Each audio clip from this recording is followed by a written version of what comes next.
light. That's what I was doing. I was like, shit.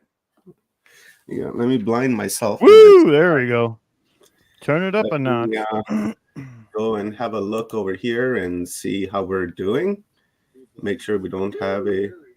There we go. We did I feel like I'm wearing mute a ourselves. nightshirt, but it's not. It's a regular shirt. It just seems to have this issue with the collar here. What the hell's happening? Oh, it's because it's off to the side. That would be why. All right. There you go. Hey, look, I There we got are. my collar on too. It's a collar day. Not so much a collar. It's just a, you know, You kind look of like lovely. a flannel shirt. Thank you. So happy day, everyone. Who is sleep deprived out there? Let's see it in the comments. Happy equinox, happy autumn solstice, or happy autumn equinox. We have the summer and the autumn equinox that happens at the same time, and the solstice is the same thing. When we celebrate our winter solstice up here in North America, in down south in Australia, they are doing their summer solstice. And then, of course, when we do our spring equinox, they are in their autumn equinox, and that day is today. And we've been building up to this day for the last 9 days, collecting that beautiful energy from Sindal, who started this, right up to Phil Gruber last night. And we collected all of that energy, all of that beautiful energy from grandmother circles and from all the panels that we've had, from our walk-ins to individual presentations, to oral lectures, Dr. Rita Louise and Dr. Lesson and Janet Lesson, and on and on and on it goes. Thank you very much to all of those people who've presented over the course of the last week and help us gather this energy. So today, at the end of this day, we'll do a meditation, short meditation, and then we'll keep our friend Clarence in our mind.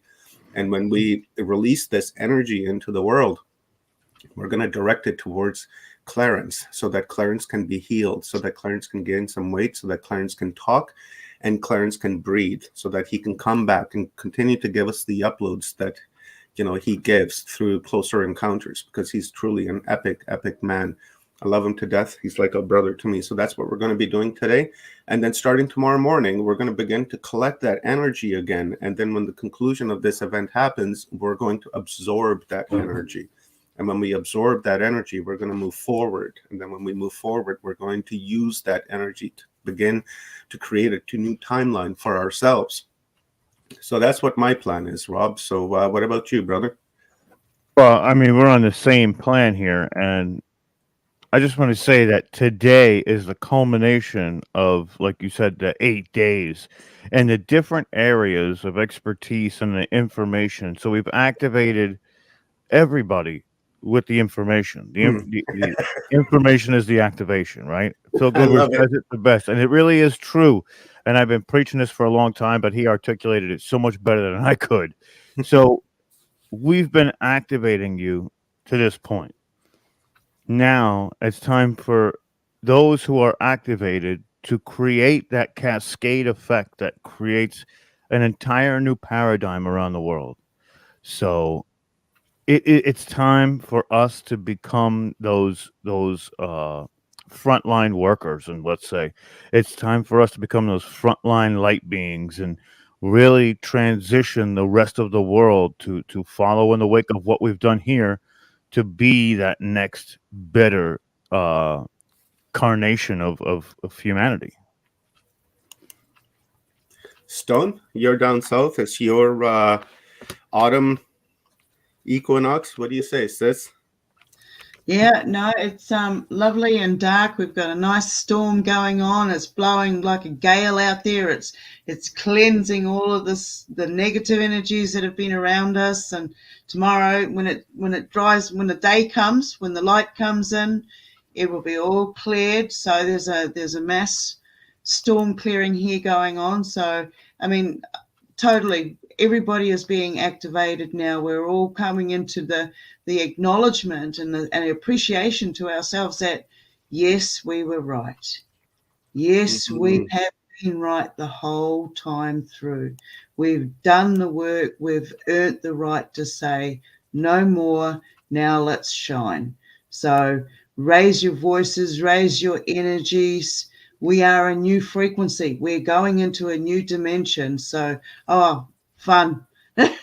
I've got goosebumps. I'm ready for the next downloads to come in. Everybody has been sharing little tidbits of their knowledge, and it's all been confirmation.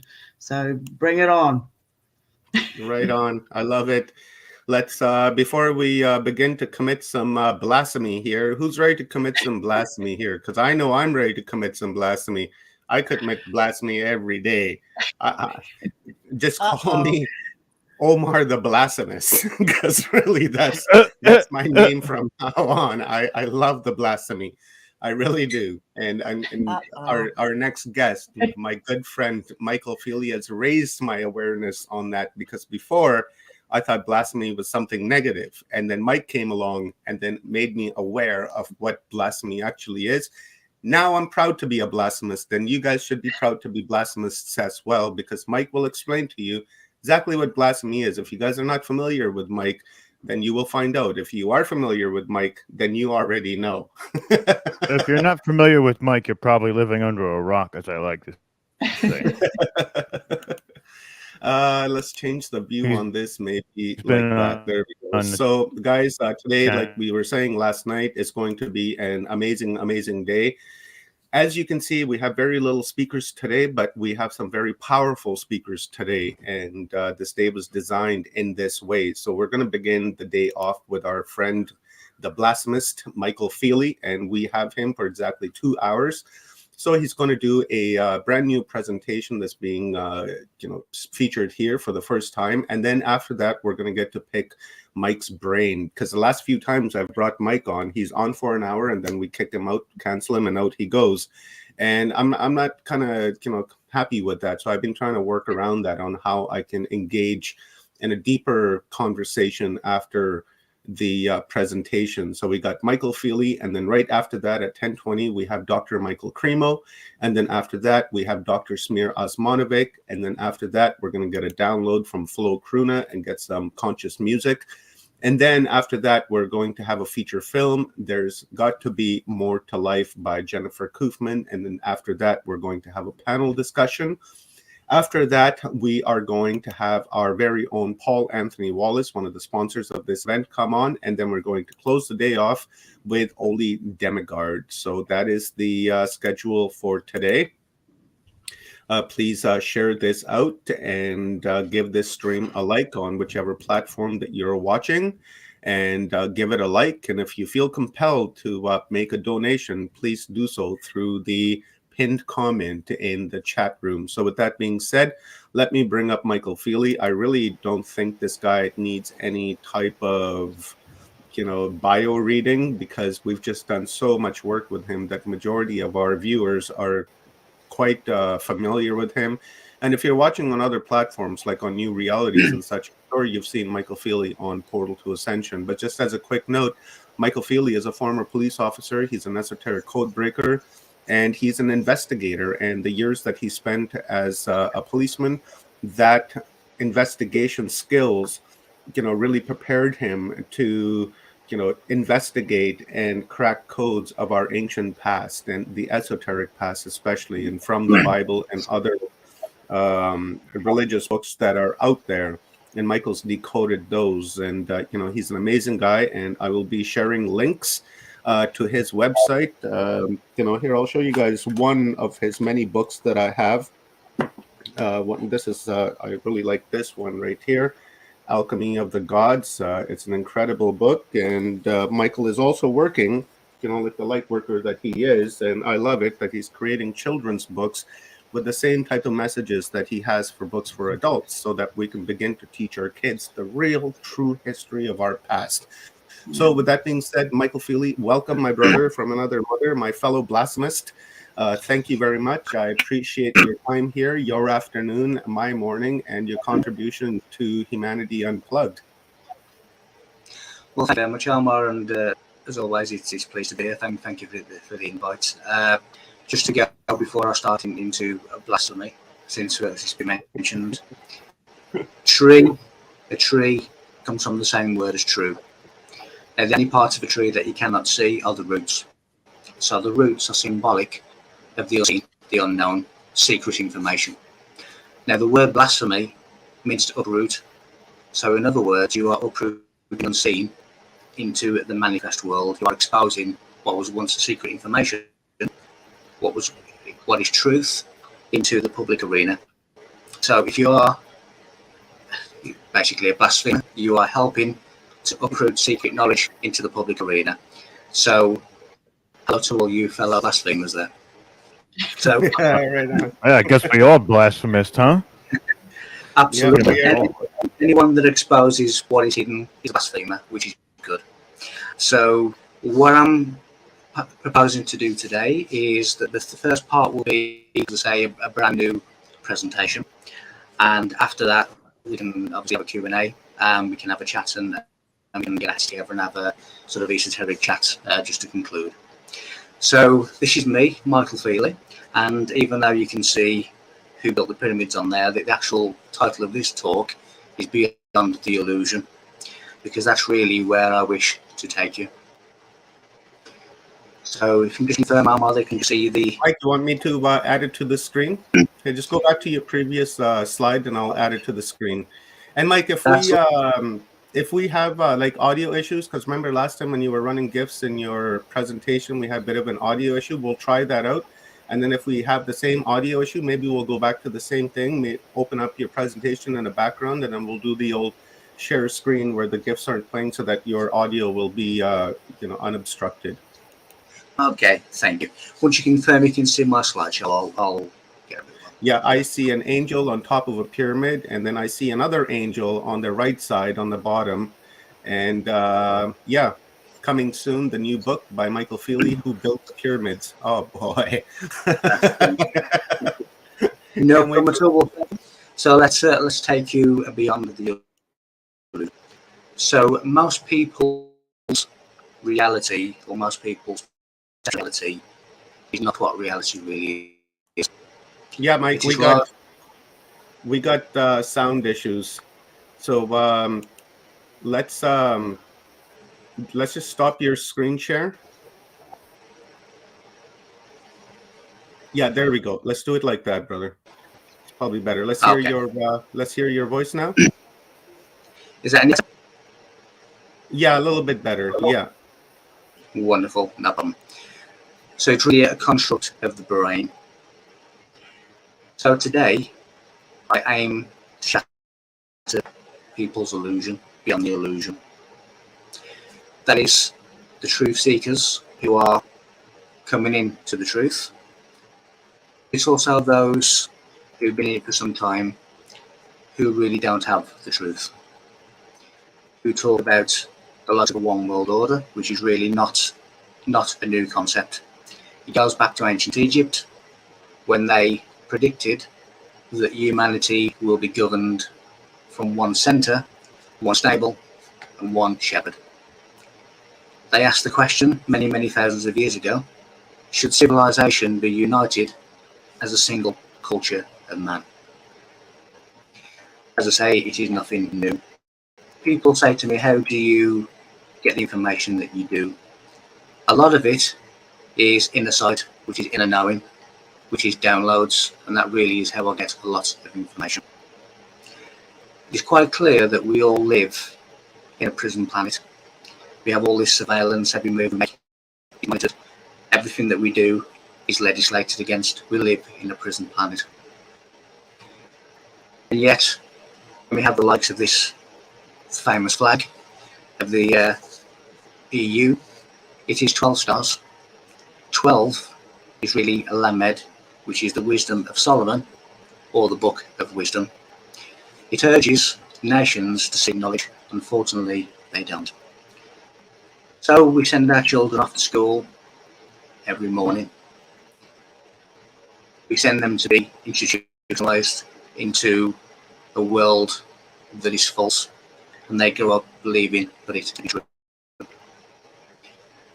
They are told that Neil Armstrong was first on the moon, but on the ocean of storms there are Egyptian obelisks So quite clearly, someone was there before Neil Armstrong did ever land. They are told that Christopher Columbus found the Americas. That being the case, who are the natives that met him when he got there? Surely they were the first to find the Americas. However, when you look at the likes of Rosslyn Chapel in Scotland, you can see that in the architecture, they've given you some kind of clue that they had been and found the Americas. Now, this is the maize and aloe plant at Rosslyn Chapel in Scotland. Now, we are told by history that Christopher Columbus found America at the age of 42 in the year 1492. However, we have a native to America only maize plant carved into Rosslyn Chapel, and this was built literally 2 years before Columbus ever set sail. So Columbus was not the first to be in America. So let's go back in time, to wind all through the universe, to a place of nothingness, to a place of silence. And we'll stay in that space just for a few seconds.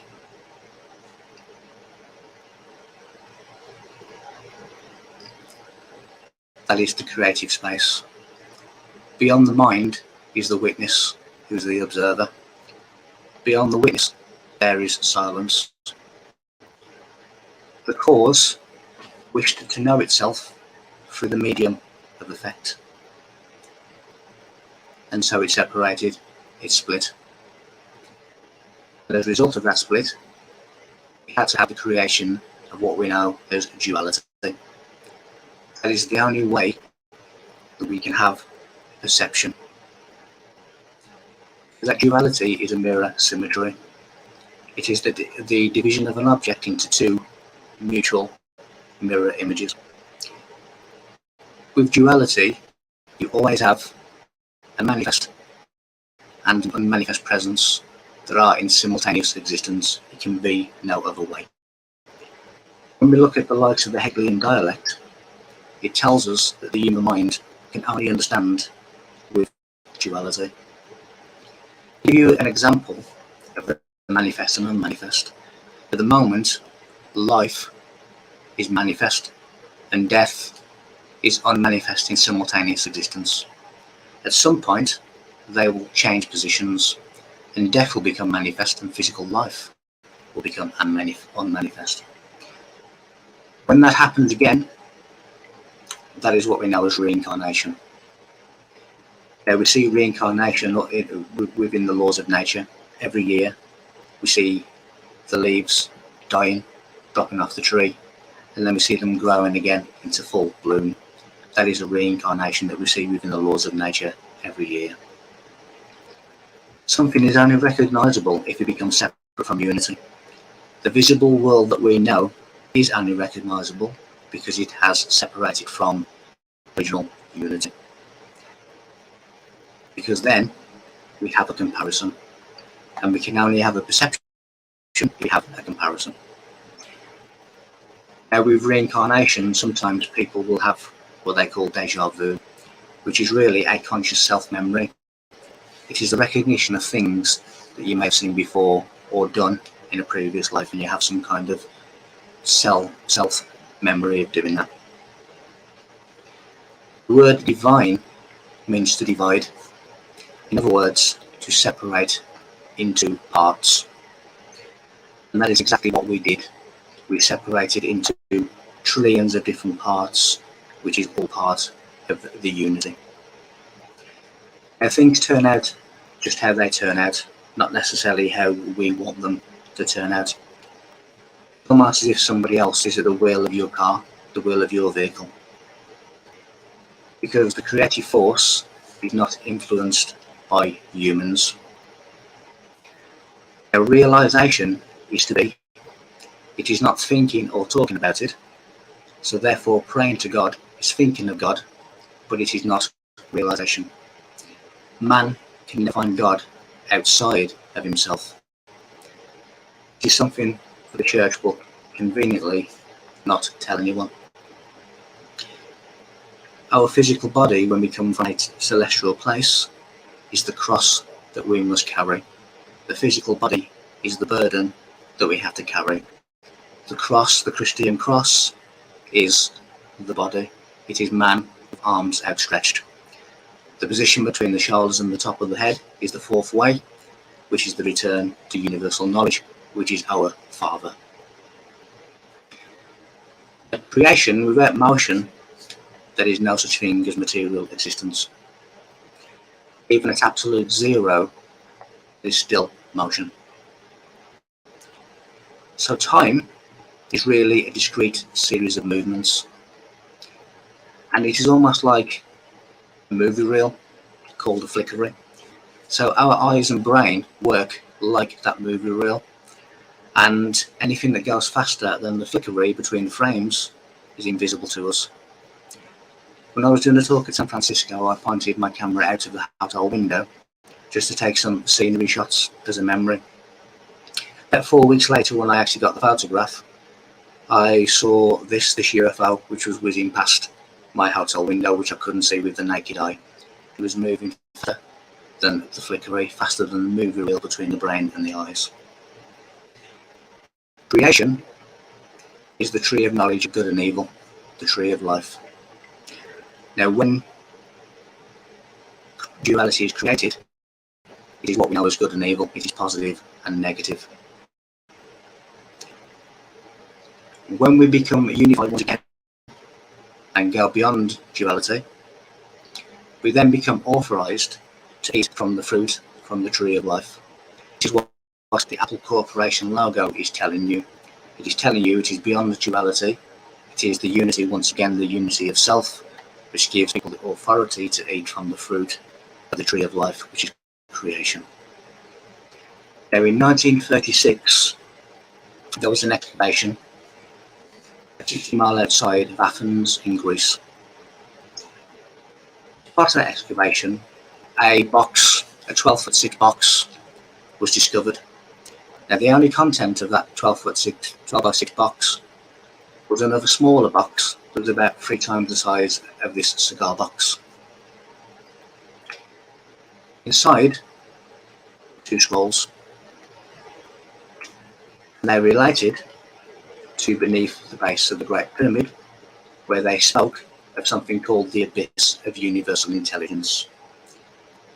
When excavated, it revealed sacred, secret, advanced technology, almost extraterrestrial-like technology, inside or below the base of the Great Pyramid. It also showed the history of mankind, from the metaphor, which is Adam, to the 7th civilization, who are the flame bearers, who are the torch bearers of knowledge, as we move to a different reality, to a different timeline on Earth. It also posed a riddle. That riddle was, at the preciseness of 1, a passage of revelation befalls the seeker of eternal truth. Its key of knowledge lies with verbal tones for 35 of 60. That was the riddle that were found on these scrolls. At the top of the Great Pyramid, there was a secret entrance, whereby 1 stone slid open upon the usage of the correct word and the correct frequency at a time which was divisible by 7. Number 7 is important in the physical world. Now, the 7 continents, the 7 chakras, 7th heaven, all of these different things that relate to 7. Now, all the laws on which the pyramids and other monuments are based, together with the history of those who built them, are inscribed on the stones of the pyramids. Now, I don't know if you can actually see it on this slide, but every one of those stones where that gentleman is has an inscription. And that is the history of those and all the laws of the universe, astronomically and nature. It turned out that the riddle, the preciseness of 1, meant 1 single stone. 35 of 60 related to 35 seconds of a minute. So in other words, at a time divisible by 7 of the exact day plus the correct tone vibration, key words, there was an opening whereby 1 stone, the preciseness of 1, slid open for 7 feet, enabling people to go inside. One day, soon, I will tell you that secret word, the secret time, and where the entrance is. But nevertheless, it rolled away the stone and people were able to access. What they discovered, that this stone, which is at the top of the Great Pyramid, led them down to subterranean chambers that were at least 980 feet below the ground. Now, just in kind of perspective, that is just short of the height of the Eiffel Tower going down into the ground. A pyramid, the word pyramid in Hebrew, means, which means the revelation in measures. In Egypt, pyramid is shuti, which means light. It is a revelation to all mankind as to its divine truth. Biblically, we are told that Moses was born in Egypt, correct, but not in the way that you think. Now, the real name of Egypt is Kemet. The K is knowledge, and Emet is truth. So within the word Emet, the letter M is a capital letter. Therefore, it is written, as you can see on the slide. The letter M is Mem, which means water, when you cross that language over into Hebrew. And the word Moses means drawn from the water. So therefore, the M within the word Kemet, Egypt, is Moses. Therefore, Moses is born in Egypt, but it is in a way that it is displayed there, not in the way that we are taught to believe. Now, Israel was in Egypt for 216 years. 216 is 6 times 6 times 6, which is the number of animalistic man before the rise out of captivity, which is the lower chakras. That is the exodus from the lower chakras to the promised land, which is the mind. Even the Islamic prophet Muhammad derives from the same secret coding, Muhammad. Now, when we have the likes of the feast of Ramadan, it comes from Remetz, which is ashes. Now, ashes means repentance, which means the removal of sin, which is really ignorance, nothing more, nothing less. So to be without sin is to acquire knowledge. Now, a feast, as in the feast of Ramadan, is a banquet, which, contrary to belief, signified the drinking of wine. Wine is symbolic of transformation. Now, the fast begins at night, which is darkness, which is ignorance, and it ends at the sunrise, which is light, which is knowledge. So when you have breakfast, you separate the two words, and you break fast. That is really what we are doing. We are breaking fast by eating breakfast. So there's two types of fasting. There's exoteric fasting, which is keeping the mouth closed to food. And there's esoteric fasting, which is keeping the mouth closed in order to hide the secret truth. Now, when you look at Christianity, Islam and Judaism, they are all the Abrahamic religions. Abraham comes from Abram, which gives us Brahma. Abraham means the father of many, Brahma means many, which is then brings Hinduism into the mix. When you bring Allah, you can then bring Ella, which means tree, which means oak tree. This relates you to Judaism. So all of these religions are really just one base, one foundation. So, who done it?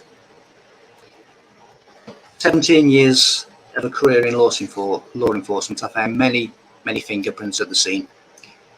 Even though this is not a crime scene, it is still a scene when we're looking in terms of monuments and monoliths of the ancient past.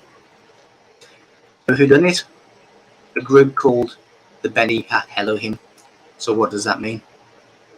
It means God. When we look at the numerical value of the word sons of God, it is 153. What you can see there is the 153 fish of Christ. When we look at the 153, which is a numeric fingerprint, the entrance to the Great Pyramid is on the 17th course level. When you add up all the numbers from 1 to 17, 1 plus 2 plus 3 plus 4, and so on, they equate to 153. And when you get 153 in what is known as digital summation, which is adding up all the different numbers, 1 plus 5 plus 3, it gives us 9, which I'll get to in a moment. There were 153 fish caught by Christ and the apostles. The ministry of Christ lasted for 153 weeks. The inner part of the vesica Piscis, from right to left, horizontally, is 153 units. The 153 fish called Bride Christ, obviously again relates to 153, and also the number 153 relates to Mary Magdalene, because the name Mary Magdalene in Greek has a numerical value of 153. The Grand Gallery of the Great Pyramid has 153 steps and is 150 feet long. The word self, which contains the word L is 17, and as I said, 17 relates to 153. So the God within self, the God man are the sons of God. When you look at the Key of Solomon, the center diamond, the central geometry, is the number 9. It is the seal of Solomon, which is the harmonic key to the Great Pyramid. It has a secret formula of 131,919, which equals 24, which is the alpha and omega, which is the beginning and the end. When we look at the number 24, we can attain the number 24 by 8 plus 8, which is the number of Christ in Greek. The Giza Plateau is on 13 square acres. When you times 13 by 13, you get 169, which relates to the legs of the bed. That is our foundation. That is where we stand. So we all approach the Creator through the legs of the bed. In order, we've been able to put the Great Pyramid in the exact landmass center of Earth, where all land north, east, south and west is equal. It would have required a bird's eye view. Now going further into the sons of God. Historically, there's been recordings of elongated skulls. We can see these here. Of course, there are always the fallen ones. They their knowledge into black magic and the black arts. Sons of God were the likes of the pharaohs and the high priests of the temples. In other words, the initiates. At this scene, when I have the screen large, it's actually GIFs and these pictures move. But because they're static, I will describe them. This staff in the film 10 Commandments, when Moses puts staff on the floor, it changes into a serpent. What it's telling us is that the staff used to this staff is used to control the forces of nature. It is an extension of the holder's personal developed powers. So in the Bible, the sons of God were shortened to the Son of God, from lots to one individual character of worship. The symbol of the sons of God was the lion, and we can see many depictions in Egypt of lion men, etc., etc. The sons of God operated from the 7th sphere, which is that of divine consciousness. The past and the future they could see consciously through witnessing the cause and effect simultaneously. They were telling us that they were able to see into the future. As you can see in this depiction, you can see helicopters, you can see boats, etc. There was one such report during an initiation inside the sarcophagus, where the candidate was able to take their consciousness to the future, and they described the scene as metal birds flown by the sons of men that dropped evil eggs. They were relating or speaking of World War II. We look into the past every day. Every time we see the sun, we are looking at 8 minutes and 43 seconds into the past, because that is how long it takes the light of the sun to reach the earth. Then we have the gigantic lion, the representative of the sons of God in the middle of the Giza Plateau. The Sphinx, the riddle of the Sphinx, is man. It is self. It is the elevated self. It is the conscious enlightened self. That is the riddle of the Sphinx. It tells you how to attain this God self. Now, when I looked at the measurements of the Sphinx, I put together a mathematical formula. So the Sphinx is 240 feet long, it is 66 feet high, and it is 20 feet wide.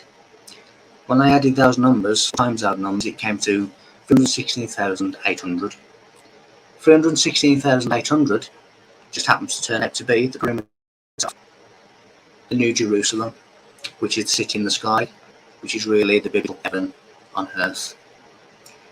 When I took those numbers further, as in the Sphinx, I got 144, which is God as man, or man as God. So God in flesh was the Son of God, or the sons of God. And the sons of God are God consciousness on earth, or as we're told biblically, on earth as it is in heaven. When you work in the seventh sphere of divine consciousness, you are anchoring universal knowledge, the knowledge of our Father, down to the earth. What you are witnessing in this Giza Plateau and all the other monuments around the world is a legacy and silent witness to the wisdom and the knowledge that once reigned upon earth. It contains within it astronomical and natural law. That is why there is so much advanced mathematics inside the Great Pyramid, for instance. My sense of humour calls it star laws, because it really is astronomical law that is within the Great Pyramid. Fortunately, it is a time capsule to help future generations of humanity.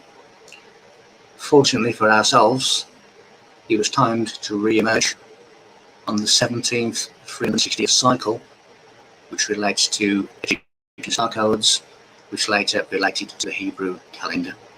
We are now in the 17th 360-year cycle when this knowledge was timed to re-emerge. That is extremely fortunate and a privilege to us. Going into more clues, into more mathematical code. When I took the height of the Great Pyramid, which is 481 feet, and I divided that by the numerical value of 481, so 4 plus 8 plus 1 is 13. So 481 divided by 13 equals 37, which equals the numerical value of Christ, the word Christ. In the Old Testament and the New Testament, the mystical body of Christ is likened to a pyramid with Christ as the apex stone, the capstone. Now, the return of the knowledge, the return of the missing capstone is the return of the Christ, is return of the Messiah. It is the completion of ourselves, the knowledge bearer, the Olympic flame, the flame of the Statue of Liberty, are the knowledge keepers of the seventh civilization which is to come. When I took the numerical value of the word Jesus, which is 73, and the numerical value, as we've already said, of Christ, which is 37, 73 times 37 is 2,701. Is the numerical value of all the words in Hebrew of Genesis 1:1. In the beginning, God created the heaven and the earth. Now, when you do 37 dots as a hexagon and 73 dots as a hexagram, it gives you the Star of David. David relates to the number 14, which relates to the hand, because there are 14 joints in the human hand, which then relates to 5 fingers, which is the pentagram. It is the completion of microcosmic man. The pentagram is the symbol of the mysteries. Now, the land where Egypt now rests or now sits was once called the land of Nod, which is really sleep, which is ignorance. Within the east of Eden, which is really symbolic of the right brain, which the biblical character Cain named after his son Enoch. But Enoch comes from Pahanok in Egyptian, which means the house of Enoch, which relates to the phoenix. The phoenix is rebirth of self from the flames, from the ashes. The god Osiris was also referred to as the phoenix. The word Osiris means open eye, which is relating to your pineal gland. Even in shamanism, shaman means to heat up. It is your inner fire. It is God's baptism. It is the alchemical water, which is fire. The word Enoch, or the name Enoch, means to initiate. Enoch was the seventh from Adam, which is relating to the 7 chakras, which is relating to completion. which also relates to Noah. Biblical Cain means to be empty. To be filled with the Spirit, we must be emptied. Now the number 24, as in the 24 biblical elders, 24 relates to a word kad, which means cup. So what it is telling us, that we are all cups in need of filling. When you look at the Egyptian ankh, it is the emptiness of the head. The oval at the top, the body, the arms and the head. The head demonstrates a creative void, which is perfect enlightenment. So when Mary and Joseph went to the inn and the inn was full, it is telling you that you can't enter the kingdom of God if your mind is not empty, if you do not have a creative void. So Abel, which means breath, which means spirit, was killed by Cain, was killed by emptiness. In other words, the spirit was not able to enter Cain because he was empty. And when we see Christ at the Feast of Bethany, Bethany comes from Bethanu, which means the house of bread, which has the same meaning as Bethlehem. Bread is Lord, which is spirit. It is telling us that we need to be filled by spirit. The House of Lords in the United Kingdom is basically the Lord. It is telling you that they are not spiritually empty. And when the Queen gives out her knighthoods and the person knighted becomes entitled Sir, the word Sir comes from Ser, which is Leo the lion, which is the symbol of royalty. The word royal comes from the Hebrew word Malkuth, which means the Godhead manifest. Regulus, as you can see there, means regal, which means royal. Again, the symbol of royalty is the lion. So thou shalt not kill, or in other words, thou shalt not kill the spirit and prevent its entry. By consuming certain things, junk food, drugs, cigarettes, alcohol, you are killing the spirit within. That is why, esoterically, the followers of the likes of Islam and other religions do not smoke or drink alcohol. Now the word alcohol is alcohol, which is really a fine metallic powder to darken the eyelids, which is a form of alchemy. This is exactly what the Egyptians were doing with their eyes. Black dot is the atom, which is the third eye. It is the Egyptian equivalent to the Hindu bindi. And the wings are really to walk upon the wings of the wind, which is air, which is knowledge. When we see the likes of the Illuminati pyramid and the all-seeing eye, at its deep level, we are saying remove the blindfold, which is Masonic ritual. This is where we see the light. It is to bring into view an eyewitness to the sublime truth and the acquisition of knowledge. We're going back to the rulers of Egypt and other locations of sacred sites, the elongated skulls of the sons of God. These elongated skulls have been found at many sacred sites around the world: Stonehenge, Egypt, Peru, Malta, Russia. All of these different places of sacred sites, they have found graves of elongated skulls.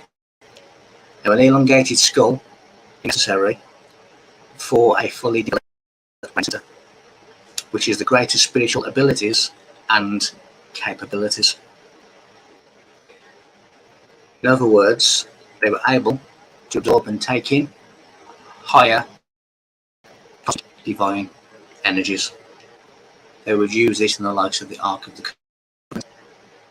And this is the Ark of the Covenant. It's a sarcophagus within the King's Chamber, which ironically is exactly the biblical measurements of the Ark of the Covenant.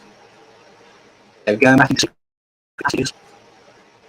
That's what you can see in between the red circle, has a hairline crack between the actual cement fill and the stone. This is one of those secret passages that you can open with the voice. Initiation really is where you increase the body's capacity to receive higher frequencies. You have to also expand the nerves, your nervous center, in order not to blow the circuit. If you are not ready, if you are not capable of taking these increased powerful energies, it can result in death. That is why the likes of Egyptian initiates and others spent many, many years preparing their body. Now, when we look at this depiction, this Egyptian depiction, we see a baboon with Thoth. Thoth is really thought, but what is the baboon? The baboon is the olfactory tract within the brain, which deals with, ironically, the nervous system. This is what they needed to expand in order to take in these additional energies. The first initiation, however, is birth. It is baptism in the waters of the mother. Then we go on to the counterparts of the sons of God, which is the sons of men, who are really only interested in materialistic power. There's your likes of your governments, your priests, all of these. So when we look at ancient depictions of giants, that is really talking about spiritual giants. And a giant is a metaphor for someone with greater insight. So they were spiritual giants. The word Anu, who was the chief god of the Anunnaki, in Egyptian means man. So when the Bible tells us that the sons of God took the daughters of men, what that is really saying is that in order to create an hereditary chain of incarnation, the sons of God had to implant their special power into the daughters of men in order for them to reincarnate at a future time in history, in order to come back and help humanity. The daily struggles of humanity takes them further and further into matter. And who is the Lord of matter, or what is the Lord of matter? It is the character that we know as Satan. Satan is the law of matter. So when we see the likes of money, when we see the likes of power over others, when we see the likes of lustful sex in pop videos, that is really materialistic. It is satanic consciousness. It is the law of matter, which is Satan. It says in the book of Job that Satan came among the sons of God. In other words, the sons of men, the materialistic, power lustful sons of men, destroyed the rule of the sons of God. But the law of spirit is God, and as I say, the law of matter is Satan. It is the constant battle between the two. So how does the planet Saturn or the satanic matrix come into this? Well, the planet Saturn is the limitation of matter and time. Because the matrix is the mind, it imprisons the brain and it keeps it within the chains of matter. To such an extent that people are drifting further and further away from the shore, in this case spirituality, until the shore completely disappears and all they can identify with reality is their flesh and blood. They cannot see anything else beyond the horizon. They have no awareness of, or they deny the existence of, anything beyond the world of flesh. It is an absolute reality for them. So when we fell from the celestial to the terrestrial, which was heaven to earth, in order to incarnate into the third dimension through the Holy Grail, which is the womb, Satan, who is the Lord of matter, fell out of heaven with us. Earthly things are creation, not the creator. This is not the way to God. So all of these materialistic gains, all of this gold, all of this wealth is really not the way. We have spiritually advanced humans that have come back to assist us. They continued their journey in other star systems, the Pleiades, Sirius, Arcturus, etc., etc. They were no longer vibrationally compatible with the Earth, which they had expanded and exiled beyond. Due to their genetic link to us, they have come back to help us, because after all, we are really them in the past. Now, in the 1980s, there was a UFO landing in Rendlesham Forest, which of course the authorities denied. But nevertheless, one of the airmen spoke to one of the beings and said, "Who are you?" And they replied, "We are you in the future." Now, what you can see in that picture under UFO lands in Suffolk is binary code. Now, when a particular airman touched what looked like hieroglyphs on the side of one of the craft, he had an automatic download of information into the brain. And that download was in binary code. Some of that binary code set the evaluation of humanity. In other words, they'd come back to evaluate humanity, and that's what that message was. That is what hieroglyphics are. They are downloads of information which, when touched, that information comes into the mind, it comes into the heart, it comes into the soul. This is the download of sacred advanced information. And of course, the Egyptians documented that they had contact with beings not from this world. Many of them, some of them are on the ground, some of them are working within Earth's atmosphere with the ground forces, the ones walking on the land. But of course, in a world of duality, in a world of simultaneous existence between manifest and non-manifest, positive and negative, you have to have an opposing side. So the sons of God are connected to the sacred sites of Earth and beyond. That is the likes of pyramids, that is the likes of Stonehenge. And they did not use slaves, but they built with the use of the forces of nature. They used lasers created by sound in order to cut bricks. They also used sound to levitate those bricks.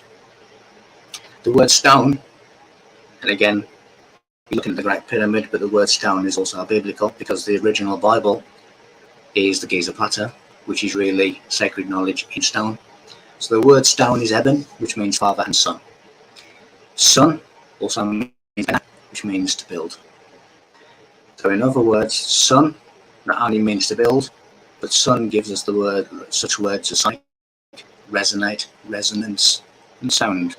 So son is sound. In other words, they are telling us that the monuments were built by sound.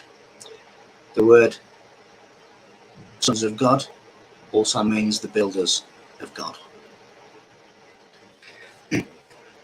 I've personally experienced this kind of sound resonance when I took this group to the inner circles of Stonehenge in the UK. As we were doing it, one of my co-hosts on the day went into the central circle and began to do what is known as tonal wheels, which is voice harmonics. She didn't know she was going to do that. She just walked over into it in a trance. But when she did, she made stones sing. Now, this is really known as sympathetic transference. If you have things together like these tuning forks and you hit one tuning fork, when it gets close enough to the other one will also start to reverberate. So in other words, it is a sympathetic transference, which is what happened at Stonehenge that day. These squares, again, are built with purpose. This is the square of truth. When we look at the cornerstone, biblical cornerstone, it was put in the direction of northeast.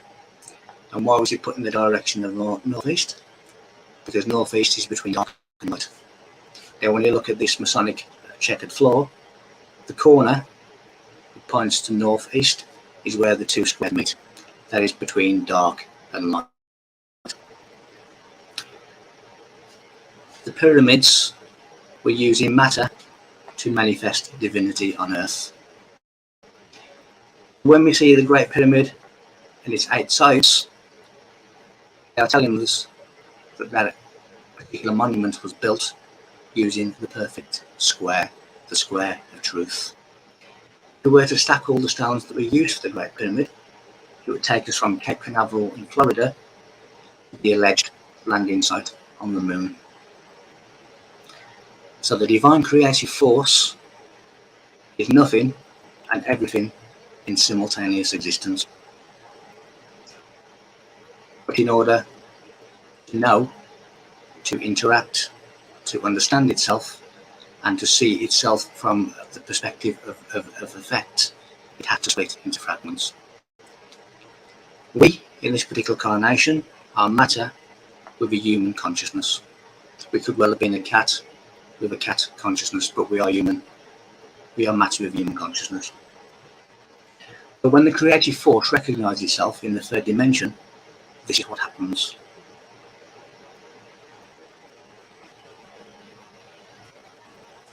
It manifests as the triangle.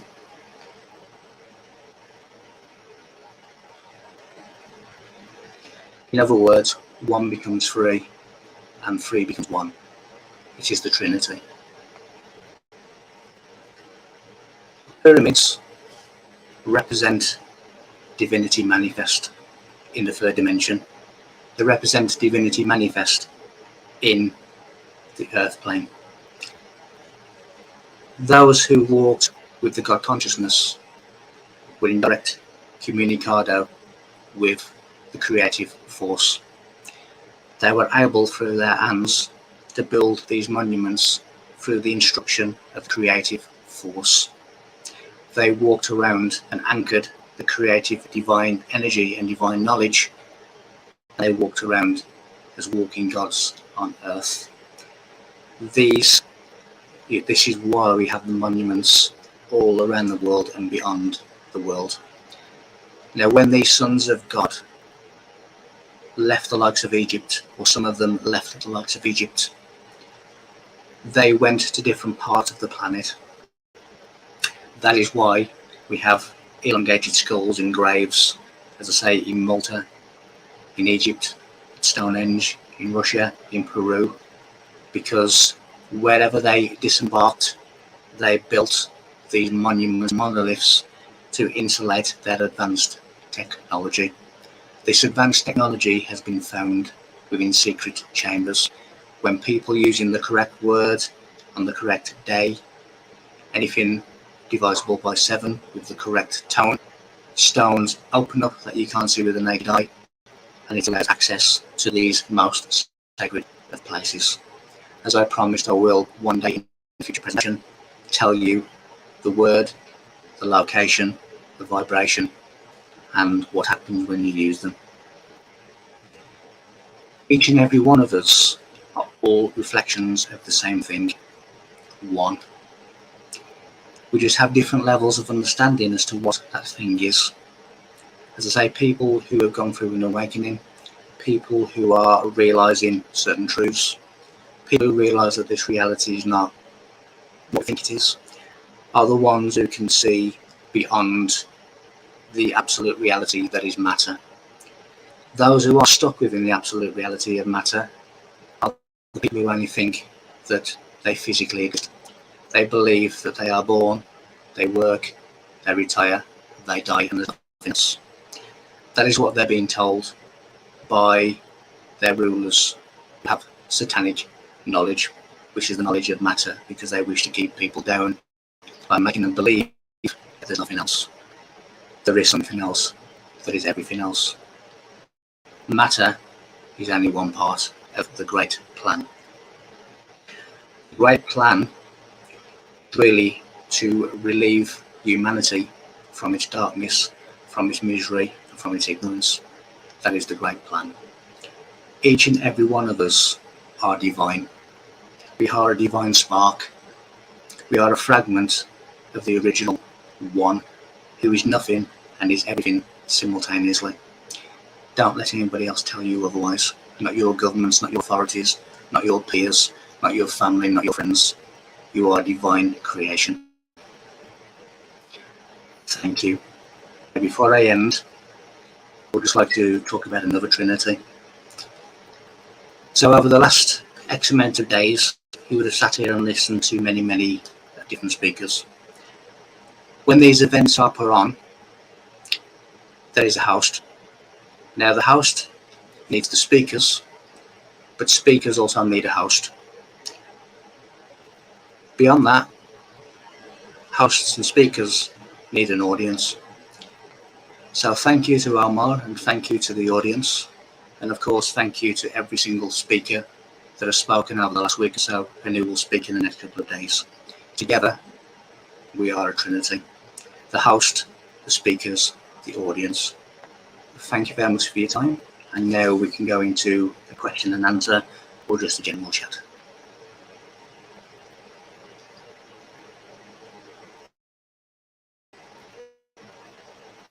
Wow, Mike.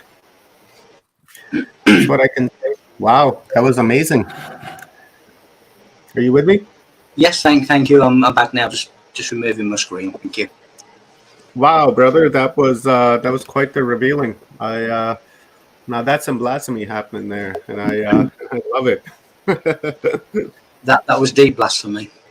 That really was. I truly enjoyed it, and there's so many things that you said in there that caught my attention, and I took a few notes down while you were talking. And one of the things that stuck out to me was when you were talking about the legs of the bed. Now, can you expand on what you meant by the legs of the bed? Because I don't think I've ever heard that saying before. Okay. Basically, everything stands on legs. So you have, the bed. You have the monument. You have the Great Pyramid, which stands on its base, which is its legs. We do stand on our legs. Everything that in existence in this form stands on its legs. So, in other words, when we face the Creator, when we return to the Creator, Mm-hmm. we face that Creator from a certain stance, from a certain way in which we've conducted ourselves, and a certain way in which we have had a belief system or a conception. So that really is standing on your own 2 feet, really. So we have to stand on our two feet, and those are the legs of the bed, which is obviously mathematically the number 169, which relates to that. So really, we make a stance, and we face, we face the mirror, we face the reflection of ourselves. We face the things that we've done and the decisions that we've been made, standing on our own 2 feet, the responsibility of those actions. No, I like that. That's very, very enlightening. Yes, we do have to stand on our own legs and take responsibility for our own actions, especially when it comes to this programmed reality that we're living in. And once we expose that reality, that false reality, then we have to take responsibility for it. Is that what it's meaning? Instead of like ignoring it and putting your head in the sand and saying, oh, I don't want to deal with it. That's it. I'm just going to put my head in the sand. Well, the one thing this mission really is responsibility. The amount of people that demand to be rescued, Christ coming on a white horse, or UFOs landing on the garden of the White House. There are so many people that are demanding to be rescued and expect to be rescued. The people who are shouting to be rescued and rescued to be helped are the ones that are not giving any help.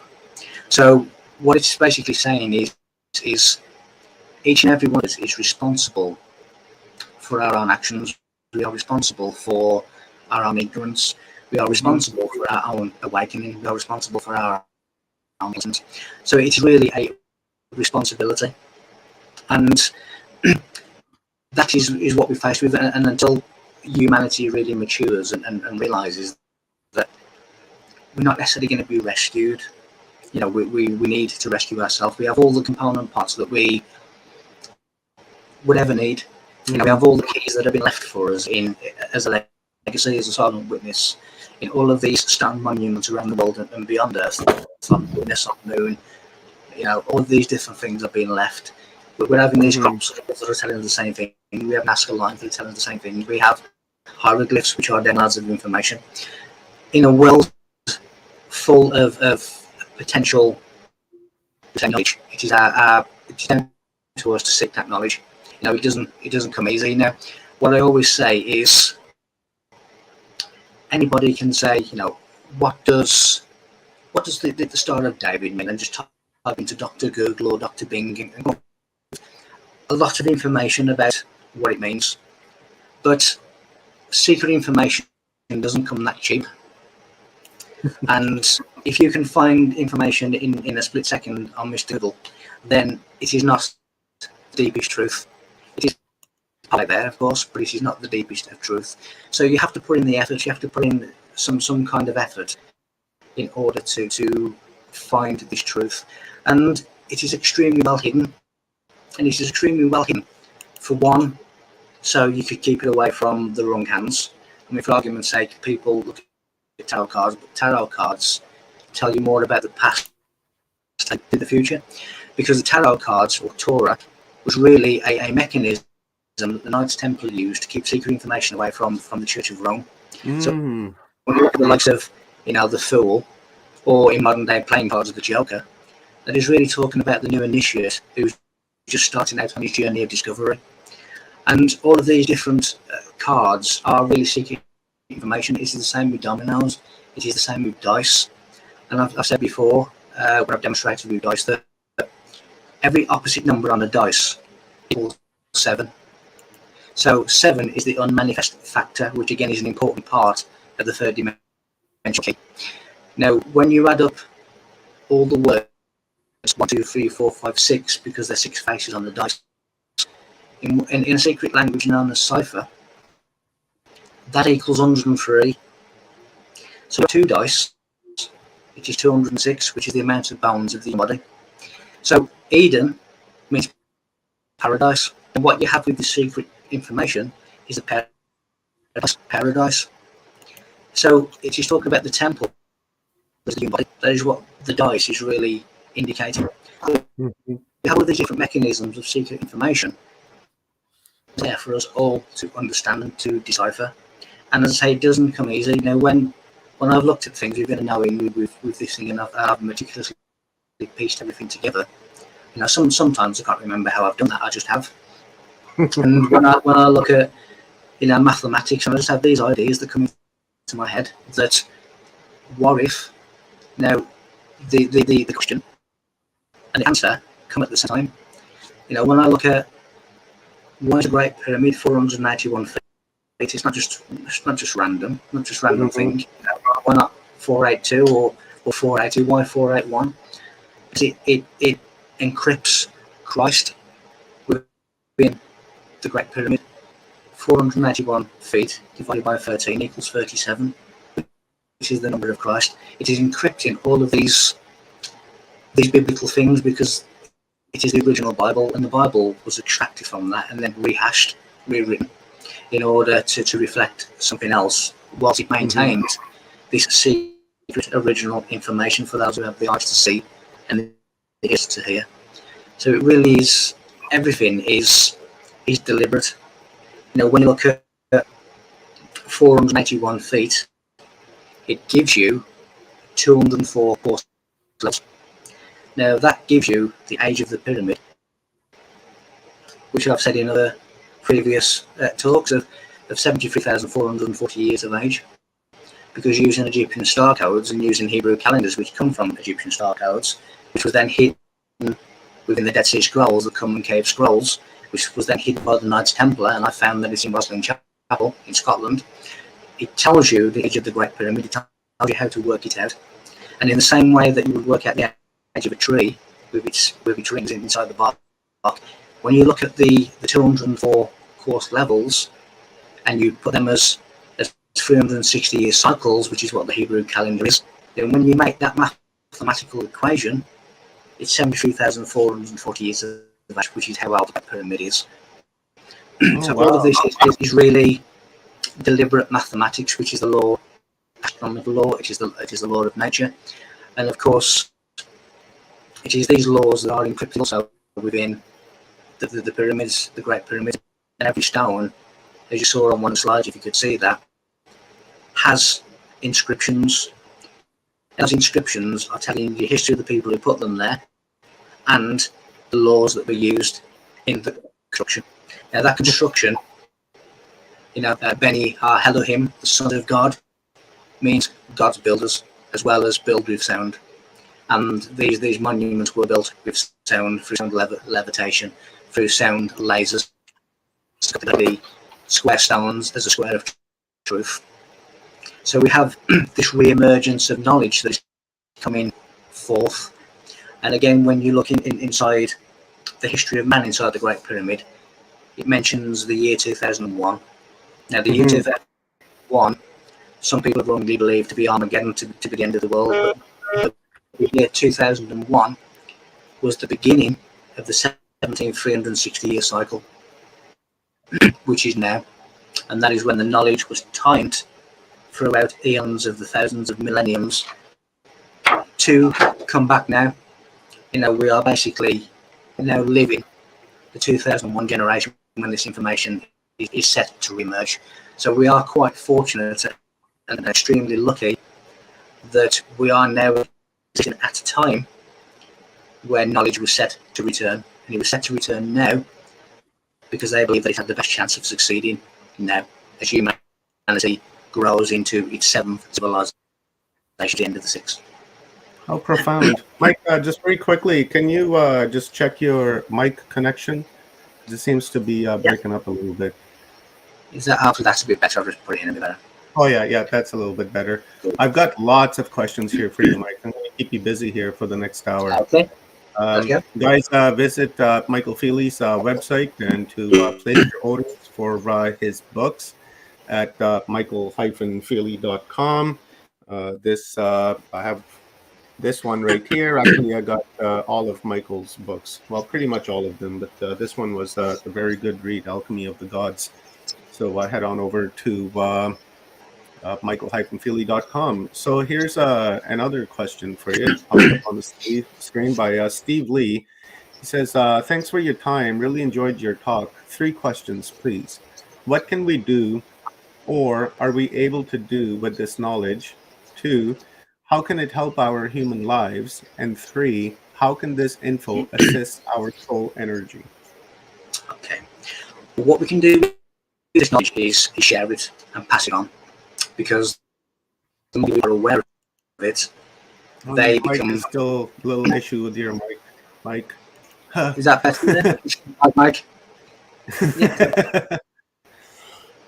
Yeah, a little bit. It seems like it's really crackling. Sorry about that, but basically we need to share this information as wide and as far as possible, because when we do, when I was talking about in the talk about people are taken further and further and further and further into matter, so that all that they know as an absolute reality is the material, is flesh and blood. The more people that know about this kind of knowledge, it reverses. So it's almost like an antidote. It reverses that. People start realizing that they are more, realizing that there is more to life, more to existence, more to reality than they believed. So that really is knowledge, really is power if it is used in the correct way, in the right hands. So how can this help humanity? Well, humanity is in quite a bit of a mess, and so because it is in such a mess, and there are people who have come back here to help. There are people who are helping from different places, who are connecting with those who are here, who have sacrificed themselves. They've come out of retirement to come back and help and walk amongst, should we say, an ignorant, infantile race. We need to reverse the process, and the way in which to reverse the process is to put more ingredients into the mix, because then people start to get different flavors and start to taste the different flavors and start to realize that there are different flavors. So that's really how we can help humanity, by spreading knowledge, by spreading information, by spreading validated truth.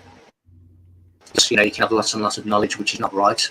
You can be a professor of physics and not be right, or you can have validated knowledge which will help people.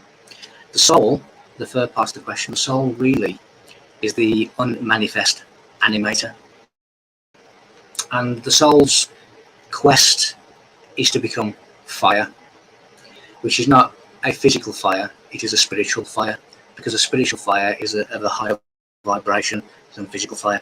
So when we have physical fire, we look at our sun.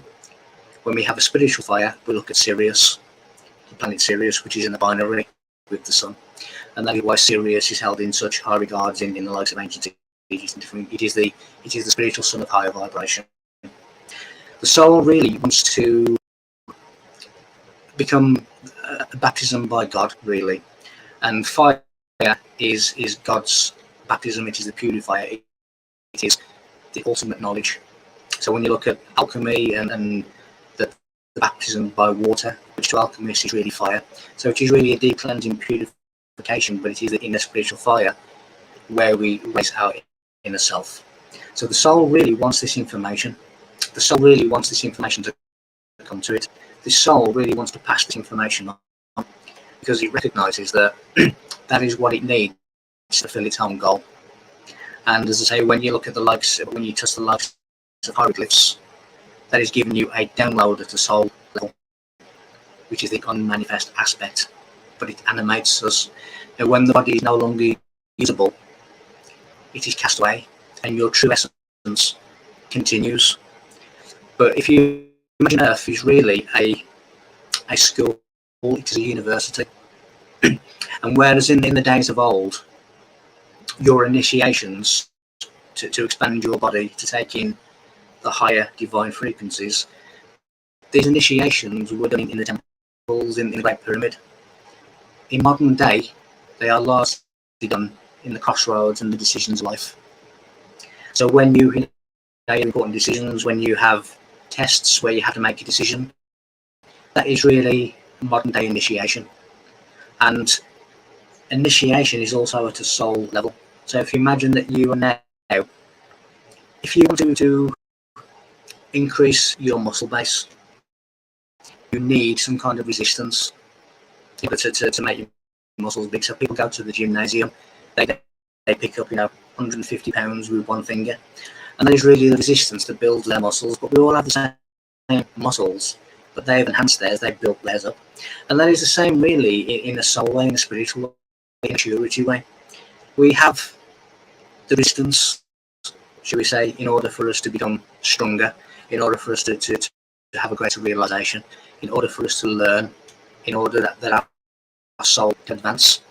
Now, when it goes beyond Earth, you have really compatible frequencies.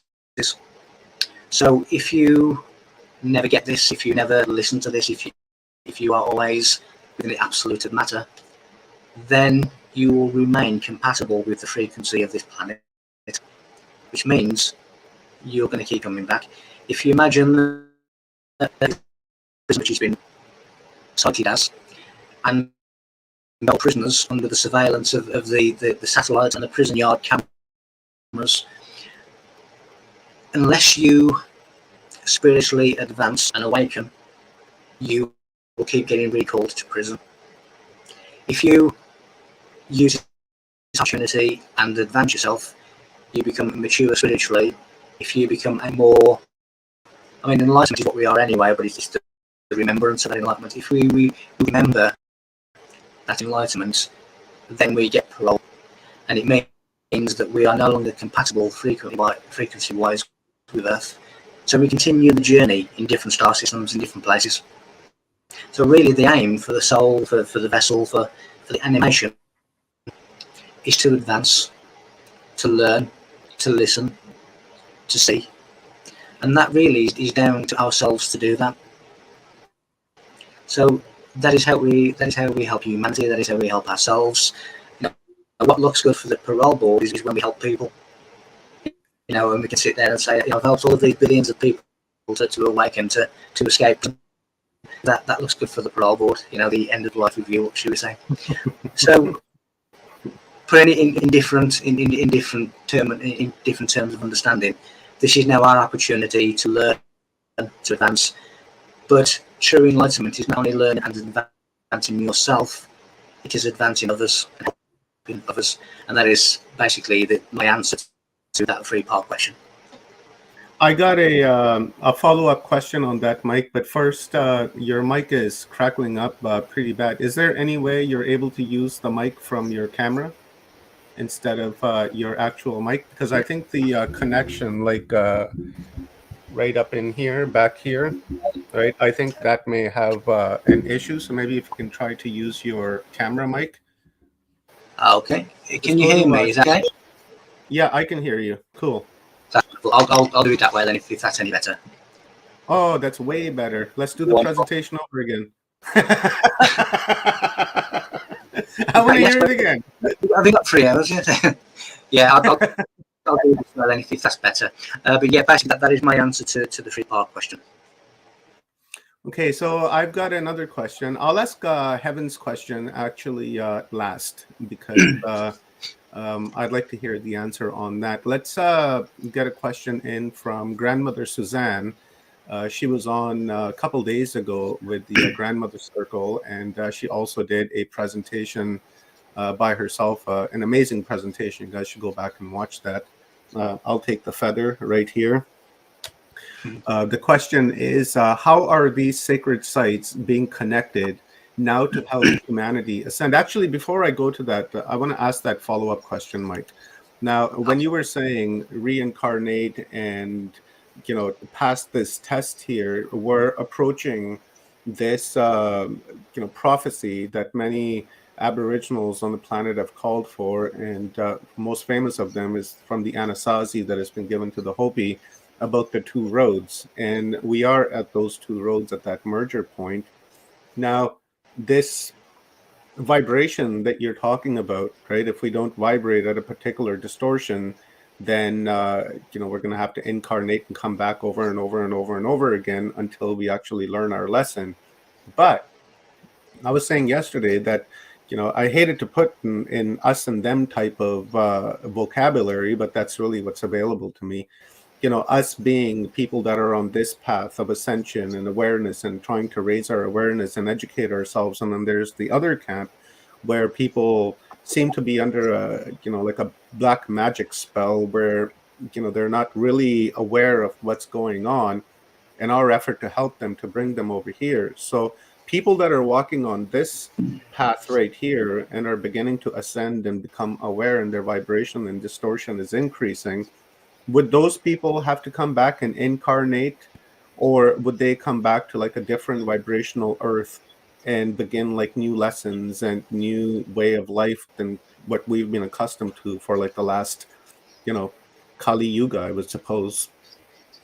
First of all, they are under a black magic spell, because there are those with high knowledge that bring that knowledge to the black arts, to black magic. Now, when you see any system that imposes its will on another, that is black magic. So humanity has been under the chain of black magic now for a long time, for many Christmases. So it really depends upon where you're at in yourself, because if you remain where you are and you don't change that, and you don't do anything to help yourself or help others, then your vibration is the same as it is now, and your compatible vibration of atmospheric to planetary chemical reactions and whatever is the same vibration. So you are really coming back to where you nestle in, to where you are compatible with. So for those who don't do anything, for those who can never free themselves, because they never look, because they always believe what they're told to be true, even when it's pointed out, that they still don't believe what they're saying. So unless they make some kind of effort, then they have to seemingly keep coming back until they get it.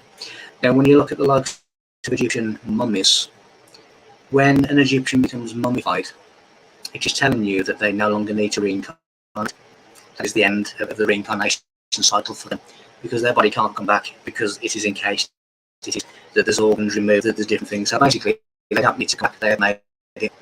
The initiative made it. They don't need to reincarnate.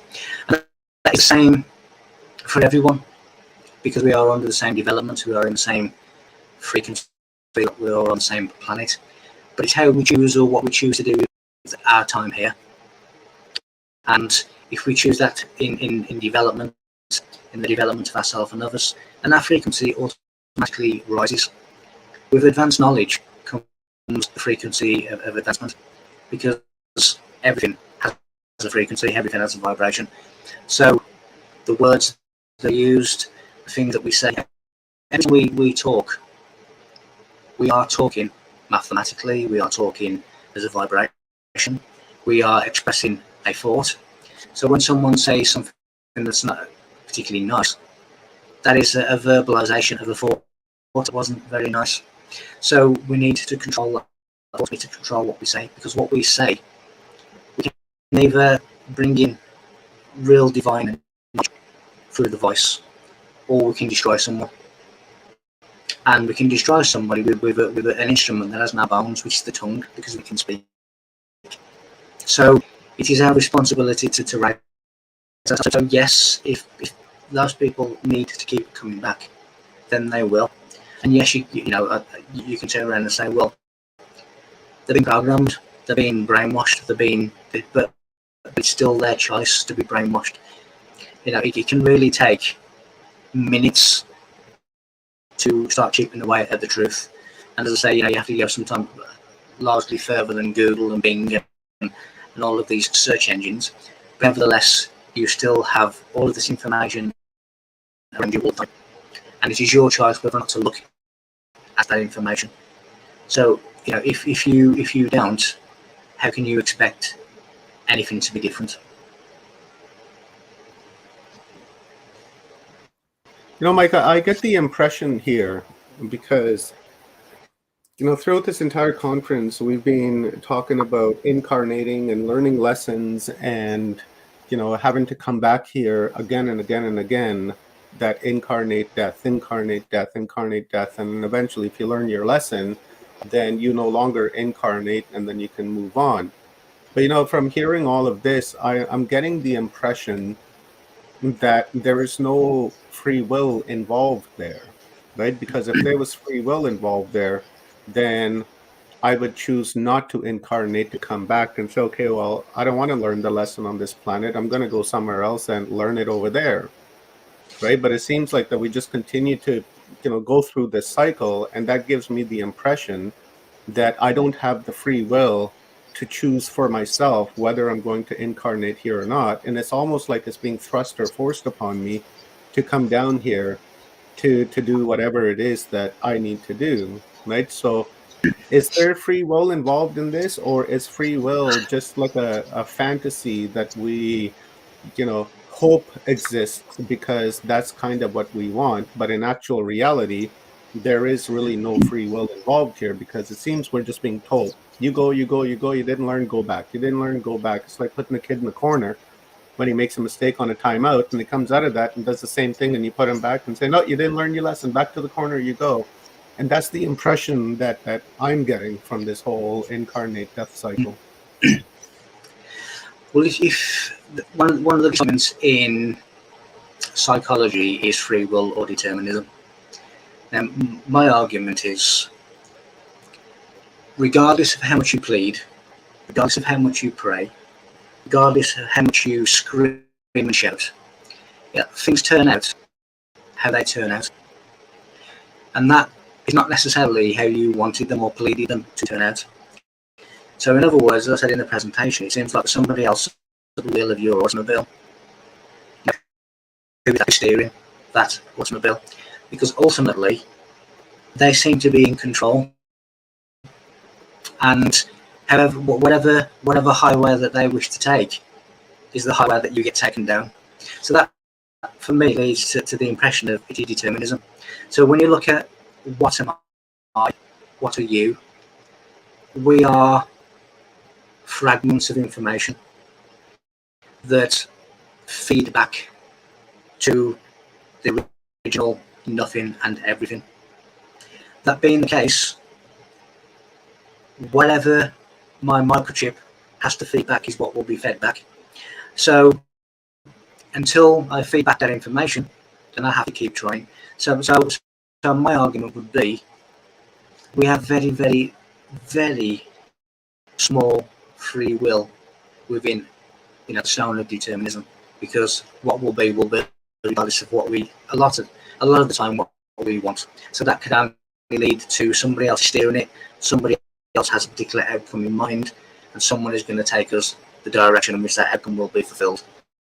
So that is the determinism about this, and we are really the original one that is experiencing everything. If you imagine nothing and everything, well, in order for everything to be nothing again, and in order for nothing to be everything, it has to experience everything. And that's like Thomas Nagel once said, or words to the effect of, he was a lecturer at New York University. He said, you could understand every single working of the brains of a bat, but you still would not be a bat. You would still not know what it is like to be a bat, because you've never experienced it. So to know everything, how can you know everything if you've never experienced it? It is empty. So each and every one of these things seems to be fulfillment or filling that empty space. Yeah. Yeah, I get the feeling in that as well, that we have that limited free will, because one, we have the free will to choose the avatar, the meat suit, and all the people that we want to be born to, and put together an itinerary of what we want to experience, and then, or what we want to learn. We come down here, and then we have like very limited free will, because when you're moving from point A to point B is determined, is going to happen regardless of what you say, what you do. That point B is going to happen. Whatever you do in your life is going to lead you and direct you into that point B. So from point A to point B, you have that limited free will of do whatever it is that you want, but B is going to happen, right? Regardless whether you want it or not, whether it's good or it's terrible. So that's where, I'm seeing it, that there is free will involved, but like very, very, very limited amounts of it, right? Almost like a droplet's worth from an ocean that says, here you go, just a little flavor, right? You can do what you want, but comes with stipulations. And if you don't do that, you're going to come back and do it over again. And there's the boss telling you, right? And Well, that's right. I mean, if you look at everything as macro and micro, and you look at, I walk out this house now. Do I turn left or do I turn right? I guess that's my choice. But what I'm saying is left and right has already been created. So it's still a limited choice that I have within the primitive creation. yeah. And when you take that into a microcosmic level, now do I vote for Republican or Democrat? Well, again, that is an extremely limited choice, because those two choices have been chosen for me, and I have a very limited choice from what's already been chosen. So even though you can turn around and say, well, I have the free will to turn left or to turn right, those are the only choices that I have in that particular circumstance. So it is a very, very narrow, small bandwidth of possibilities. So yes, I have that very, very small choice, but that choice has already been chosen for me to choose from. And that is more determinism than it is free will. Well said, Mr. Mike. Let's do a question now from grandmother Suzanne.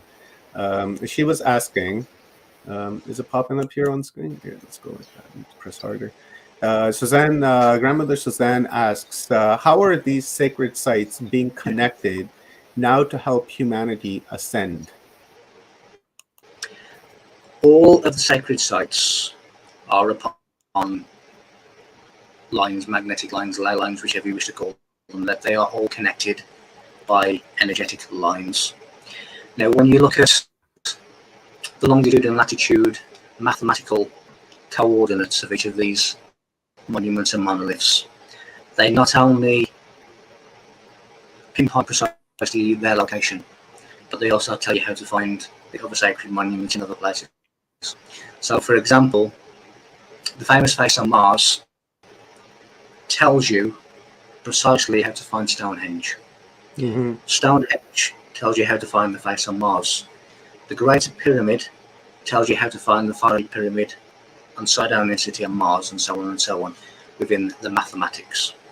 So all of these monoliths and monuments were created by the same cosmic consciousness. Mm-hmm. And they were all connected by sound, by energy line, by mathematics, which is natural law, which is astronomical law. When we start to get the knowledge back and this knowledge re-emerges, then the pyramid capstone is replaced, which is the second coming, which is the completion really of the Messiah. The anointed one is really us, each and every one of us. Every single one of these monuments is connected. So when you switch on one, you switch them all on. It's like one central light switch in a house. When you switch one off or on, it affects every other room. It affects every other light. And that's really what these monuments and monoliths are doing, because they were created by the same people with the same thing in mind, by the same group of advanced minds who had a direct communication with the creative mind, who used the hands of these people basically to do that.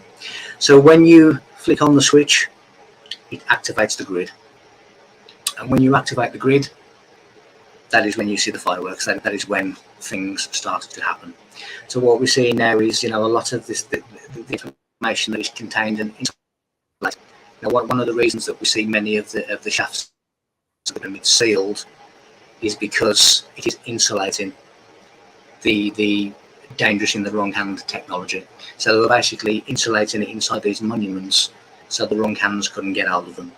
So when consciousness of humanity changes and we become responsible enough, then we will start to get these technologies back, and we'll start to get this sacred knowledge back, and then the pyramid capstone will be returned. So in essence, in a nutshell, it is a gigantic energy grid, and that's exactly how the stars are. Even though we can't see the star lines, the lines in the sky, the different stars, they are all connected to, and everything is really a gigantic network grid. So one affects all of them. When you switch one on, they all come on, and that is really a higher frequency for the planet, and that is how humanity will be helped and assisted by these monuments and monoliths, which are really crystalline amplifications of sound. And sound, if you use as a sound healer or uses sound to heal, you will know that these sounds, the preciseness of one, the ultrasound of something, for argument's sake, the initiate, the candidate would lie on that, they would hit the stone, and the vibration would go all the way through the body and awaken them. So sound can awaken humanity, and each and every one of these monuments and monoliths are sound amplifiers. With these monoliths and megaliths that we have, these sacred sites, like for instance, the Serpent Mound in Ohio, or Machu Picchu and Pumapunku and the Great Pyramids and etc. Now, what about the sites at Stonehenge, and also what about the sites that are like so ancient that they've pretty much crumbled away, but we know that our ancestors, when they built these monuments, they built them on energy grid points around the earth. So now those sites that have been activated by our ancestors in the past, would those count as well within the activation of the planet, or are those gone like dormant now instead of? Because I'm wondering about the residual effect of the sites that are like so ancient that they're like almost crumbled to the ground. But I don't think it's about the actual structure that's there. It's more so the energy that is being collected there. So you always have a manifest, you always have an unmanifest that is unseen, but is in simultaneous existence around. So they were always intended to be part of the grid because they were put on energy lines, they were built for a specific reason. But just because one or two of them doesn't work doesn't mean to say that the grid doesn't work. You can have, you can send the juice in different directions. So in reality, the energy of the place is still there, and it will still work, and it will still have its desired effect. And if you want to find these hidden places, just follow ley lines, just follow them all the way into the Amazon forest, and you'll find these temples, these places. So all of them will work. The very reason that the likes of the British government is talking seriously about putting the highway on Stonehenge is because for anyone who's been to Stonehenge, you will realise that there's miles and miles and miles of fields around that you don't need to anywhere near the sacred site. But they understand that if you put a highway on Stonehenge, you are disrupting its energy. And they understand that. That's why they're doing it. When you have the likes of the Egyptian government and wherever they are preventing people from going to certain places, when people are looking for these stones that I'm talking about that slide open by certain sounds, they are guarded. The things that are found that go against the official mainstream narrative about advanced technology and things, they are under armed guard, military guard, under the authority of the government, so people cannot see them and cannot know about them. So they understand, the powers that be understand the significance of what is going on, and they are trying their best to disrupt them. And if you disrupt the flow, you can't stop something. As I say, if you have something that is determined and predetermined and pre-written, you're not going to stop it, but you can try and disrupt it. And that is what they're trying to do. There is no need whatsoever to build a highway underneath Stonehenge, but there's a deeper reason for doing that. Man, I almost feel embarrassed that, I do feel embarrassed. You're saying that these people are going to come along and build a highway underneath Stonehenge, and we know it's just not Stonehenge, there's Woodhenge as well, and it just gets bigger and bigger and bigger. So we know that there's like massive amounts of energy that's happening there. So they must know something in order for them to do this. It's absolutely ridiculous. Now, I got a follow-up question on this, because this is very fascinating with the monoliths and the megaliths around the world. Our Schumann resonance fluctuates up and down, depending on the mood of the planet. Now that we're going into this parallel timeline and the shift that's happening, how do these Schumann resonance will affect these megalith sites and these sacred sites around the world? What I really mean is like the position in space, right? And then with all the stars and all the planets that are around, like Venus and Mars, for instance, they're dancing together, the masculine and the feminine, across our sky. And the Schumann seems to be rising, and sometimes it just goes totally blank because it's so high. How would that have an effect on the activation of these sites? The Schumann resonance, obviously, is when they've done experiments and they've deprived people access to the Schumann resonance, that those people have become very ill very quickly. Mm-hmm. And then when they were being reintroduced to the Schumann resonance, then they became healthy again. So this was done multiple times, and it had the same result. So clearly we are reliant upon the frequencies of our planet. Our DNA is really compatible with the frequency of the planet of birth. Our vibrations are compatible with the planet of birth, and that is part of the Schumann resonance, which we seem to need in order to have health. When you alter the vibration or the sound of the dynamics of something, and of course sometimes it can have an impact. What I found with sound is that when you have a higher frequency of sound and it comes into contact with a lower frequency of the same pitch, for argument's sake, the lower frequency, the lower pitch will always raise itself to the higher frequency, always.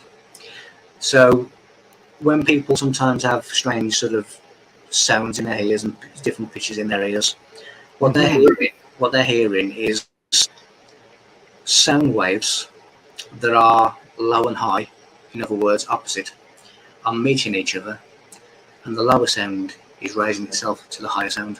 That is what they're hearing in their ears. That's what ringing, right? The tinnitus or tinnitus, whatever they call that.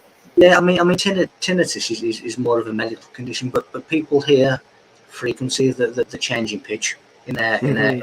I get that. And so do I. And that really is two sound waves of different frequency passing each other, and the lower one is raising itself to the higher one. That is how it works always. So these monuments and monoliths were built with the highest of frequencies. Kind of like the tuning fork that you were talking about. Yeah, which is really the low is trying to match the high.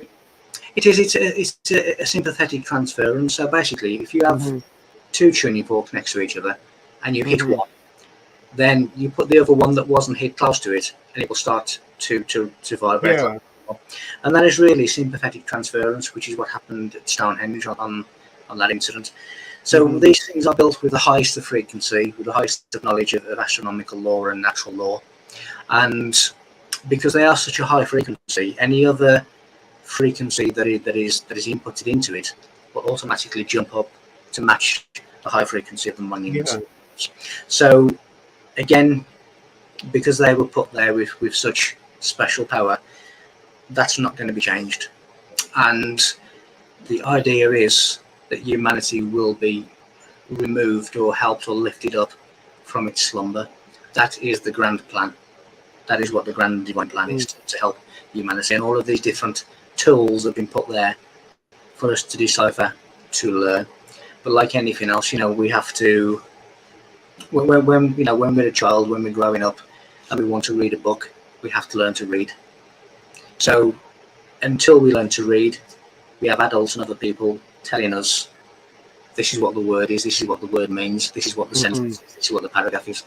So we have, at the moment, people who, speaking at these events and wherever, who are explaining to people what the narrative means.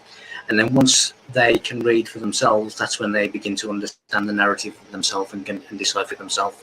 And when enough people decipher this information, because it's written everywhere, on every side of the pyramid, it tells you, then when we are mature enough, then we will rise our settlements. But regardless of what you input or try to disrupt with, it will always find a way, because it is with the highest of mind, with the highest consciousness, with the highest degree of natural and astronomical law. Now, Mike, I'm just wondering, it's like the tuning forks, right? I'm trying to wrap my head around that. It's amazing that it's a sympathetic transfer of vibration and frequency. Why does that not happen with humans? Let's say if you're vibrating at a high distortion and then somebody else comes along and stands next to you that's vibrating at a lower distortion, at a denser distortion, how come they're not getting that sympathetic distortion transferred from you to him, right? Kind of like the quantum entanglement, so to say. Good question, really. I mean, everything is built to a certain blueprint, and just like with all other blueprints, sometimes it doesn't work, but it is meant to work. And there's a comment in there by Stone about the frequency that come in and out of the air in different pitches is really information downloadable. Yes, because information can travel within sound waves. When you look at crop circles, the pitch and the sound that is coming from crop circles is the exact same pitch and the exact same sound that is emanating from the rings of Saturn. Within this sound, there are letters, there are phrases, there are sentences. It is a language. Now, when you look at some of the famous composers, Mozart, Bach, they used to deliberately put messages inside the sound waves of the symphonies. And that's how, and they used to pass information between families and different people, because they'd encrypted messages within sound waves, which is what's happening at crop circles, Nazca lines, hieroglyphs, all of these things. We all are really a vibrating, frequency-led vessel. And when we become ill, or a part of us becomes ill, it's because that part of the body has reduced its frequency and has become, again, incompatible with health. When you put these things close enough together, they have sympathetic transference. And tuning forks, monuments, monoliths, people, we all affect each other in different ways. If I have a massive argument, then you can feel, even though the argument may have stopped, the energy of that argument remains in the room for some time. So anybody else who walks in that room can feel that energy. It has an effect on them. They can instantly feel it. And everything has an effect in different ways.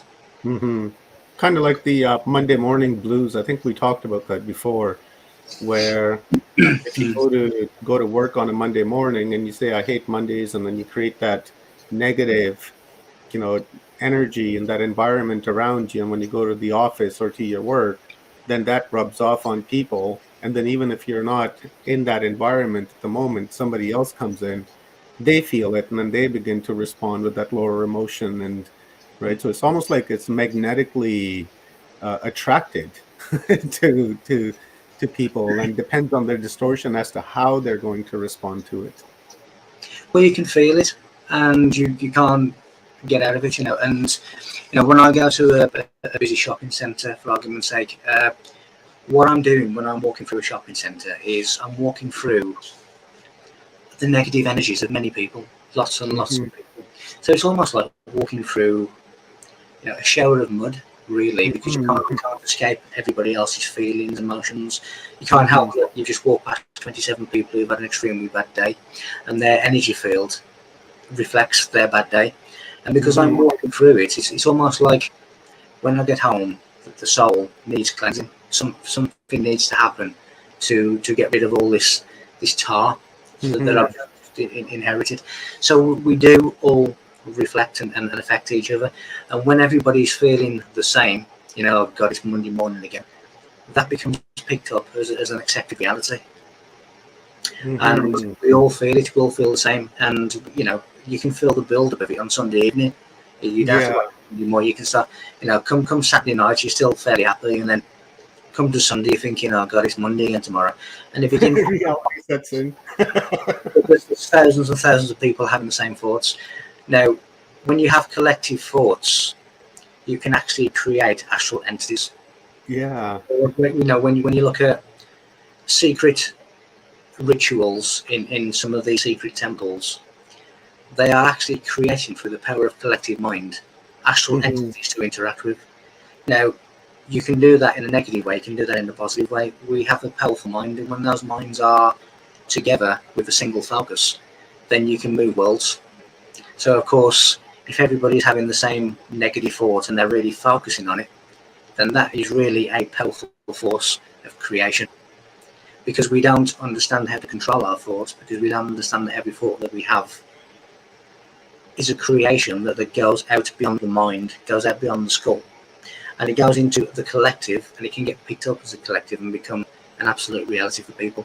It becomes the accepted reality, because we don't understand our mind, we don't understand the subconscious, we don't understand what thoughts really are, we don't understand how people are picking up on our thoughts, we don't understand that a lot of the thoughts that we have are not our own.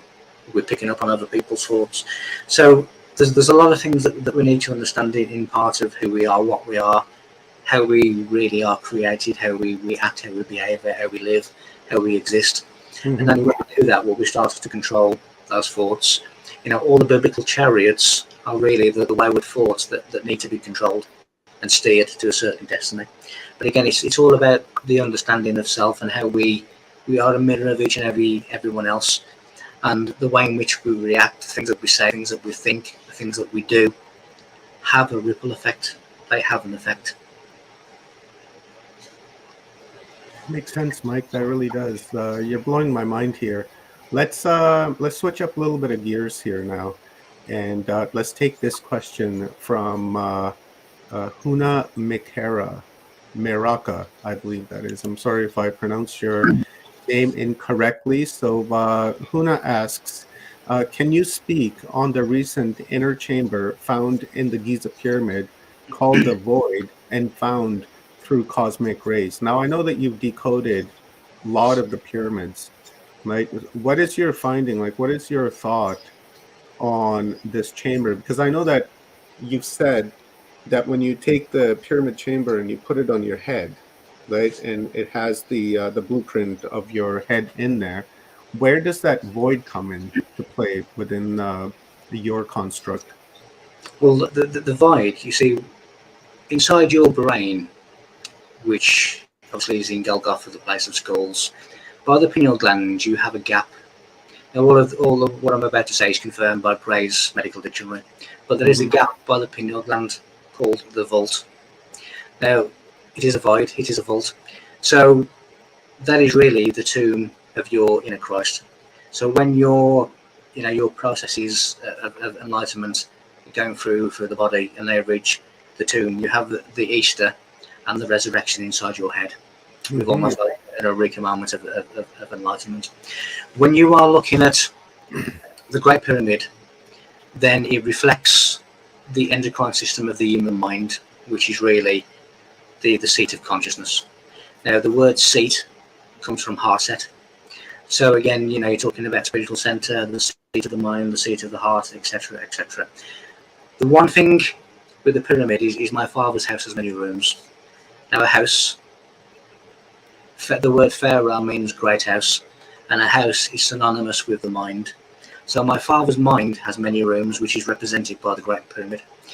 What you find inside the Great Pyramid in particular, because that is the epicenter, that is the center of all other monuments.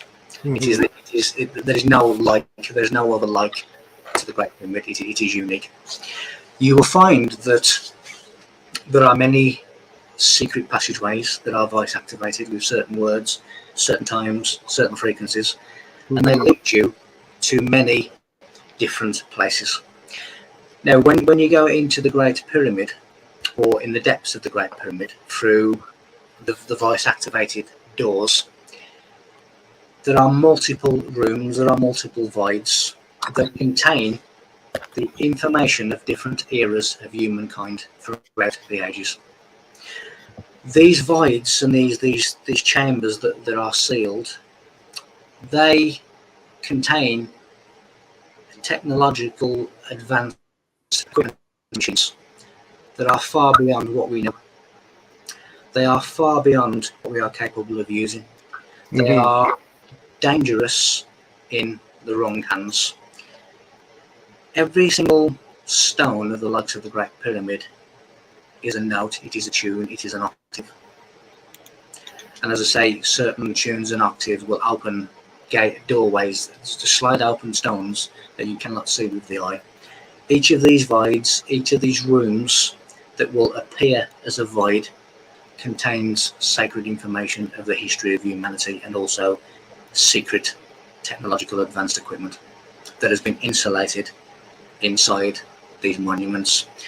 Now, the pyramids are thick stone because it stops things like dangerous frequencies seeping out. Now, many people have recorded hearing thunder inside the Great Pyramid, and they have heard correctly, because in the shafts and the tunnels of the Great Pyramid, what they were doing is they were releasing opposing forces, positive and negative, and the tension of those forces as they passed through the chambers and the tunnels created thunder, created light. They were able to control the weather using this kind of technology, the shafts and the tunnels of the Great Pyramid. There's a lot to be discovered, but in essence, the answer to the question is it will be a room that contains sacred information or advanced technology. That there is somebody, I believe, that is planning on doing a complete sweep of the Great Pyramid with such technology, and that will reveal that there are many rooms. But those rooms are not empty rooms, they contain information, and it was insulated from the outside world in order to protect it. Great answer, Mike. That was brilliant. Thank you. Let's take this one from Rockers Los Angeles. Heaven, I haven't forgotten about you. I see your question. It's on my list. And that's the last question I will ask Mike because I feel that's very important. So Rockers Los Angeles asks, where the beings with the elongated skulls have the ability to use a larger portion of their brain? Yes, the elongated skulls is really a full and complete brain capacity. So what they did with that brain capacity, that they had greater spiritual abilities and greater spiritual capabilities, such as the astral brain, which is astral travel. You know, that they were able to see into the future, see into the past. I've actually had an Egyptian pharaoh travel to my time, and I've walked next to him, and that is a fact. You know, and that was in 2017. Consciously, I have also gone back in time to witness an event 159 years previously. So when you actually go outside time and space, then you can actually see different time events. So they had a greater capacity, they needed a greater brain, a bigger brain, a different brain to have these spiritual capacities. And that is why they had elongated skulls. Obviously, the sons of men have the skulls that we have today, which don't have that spiritual ability, or certainly that spiritual ability has been dormant for a long time. So the elongated skulls is a completed greater brain capacity, brain center capacity. Do you think the people with the elongated skull were humans or hybrids or ET? I think that they were an advanced human.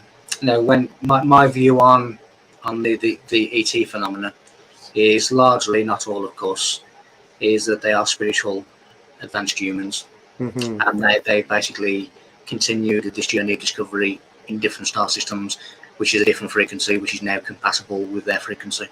So a lot of these ET races are advanced spiritual humans who have come back to help us. You know, what parents would not want to come back and help their children? So My parents. there's always the exception in the unmanifest. Yeah. That's too funny. Thanks, Mike. Let's hit up a question from Crash, I believe it is. Asks at Mike also, are you aware of the ancient Egyptian references to Ta Marie and the American Egypt connection here? What are your thoughts? Yes, there is a connection. There is always a connection, and even the Knights Templars, you know, spoke about a place called America, the great land of America, which of course is America. Mm-hmm.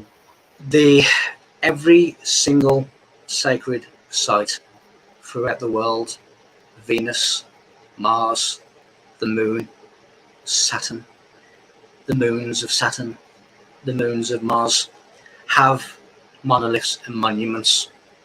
They are all connected. Egypt is the epicenter when it comes to Earth monuments and monoliths. It is directly in the exact center of Earth.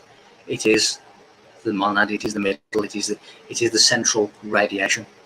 But every other single monument and monolith is connected in a divine way, in mathematics, in astronomy, in astrology, in spiritualism, in the advanced knowledge that was put into it in order to build it. Mm-hmm. So yes, there is a connection, and it is the same connection as you see between Stonehenge and the face of Mars, Stonehenge and Göbekli Tepe, and you know, Stonehenge and Quetzalcoatl. All of these things are intrinsically linked, intrinsically connected by theme, by mathematics, by natural laws, and by astronomical laws.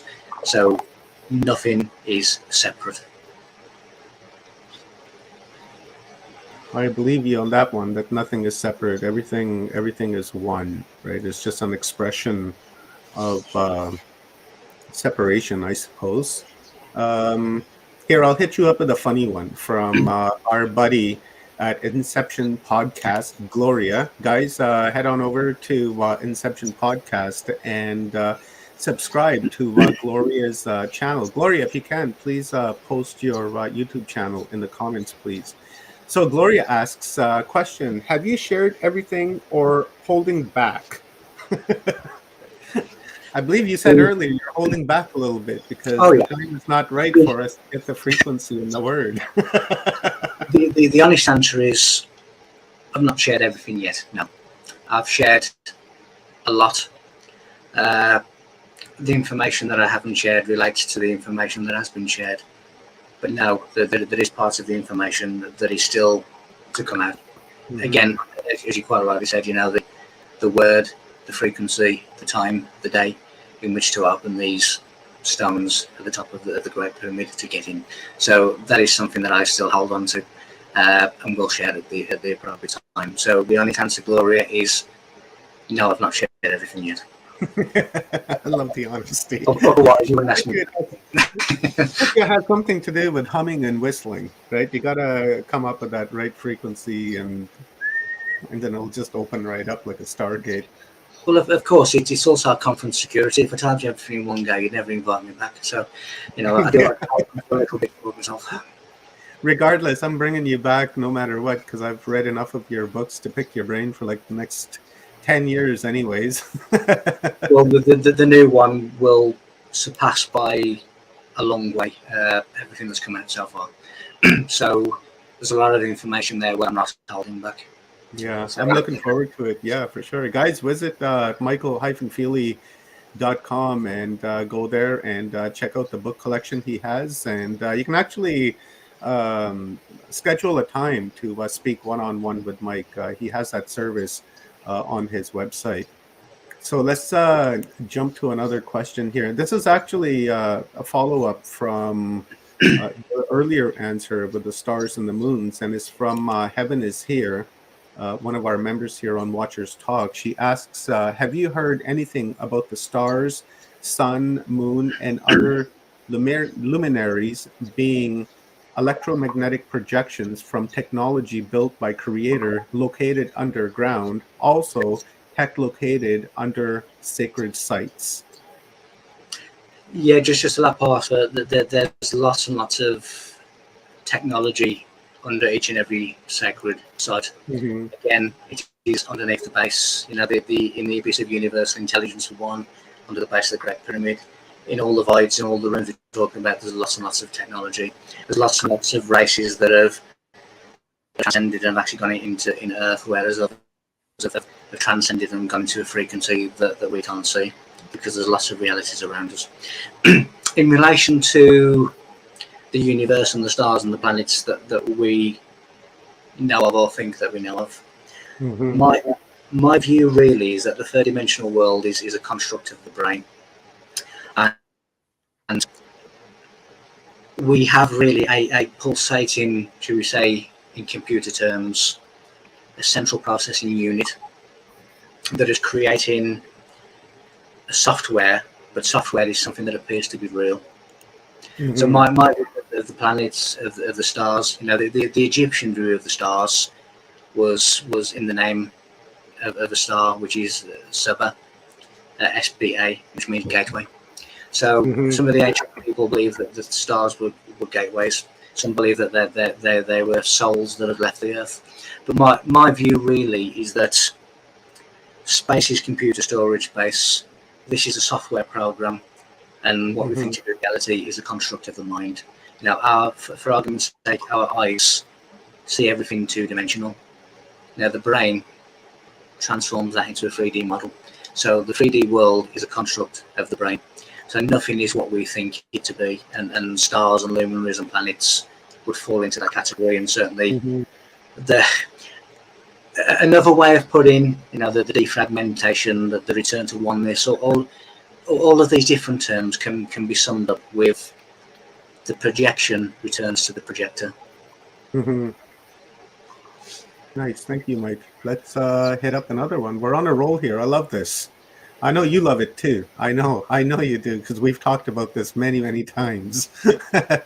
That's why I did it, Mike. Let's take a question from Huna Mereka again. This is a good one. It says, question, also, have you made a connection with 3168 in with John 3:16 in the Bible, and the sun and 8 turned sideways equals infinity? Yes. Again, 8 turned sideways, the lazy 8. When you have a singular timeline, a singular line of numbers, it is infinity. Now, when you get beyond infinity, you have negative infinity, which is shrinkage. So when you see the, you know, like the Virgin Media infinity lazy 8 symbol, you have one of the loops which is smaller, which is negative infinity, which is shrinkage. In terms of John and the numbers of John, as I said, the original Bible is the Giza Plateau in Egypt, and that is mathematically, I can prove that. You know, if I can prove that in the mathematics and the height and the diameters of the Great Pyramid, it mentions Christ, who wasn't even around or even thought of in those days. It's almost a prophetic vision. Now, all the mathematics of the Bible, you know, again, I've told you before, and we had a little bit of a laugh over it, but somebody on one of these call-in shows before said to me that the Bible or numbers have nothing to do with the Bible. And I said to them, why is there a scripture, a book of the Bible called Numbers? Because there's so many bits of mathematics that is hidden within the Bible, which is hidden within the pyramid. The sun serves the material. That is why there's lots and lots of sun worship, especially those who wish for humanity to remain in the material. because the sun, serves the material realm, which is where they want to keep us. The spiritual realm is served by Sirius, the blazing star, because Sirius means scorching. So the blazing star of Masonry is Sirius, the spiritual sun, the central sun. But all of these biblical passages and numbers in John and Genesis and all of these different places is found within the pyramids, within the monuments. And again, 3168 is another one of those, because it's, again, when you look at the Sphinx and you look at the diameters of the Sphinx, it is 316,800. If you just remove the 2 zeros, it becomes 3168. So that is the parameter of New Jerusalem, which is heaven on earth. That is the mathematical diameters of the Sphinx of Egypt, which represents enlightened man and how to get to enlightenment. So the Sphinx, the 3168, the New Jerusalem, the pyramids that relate to Christ, it is all a mathematical, numerical Bible that is found in the 13 square acres, the legs of the bed.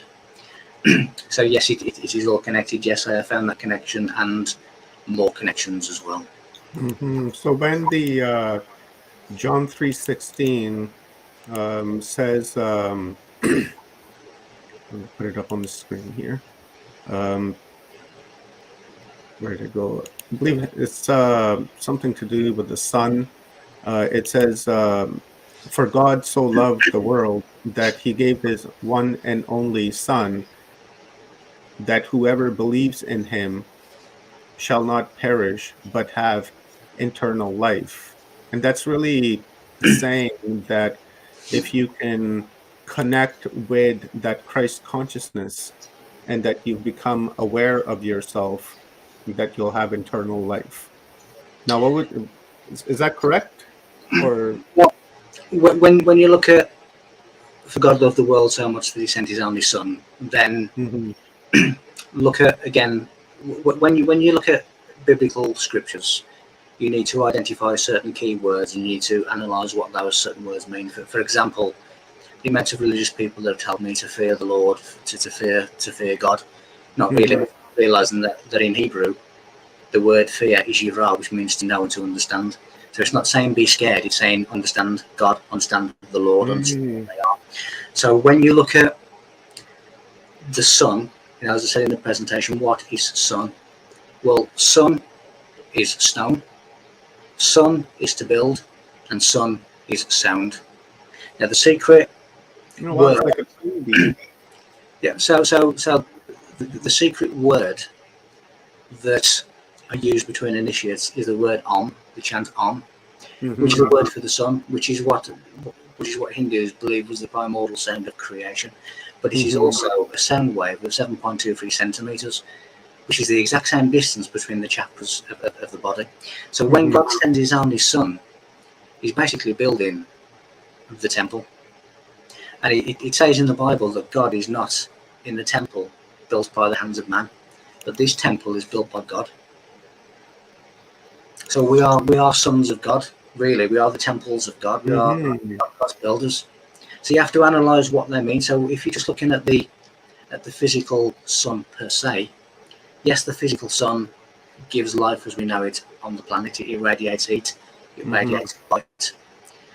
But we have to analyze the meaning of specific words, because sun worship was really not necessarily the physical sun, but the physical sun is a personification of the solar logos, which is really the forces of universal light. And they saw that as the pie in the sky, the circle in the sky. So yes, we need to analyze the meaning of the words, which gives us the correct understanding of what those phrases mean. Excellent, Mike. This has been just a wonderful session, and we just got a couple of minutes left before we bring Dr. Michael Cremo on. And I want to ask this final question that I've been hanging on to forever, and it is from Heaven is Here. And I'm interested in this too, because I just got a granddaughter, and I want to educate her in this type of information so that when she grows up, she has the real truth. So when can we expect your children books, and how many of them are you working on simultaneously? or is it a series? And tell us, give us a download on that so we can get prepared. Yeah, but basically, at the moment it is a series of 7 books, because the idea was that the There's 7 again. yeah, number 7, which again is extremely important, and all the numbers within the Great Pyramid are 7 or divisible by 7. Mm-hmm. So the stone that I talked about that moved opened for 7 feet, etc., etc. Mm-hmm. So it's a series of 7 books which relate to 7 chapters. The idea is we have this lonely child that spends a lot of time in his bedroom, which is really typifies me in my childhood. And one day there's a knock on the door. He goes downstairs. There's no one there, but he finds this book on the doorstep. So he takes this book, thinks nothing of it, puts it on the shelf, and every now and again he just gets this really, really strong urge to read the book. And he just opens it up, and wherever he opens it up, he basically gets transported to different times in history. Mm-hmm. And he goes to monuments and monoliths in history, and he's met by a messenger. And this messenger lets him have his childhood fun. He does what he wants as a child, to have a laughter, to have a play. But then at the end of that, he takes his character to one side and says, now there's some important information that I need you to take back to your time. And he then goes into the true meanings of the location of where he is. And again, that is Stonehenge, that is Atlantis, that is the Great Pyramid, and so on and so on. It's already, all the books have already been written. I'm just waiting for my wife Sarah now to illustrate them for me, which is obviously a question in the chat room. Once that is done, they will be out. I don't have any specific time at the moment, because I'm also writing Who Built the Pyramids, and that is really taking a lot of time to do that. I hope that it would be sometime this year. Is really as specific as I can be. But my idea is that children, through mainstream education, and children through what they see in historical books, are not getting the truth of the situation by any means. And their reality, their life is really dogged by falsity. And I just wanted to address some kind of balance, just to give them just to give children and their parents an alternative viewpoint. And as I say, this is not just my theory. I have mathematical and different evidences to prove what I'm saying. Mm-hmm. Who built the pyramids, why they built them, how they built them, all of these kind of things I can now answer, which is a rarity, because there's not many people that can. So I wanted to bring that information also into the mind of a child as well. Right on, Mike. Give us just a quick upload on level 1, 2, 3, 4 if people want to sign up. Well, again, level 1 is basically just free if you just want updates as to what I'm doing, when and where. Level 2 is simply just a weekly newsletter which contains esoteric information. Mm-hmm. Level 3 is the newsletter, plus every time I do a live webinar, you get free access to that. And level 4 is all of those things, plus a one-on-one monthly Skype call with me. So those are basically the different newsletters, but there's also other stuff on there which won't cost anything, that they can look at and learn from. Beautiful. Thank you very much, my brother, my star brother. I really totally appreciate your contribution here to Humanity Unplugged. And man, this last 2 hours just like that, just gone. You're having fun when that happens, right? I just look down at the clock and I'm like, oh my God, Dr. Cremo's going to be in like 5 minutes. I better start wrapping this, because those questions were just fantastic questions, guys. Thank you for that. And what a amazing session, Mike. So before I let you go and bring on Dr. Cremo, do you have any final words for our audience? And before I say that, guys, I will be sharing Mike's YouTube channel in the comments. So be sure to head on over there and subscribe to his channel. And also don't forget the bell, because it's a 2-step process. If you don't hit the bell, then there's no point in subscribing. So just quickly, Mike, give us a download, brother. Yes, as always, I like to let people know who they are, because it's something that they're never taught, they're never told. Imagine the creator of everything separated, and you become one of those fragments. So you are really the creator of everything. You are the mind of everything. You are experiencing what it is to be everything. You are the effect that fulfills the cause. Don't let anyone tell you that you're not divine. Don't let anyone tell you that you don't have divine rights. You are powerful. You are the creative force. You just have to realize that and reawaken that within you. Then there is no stopping you. Beautiful. Thank you, Mike. And Greg Herrera was asking here in the comments which of Michael's books explains about the pyramids. He really talks about them in all of them, but here's this excellent book, The Secrets of the Pyramids, Message for Humanity. This is an excellent book. Earlier, this picture that I shared here, I'll just quickly toss it up there. This image that I shared is from this book. Right, so it's an amazing book. I know it's not a very good picture because I took it with my cam, but I just wanted to give an example. So you can grab that book at michael-feely.com and the other books that Michael has as well. So thank you very much, my star brother. I appreciate you. And with that being said, we will bring Rob Yox from Full Spectrum Universe on, and Dr. Michael Cremo. And guys, don't forget to subscribe, like, and share this video so that everybody can get the truth. So, Rob, that was an amazing download, brother. Epic. Yeah, Epic. Every time he speaks, I just sit there and I'm like, right?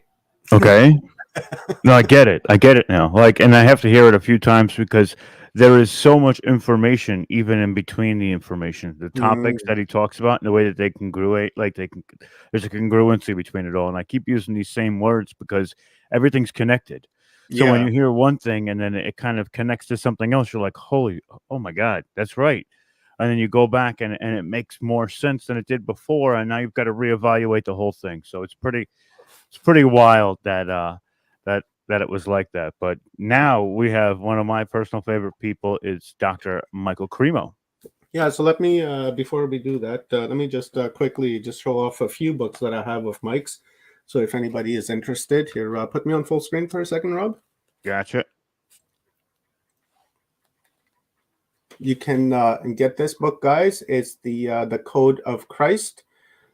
And then we have The Ancient Code, A Serpent Fire. Excellent book. Read that as well. In fact, I read them all. And then, of course, we have The Pyramids, The Secret of the Pyramids. And then we have The Alchemy of the Gods. Every one of these books is excellent. I got a couple more, but it's time to bring Dr. Cremo on. So I will alleviate myself from the screen, and looking forward to this, Rob. Yeah, me too. So just to give you a quick bio on Mr. Cremo, Mr. Dr. Michael Cremo. Michael Cremo is the cutting edge of science and cultural issues. In the course of a few months' time, he might be found on a pilgrimage to a sacred site in India, appearing on a national television show, lecturing at a mainstream science conference, or speaking to an alternative science gathering. As he crosses disciplinary and cultural boundaries, he presents to his various audiences a compelling case for negotiating the new consensus on the nature of reality. Michael Cremo is a member of the World Archaeological Congress and the European Association of Archaeologists, as well as an associate member of the Bhaktivedanta Institute, specializing in history and philosophy of the science. So without further ado, Mr. Cremo, how are you? Good to be with you, Rob and Oh, Omar. it's a pleasure. It's a pleasure. I always love when you come up here and give us an incredible information, because you're always so in tune with not just the archaeological side, but the spiritual side of those archaeological expeditions you've been on, and it's just it's incredible. So Yeah. So I did have a PowerPoint presentation prepared, but I'd just like you to feel free to interrupt at any time and ask questions. I just wanted to have something to say. of course, Prepared, I'll but definitely interject and ask some questions as we go yeah. along.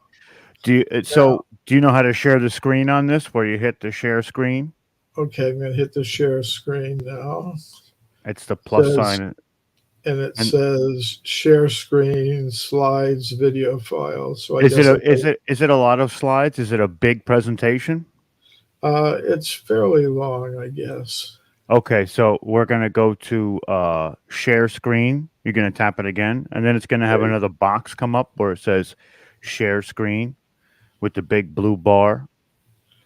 Okay. And Entire screen. so right in the middle, next to entire screen, you're gonna see Windows. Right. Go to the Now, windows. click on the Windows and then look down, and you should see the PowerPoint presentation. Okay. I'll click on that. Click on the PowerPoint, and then the bottom right corner it should say share screen.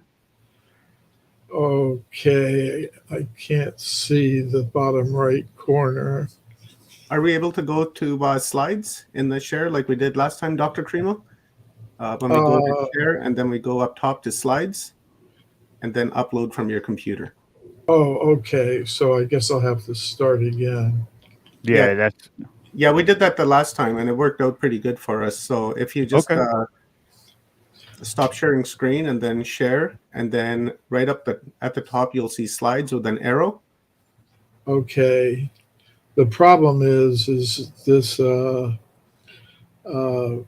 thing that just came up, the choose what to share. It goes off the bottom of my screen, and I can't get it to move up. So I'm kind of stuck here. Yeah. Let's stop sharing screen. Right? We'll start the process over again. Let's just stop share screen. Okay. Yeah, I can't. Usually you see that at the top of the, like below the URL up top. You see that? Usually if you're sharing the screen, it'll have a bar where you're, oh, It's okay. why does that keep We'll come happening? back. I think it's the internet, right? The internet is it's a little choppy here on my end as well. And Dr. Cremo will come back here pretty quick. Are you frozen too? Yeah. Yeah, it looks like Rob is frozen too. So all good, guys. We're experiencing this internet difficulty for the past few days anyhow. But, hopefully it will rectify itself and fix itself. So we'll just wait for Dr. Cremo to come back. And There you are. yeah. Oof. I was just stuck in a matrix for a minute. That was wild. Yeah, I know, There right? it is. All right. Okay, I'll stop. You stop. Share screen. Yeah, and then go And then up at the top, it's going to say slides. Slides. And then upload from your computer, Dr. Cremo. Okay. Upload file from the computer. Yeah.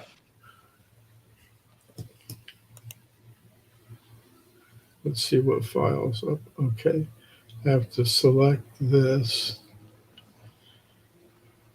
And then it's going to take a moment to process and put the slides through once you find the presentation.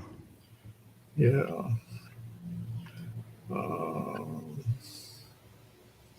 Let's see.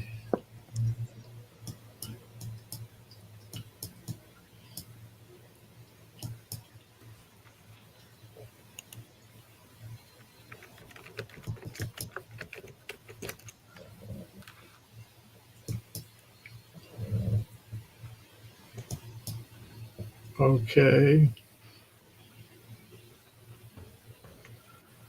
Now it says processing, correct? I hope so. I clicked on open that file. Perfect. It'll let you know if it's too big or not. But, Dr. Cremo, just to ask you a question right off the bat is, Yeah, right. while we're waiting for that to be done, we had you on the panel the other day with, I believe it was Dr. Sam, a couple of other people talking about the pyramids themselves, right? We're looking at so many different aspects of the pyramids in Giza. What do you feel is the main function, and it's just your point of view, of those specific pyramids? What do you feel is the main cause or functionality of them? Well, I'm not a pyramid researcher. So anything I say about it would just be my opinion as a person who's just encountered whatever I've heard. So I haven't really looked into it, as a matter of research and trying to understand myself about it. But they, it depends upon your whole worldview. I accept a consciousness based universe rather than a matter based universe.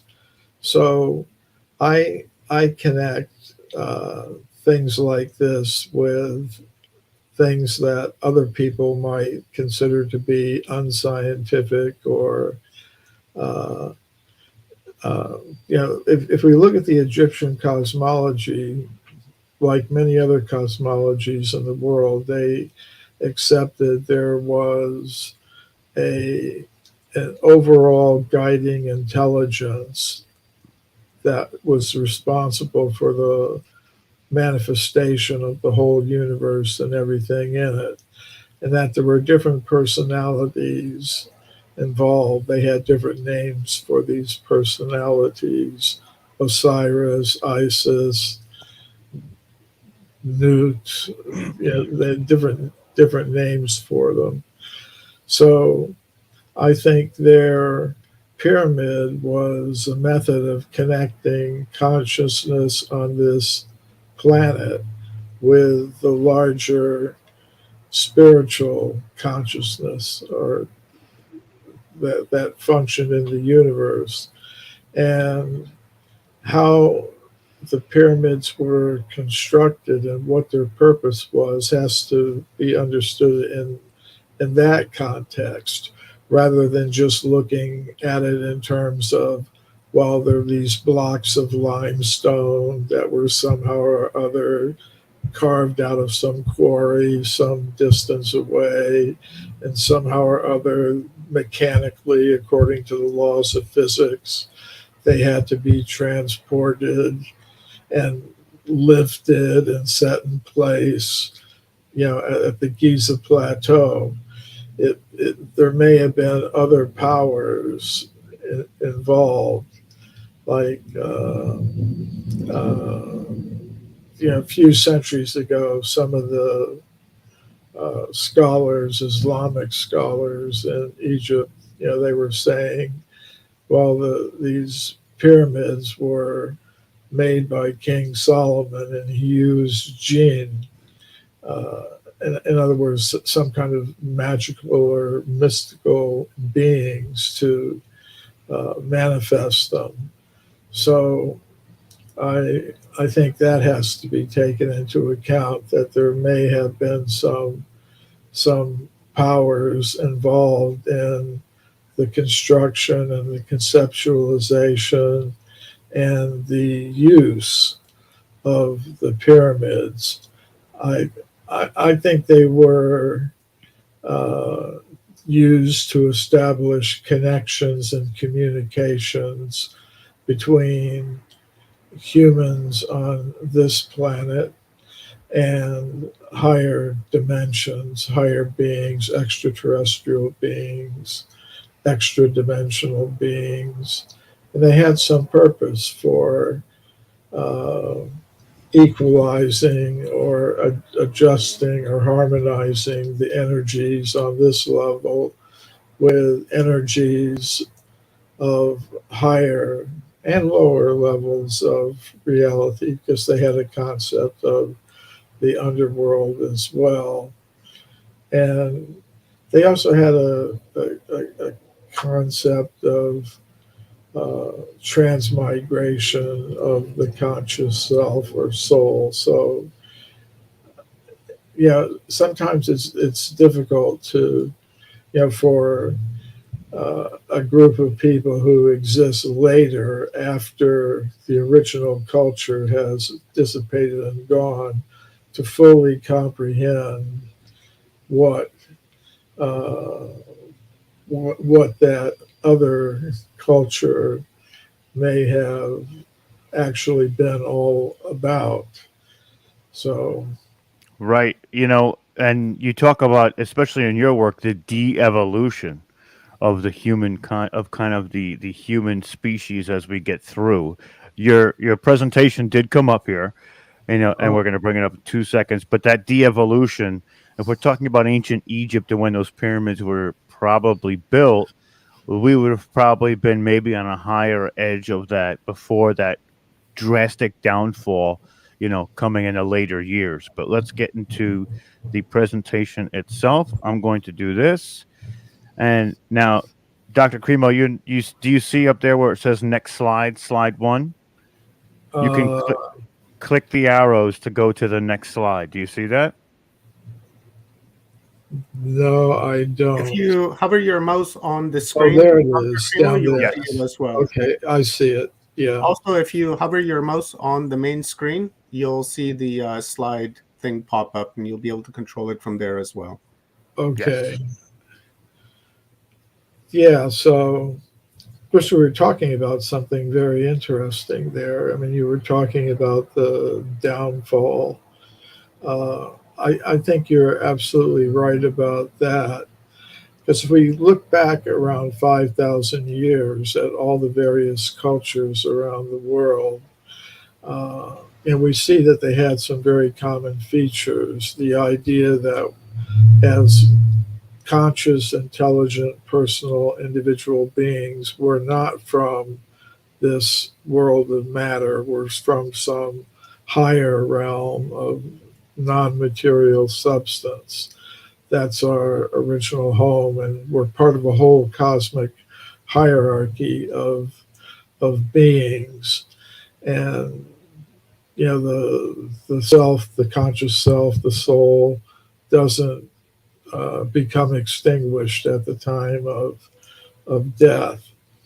So they all tended to have ideas like that. And they were talking about connections between human society and these higher dimensional beings. They were regularly visited by them and communicated with them. But that all seemed to stop about 5,000 years ago or so, which kind of corresponds with the Hindu idea of cyclical time, that there are yugas that pass one age to the other.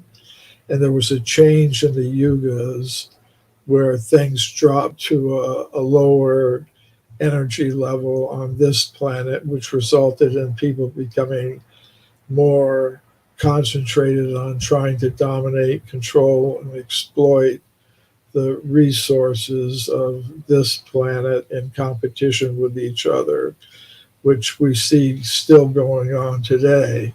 So their attention was focused elsewhere, not on their connection with the whole cosmos, but with a very narrow focus on their own uh, desires to dominate, control, and exploit others and the resources of nature. And those connections between human society on this planet and the extraterrestrial or extra dimensional elements was left aside. So, but to get that's part of what I mean by devolution. Can I go back to the slides now? Do I just click on okay. So that's what I had prepared for today. And, sometimes people ask me, well, why a spiritual perspective? Why is it necessary? Isn't science enough? And why, in particular, a Vedic perspective?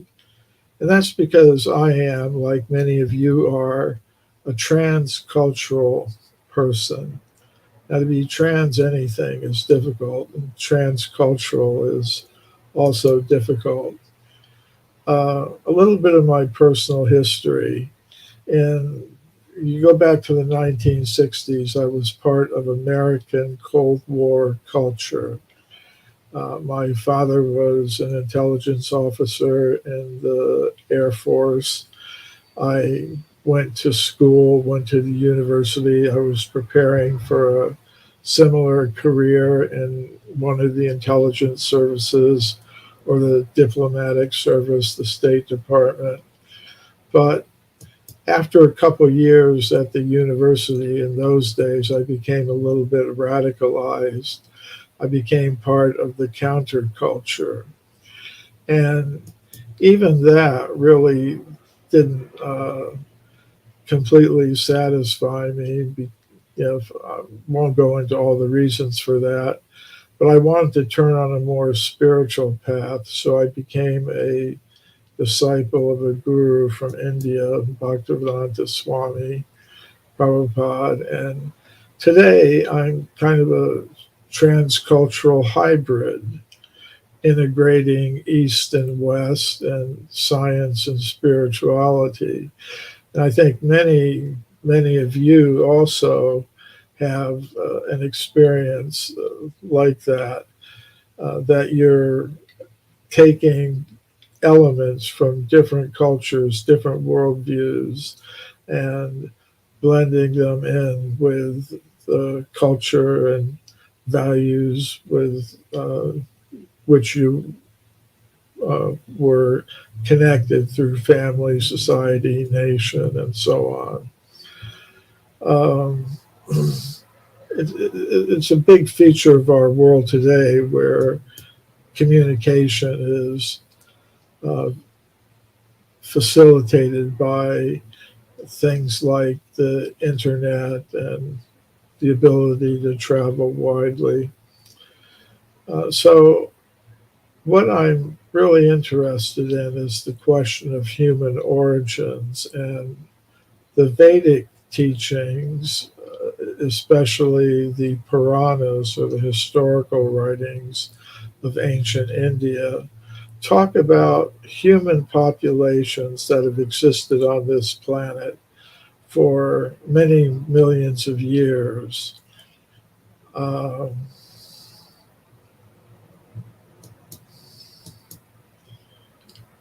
Now, that's quite different from the picture of human origins that we get from modern science, which tells us that humans like us first appeared between 200,000 and maybe 300,000 years ago, having evolved from more primitive ape-like human ancestors. I think there's a lot of evidence that contradicts that. There's many discoveries of human bones, human artifacts, and human footprints going back tens of millions, even hundreds of millions of years are there in the original scientific literature, although we don't hear very much about it today. So I collected all those reports in this book, Forbidden Archaeology. And I would say that this evidence isn't well known because of a process of knowledge filtration that operates in the world of science. And this evidence, it contradicts this widely accepted theory, which means we need new explanations for human origins. But what I proposed in this book was that before we even ask the question, where did human beings come from, we should first of all ask the question, what is a human being? So that's an ontological question. What are we? Today, many scientists are going to say we're just a machine made of matter.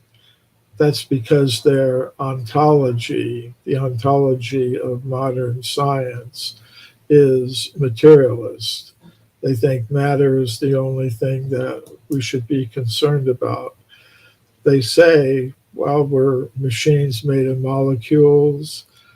This implies that life came um, into existence when in some ocean water a few billion years ago, the chemicals combined to form some self-reproducing organism, and somehow uh, they say that it happened, but they can't say how it happened.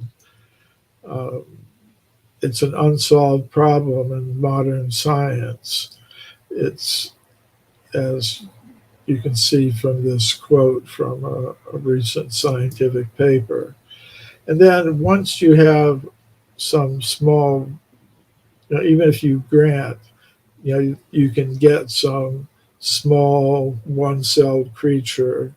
How did all these different body types of so many types of plants and animals come into existence? They say it happened by evolution, but there's no real detailed scientific explanation how that happened. Again, this is one of the unsolved problems in biology. Like this article says, foremost among the unresolved problems confronting modern biology is the origin of biological complexity, most notably the shape and form of our own bodies. So,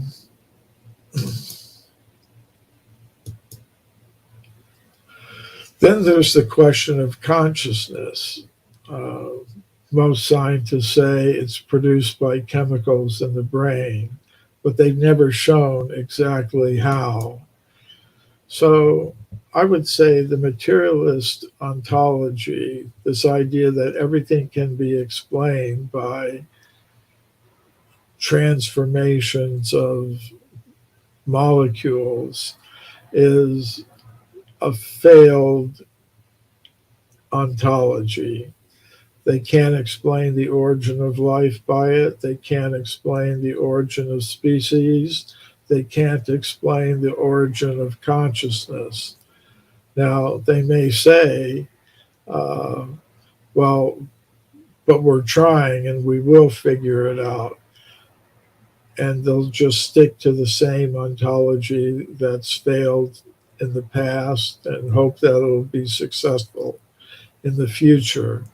But another approach is to change the ontology. And many scientists have kind of come to that conclusion when they've reached a dead end in their attempts to explain everything by combinations of matter.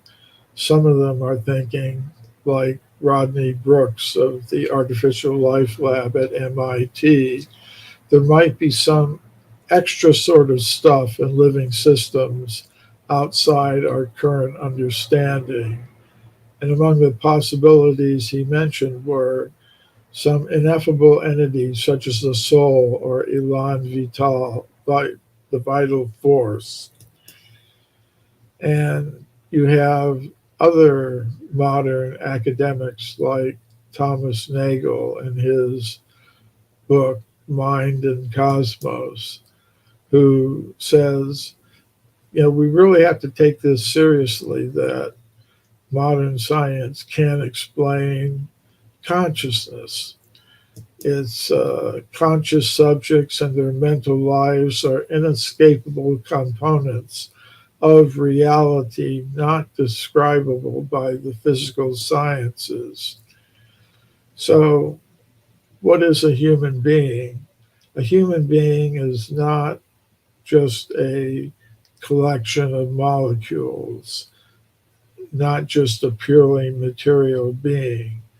Matter is there, yes, but beyond that, there is a subtle mind element, a mental body, and there's also the spiritual body, which is the source of consciousness. There are Sanskrit terms for these things, which I won't go over, but you could consider it like a computer analogy that the matter, the material part of our body, the gross physical part, is like the computer hardware.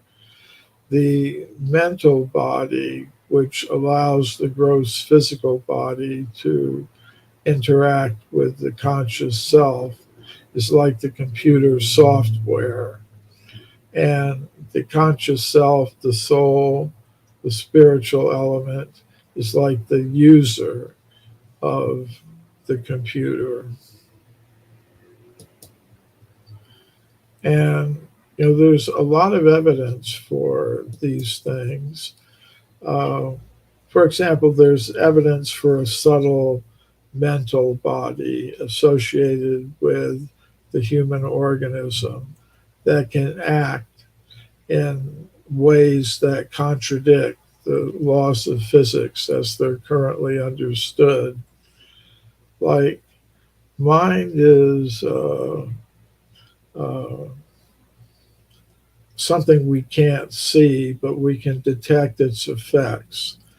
Like, air is invisible, but you can observe its effects when it blows over the surface of a lake, for example. You can see waves forming.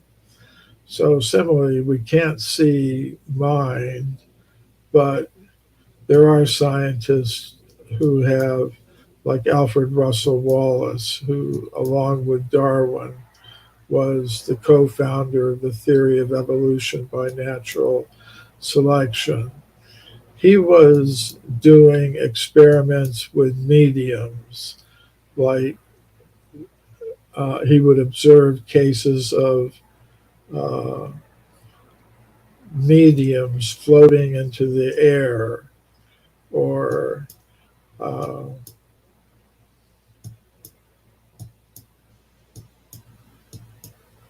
okay, we're not going to the next slide. I see that. Why it's not. Let's Yeah, go back a little bit. See, hang on. Let's try and get it to go past there. okay. Oh, there we go. Oh, it went too far. Okay, well, we'll start here.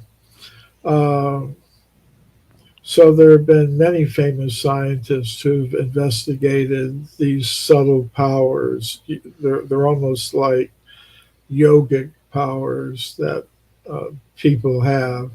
Pierre and Marie Curie, who got Nobel Prizes for their work in discovering radium, were doing research with mediums like Eusapia Palladino, who had psychokinetic powers, the ability to move material objects without touching them. You don't read about that in the textbooks because of knowledge filtration. Um, okay, now, in more modern times, you have researchers like Robert John and Brenda Dunn of the Princeton Engineering Anomalies Research Group, who have done experiments with random number generators showing that people can mentally control the output of these random number generators just by mentally willing. They can influence the output. Um, and then there are also remote viewing experiments where people are able to perceive what's going on at remote locations. Uh, there are researchers like Stefan Schwartz who have engaged in this kind of research. So, beyond that, there's evidence for a conscious self that can exist outside the body, outside the brain. Evidence for this phenomenon comes from medical studies of out-of-body experiences, where the conscious self temporarily separates from the brain and then re-enters the same body, becomes associated with the same brain. Of course, that leads to the idea of reincarnation, that a soul can not only leave one body and re-enter the same body, but can leave one body and enter another body and retain memories of its previous existence, as has been studied by Ian Stevenson originally, and now there's Dr. Tucker who's carrying on his research. So, in this process of the evolution of in this process of transmigration of the soul, there can also be an evolution of the soul through different species, different kinds of bodies, to the human body, and then from there it's possible to go back down. So there's a kind of an evolution or devolution also of the soul. So basically, if we're going to talk about a human being, we have to understand what a human being actually is. And what we are ultimately is beings of pure consciousness. And the cosmos itself is divided in these different ways. There at the bottom, there's a level of the cosmos dominated by ordinary matter, and that's where we exist today. There's another level of the cosmos dominated by subtle mental and intellectual energies, and it's inhabited by beings that people have called gods, demigods, angels. There are all kinds of names for them in different cultures. And then finally, there's the level of pure consciousness, which is where we're originally from, and we're meant to go back there. So this idea of a cosmic hierarchy of beings with three different levels is something that's found in most cultures in the world. Terrestrial level, a celestial level, and a purely spiritual level. So there's a lot of evidence for these different categories. I'll just mention here the work of Dr. John Mack, who was head of the psychiatry department at Harvard University. He wrote in his book, Passport to the Cosmos, "It appears ever more likely that we exist in a multidimensional cosmos. The cosmos appears to be filled with beings, creatures, spirits, intelligences, gods." Now, he got in a lot of trouble at Harvard University for writing things like that. They actually tried to get him removed from his position, but he successfully fought that. I remember meeting him once we were both speaking at a crop circle conference in Glastonbury, England, and we went to each other's lectures and we agreed to stay in touch with each other, but he died in an automobile accident in England shortly after that. And he was walking by the side of a road, and a car went up on the side of the road and killed him. But I'll put this concept of devolution together for you now. As beings of pure consciousness, we originally exist on this high level, the level of pure consciousness or spirit. Some conscious selves come down to the mental and intellectual level, the level of the subtle material energies, and some go further down to the level of accepting gross physical bodies. But it's a process that can be reversed. That process of devolution can be reversed. And okay, originally we're beings of pure consciousness. We can go down to the more subtle levels and then down to the gross physical level. But we can transform ourselves back into beings of pure consciousness. And that's the purpose of different systems of yoga, meditation, contemplation, and prayer. And that's the actual purpose of human life, from which many have become distracted by the the forces that are in control of society today, who want to direct our attention to purely material things. Uh, the antidote to that is to direct one's attention inward towards the light, the spiritual light. I do that by Hare Krishna mantra meditation, but there are many different systems of transforming consciousness to be found in the great spiritual traditions of the world, including indigenous peoples' worldviews. So these are some of my books: Human Devolution on this topic, My Science, My Religion, and these others as well. So, yeah, I wanted to have something prepared for today, but I really enjoyed speaking with you, Rob, and Omar, when I have a chance to speak with you.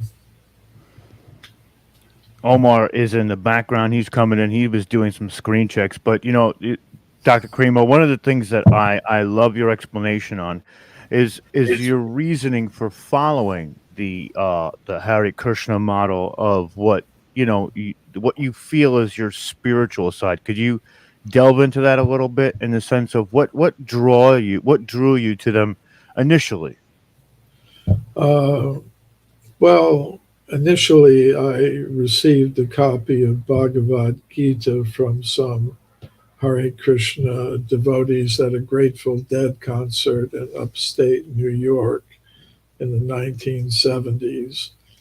And I, I, I liked the ideas in the book. And I also liked that there was some practical advice about what to do. And, that, you have to take control of your life because, there are so many things that are competing for our attention. There's the media, the news. I mean, if all the news is talking about a certain thing, then you become fixated on it. And when I could see that, so many things are competing for my attention, and what is the result of giving my attention to those things? It it seemed to be focused on convincing me that I'm a machine made of matter and that my purpose in life is to consume and produce as many material things as possible in competition with others who are doing the same thing. And it becomes like, well, am I satisfied with that? And to because and they were trying to fix my identity in that way that yeah, I'm a producer and consumer of material things, and certain people profit from that, and it generates wealth for other people, and they may exploit it in different ways. So I thought I would rather have this other kind of identity that's described in this ancient text. I'm not saying that the Bhagavad Gita is the only place you can get these insights. It just happened to be what resonated with me. But I decided that, well, yeah, maybe it would be good to focus my attention on something that would allow my identity to be less under the influence of these other things. So that's what got me into meditation, to being able to focus on the nature of the self beyond its material coverings. So I think that's what really got me into it, the need to, like I said, take control of my mind and intelligence and focus on the essential self, which then allows me to see others not in terms of their external covering, but in terms of their nature as beings of pure consciousness. And that's because if we don't know who we really are, then we can't act in our own best self interest. And if we don't know who others really are, we can't act in their best interest. So I think it's fundamental that we arrive at a correct understanding of who and what and where we really are, because otherwise, if we have incomplete or incorrect understandings of our own identity and those of others, we don't really know where we are or where we should be going, we can't orient ourselves properly, then we're just going to become victims, or worse, Right. victimizers of other people, other living things, and ourselves. I love how you describe that too, and there is a balance between, of course, we have to purchase certain items, but if you stand principled in those in that side of your life, it's numbing, it's non-fulfilling, and it becomes this dichotomy that essentially you become eventually the one who's profiting in a way that's not fulfilling. And one of the things we did at an event in the beginning of January when we were trying to create intentions for this year was we kind of went into that two roads model where there's this inevitable split that's coming, and the low frequency is one way, higher frequency is the other way. What's your take on that specific type of I think it was it was the Hopi text, but I think they've talked about it in other areas of the world as well.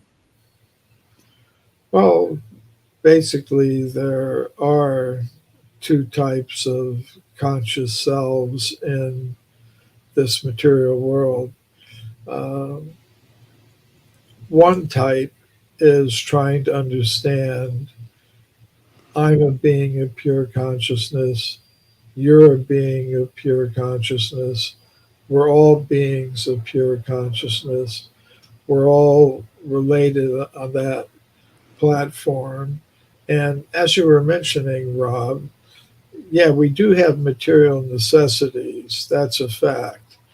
But if one is in this group, like trying to understand our real nature as beings of pure consciousness, we would try to figure out ways in which to satisfy our material needs in the most simple, natural, fair, and efficient way possible. And we would find ways to do it without dividing ourselves into competing groups that are in conflict with each other for survival and for control of scarce resources. It's the other type of person is just totally into trying to control, dominate, and exploit the resources of nature to the greatest extent possible in connection with uh, other individuals and groups in competition with them for the same thing. And depending upon which group is more numerous or dominant, you're going to have a particular type of world that you're living in. And we can, I think, see the results of a world that is focused on this other idea that's being widely promoted by the scientific world through its control of education systems. Namely, yes, we're uh, machines made of matter in competition with each other for survival, and you see what the result is. Well, for sure, we're living in it right now. I think that you're right. There's this symbiosis that the indigenous peoples used to live with on this planet while exploring that consciousness side of themselves, and that ability to connect to the planet, but not only the planet, each other at such a greater level.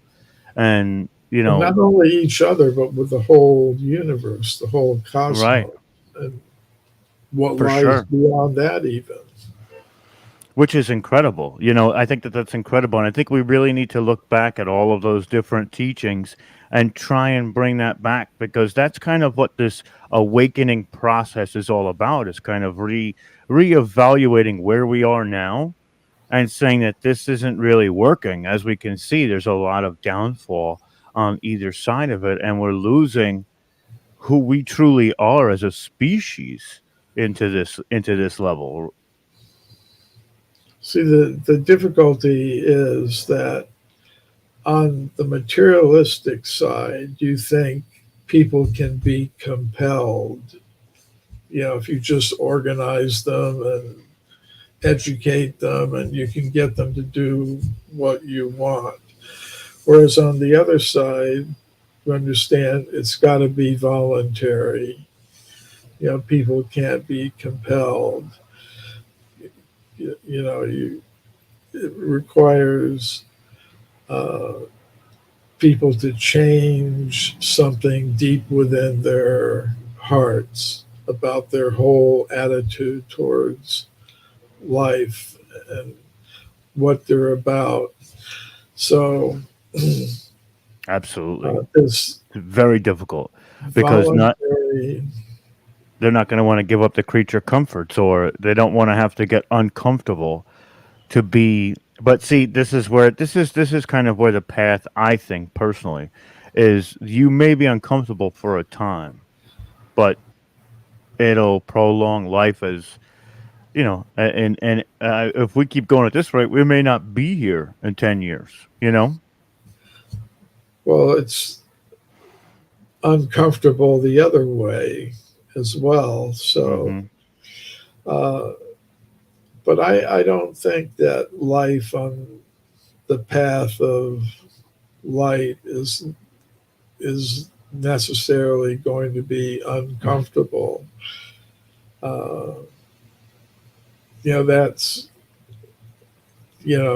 I don't think that's necessarily the case. I think if people learn to function in that way, respecting that everyone is a being of pure consciousness, it can be more comfortable than living the other way. Well, of course. You know what it is that they would feel uncomfortable in the beginning because we would be ripping them away from what they thought was comfortable. It's sort of like like a psychosomatic, uh, where they keep telling you, "Listen, you're comfortable, don't worry about it," but really you're uncomfortable. But then you truly believe that you're comfortable because they keep telling you, like you said with the media. But you're right. Going back to the light is essentially that it wouldn't be the same type of, they would be comfortable. They just wouldn't realize it at first, possibly. I mean, that's really what, you know what I mean? Like, it's kind of, people have been so programmed to just feel specific things at specific times when told, and it's, we're really trying to break that paradigm and shed that programming so people like shake them out of it, like wake up,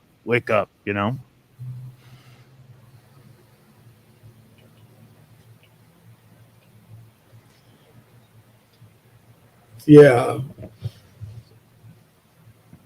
it's I think we're close. I think we're close to that. I think this is what this event was all about, and I think that, today being the equinox, it's fitting that you're here, Doctor Cremo, and I appreciate you. We enjoy these conversations, and I love when you come through because we get to talk about so much of that aspect of us going down that hill of de-evolution, but now back up that hill of re-evolution.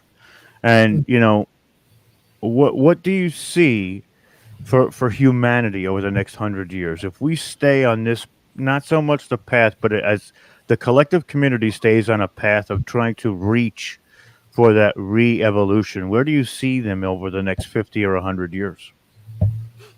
Well, I think that depends upon the decisions that each individual makes. If we keep going down the current path and we kind of see where it leads to more conflict on all levels of human society, more environmental disturbances, it's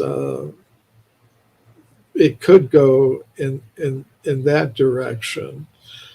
And the other direction it could go, there's some positive signs, even in the world of science. Many of them are starting to confront this question of consciousness in a more serious way. They're understanding, okay, we've been trying for 150 years to explain how consciousness can arise from matter in the brain. We were thinking that if matter was arranged in a certain complex way, it will generate consciousness. They haven't been able to show that. So many in the world of science today are turning to what's called panpsychism, the idea that, well, maybe we're going to have to consider consciousness to be a fundamental property of matter or something. And I think that would be a step in the right direction. Actually, I believe the real truth is matter comes from consciousness rather than the other way around. I agree. Right. And like the previous Michael Feely was indicating in some of his remarks that I heard, that our whole construct of the material world existing in its independent three-dimensional state is our mental idea rather than the actual situation. But so I think that's a hopeful sign. And another sign is that most people in the world, according to surveys that I've seen, Gallup surveys and others, show that they have some belief or acceptance of paranormal, what are called paranormal experiences. They appear to be actually quite normal. People have sightings of UFOs, or they believe in reincarnation, or they've experienced some paranormal phenomenon like remote viewing or something. They people they have all kinds of ideas that contradict what the mainstream elements in the scientific world and education system have been trying to lure them away from for quite a long time. So, so it's not a very stable situation for those who are dominating the financial and political and economic institutions and power centers that most people don't, if you get right down to it, really don't accept the worldview that they're promoting. They're on their last leg for sure. Yeah. Definitely on their last leg for sure. Yeah, so there could be some shift in another direction, but as I said, that's every single person who's listening. It's going to depend upon their individual decisions about how they're going to live their lives. And of course, I assume most of the people who are listening in or viewing, they're already moving in that direction or have gone way beyond even what I'm able to comprehend. But it has an effect on the people around them. It may not be immediately visible, but people, if they're presented with options, if they can see, oh, this person is doing this, and then it becomes an option that they begin to consider. They may not take it up immediately, but at a certain point, they realize, well, yeah, I I I would like to move in that direction. I would like to hang out with people like that or work with people like that. So You're absolutely right, Dr. Cremo. And we're out of time today. And I just wanted to thank you again. It's always an honor and a privilege to speak with you. And I can't wait to speak to you again because I feel like off what you just said now, we could do a whole other show about how the ripple effect happens when, you talk to people. But we don't have the time for that right now. But I appreciate you. We love you here at Watchers Talk and Full Spectrum Universe. You're one of our go-tos for information, and we truly appreciate you, Dr. Cremo. well, I appreciate what you're doing because we're part of a community of people who are trying to move things in a certain direction. And we're all making our different contributions. There are researchers and speakers and writers. There are broadcasters, people who are communicating and creating platforms for us. And then there are the people who are listening and being influenced. And actually, any particular individual may be doing all of those things, creating platforms for communication, generating research and writing and lectures that inform and educate and enlighten and inspire people. And then there may be people we may be doing all three things, each one of us.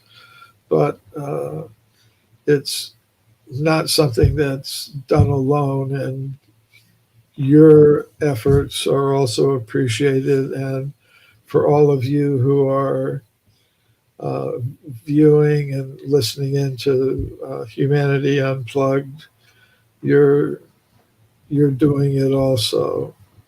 Like I said, you may be doing all three things.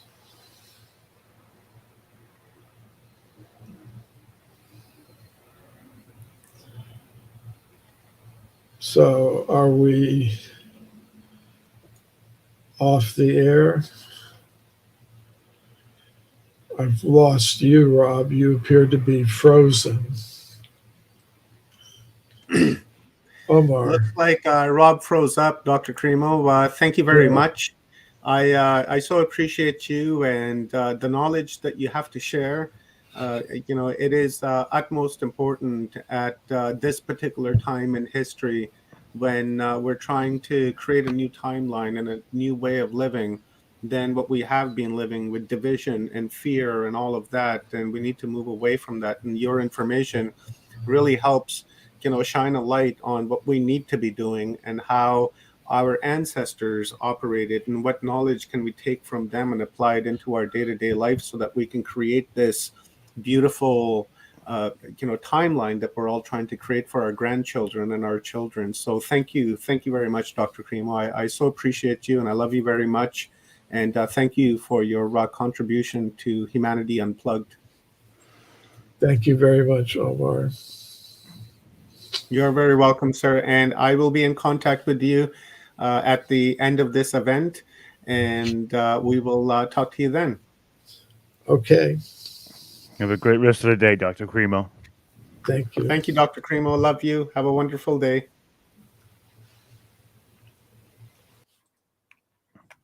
Wow. Wow. I love talking to him, and it's just I remember the first time that I was able to talk to him through one of these events, and I was like almost emotional talking to him. But now I feel like we've got now. Oh man, now we've got a good rapport.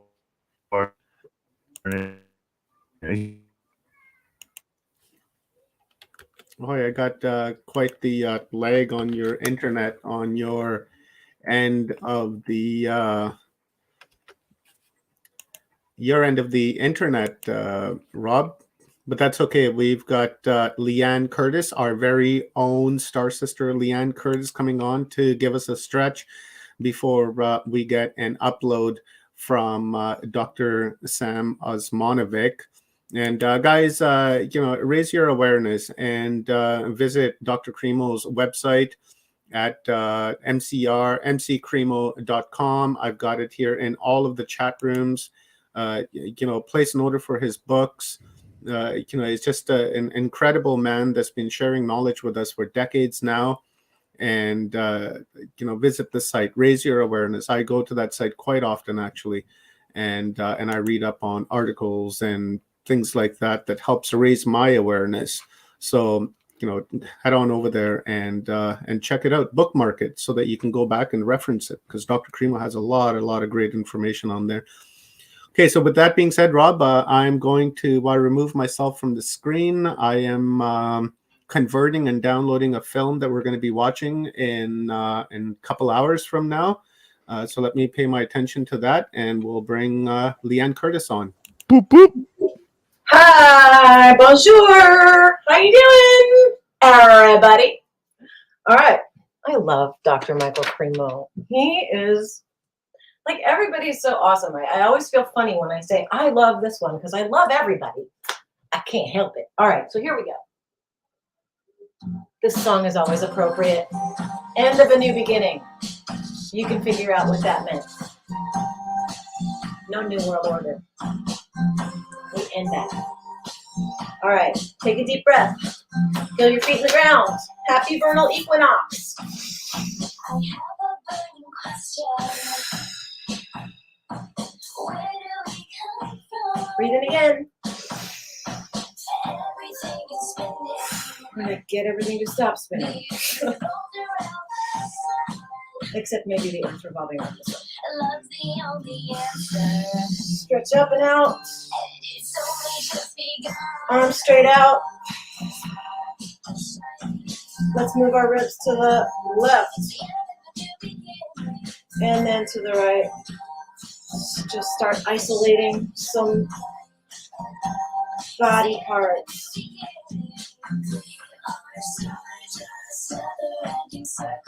All right, let's make some circles with our arms. And back the other way. Put our palms up.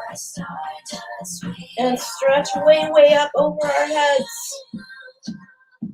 And then go to one side. Keep breathing. Inhale and come up. And then go over to the other side. We are love. We are rising. All right. Take your neck around in circles. Go the other way.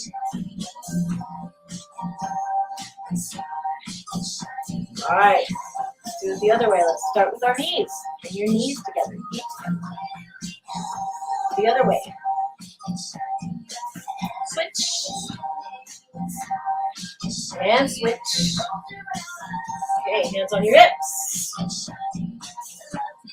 Rotate in one direction. Switch. Light and love, my star is shining. That's right. Light and love. Our stars are shining. Are they not? Yes, they are. All right. Time to run away with the moon. Let's go down on our hands and knees and warm up a little bit and do a couple sun salutations. All right. Look up and inhale. Look down and exhale. 2 more.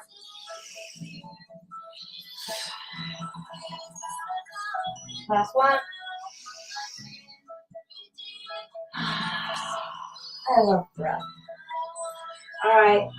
Come on up into downward dog and walk it out.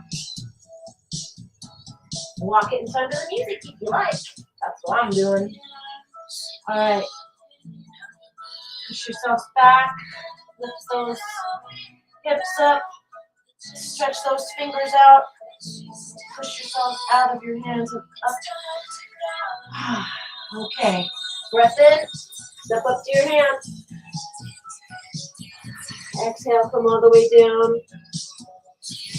Inhale, come up. And then backwards if you can, or just go straight up. Exhale, come down into chair. Inhale and stretch up again. Get up on your toes. And then hinge back down. Come halfway up. All right, here we go. Plank, plank, plank. Put your knees down if you like. Otherwise, come down with me. 5, 4, 3, 2, 1. Fabulous. I like my stretch. You do it, you guys. 5 minute heads up, Leanne. What's happening? Giving you a 5 minutes heads up. We have Dr. Sam, so we'll wrap it up in like 5. Keep stretching. Back up into down dog. Exhale. Inhale, walk up to your hands. Exhale all the way down. Inhale, hinge up. Stretch up, stretch back. Get down into chair. Inhale, up to your toes. Hinge back down. Inhale, come halfway up. Get ready for plank. And here we go down. 5, 4, 3, 2. Exhale. 1. Fabulous. Now give yourselves a nice stretch here. Push back up into down dog. Exhale. Walk it out a little bit. Keep breathing. Take a nice, delicious breath here. Inhale, come up to your hands. Breathe. Exhale all the way down. Inhale up and backwards if you can. And then exhale down into chair. Come on up again, up onto your toes. Hinge back down all the way. Inhale back up halfway. Last plank. Make it count. Here we go. Exhale, come down 5, 4, 3, 2, 1. Nice. Give yourselves a nice good stretch here. Exhale, come back into child's pose. And just breathe all that out.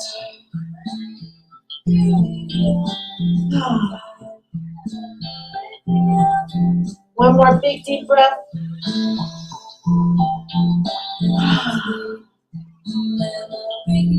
And come back to sitting as you can.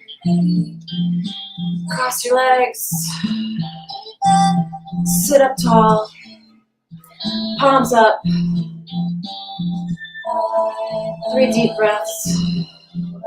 As a matter of fact, let's do our tantric breath. Tilt your heads down, inhale through your nose. Tilt your heads back, exhale twice. Let it all out. Inhale what you want. Beauty, love, peace. Exhale. All the things you don't need.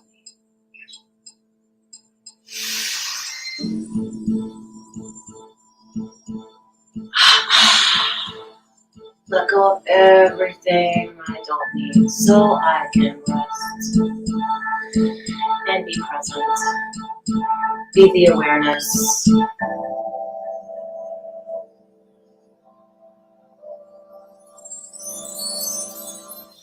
And with that, I say namaste. Thank you for letting me stretch you out. And I'll see you a little later. Love you guys. Thank you very much, Leanne. That was much needed because we've been sitting in front of these computers and our couches and our beds and kind of what Days. We're not standing like that. Sorry. Here. now, and it's always important to have this stretch so that we can stretch ourselves out, especially when we have an epic speaker coming up next. We need to make sure that our body computer avatar is stretched out so that we can take the information in for the next few hours, and then we will do this stretch again, right? Healthy mind, healthy body, and then you will learn. So this is one of my very, very favorite people in the world coming up, and he has got to be the most traveled archaeologist in the history of the world.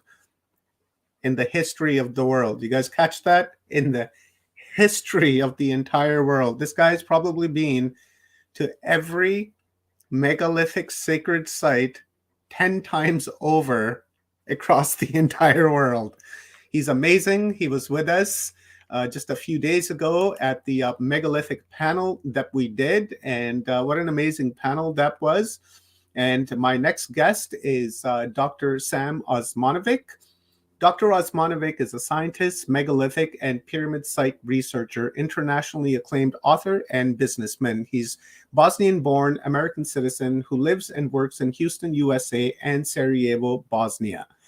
He has discovered the Bosnian Valley of pyramids that consist of at least 5 colossal pyramid structures and huge networks of prehistorical underground tunnel networks near the town of Visoko in central Bosnia, Herzegovina. He's been principal investigator of project from 2005 to the present. And this is just scratching the surface because Dr. Osmanovic has clearly done way more than that. So Dr. Sam, welcome. thank you very much for being here, and thank you for this beautiful upload that you're about to give us. I know it's going to be, because every time it is like that. You're a brilliant man, and I just adore you, and I just have so much respect for you that words just simply can't explain that. So thank you very much for your contribution to Humanity Unplugged. Well, thank you so much for a very kind introduction. We live in amazing times, and even though we are surrounded by nothing but bad news, it's always good to go back to the past and realize that we are not the first and we are not the most advanced civilization on this planet. That we have to keep in mind, that there were smarter people before us. And as Dr. Cremo has said, in his book, The Human Devolution, right, that's been happening to us for a very, very long time. And the hope is, with this stream and many other streams that are happening across the world today on this, very special equinox of 2022, that we can create a new timeline that the Anasazi and the Hopi and the Aborigines in Australia and other Aboriginal groups around the world have been talking about. And this is the time now. So we're hoping that with your information and Dr. Cremo's information and all the other 9 days, the speakers that have come up, that we can use the resources and the information and the wisdom that you're giving us, so that we can project with our minds and with our thoughts this new consciousness, this new timeline that we're co-creating, because we are all creators. So with that being said, Doctor, I'm going to give you the stage, and I'd say in about an hour's time, I'll give you a heads up, and then we'll jump in there and we'll pick your brain, and we'll take questions from the audience, and then we'll have a nice discussion back and forth. And guys, I want to see questions in the chat room, from all of the chat rooms for Dr. Sam, because this is the type of opportunity that you don't want to miss. So whatever that's on your head, toss it into the comments, and I will address that with Dr. Osmanovic. So it's all yours, Dr. Sam. Thank you. They've been teaching us in schools that the history of advanced human societies is about 7,000 years. They tell us that everything started with Sumerians. However, just 30 years ago, Encyclopedia Britannica and other official mainstream sources were telling us that Sumerians are actually about 5,000 years old. And just 50 years back, we were taught that it was only 3,500 years old.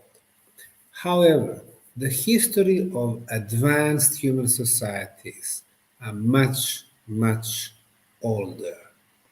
We can witness that only in the last 10,000 years, we've been having civilizations like Sumerians, but also Babylon, Akkad, Assyria, Hittites, ancient Egypt, India, or China.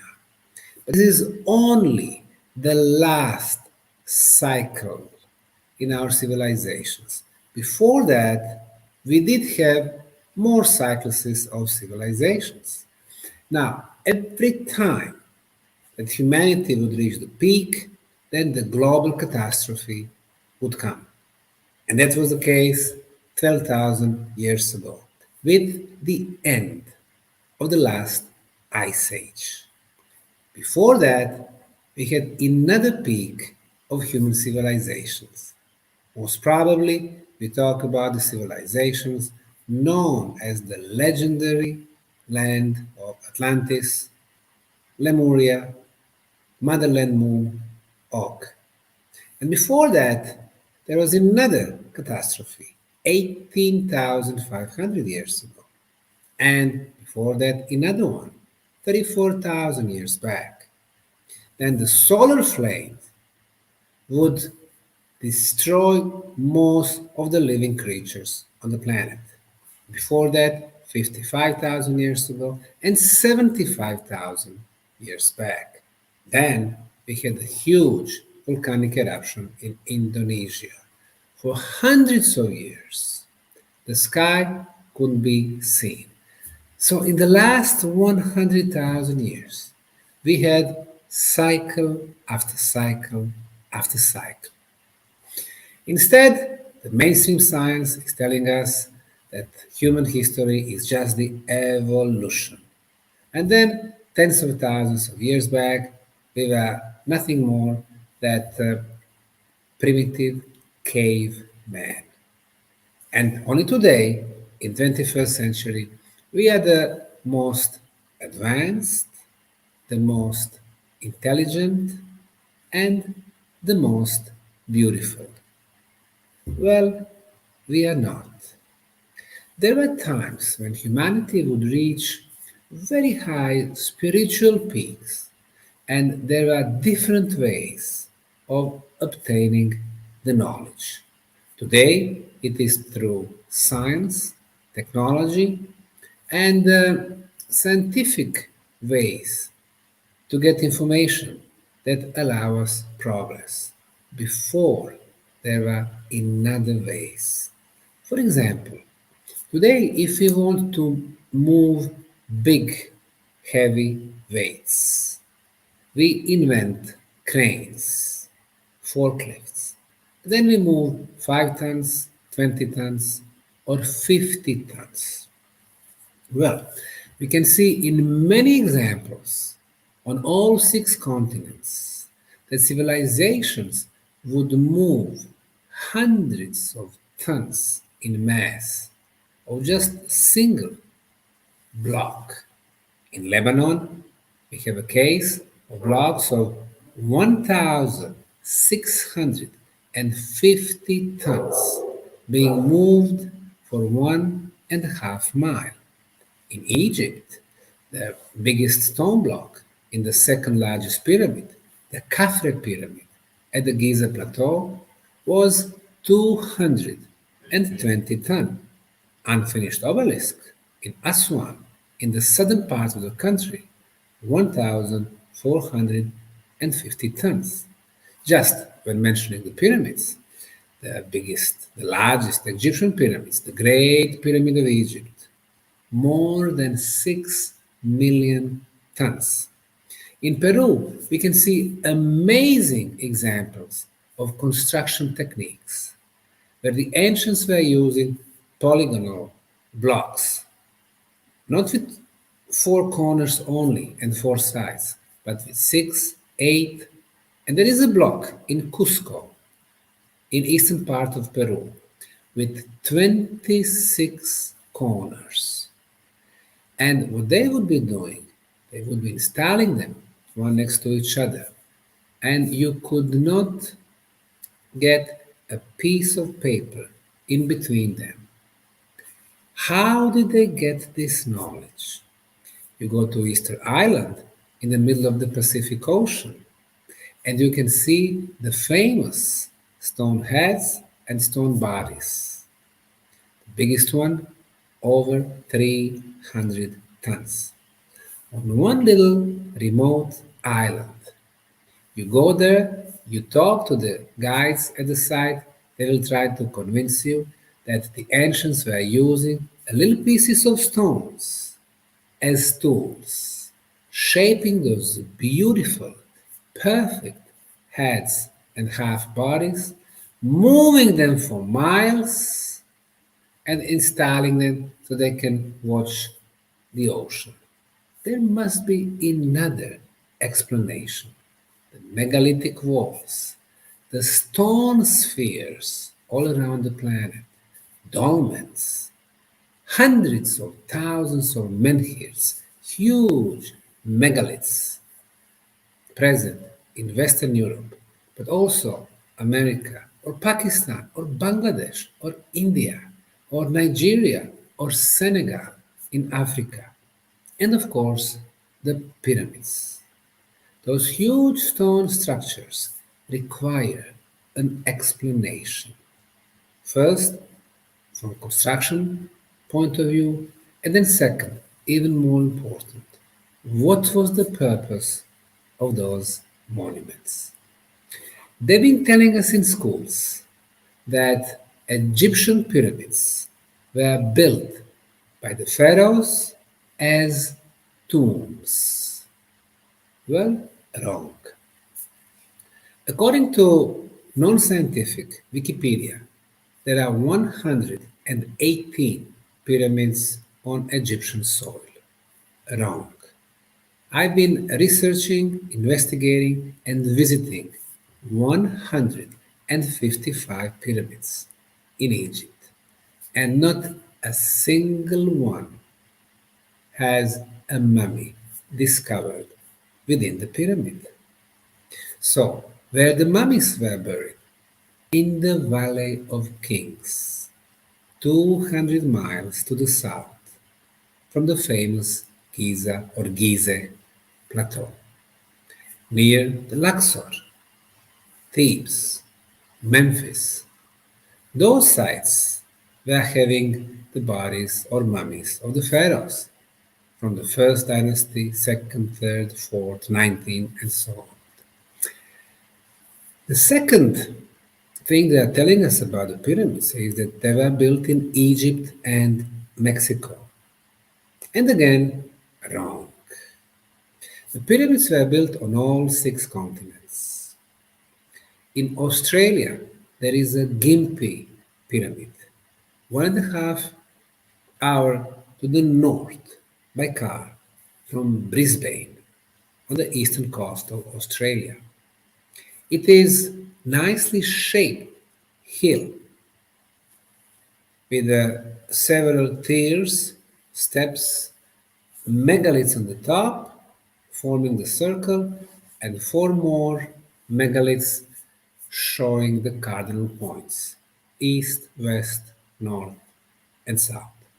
And even though the Aborigines were present in Australia for most probably 55,000 years, they say for themselves it's about 20,000 years, so many generations.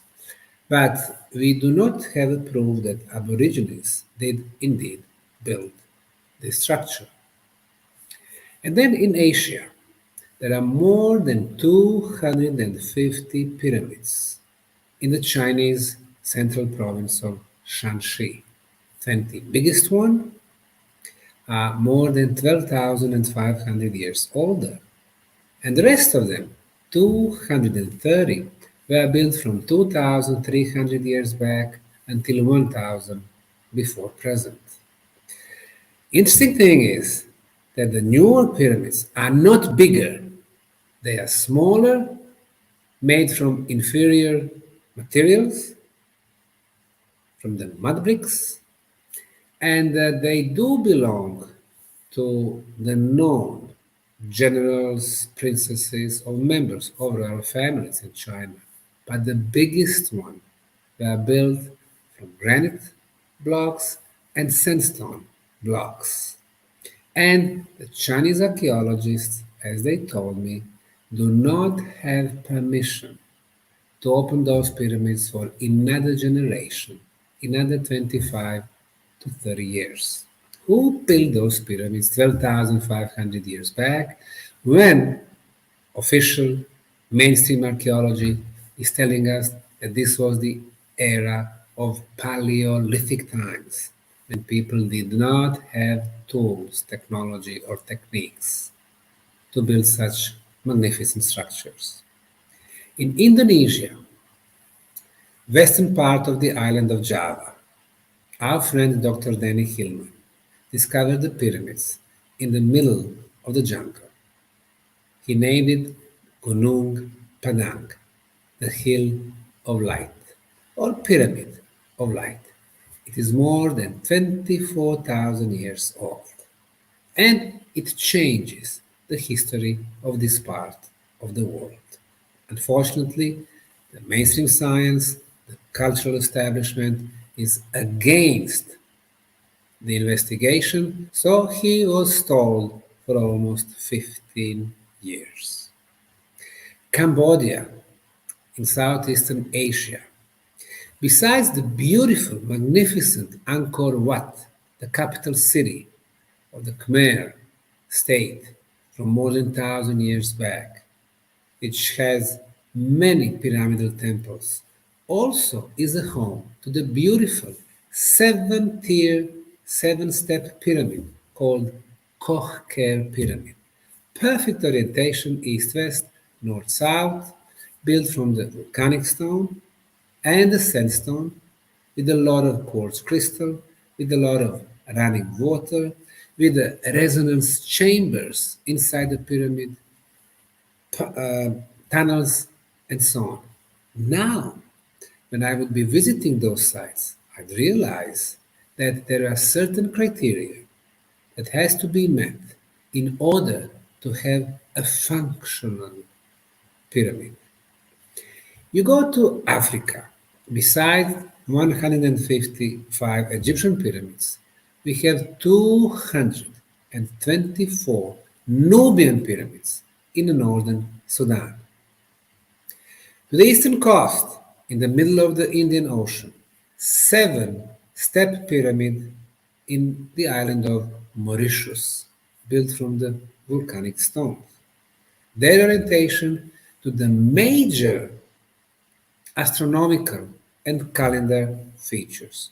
For example, the side is oriented to the sunrise during the summer solstice. And look at us today. The spring just started. The ancients were observing what was happening on the sky, and they knew the value of the major dates like solstice or equinox, not only because of the calendar, because of the agriculture, as archaeologists are telling us, but also because during those days, our planet, our mother planet, was the strongest. If the sun rays are the strongest and the sun is exactly above our heads, like during the summer solstice, then our planet, the health of our mother Gaia, is the strongest. And it's important because of the purpose of the pyramids, megalithic sites, and stone spheres. We realize that those sites, those stone monuments, actually amplify the natural energy sources. When we go to the western coast of Africa, Canary Islands, the largest is Tenerife, total of 104 pyramids on 2 islands over there, step pyramids. The Spanish scientific community do not recognize them as pyramids. They are saying it is just a pile of rocks built by local farmers a couple of hundred years back. Why not? Because they don't want to admit that there was a civilization which was advanced called Guanches, who had direct ties to the land of Atlantis from 12,000 years back. If we go to the South America, we will realize that there are more than 300 pyramids in Peru. Tucumã pyramids, for example, more than 200 of them in the northern part of this exciting country.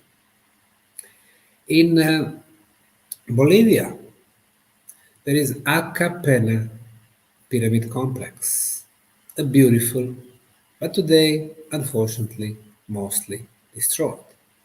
But we can see granite blocks, perfectly shaped, like they had some type of the machining work applied over there. Central America, my favorite. My PhD is about the Mayan pyramids. Sometimes people ask me, can we map all the pyramids around the planet? I said hardly, not only because we have not discovered all of them, but because of their number. In the 5 Central American countries of Mexico, Guatemala, Honduras, El Salvador, and Belize, the Mayan civilization built way over 100,000 pyramids. 97% of them are still covered by soil and vegetation, most of them in the forests, jungles. For example, the most beautiful Mayan town of Palenque in the Mexican state of Chiapas, 25 ancient pyramids were uncovered. The dirt was removed. But originally, there were 1,229 pyramidal structures in this town only.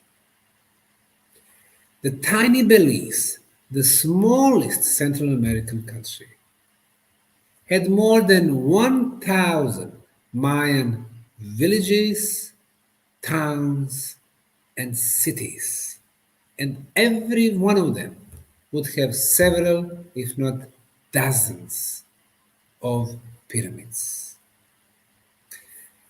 Let's go to the United States of America. Nobody teaches us that the pyramids were built in the US. However, in the state of Illinois, there are 120 Cahokia pyramids in the Cahokia National Park. Everything they tell us about this location is wrong. Cahokia is the name of the minor Indian tribe that came to this part of Illinois in the 17th century, and they had nothing to do with the pyramids. As a matter of fact, they call them Cahokia mounds. Well, the mound, according to the definition, is something made out of soil, dirt. But these are not mounds because they have 4 different construction materials: sandstone, blocks, pebbles, rocks, sand, and when they completed the structure, they cut the squares of grass and soil, turned them upside down, and covered those structures. Today, 120 survived, but there are no investigations. I asked archaeological at the site, why? He told me, well, because of 2 things. First, it's very hard to get permission to investigate it, which was odd, because there's the government land, there is the government-established museum, and the government paid archaeologists. It should be very easy to get permission. And secondly, he said, archaeology is very expensive. Of course, archaeology is expensive because it takes years or decades to get the full information about certain sites. But if tiny Bosnia can have the most active archaeological site that we've been running, and Bosnia is one of the poorest countries in Europe, how come the world's leading superpower cannot finance those research? It seems that it had to do with something else, change of the history. Those pyramids were not built by the white colonists, Europeans. They were not built by the people who lived there, American Indians. They were built much before by advanced civilization. Finally, we are coming to Europe. 3 pyramids in Spain. They are called Palencia pyramids. Unfortunately, out of 3, 1 has been destroyed completely just 10 years back. In Italy, 5 pyramids in the continental parts, 43 pyramids on the island of Sicily, and 1 step pyramid in Sardinia. Greece is a home to 16 pyramids, Hellenicon being the oldest beautiful stone structure. And finally, Bosnia. Back in 2005, armed with the pyramid knowledge, I came at that time from Houston, Texas, where I spent more than 2 decades. I came to my home country where I was born and to little Bosnian town of Visoko to visit the local museum. But what really caught my attention was this hill, as everybody called it. And even though it was covered by soil, vegetation, pine tree forest, I could clearly see 4 sides, 4 triangular faces, obvious corners, and the same slope from bottom to the top. So it did have pyramidal shape.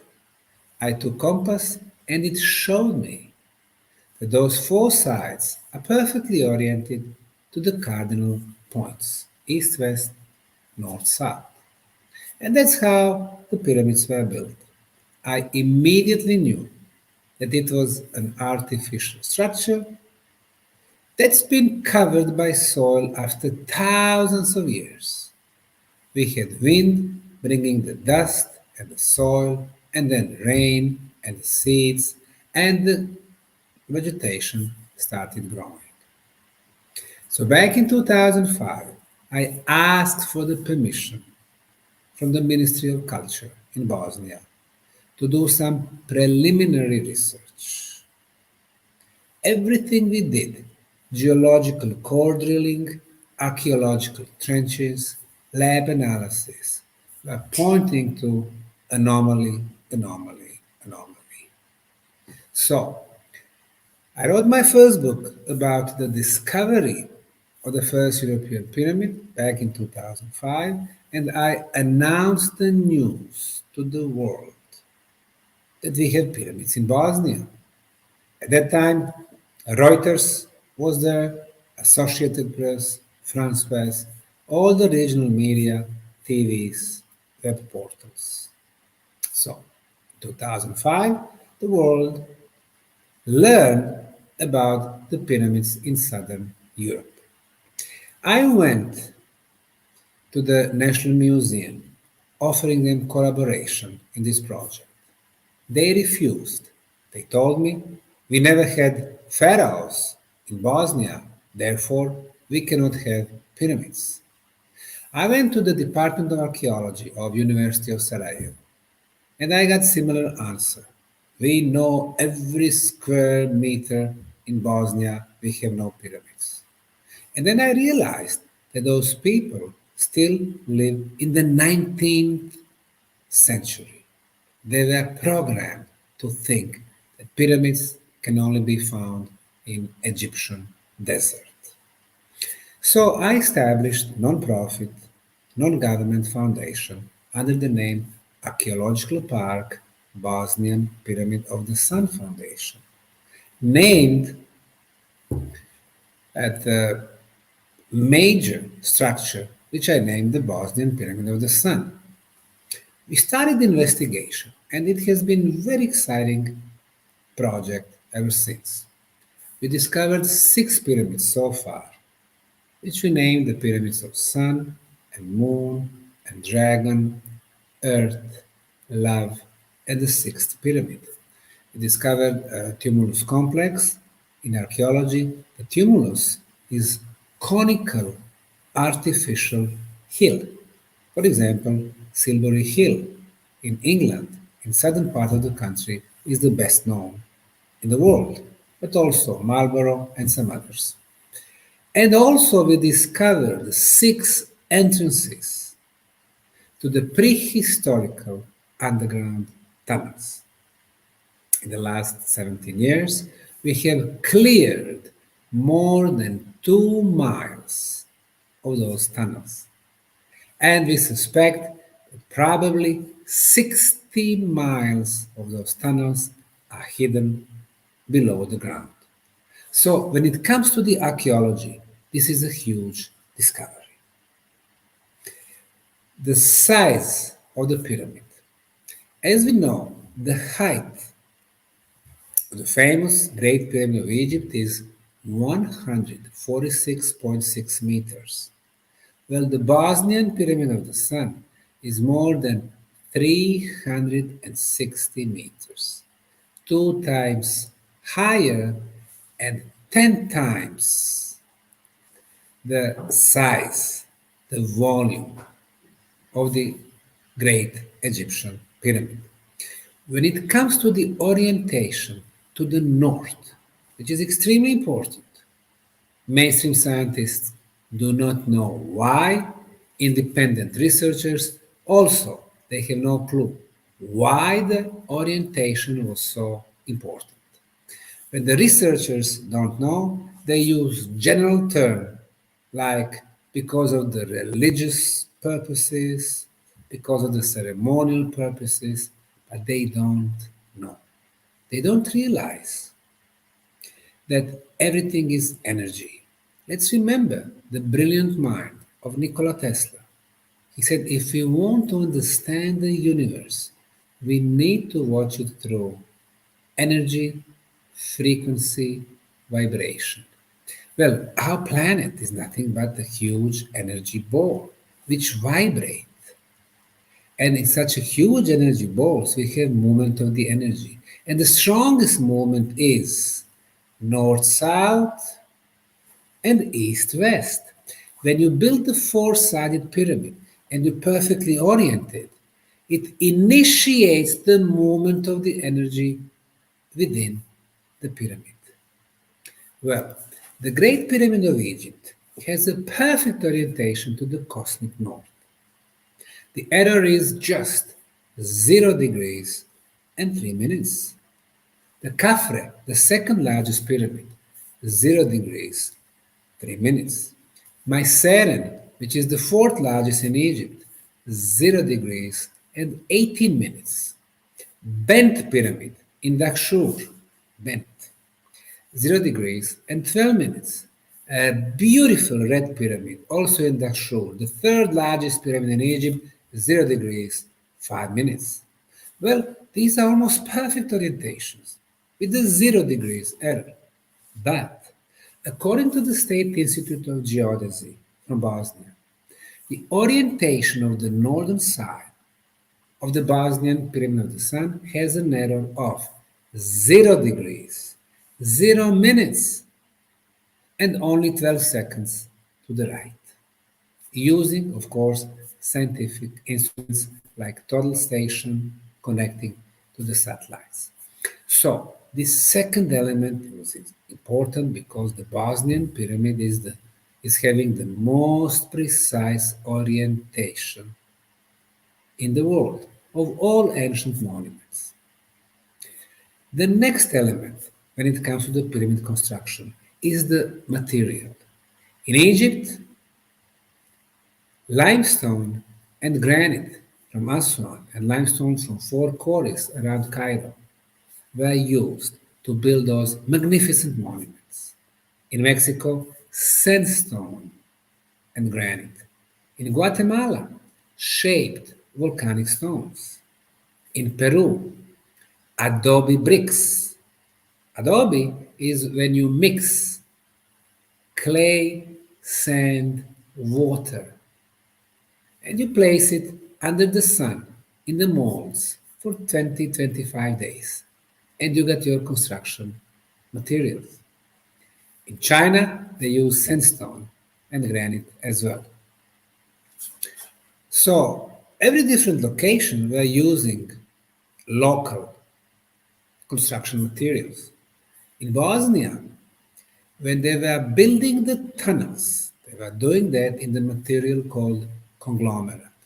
And conglomerate is made out of pebbles, rocks, and sand. So they had to remove hundreds of thousands of tons of conglomerate.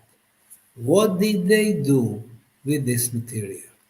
They mix it with the melted clay, and they got the strongest concrete ever. When we make concrete, we use sand, water, and cement. Our concrete material, when it comes to hardness, that determine the durability of the concrete, are in the range from 10 megapascals to 60 megapascals. Well, the Bosnian pyramid blocks have hardness from 73 to 155 megapascals. It's superior to our concrete in 21st century. And the second element of quality of concrete is water absorption.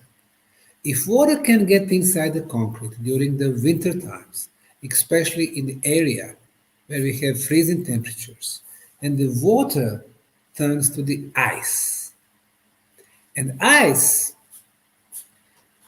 has a tendency to expand, and then the concrete breaks.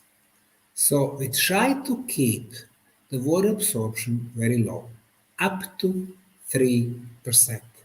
These are our standards in 21st century. And the pyramid concrete in Bosnia, only 1% of water absorption. Superior. The next beautiful element of this pyramid complex in Bosnia is the age. In the last 16, 17 years, we have done 28 radiocarbon dating and uranium thorium analysis to date the samples of organic materials. Well, the Bosnian Pyramid of the Sun is covered in concrete blocks, at least 4 layers, 4 rows. We discovered fossilized leaves between those concrete layers. How did they get there? During the construction, the builders were pouring the first layer of concrete, the second, third.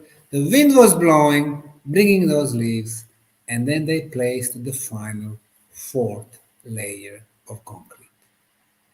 Since since the leaves are organic material, then we can date it. We sent it to the radiocarbon dating lab and we got the results back. 29,200 years plus minus 400 years. This is a radiocarbon date. The calibrating date, or the calendar age, the real age, is about 14 to 15% more. So, the official age of the Bosnian Pyramid of the Sun is 33,600 years. So now we do change the history. Instead of 5, 6, 7,000 years, we go back for tens of thousands of years and we have scientifically confirmed it. Imagine the shock to the cultural establishment of Little Bosnia, region, Europe, and the world. All the history books will have to be changed. When you change the beginning, you don't add one paragraph in our history books, because when the beginning is changed, everything else has to be changed in Sarajevo, Paris, London, New York, New Orleans. So what are we going to do now? Are we going to do those tectonic changes? Are we going to realize that PhD dissertation of our archaeologists and historians are not valid anymore? The professorships are not good anymore. The way they teach our kids are not good anymore. Or are they going to try to do something else? Try to stop this little non-profit foundation, to stop this project, to stop that little man. And that's what they've been trying to do for years now through their highly controlled media like Wikipedia, National Geographic, archaeological conferences, and so on. Despite all the resistance we've been having domestically and internationally, we've been growing year after year. We have opened the project to the volunteers from all over the planet, and they've been pouring to Bosnia. Until 2019, the last normal year, we've had 3,550 volunteers from 63 countries and 6 continents coming to Bosnia, joining us for a week or 2 weeks or 3 months, helping us. And they became a part of a discovery.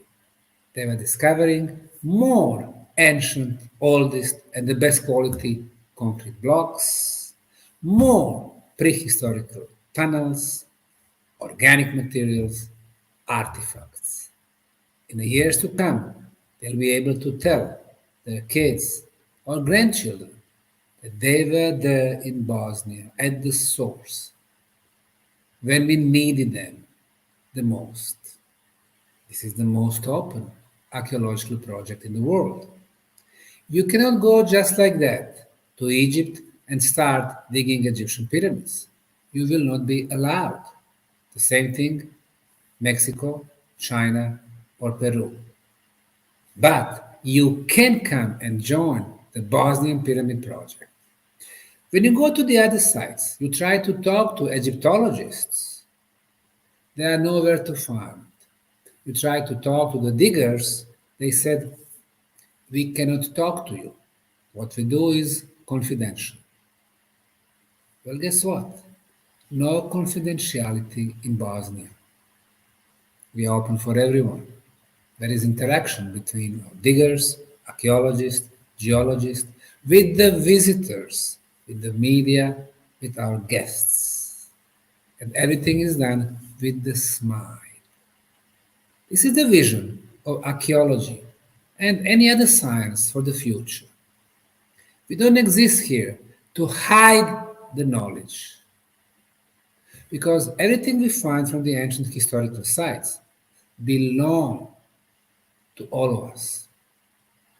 When Egyptians went under the Sphinx at the Giza Plateau back in 1999, when they discovered the tunnels under the Giza Plateau, when they discovered the remnants of civilization older than 12,000 years back, that was not the sign that it had to be hidden from us, but the opposite. And this is not the only case.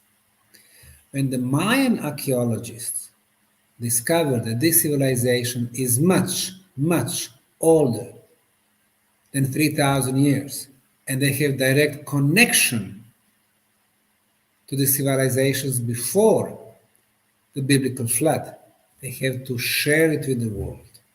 When the Chinese archaeologists discovered that the biggest pyramids over there were built after the spaceship has a wreck 12,500 years back, they had to share that knowledge and the knowledge of the clay tablets that describe those visitors and builders.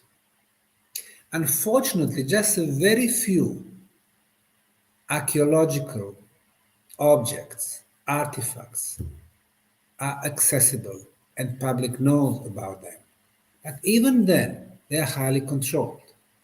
For example, the Turin King List in Turin or Torino, northwestern Italy. It lists all Egyptian rulers. We have 3 phases. The last phase, phase number 3, is the phase of sons of gods, or the pharaohs, as ancient Greek established the name. They started ruling 5,100 years back with the King Menes, who united Upper and Lower Kingdom. But before that, we had phase two with the demi-gods. They would rule Egypt 200 or 300 years each. And before that, we had the era of gods, who descended from kingdom of heaven to the kingdom of earth. And they were ruling Egypt 1,000 years each. When you rule 1,000 years and you have mortal humans who live 30 or 50 years, then of course you look not only royal to them, but divine. Who were those first rulers? Who were those gods with a small g? The first one appeared 42,000 years back. 42,000 in Egypt and in ancient Sumeria. They had 4 phases. First or last 3 are the same like in Egypt. But the first one in Sumer was from 273,000 years back. And the first rulers, the first gods with a small g, would rule Sumeria 30,000 years in average. Alajar, 28,800 years. So now we can see that history of our civilizations, humans and others, is much more complex and much more interesting. And then we come to the question, what was the purpose of those monuments? The ancients knew that the most powerful geometrical shape when it comes to the energy is the 4-sided pyramid on our planet. They would amplify natural energy sources. And we know that through the Bosnian pyramid example, because we applied interdisciplinary knowledge, not only archaeological knowledge, Egyptology, geology, paleontology, classical sciences, but also high-tech methods, geothermal analysis, satellite analysis, georadar analysis, different types of dating, but also the experts in energy phenomena, the physicists, electrical engineers, sound engineers, telecommunication engineers, experts from Serbia, Croatia, Finland, Italy, Germany, US, and other countries, medical doctors. So now we know that below the Bosnian Pyramid of the Sun is a huge iron plate.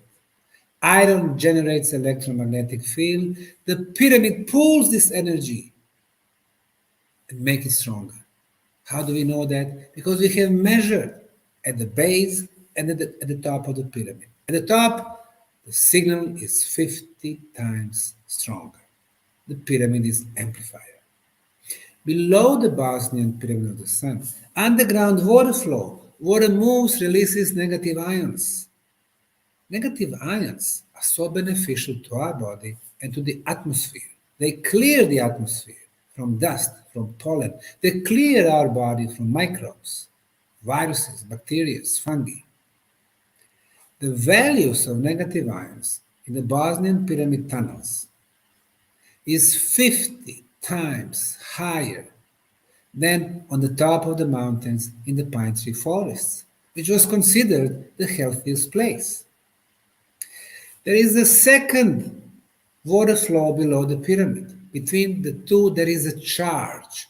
The pyramid pulls this charge, electricity, generating energy beam to the very top of the pyramid. We are the first one to scientifically prove that the pyramids have this energy beam, in our case, electrical in nature. 28 kilohertz frequency, continuous, because we measure it during the 4 seasons: spring, summer, and fall, and winter. It is focused. It is focused exactly towards the path of our sun. In the morning, it's moved a little bit to the east, noontime south, afternoon southwest, evening west. This energy beam in science is called Tesla's scalar waves. The brilliant Nikola Tesla, 123 years back, in his lab in Colorado Springs, was experimenting with the subtle, soft energies, concluding that those scalar waves, those energies, move quicker than the speed of light. They can carry the energy, they can carry the information quicker, much quicker than the speed of light. Therefore, this energy beam is ideal media for the communication. So the pyramid is the communication device, the first purpose. The second, people feel excellent when visiting our Bosnian pyramid tunnels. They breathe so well. Deeper they go, better they breathe. Not very logical, but nothing in Bosnia is logical. People with asthma, with other respiratory problems, after one visit, they don't need air pump, inhalator, no more. The sugar, the glucose in the blood, drops for 5, 7, or 8 points. Pains, very often gone. Very serious diseases, also, we can see revolutionary health improvement. So, our second conclusion, the pyramids were used to protect what is the most precious to us, our health. Why? 9 elements, very shortly, absence of 5 harmful radiations, cosmic radiations, natural radioactivity from underground, geopathogenic radiation, signal for cell phones, signal for Wi-Fi. No bad radiations. Our body don't have enemies in the tunnels. Our body cells, they start doing their job. They start doing the solving of the problems in our body. They start the regeneration process. They start the detoxification process in our body. The purpose number 3, the pyramid energy improves the molecular structure of the water. The water that we drink, the city water or bottled water, the same thing. No viruses, bacteria. Why? Because of the chlorine, and the chlorine is a poison. They place the fluorides in our water, poison. We can find traces of heavy metals, poison. Traces of plastic particles, poison. The water that we drink is energetically dead. The water from underground tunnels in the Bosnian Valley of Pyramids, energetically alive. The molecular structure shows that. The samples from city water, they look ugly, low level of energy. The samples of pyramid water, hexagonal in shape, hexagon, the most powerful geometrical shape, with a lot of crystal-like structures, energetically alive, high vibrational water. That was the third purpose of pyramid energy. The fourth purpose, to improve the food, the seeds.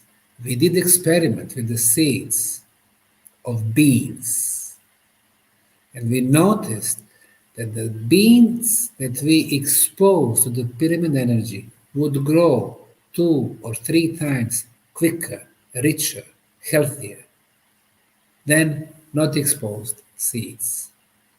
The fifth purpose of pyramids, to improve our immunity. That's the key word today, immunity, not the vaccine, immunity. Number 6, our blood. Number 7, the atmosphere. Number 8, our spiritual abilities. So now it all makes sense. Why would somebody build 6 million ton structure, Great Pyramid of Egypt, to bury one dead body? But if the purpose was to serve the communities, the living bodies, the animal kingdom, the plant kingdom, the human kingdom, it makes sense. Because they would be built, those pyramids, to last forever, for millennia. And this is the revolutionary discovery that we have in Bosnia. Once you come with the new ideas in any field, people attack you. It doesn't matter if it is science or archaeology or culture or music or sport or corporate world. There are so many people who always want to keep the status quo. They don't want changes. The bigger the idea, the bigger the obstacles.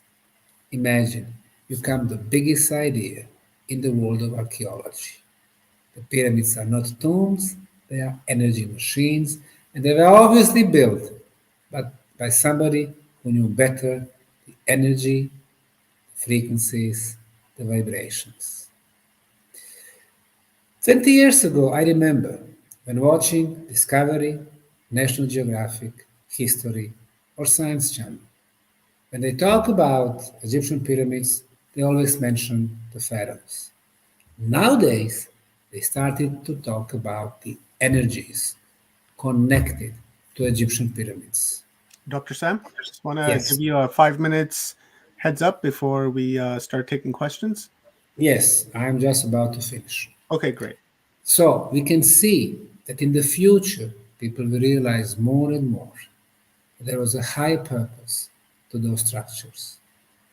Not only pyramids, megalithic sites like Stonehenge in southern England, Avebury Hill in southern England, Karnak in France, Alesteiner in Sweden, Rujum al-Khiri in Israel. All those sites would focus the energy. Even the largest discovery in the mainstream scientific world, Göbekli Tepe in southeastern Turkey. It has always been about the energy. And with the energy, we have our communication activities, we protect our health, we have healthier food and the water, immunity, atmosphere. People live happier. They have fulfilled lives. And I want everyone to understand the mainstream is actually trying to hide this. They are not out there to help us live better in the more prosperous world. The same thing probably goes for our political establishment. They don't realize they are there to serve our needs, not the opposite. Thank you.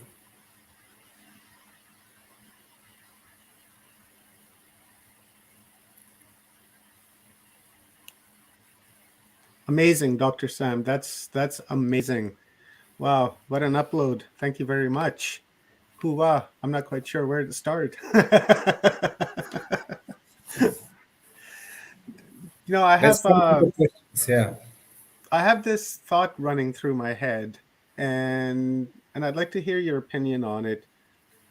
There's been speculation, and a lot of people have researched about the water canopy that was around the Earth at one time.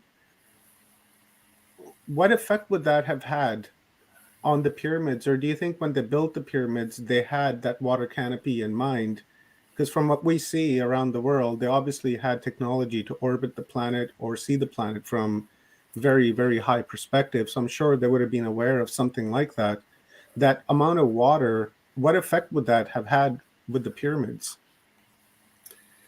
You know how in schools they did teach us that about 99% of the universe is actually the empty space. They talk about the vacuum, but I would disagree. I did mention the Tesla scalar waves. In order for those waves to travel through space, you have to have very tiny electrical particles. So the energy, the information can move.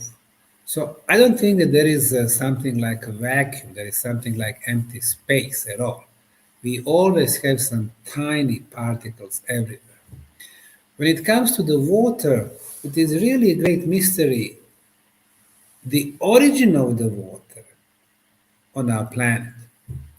Is it possible that we do have huge quantities of water in the space, in the universe? I think it is possible. If we have it on one little planet like Earth, it has to be abundant throughout the universe.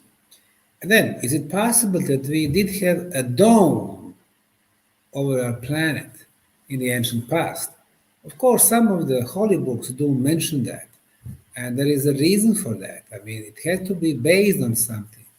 Now, was the reason that somebody built protective shield around our planet or something else? It is, again, very possible. But what we do know is that when the last ice age ended 12,000 years back, there were huge changes. For example, the ozone layer on our planet was, until then, 5 times thicker. The atmosphere was different. The environment was different. Our planet was much, much stronger. And you know, when our planet, that living energy organism, is much stronger, when you build those monuments in order to amplify the energy, then the energy was also much stronger. When we talk about our spiritual abilities, what I did not say was that besides 5 physical senses, we also have 30 spiritual senses. And senses like feeling the energy, seeing the colors of our auric field, seeing the colors of our chakras, their positions, how much they open, telekinesis, telepathy, and teleportation becomes possible. In order to have teleportation, you have to have 2 elements. The first one is technique, and the second one is energy field strong enough. Now imagine when our planet was much stronger, and those megalithic sites, including pyramids, work much stronger than today. Most probably they would make very strong energy fields, especially during those 4 major days, like solstices and equinox. And I would say that traveling through space and time was possible. And then most probably, during such travel, or even during the astral projections, those who are making them, they would be in much better position than us to say if the water was present everywhere in the universe. And that's that's amazing. I don't know where to begin with that either. You're just full of it today, Dr. Sam. Your uploads are just always, always amazing. Let's we'll take a question from heaven here. I just had a thought when you were saying something and I lost it. So let me recoup myself there, and then I'll ask this question, and then I'll do a follow-up question on what you just said. Heaven asks, obvious question. Earlier on, when you were talking about the cycles, right? She's asking, when is the next event, and is this what we feel in the horizon? What we can see in the last 2 million years, that we had the change between Ice Age and warm period. Ice Age lasts much longer. We have had at least 20 times with the Ice Age. When it comes to the warm period, they last usually between 8 and 12,000 years. And guess what? The end of the last ice age, 12,000 years ago. So the new ice age is coming very, very soon. Is it matter of years, decades, or at the most couple of hundred years? I'm not sure, but it's coming for sure. You know that all our media, they were talking about the global warming in the 20th century. Well, guess what? The temperature actually did not go up in the last century, but down for zero point 0.7 degrees. So they changed the narrative. Instead of global warming, now they talk about the climate change. There are certain powers, and you cannot do anything about it. The power of our planet, the power of the processes that are coming, they cannot be controlled. Some of the civilizations in the past realized that. When I mentioned the gods with the small g, demigods, they knew that they could not prevent certain events. Some of them were planetary events, some of them were coming from the deeper universe. For example, when that planet exploded, that used to be located between Mars and Jupiter, they could not do anything about it. So when those huge rocks, pieces of planet, hit our planet and caused the tragic chain of events with the end of the last ice age, they could not prevent it, and most probably they deserted. At that time also, very beautiful planet. What's going to be done next? We don't know. Some people, like Elon Musk, thinks that there is no hope for our planet. So they think about leaving it, which is a shame. Imagine the resources that this planet offers us. We are 7.8 billion people. They are telling us it's too many of us. Wrong. All of us could fit one state in the US, the great state of Texas. Everything is so large in Texas, everything's so big in Texas. It's just a matter of distribution, equality. You have 2,500 multi-billionaires who have more than 90% of resources of this planet. It's a shame.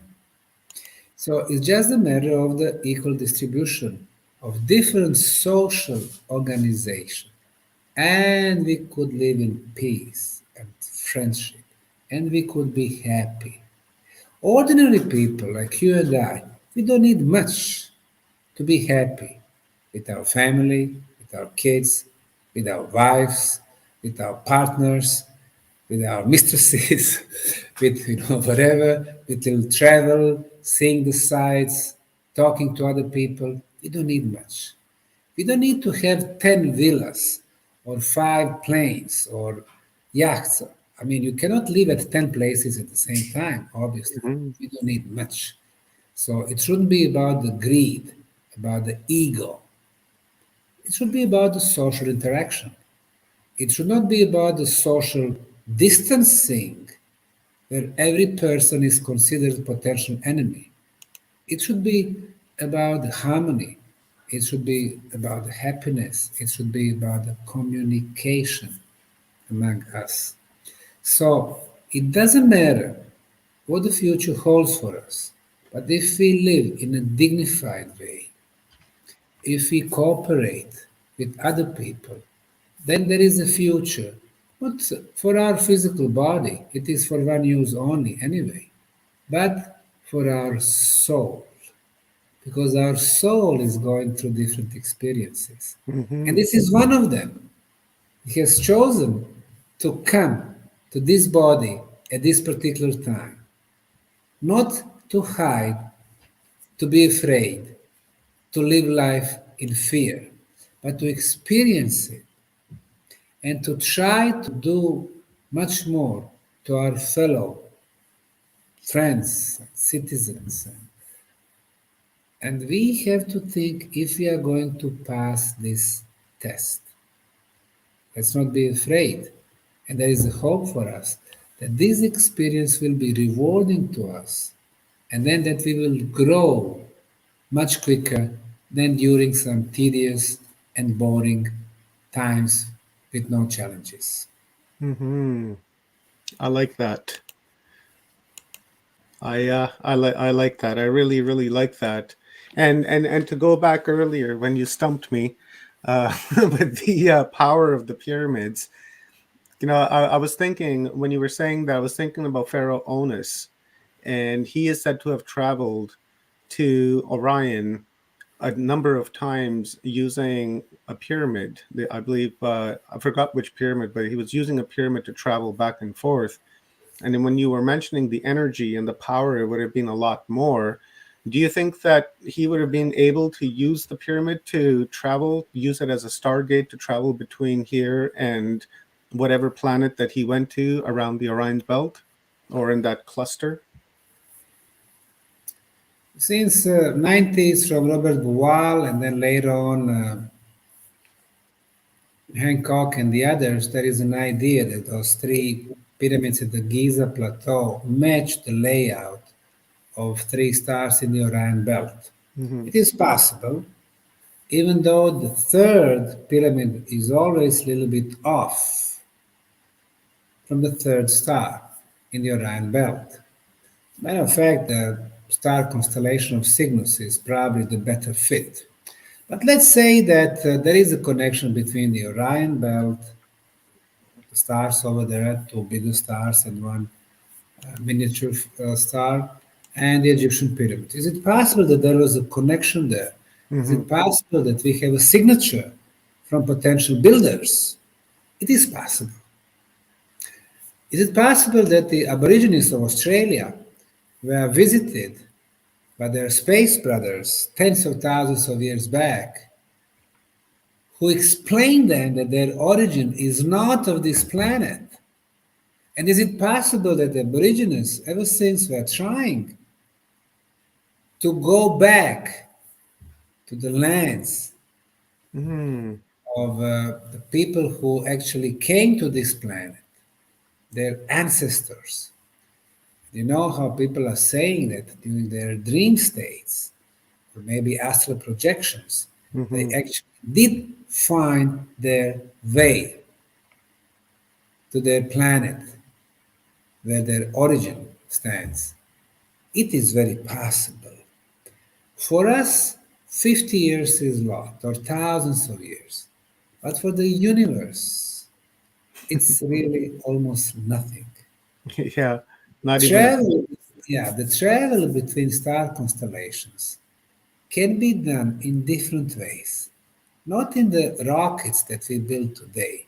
That's probably the most primitive way to move, we think, at the higher speed, but it's always below the speed of light.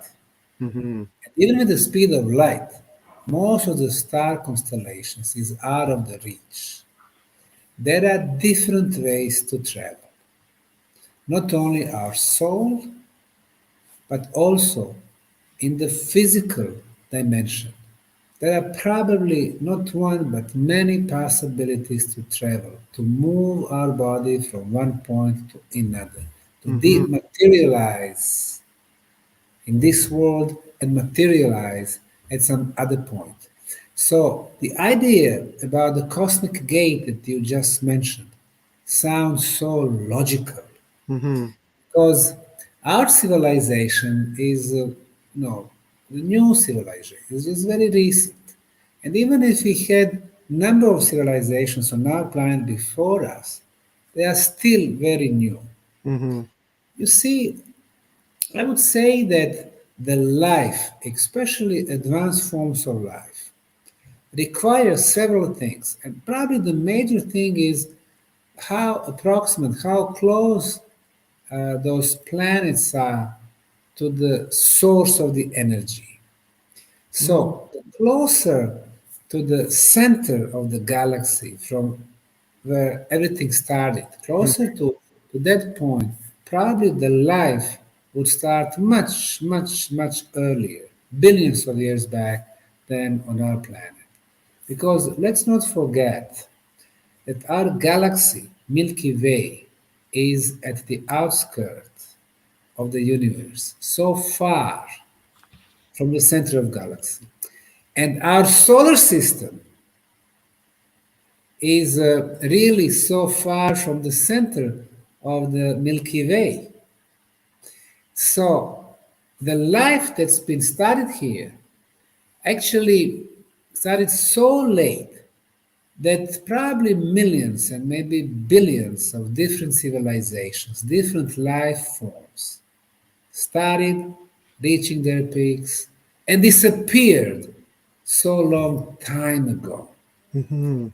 So let's not be naive and think that we are the only form of intelligent life and that God created us, Mhm.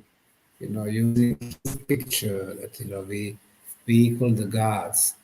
Because if that would be a truth, then the God had a really bad day.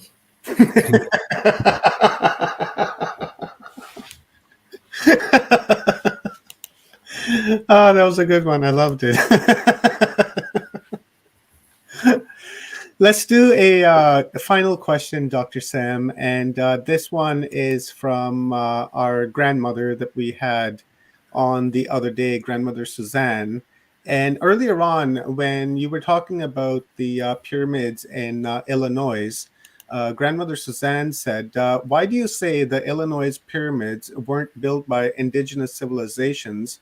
I've been to scores of petroglyphs across the US that tell the ancient stories on the rocks. The petroglyphs are done almost in every US state. You have them in Texas, in Nevada, Arizona, you have them in We have some on Colorado, Vancouver Utah. Island Yes, here as well. you have them everywhere, east and west. But not only the petroglyphs. Of course, the petroglyphs do belong to the original people of America. But on the other hand, we have structures, constructions. For example, the mounds phenomenon in Ohio. Today, in 21st century, 2022, we have more than 42,000 recorded mounds in just one state, state of Ohio. Originally, more than 200,000 of them. And of course, the famous Serpent Mound of Ohio is over there. There are some tumulus structures, huge, like, almost pyramid-shaped structures over there. They are mostly in the central, eastern, and southeastern parts. Unfortunately, majority of the mounds were destroyed from the last quarter of the 19th century, ever since Smithsonian Institute and Smithsonian Museum was established. And there are some interviews in Chicago daily paper from like 1884, 1886, where the journalists were talking with the teams sent by Smithsonian to those sites, and they admitted that their purpose was to destroy the sites, and whatever archaeological material they would discover, they were supposed to take them to Smithsonian and hide from the public. So the major museum institutions were not established to show the stuff to the public, but to hide it from the public. When it comes to the builders, I am aware that indigenous people were there while most of those mounds were created, but they were used either as labor to build them, but in a nice way, not as the slaves. Mhm.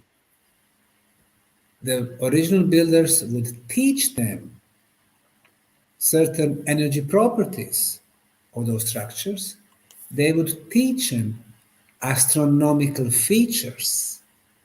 They would teach him the calendar elements.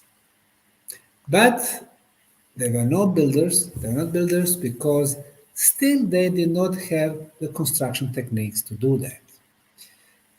When we mentioned the Cahokia mounds, the biggest mound over there, which is called the Monks Mound. Why the Monks Mound? Because in the 17th century, Cahokia Indians came there, but then also the white settlers, they bring the monks over there, so they call it Monks Mound.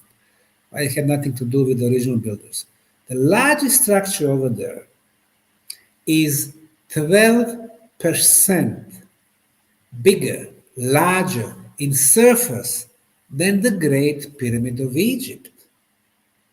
It took 122,000 trucks of material, or equivalent of 122,000 trucks with the construction materials. Wow. 20-ton trucks. I mean, that's unimaginable quantity of material.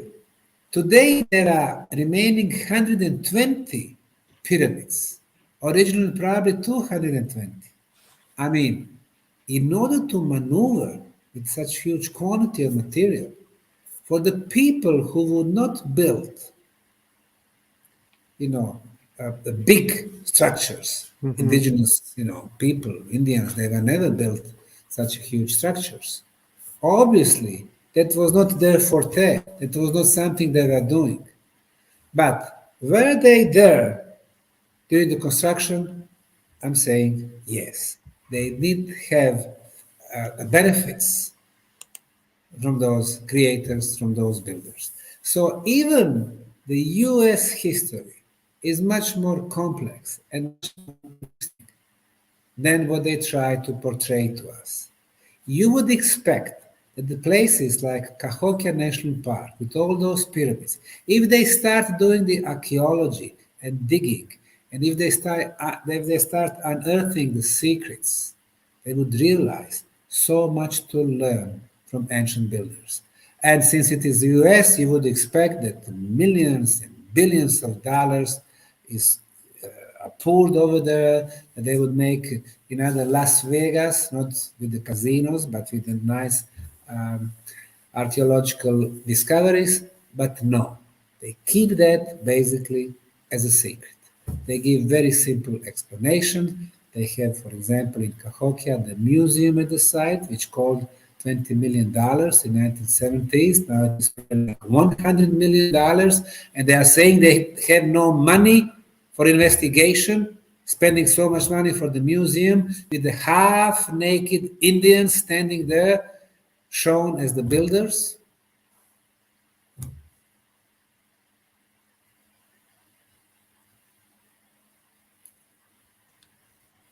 Yeah, I hear you there. That it's sick. Almost. It makes you think, Dr. Sam. It really does.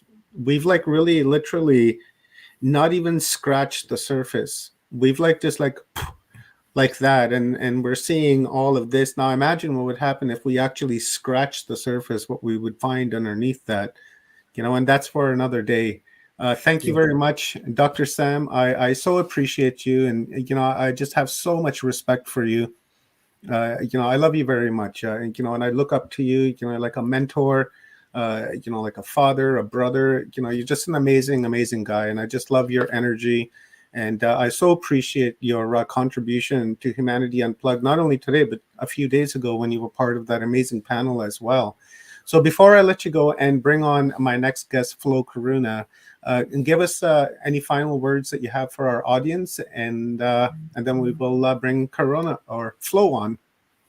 I think I got Corona on my mind. Yeah, I hear you.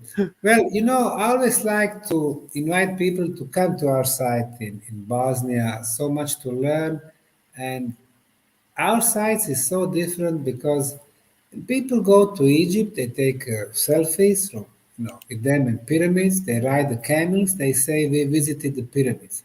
It's not about that. It's about feeling the place, feeling the energy of the place, and getting the benefits from the energy of the place. When it comes to the healing, when it comes to the spiritual development, when it comes really to realize how the ancients were able to build such structures. If you can't come to Bosnia, then go to the sites in the US, other places, and try to view them through different eyes. We need to filter the information that we are getting from mainstream media, from different sources, and make our own conclusions. And that's the way to grow physically, spiritually. Thank you very much.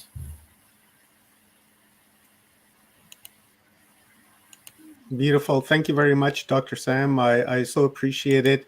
And people in the audience, they're just digging it up. We've just got an epic conversation going on, and they've got tons of questions. I wish we had more time to address all of them. But maybe after this conference, we can get together and then we'll continue this discussion. All right. Thanks a lot. Thank you, Dr. Sam. Happy equinox to you. Much love, and have yourself a beautiful day, and we will talk soon. Thank you, you too. Thank you. Bye. All right. Wow. I need a stretch. Where's Leanne? We need a stretch. Oh my God, that was a lot of information we just took there, and I hope you guys had your pencils and pens and pads taking notes, because I know I was right in here. My thumb was just going crazy when I was taking notes, and I've got a lot to disseminate here. So I hope you guys did the same thing. So with that being said, we're going to bring Flo Karuna on. Where is Flo? I know I seen him here a couple of minutes ago. And Flo Karuna, I met this guy. He's an amazing guy, and he just lives right up the road from me. Do we have something going on in the background? I think something's playing in the background. I've got an echo. Yeah, I've got an echo, brother. You got something. I think you have this screen in the background. Can you hear me now? I can hear you, but I can hear myself too with an echo. There we go. How about do we have that? Okay, we'll get Flo back. And, I think it's his computer volume is up, and it's picking up on his microphone too. It's doing the loopy loop. Yeah, I think that's what's happening. I'll tell you guys. Come on, Rob. Here I am. I'll tell you guys about Flo Karuna. What's going on, Flo? Hey, good to see you all. Good to see you, brother. Amazing guy, and I'll tell you guys a little story on how I met Flo. And see, I got goosebumps actually right now, and that's what happened to me the first time I met Flo, and I had no idea that he actually just lives a couple hours drive from my house. So that was a beautiful surprise, and I think I'm going to make use of that surprise. So I met Flo at portaltoascension.org, one of Neil Gore's conferences. And Flo came on, and the energy this guy had, I was just moved by it. I was like, oh my God, the energy this guy has. And then when he opened up his mouth, I was like, oh my God, what's falling out of his mouth? Listen to that. So I was stuck to the screen. I wasn't asking any questions. I wasn't reading the chat. I was focused on Flo. And he, delivered an epic talk. And then afterwards, he played some music. And then my wife heard it. And she's like, what's this? And she comes around and she got glued to the screen. And then she started watching. And ever since then, Amy has become like a huge Flo Karuna fan. She's constantly listening to Flo. In the bath, when she's having baths at night, she listens to it. And she said, I like it. I love it. She's like, I love this music and it's perfect. And she goes for walks and she's listening to it. My son's the same thing. So, picked up a lot of fans here. I myself, same thing. How can I not listen to it when my wife and my son are playing it? Right? So, it's awesome. And what you just said with the chills, I actually got a small little, I looked at Flo and I got like a tingle in my spine. I swear to God, I was like, what the hell's going on? I know, right? The energies, you know what it is he's got the energy emanating from him, and that's due to the vibration of the music, and we know what's about to hit the speakers, right? Yeah, absolutely. So, Flo sent me a message, and he said that he wanted to start his talk off with a ceremony. So Flo, my brother, I'm going to give it to you. And if you want to play any videos or anything like that, just give me a heads up, and then I'll take care of my back end here. And then with about 10-15 minutes left or so, I'll jump in, and we'll take some questions from the audience, and then we'll take it from there. Wonderful. Yeah, Cool, actually, brother. I would love to play some videos after. So Wonderful. Definitely. Just let me know when you're going to do that, brother, because I got to do some back end work here. okay, sounds great. Totally. I'm here though. I'm not going anywhere. Okay, sounds good. Thank you, Omar, and thank you to each and every one of you for being here on this auspicious moment. We are in an equinox, which is a very special time that has been honored by our ancestors of past, where they gathered, and we are gathering now to connect with the cyclical nature of this reality. And what these equinoxes serve to all of us are doorways, openings in the universal cycle, in the planetary cycles that provide us with an opportunity for polarities to meet with each other. So the yogis of ancient India and many of the meditators on planet Earth, they speak about these golden zones when you wake up at dawn or dusk and you meditate in these times. And there is a great amount of energy in the field when you meditate at dawn and dusk, because there's a polarity meeting each other, where the darkness is meeting the light. And in same context, these equinoxes provide a greater polarity bridge where we can harness these moments to our life's advantage. So every single one of us, we tend to forget, and I don't want to speak on behalf of people, but I just, in general context, we tend to forget that we are residing on a beloved, benevolent planet that provides us so much, Mother Gaia. And we are not separate from this planet or this genius that operates around us. Actually, we are one with it. And when we understand how Mama Earth, Mother Earth, operates in the spring equinox or the autumn equinox or whatever equinox you find yourself in, because Central America or near the equator, there's not really a shift in seasons, actually in a stronger element. And we find that that same momentum that is carrying the flora and the fauna is also going to replay in our lives. And we as individuals, if we're in the northern hemisphere right now, we have an opportunity to plant seeds.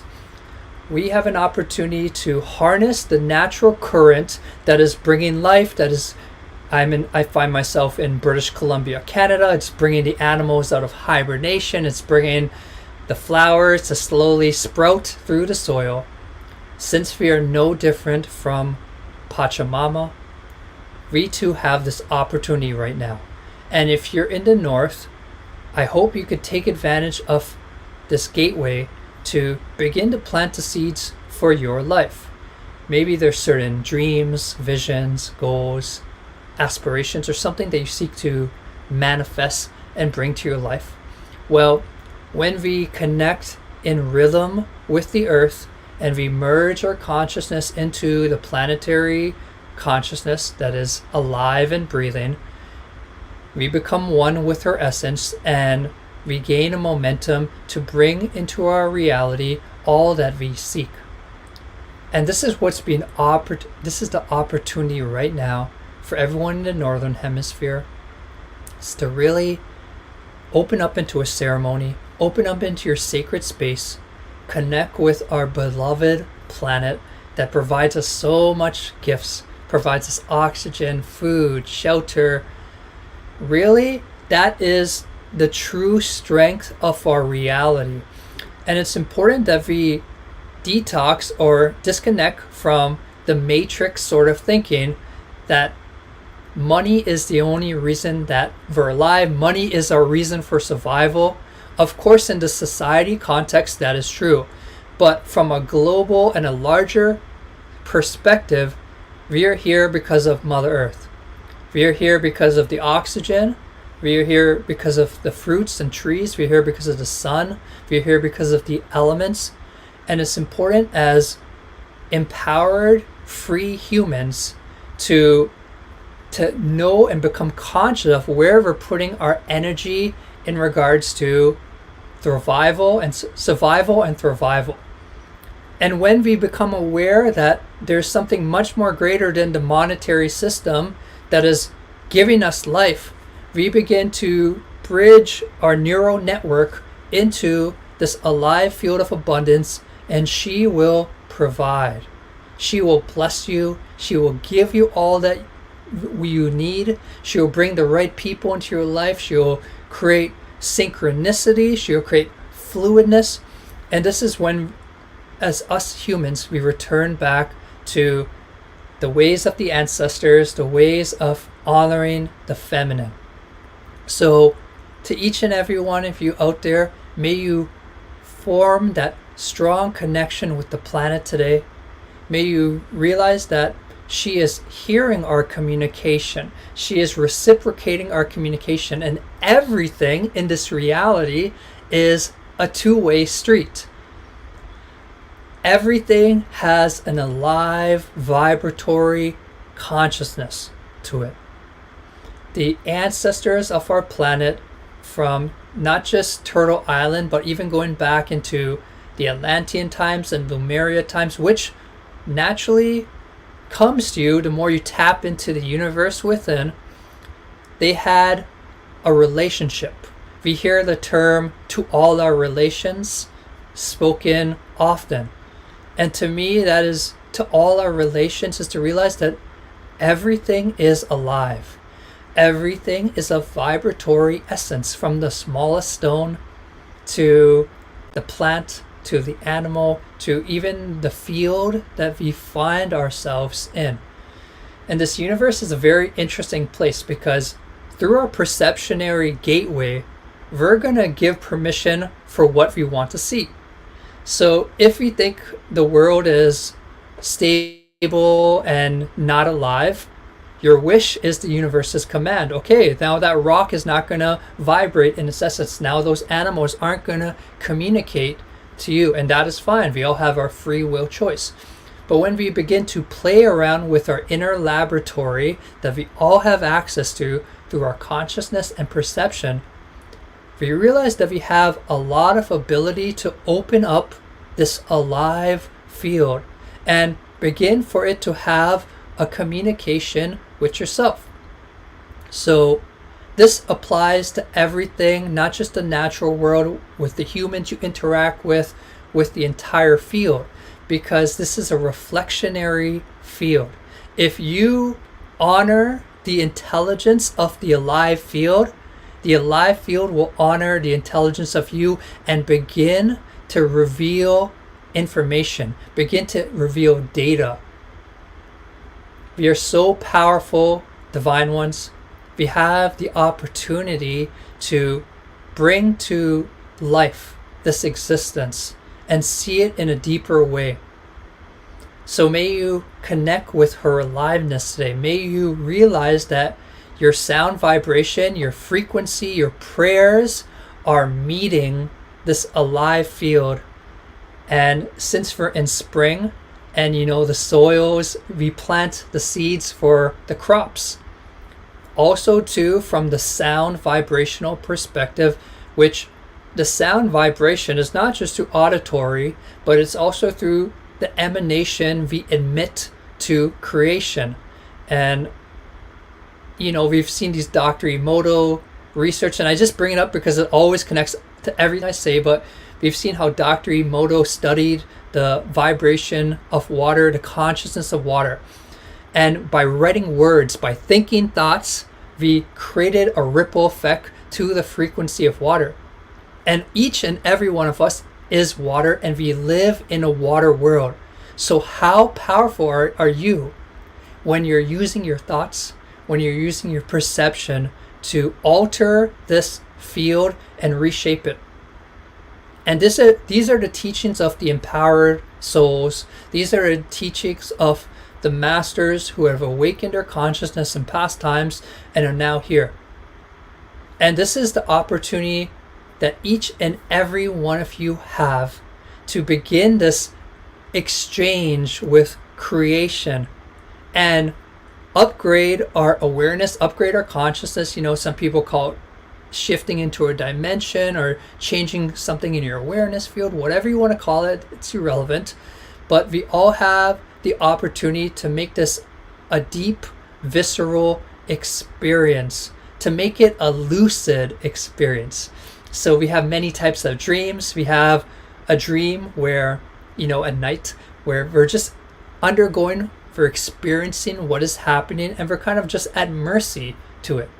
And then there's the even deeper state of dreams, which is lucid dreaming, where we gain a consciousness to realize we're awake. And when we're awake, we realize we could play around with the field. Maybe we could, people love to fly. Maybe we could fly. Maybe we could create something with our awareness. And dream time is very similar to this reality we find ourselves in, where when we become more awake to the quote-unquote reality, and when we realize that we are interacting with the field and not just at mercy with it, we gain a power to co-create. And we, family, are in the time of co-creation.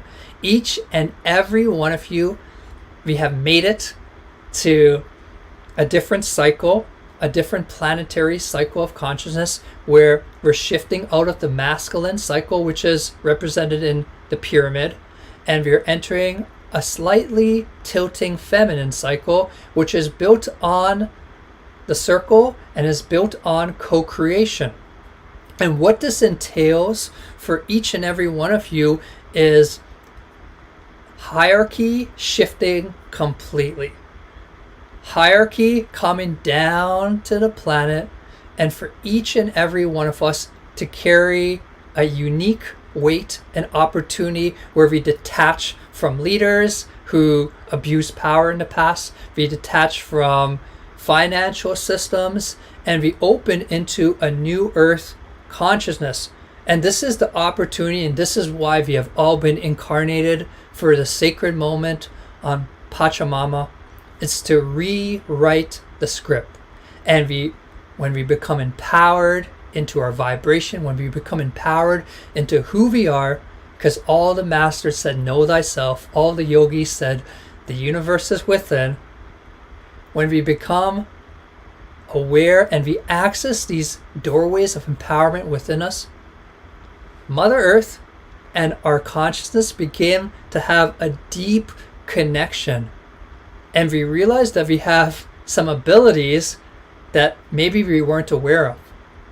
Abilities to communicate with the weather systems. Abilities to realize that our vibration can impact the tides, can impact a lot in our field. There's an opportunity now for each and every one of us to become this empowered co-creator. And welcome to the new game.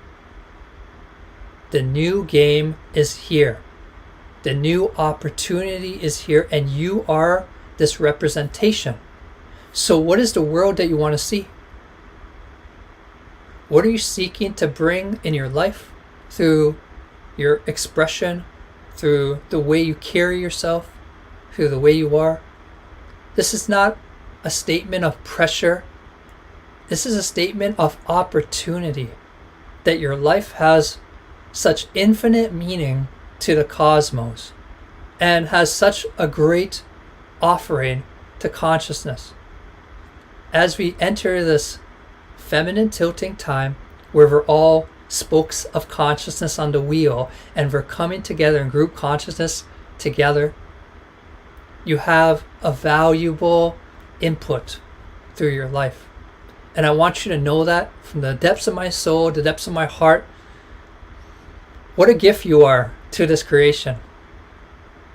You know, Mother Earth, I'm a student of the planet, and I'm what you call a starseed. They like, if you want to put a term, but a grounded starseed. And my awakening journey actually began in the planet. You know, I was going through my typical life, playing the game, trying to do what society laid out for me, what social structure, family, upbringing. And I was guided to begin taking hikes at this time.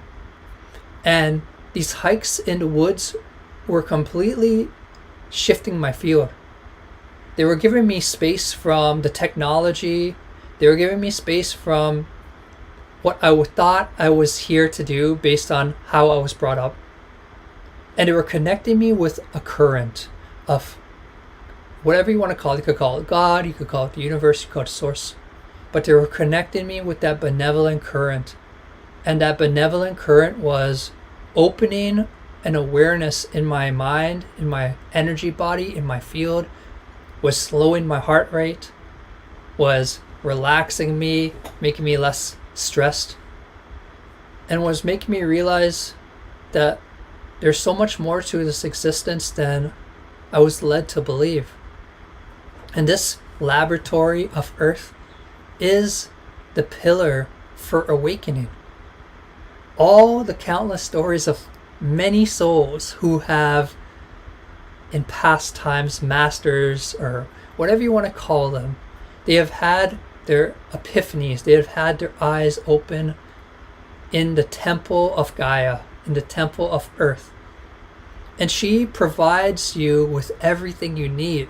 She will show you the sacred geometric patterns in her flowers, in her insects, in her creations.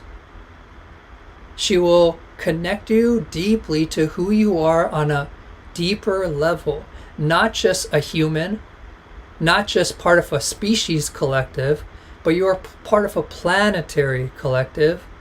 And once that planetary collective is embedded, you could advance to the universal collective. But there's a journey, there's steps, like everything in existence. And Mother Earth will give you something very special, dear ones. She will allow you to remember. So it's very important in this time, like I said, I call myself a grounded starseed. So I could access many realms and stuff, but it's not in balance if we don't have our feet to the soil and we're not serving our Earth. And she is calling each and every one of you to service. And the service is not maybe how we perceive it to be, where it doesn't necessarily mean you're like giving back to others, which I think that is a beautiful thing and you should. But most importantly, service is serving your heart, connecting to your field, and making peace with yourself. Making peace with who you are as a human being, and realizing you are the same intelligence that is of the clouds, is of the trees, is of everything around you. To see yourself in this masterpiece of consciousness, and from that recognition and empowering of who you are, you shift out of the slavery mentality that the powers that be have tried to keep us in for too long. You shift into the God consciousness, the universal consciousness, and you realize that you are one with the living intelligence, and you have been embedded into this reality to co-create. So I love you, family. I mean, I really do, and I'm so grateful that we have arrived to this moment. And this moment on awareness is not going to come from the news media that we know is manipulating the populace. It's going to come from you connecting with your inner God, your inner essence, connecting to that light, that source, that truth, and for allowing that to guide your life. And when you tap in to that inner truth that only you have, you will be led with divinity in this life. You will realize that there is a grand purpose for your existence. You have an impact. You've heard about like the butterfly effect, like a wing, that of a butterfly that flaps in Japan can be felt in North America. Well, if Mother Earth is so sensitive, imagine how sensitive she is to our sensitivity, our thoughts, our vibration.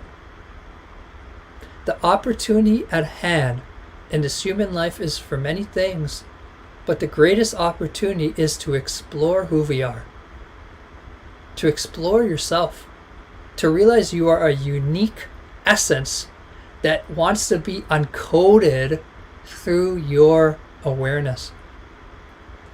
And the revolution, to say the revolution won't be televised. I like to say the revolution will be internalized. It will be internalized in yourself. And you will realize that the more you go into your awareness, the more you go into your field, that you're carrying the access to transform reality outside yourself. Yes, your consciousness has access to an engineering room. It could pick up on the programs, it could pick up on the subtle aspects of this creation, and by us beginning to rewire ourselves, where once again it comes into lucid state or lucid life, by us rewiring ourselves, we realize that we shapeshift the field around us. And this is what's happening right now. We are having countless beings on planet Earth who are incarnating, who are aware. They're coming in aware to this plane, and through their awareness, they're creating such a ripple effect. They're allowing for the collective consciousness to access information that we haven't accessed as a collective in a long time. The cycles are changing. The planet is in rotation. As night leads to day, day leads to night. And our past leads to the future, and our future leads to the past. So by studying, by becoming aware of the ancient cultures, ancient civilizations, we're getting a glimpse of what might be coming in the future. It won't be exact, but there will be elements of that. And this is the opportunity of the now, for us to come into our life, come into our field, and realize we have power. So know who you are, know you have the key codes, the master codes, and empower yourself. Be aware of your self-talk. Be aware how you communicate to yourself. That mind, the shadow ego can run amok sometimes and make us think we're not worthy, make us think we're not good enough. But when we become aware, and we just watch it for what it is, no judgment, it fades away, and we begin to access the soul communication. The soul communication tells us we are eternal beings. The soul communication says we've had multiple lifetimes. We've been here multiple lifetimes, and we will continue. And then where's the fear, dear ones, when we know we're infinite? That infinite awareness can empower our lives. It could make us speak our truth when we need to. It could make us walk or take a risk to something that matters to our heart and mind. That infinite consciousness can make us realize how precious life is. It can make us realize this is a temporary journey. And maybe it's time that we live our truth.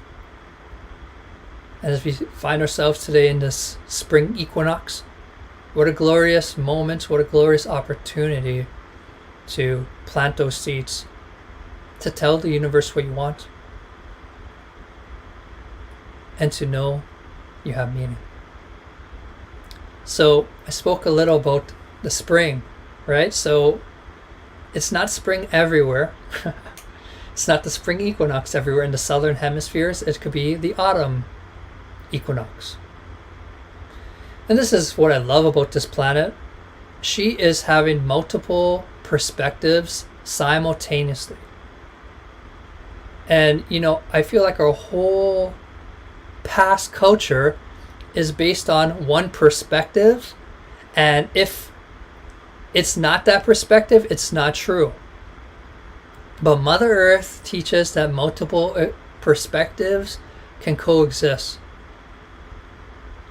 Right now, in this moment, it is, for me, it's 1 p.m. Pacific time. The sun is up. But somewhere in the world, it's dark. It's nighttime. Somewhere in the world, it's exact opposite temperature as this right here. And there are all these like opposites simultaneously occurring in our planet's genius. So I'm going off speaking about the autumn equinox, and I'll get back to that, but recognize that multiple opinions can coexist. And when we expand into the planetary consciousness, man, we stop the war. We stop the war.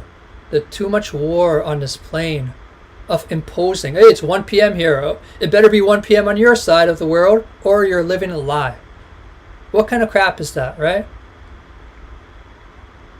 We expand into compassion with the planetary intelligence. We begin to feel multiple forms of intelligence coexisting. We open our mind, our awareness. Doesn't mean that we accept it or we just blindly approve, but we have a capacity to receive multiple angles at the same time. And this is what we call the upgrade or the expansion. To be operating in your individual vehicle, which is very important to be true to our human self, but also have an awareness that could receive the compassion of multiple sources. And when we as humans begin to feel these compassionate sources together, we realize we're together in this operation. We realize we're here to do something great. We're here to put our shadow ego aside, and we're here to serve not just ourselves but the future generations and all the planet, the children, the animals, the elements. It's such a gift to be in service. To serve takes you out of yourself, the little I, and brings you into this big field. And if you're having a moment, in your life where maybe you're going through the motions, because we all do, I have compassion for that. I go through it myself. I'm coming out of something. And, like maybe we don't have that clarity. It's in these moments that they provide precious opportunity to give. In my darkest moments, in my moments where I was completely lost, I'm like, this is a perfect time to do something positive, and I'll like go to a coffee shop and just pay for the person behind me before they don't need to know. Just say, pay for the person behind me. All right. There's some hitchhikers in the area. I'm like, oh, let's pick up a hitchhiker and guide them. Following intuition, of course. But there's such a opportunity when we give to enter planetary consciousness, because the planet operates on that level of giving and service. She is providing us oxygen, light. She's providing us this gift. So the autumn equinox, if you find yourself in the southern hemisphere, this could be a time of giving gratitude. So if you're in the northern hemisphere, it's a time to plant seeds. If you're in the the southern hemisphere, autumn equinox, it's a time to give gratitude for the harvest. Maybe you could go through your life, what you're thankful for. Maybe you could give thanks for everything that has manifested in the journey thus far. And really take stock. Just like the autumn equinox, they're receiving the harvest of the summer because there's dedication for a garden to grow. There's time, there's energy. And so too in our lives, we're putting time and energy, even though time is a relative concept, and that's another topic, but we're putting energy. And you could just go through that gratefulness right now, because we are synced up with the planet. We are synced up in cycles, and the ancients knew about this time. This is why they honored the equinox. as moments for consciousness to kind of come together.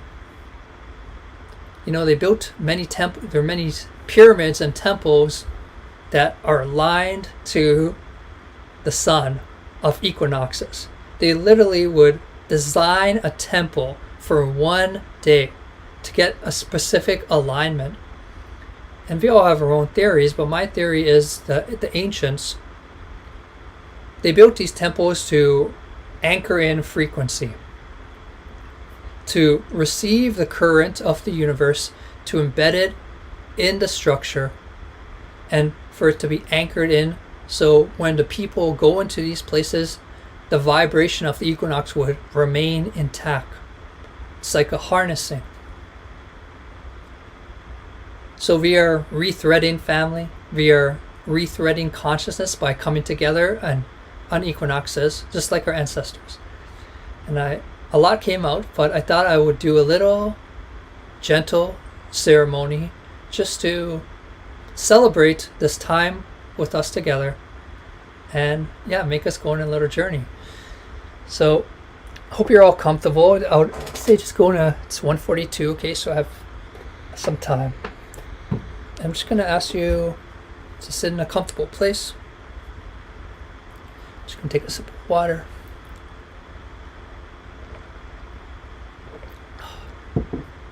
I'm going to light some sage that was harvested nearby me. I'm just going to send some of that because this stuff travels beyond space. So just blessing you all today. Receiving that ancient remedy, sage. And let's just close our eyes. Place our feet to the earth. And just begin to feel our feet touching the ground or whatever body part is near us. And beginning to open up a conscious connection through the planet by taking a deep inhale, letting it all out on exhale. Just getting deep inhale, filling up our belly and diaphragm, letting it all out. Exhale. Just for number 3, let's take our deepest inhale yet. Breathing in that precious oxygen with gratefulness. And letting it all out. As you begin to feel your essence, your vibration. With no judgment. Feel your aliveness. Just feel yourself simply here. And as you're here, I'm going to invite all your higher selves to be present. Inviting all our benevolent star family, galactic allies. Calling the earth ancestors and spirit guides and guardians. Calling the elements of this planet. And calling the frequency of love to now to be felt within you, radiating in your heart.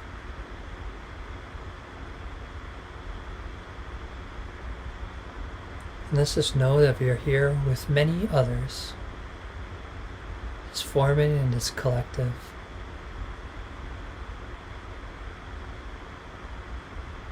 And just to start this practice, let's just start with self-kindness, self-love, feeling appreciation for your body, giving gratitude for you getting to this point in your life, going through all the journeys and roads, and just being grateful for you here. Knowing everything you did was divine and perfect.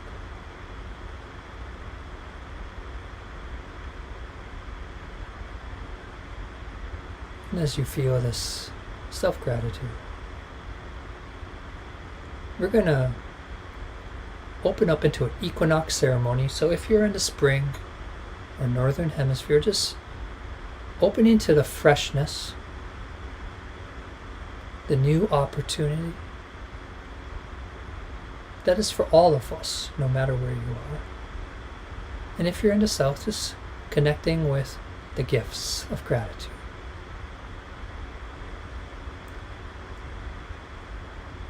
And I'm going to play the crystal bowl, and as I play the crystal bowl, I'm going to invite all the people in the northern hemisphere to just begin to send their prayers or whatever they wish to manifest into the field, whatever you seek, you desire, a vision from your heart and soul, to begin experiencing that as if it were already gifted to you.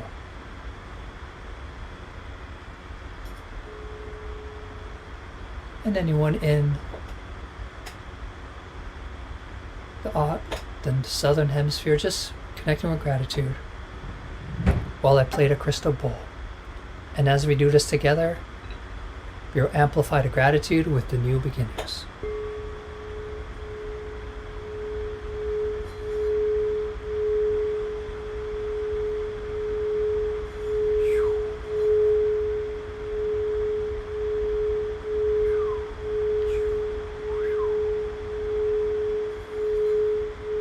We are in co-creation with Mother Earth.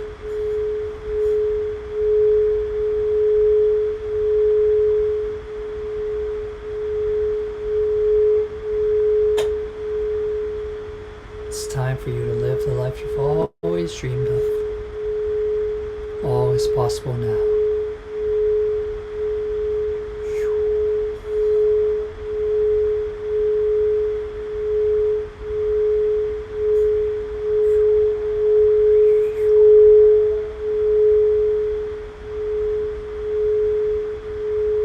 Just feeling that release all these prayers and visions. You can speak aloud or just feel it in your body. And if you're in the south, just giving deep gratitude for all the gifts that are here.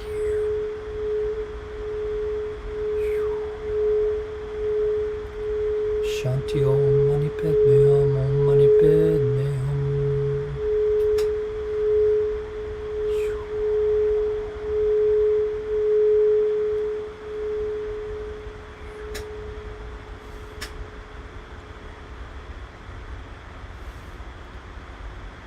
And as you're letting these gifts and visions and everything you deserve, because you deserve, you're worthy.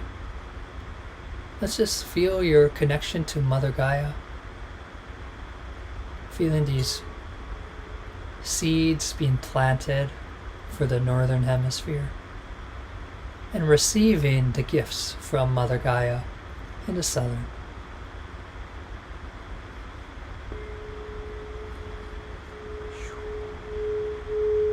Making a conscious connection with the earth.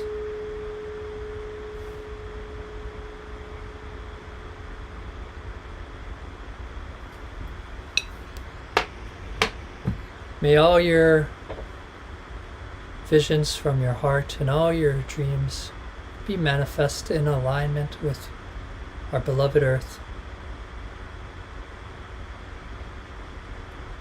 May you receive all these sacred gifts wherever you are, knowing that we are in a loving planet, in a live planet. May every breath you have throughout your day remind you of the infinite abundance. Each breath, you're breathing in all the trees that go on such a journey. You're breathing in the sun, the elements. You reside in the temple of heaven. And I give gratitude and thanks for us gathering today.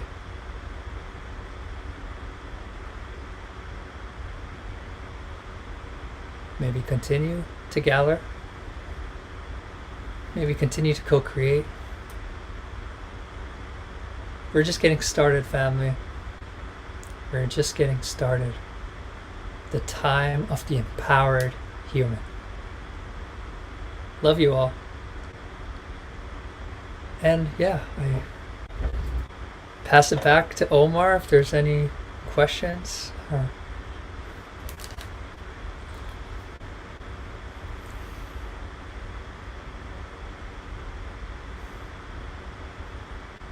There I am. Wow, that was great.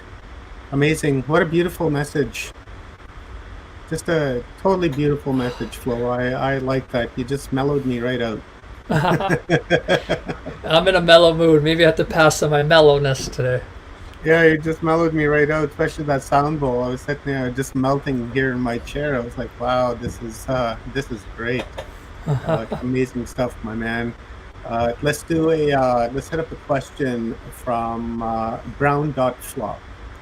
And Brown.flop asks, I never thought about that at all. All of the pagan celebrations celebrated in the northern hemisphere must be opposite in the south. Is it true their veil is thinning now as ours would be in October? That's a great question. I don't know too much about paganism, but I absolutely feel when we're in when duality comes together, whether it's winter and spring or summer and autumn, the veils always tend to thin in these times. And this is why it's so important when we do practice in the morning or the dawn when the sun's setting, because everything just kind of, there's a beauty when duality comes together. Something very powerful happens. It's like we've been embedded with this unique physical temple where we have two hemispheres in our brain. We have two hands, two lungs, two knees. I mean, there's twos of many things, but then there's this unification in our heart. And when duality comes together, the veils tend to thin. At least from my personal experience, I'm not speaking from any scientific research on this one, just my own experience. So absolutely, I feel that does happen. And in my communication with Earth, it's interesting when the sun has set and I've been in the woods, I normally feel the aliveness of the trees on such a deeper level. And I don't know if anyone's been in the evening for a walk, but just pay attention to the trees and you might realize that they're alive in these moments. Yeah, they're vibrating at 5 to 8. Right? I like those 5 to 8s. Oh yeah, gotta love those. They're vibrating at 5 to 8. The birds that are singing are vibrating and singing at 5 to 8. Wow. It's beautiful. Flo, we're in this equinox 2022, right? And we're on the cusp of splitting the timelines. And we're about to leave the division and the fear behind us. And together as a community and as one, we're focused with our thoughts in creating this new timeline of abundance and love and acceptance. When we move into this new timeline, what would your advice be to the people, to us, that are moving into this new vibration? Wow, interesting. Did you hear the phone buzz when you said that? That was my phone here. It's right when you said vibration. Yeah, it's always buzzing, my man. I view that as confirmation. So it's very interesting. So quantum field. I love the quantum field. I love timelines. I teach a lot about that at my website, Star-Codes, because I relay a lot of the galactic beings' information and how they want to empower us. So the quantum field just naturally is what they talk about. I feel like from a timeline perspective, we are consistently always jumping timelines. It's a way of being, and especially when planetary cycles, because I feel we are in a new planetary cycle, but it's a long one, 27,000 years. So we have a new long journey, and when we're in these time periods where a cycle is ending and a cycle is beginning, or a season's ending, season beginning, that the quantum field comes closer with each other and we're able to navigate with ease and grace. So it's interesting you asked this question, because I felt like I've been on a different timeline as of 6-7 days ago. Like, it's been very clear in my life, where even like my magnetic poles to like stuff I was trying to manifest is like, nope, you have a different mission in this timeline. And my relationships started to change amongst friends and loved ones, and it was visceral. I even was seeing like different signs in the city. Like I do P90X sometimes, like the working out, and I'm like, wait a minute, they're saying different stuff. So I share this because maybe I need to go into this a little more. So the Galactics actually told me that they made us do a collective timeline jump for many people, because in the timeline we were in, there was actually going to be a nuclear bomb. And the Octurians are the gatekeepers of the quantum field. So why we have another species as the gatekeeper of the quantum field right now is because we're not, many powers that be wants to play with the quantum field and the timeline field, and they're actually protecting that from being manipulated from the dark forces. So I'm very thankful for that. But yeah, absolutely, we are shifting timelines. The field is constantly changing, and I have no doubt we're in another timeline. I don't have my glasses, so I just want to come back to that question so I make sure I answered it. Okay, maybe I missed the question, but I hope I answered it. The timelines are constantly happening, and it's very subtle, like, as I felt we've been in a different timeline, and as of 7 days ago, it's like little changes, like a person will, maybe a person who was a high school friend is not in your life in this timeline, or maybe like the city looks exactly the same, but there's like a new store. But I find timeline jumping is very subtle, because it's a process that you are the quantum machine, and like through your technology within you're naturally like bringing together verses and slowly integrating into them. So there's an integration phase when we operate timelines. I'm going through an integration phase right now where I don't have relationships with certain people in this timeline, and my mission's a little different. But it's important when you jump timelines to be in fluid state and allow for what you need to do to override what you think you need to do. And if you can stay with that, you're always going to be good, because you're not going to force stuff. I like that. I really do. I like that. And this timeline shift, it's almost like the Mandela effect, Flo, where, this little change happens, this little change happens, this little change, and you really don't notice it as it's happening. But by the time it's done, you're not even aware that it's actually happened, and you're totally vibrating at a different spectrum, like altogether, than you were before. And then to get to that, we need to shed those containers, right? We have the identity containers, and sometimes we have toxic people in our lives that we need to really, social distance from. I like that.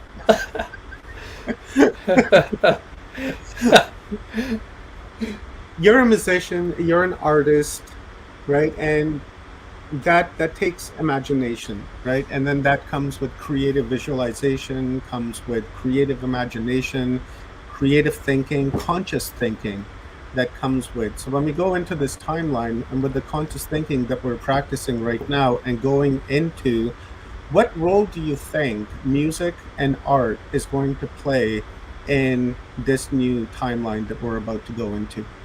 Oh, I love this topic. So and the start of my journey was working a lot with elders, working with indigenous elders and learning from teachers, and I think that's kind of been in the field today.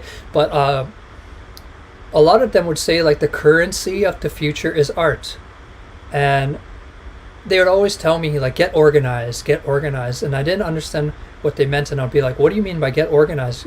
Because I'm like thinking from like a different perspective to like launch your creativity into the world. So I feel like, and this is there's a lot to this question, but like art is actually becoming the currency as we speak. And I'm looking at the NFT movement right now, and I don't just see it as just so if anyone doesn't know, NFTs are like non-fungible tokens where people are selling artwork that's connected to like the crypto blockchain, and these projects are doing very well, like millions and billions, like not billions but millions of dollars. And I feel the NFT movement is guiding us into the art as currency for our future. So in our future, our current and moving forward, we're going to be exchanging our soul gifts. We're going to be not striving to just do something out of alignment to us to survive, but we're just going to be here to offer what is in us. And oftentimes those gifts are connected with art, music, creativity. It's just a piece of the puzzle. I mean, you don't have to be in creativity and art, but I do feel it has a big role. And then looking at the brain hemispheres, you know, the more right brain or right hemisphere, right? Yeah, the right hemisphere is more creative, and we're entering a feminine cycle, so it makes sense that this creativity is going to be full spectrum in our field for everything we do. From a quantum perspective, from working with the field, I find that sound is, and I talk a lot about this a lot in the conferences I speak at, it's like sound is intermingling with our field, and we are just we're remembering, but we're also reconnecting to sound healing, sound to transform our field around us, sound to change molecular structure, sound to regenerate the cells in our body. But sound has a deep purpose to not just healing ourselves and enlightening mass consciousness, but also accessing the quantum field, because sound is a way into the quantum field. And when we vibrate at a certain level, which I always like say, you know, we're not just, sound is not just auditory, sound is us vibrating. When we're vibrating, we're naturally accessing the quantum field. So I mean, I'm trying to honor the time here, but it's I could go for a while with this, but this is a very special time, and the key word that's coming in this moment right now is adjust. Let's adjust. Let's meet reality. Okay, like planting seeds, you know, like if you want to plant an apple seed tree, you look at the soil, the nutrients, the climate, and then there's a wisdom to planting that seed. But if I'm like planting this cactus seed in the Arctic, maybe it's lacking wisdom. Maybe it will grow down the road, which I'm not judging any path, but what that's what I mean by adjust. Become aware of the moment, and when we become aware of the moment, all the answers are in front of us. It's called knowledge. Like to know is to be in the now. I like that. Man, you give me goosebumps when you were saying that. In fact, I still have shivers going up my back. Look at my arm. It's just, oh wow. Ooh, wow. You know, that was good. I Me like too, it. sitting back here listening to it. Me too. Yeah, that was good. Like I can feel it. Like where did that come from? Yeah. I just heard you. I didn't see you. So Here. Amazing energy. Here. That was the voice of God with a big G. No. Nope. I'm not good. I don't want that moniker ever. Ever. So, my brother, thank you very much for this beautiful upload. And before I let you go, give us a download on Star Codes, what Star Codes does, what services you have available on Star Codes, and how can people connect with you. I got your IG. link in the comments, but I'm really interested in the star codes. So give us a quick download, and then guys, grab your popcorns and grab your drinks because we're about to feature a film. So hit it up, Flo. Yes, so Star Codes is an organization that came through this being, and it's to bring forth the galactic knowledge to empower our lives and to give us experience. So created Star Codes, just following the compass of the universe, and we run a 7-week Starseed course, which so many people came through, and we actually go through the various races that are working with humanity. But in addition to all the information, it's to empower you. It's to bring you to that vibrational state so you could communicate with the alive field, which includes the star family, and reclaim our history, her story on planet Earth. So it's a very powerful course that we're offering. I also create oracle decks. I created the Palladian Oracle deck. You can find it on Amazon if you want to support. And I'm about to release the Lyran Oracle, which you can pre-order on Star-Codes. All your support is really appreciated. I mean, and I hope we get to see each other more. We have 145,000 people on our Instagram, 2 pages, and we have a Telegram pages so people could communicate. And it's all about community. So I'm grateful. The Star Codes is with Watchers Talk, with Portal to Ascension, with all you beautiful groups. And let's just continue to create the new Earth together.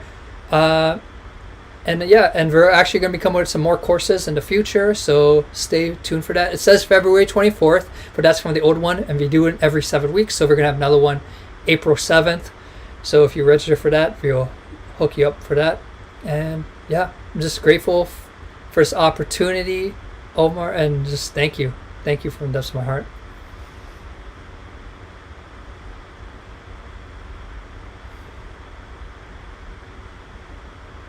Epic. I think he's up in the back loading everything up for later. But Flo, thank you so much, dude. It's always epic. Always epic. I was thanks, muted. man. Sorry, I was muted. I do that all the time.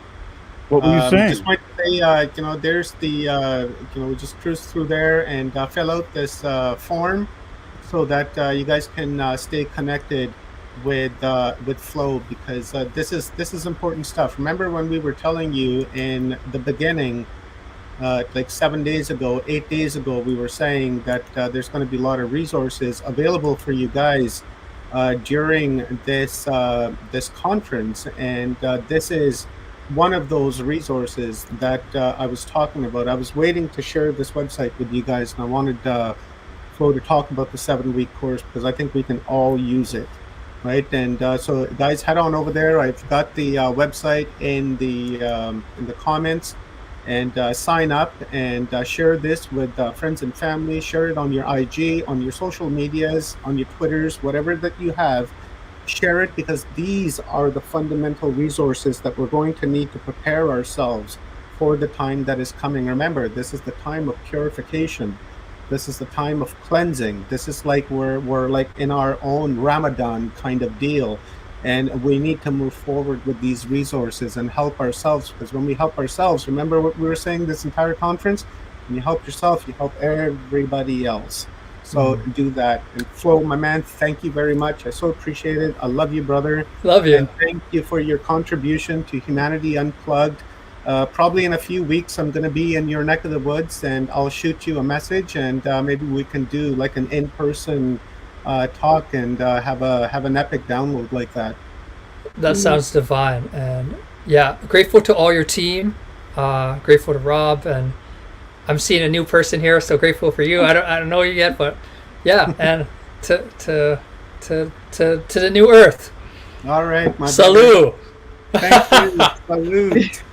Cheers. Thank you, Flo. Thank you. All right, bye. guys. Thank you, brother. All right, guys. It is movie time. Look at it. My light is just killing me, and it's just not even bright enough. It's a little hard on the eyes. You're not. The light is. Oh, thanks, brother. This light is just killing me. Hoo-ah. So it's movie time, my friends. Let's bring our speakers on. Like I said, go grab your popcorn, go Hi, and grab Kathy. your water, go and grab your snacks. Do what it is that you need to do. We'll give you a couple of minutes here. I have the film loaded, and I have the film creator with me. So you know what I'm going to do is I'm going to remove myself off the stage here, and then I'm going to let Kathy and Jennifer introduce this video. And then, ladies, when you're ready for me to throw the video up onto the screen, give me a thumbs up, yell my name, and I will put it up on the screen. And just so that, we'll do that. So here, I'll go like this, and then I'll do the back end work. Kathy, you're muted, love. I didn't know I was introducing Jennifer. Why not? I saw you, and I thought I was in the back. But I'm happy to do it. I'm so excited for everyone. But seriously, you do want to drink at least. I don't know if you want popcorn. Depends on where you are, what time of day it is. But I want you to be prepared to really go on a journey of discovery, of high transformation with Jennifer. This movie that she created, she has had a traumatic experience that she turned into a dramatic, uplifting lesson for all of us. And it's remarkable. I'm so excited that people get to experience it. I met Jennifer because I interviewed someone else who told me, Judy Miller, that told me, you have to meet Jennifer. You have to interview her. So I was so excited. And then, of course, I felt like very cool that I got the secret code to watch the movie. Now all of you guys get to watch the movie, which is so generous, Jennifer. I felt special too when I got the code. I was like, oh, right on, my first code ever. So you know what I mean? It's like I'm in the class, I'm in the club. Yeah. I got it. So the Purple Tie Club. well, the thing is, there's several things you have to know. Jennifer is a type A personality, high performing being. She has done very well in the business arena, in the in almost everything she's ever done. She's been at the top of her class. She's won awards. She's written books. She's worked with Jack Canfield and that whole group. I mean, she is, if you're talking about from society's standpoint, she's been at the top of her game. And she's demonstrating how to be at your top of your game, 3D and in a spiritual way. So I think I've botched up that interview, that introduction. You can never botch it up, ever. But you guys, this is really going to be a journey that you'll see, that for people that you love, that you want them to understand the journey, the possibilities of their life, you're going to be able to show them this film and take them by the hand and let them show what reality is really available for them. Okay, so with that. I just want to add something before we actually get into movie time. And I want people to understand, first and foremost, thank you. Yes, I've actually had a lot of accomplishments. I'm really grateful. But I will say that this is probably my most biggest accomplishment thus far. And I'm probably going to cry here. Because I did something that I never thought I would do, which is, somebody who is very outgoing and very social and very, loves people and loves to connect. I'm also a very private person. So what you're about to see here is my part of my journey of rising up from what I call one of the most horrific experiences of my life that I now see as the greatest gift of my life. And I was standing 15 feet from the first of 2 explosions that happened at the Boston Marathon bombings back in 2013. So this is a journey of my recovery. And more importantly, I share the wisdom and insights I learned, which have been a game changer for me and has been pivotal. So anybody watching here today, just sit back and absorb whatever it is you're meant to absorb. I want to talk about something here that I have not shared openly, but we infuse the film with different sound frequencies and light frequencies. So everyone who experiences the watching of the film will receive a healing in whatever way that looks for you. But it's meant to uplift, it's meant to inspire, and it's meant to empower each and every person that watches it. So enjoy the journey. I'll be available for questions on the back end. I think Omar and Kathy will have some questions as well. And so just enjoy.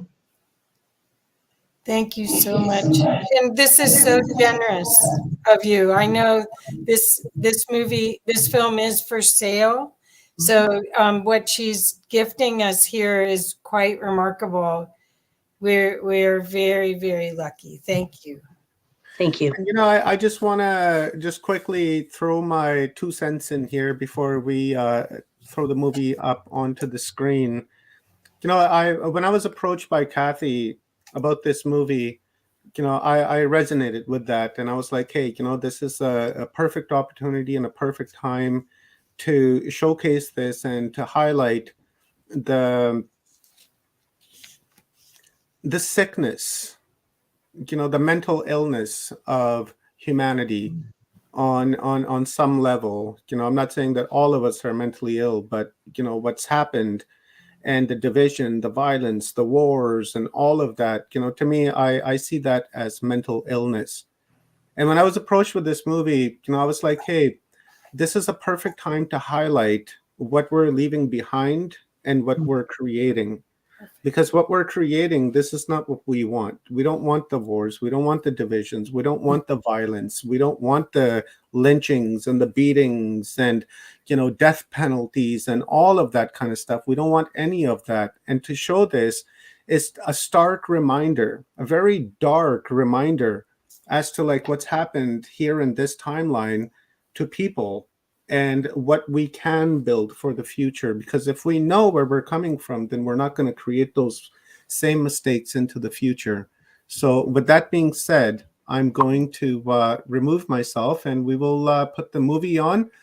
And as questions are coming up, guys, I'm not going to be putting those up onto the screen. I'm just simply going to monitor them. And if you guys have any questions, throw those in here. I will star them. And then once we're having our discussion after this, I will bring those questions up. You know, I know you guys are going to like this. I watched it and I really, really enjoyed it. So here we go.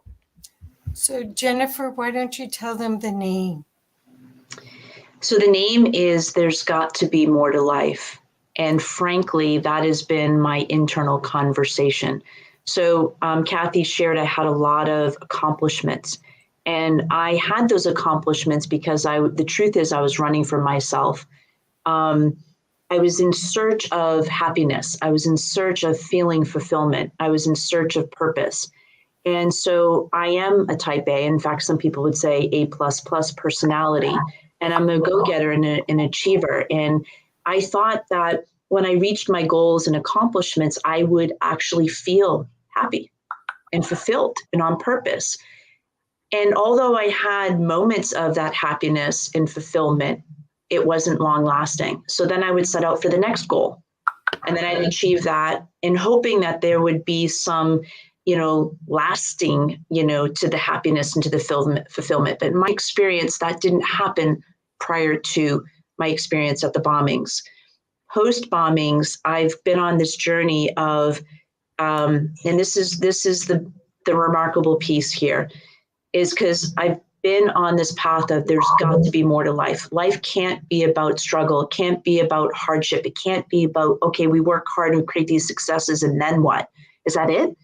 And so this is the starting piece of There's Got to Be More to Life, and it's the prequel to my next film, which is There Is More to Life, and it's all about showing people how to rise and thrive no matter what happens in life. And we are looking to rise up from the past traumas that we've all experienced. Every single human being on the planet has experienced some form of trauma. And so now is the time to rise up from that, to leave that behind, so that we can start to cultivate and create heaven on earth, because I believe that's possible. Beautiful. Me too. Me too, Jennifer. And we are creating it. And that's the thing, right? We're using our thoughts and we're using our energy through events like these and lots of other events that are happening today. And also, guys, keep an eye on the Schumann resonance. We're affecting that today and for the last 9 days. All right. So I'm going to put the movie on.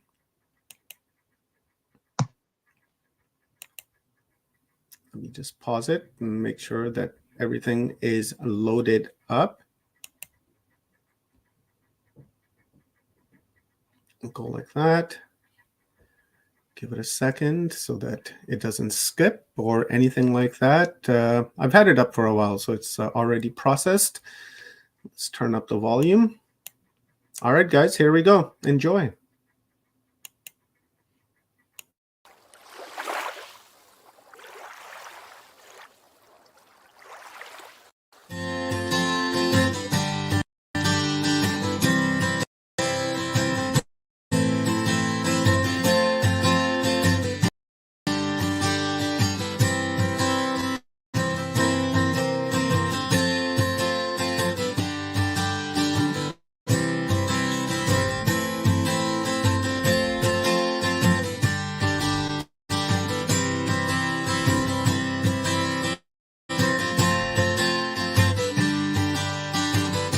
Have you ever thought to yourself, there's got to be more to life? My name is Jennifer Kaufman, and this is my story.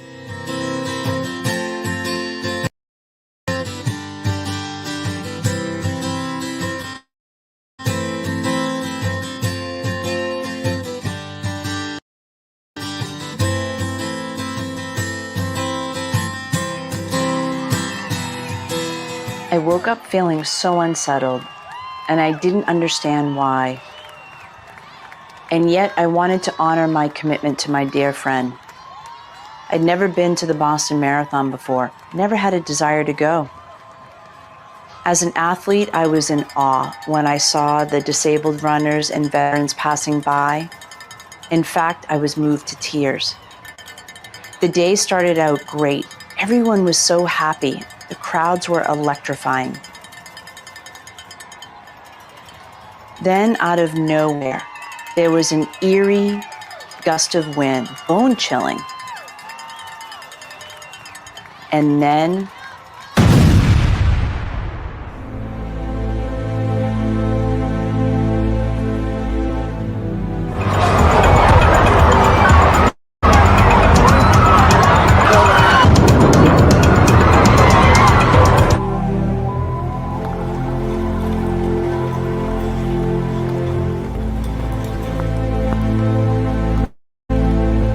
I was rushed into the ER.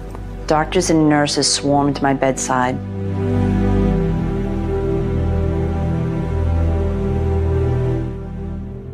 I heard a soft voice in my head that said, "You must learn how to heal naturally." I have no medical background, yet there was something about that soft voice that was compelling. Then I thought to myself, if this were my last day, would I want to spend it in the hospital? Absolutely not.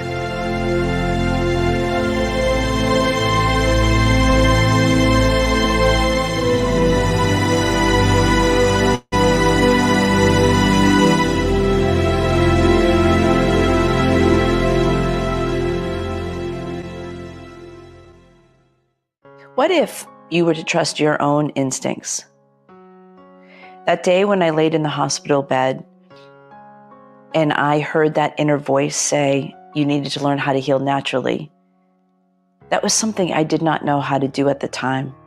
And yet there was something about that voice that was so compelling, and it was nudging me forward. Now, you have to understand that the doctors and nurses urged me to stay. They wanted to admit me for more tests and to pinpoint exactly what was going on in my body. And yet, I instinctively knew that I needed to leave and find a different path.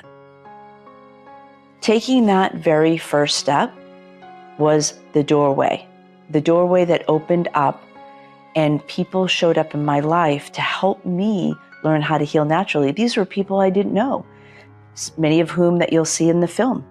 It started out with chiropractic care.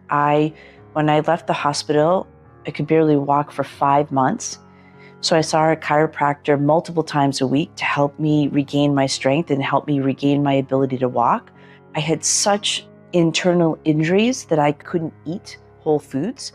So I saw a nutritionist who taught me how I could nourish my body through whole food-based supplements and just liquids alone.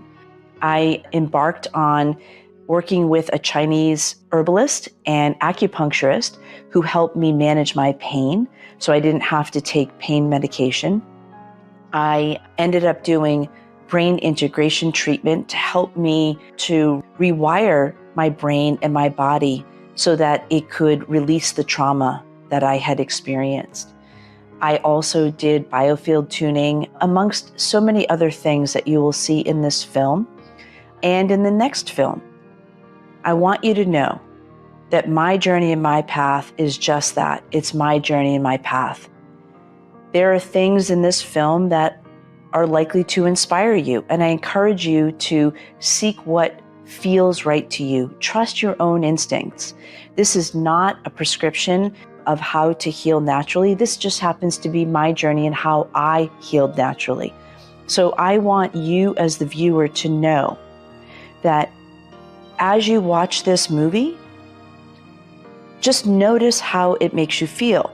Notice what things really resonate for you or something that you want to really learn more about, and then trust your instincts and go seek that information and see what is going to unfold for you. Now I can let go. I am free.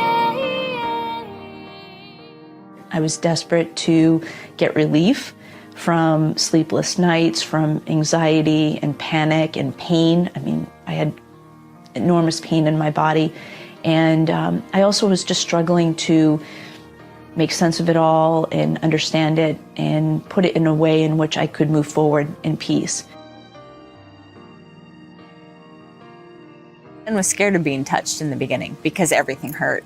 She had swelling everywhere. She had a lot of interference, a lot of stress and trauma to her body, to her nervous system. We had to start off very slowly. Chiropractic care is about healing the body from within. With my particular technique, I use a Pro Adjuster.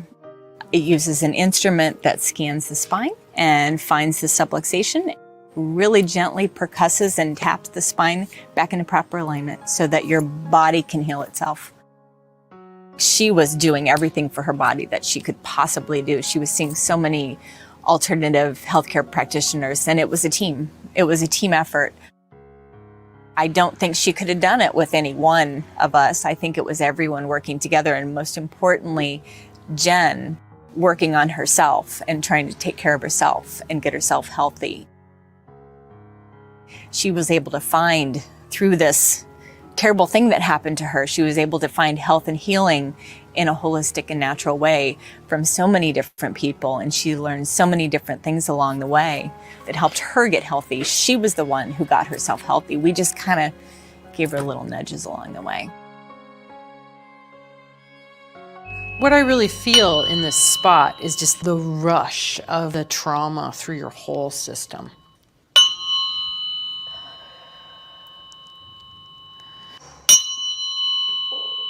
Or I'm about to hit the bombing.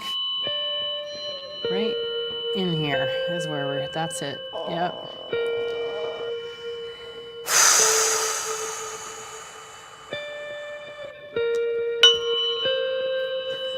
Yeah. So what I really feel in this spot is just the shatteredness. It feels like holes were blown into you. You feel like Swiss cheese. All of those memories of people screaming and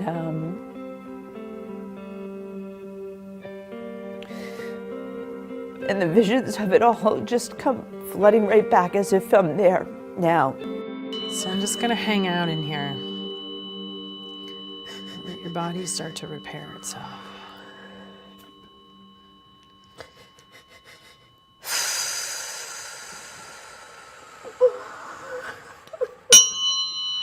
I feel like your body is holding not just your own experience of that, but everyone around you too.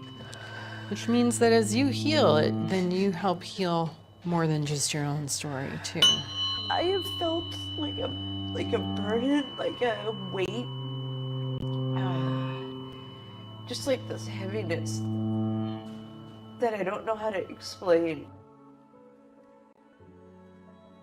Well, when I met Jennifer, I realized that she was really a perfect candidate for biofield tuning with the trauma that she had been through. Because when we have traumas, especially some kind of big trauma like that, some kind of, no control, big explosion, big input, it creates a kind of response in the field that freezes there. But I'll never forget coming in, finding the record in the field of that explosion and how massively she had been impacted by it. And how moving it was when we were in that memory and it was transmuting and releasing. And I remember feeling like she was healing not only herself, but so many others.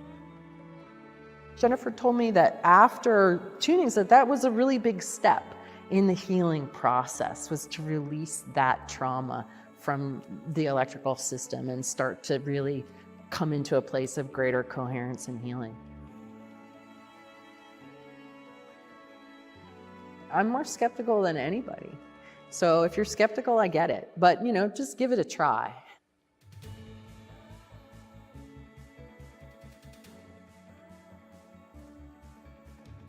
Our purpose on the planet is to take these kinds of situations and turn them and churn them and dissolve them and burn them up into something that serves us instead of thwarts us and distorts us and compresses us into living a life that is less than what we were designed to be living.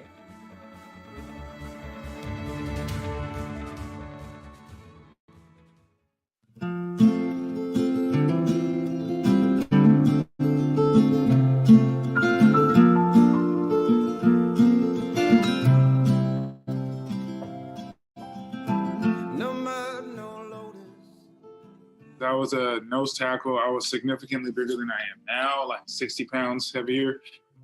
Being 300 plus pounds, you get big man illnesses like high blood pressure. I had high blood pressure in college. I was on high blood pressure medication. When I would breathe, take in deep breaths, it felt like something was passing through my heart sometimes. That was scary. As soon as I went plant-based, my blood pressure went down. It balanced out. My tendonitis went away, which was the most important thing because I was in so much pain. Pain went away. I also lost 40 pounds in like a month and a half, but my bench press went up and I was running faster. I was a lot stronger. Went and played D-line again, and then started speaking about it because a lot of players are dying. Heart disease, stroke, diabetes, average age of 53 of retired players. According to a National Institute of Science and Health and NFL study, got into not just speaking about the sports and athletes and their health, but the general public as well, and food deserts, food swamps, and access to healthy food and knowledge. A lot of our food these days, we think it's nutritious because it looks like a balanced meal, but actually there are a lot of anti-nutrients in our food these days, and we're eating it on a daily basis. This is stripping our bodies of essential vitamins and minerals. Instead of giving us food, it's taking goodness from our bodies. It's depleting us. And as a consequence, we've got a lot of inflammatory response going on. We have poor brain chemistry and emotions. People's hormones are being messed up.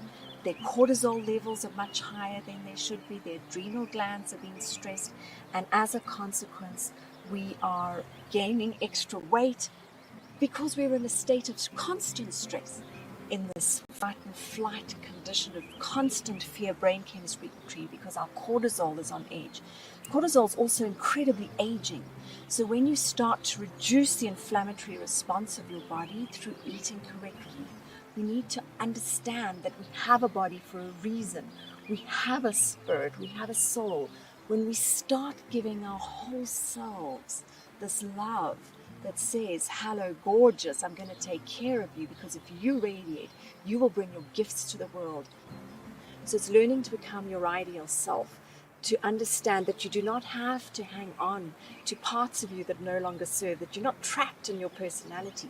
You get to choose and find the part of you that loves to dance, that wants to be alive. Revealing the masterpiece just beneath the skin. Health is really a state of flow where we don't have all these pockets of subconscious tension and resistance and consequential inflammation. And anytime you have inflammation in one area, you end up with a deficiency in another. So we end up very out of balance with pockets of deficiency and pockets of excess, and the body isn't functioning. But when we work at the level of correcting the electrical system, the electrical system is the blueprint that guides and informs everything that's happening in the physiology.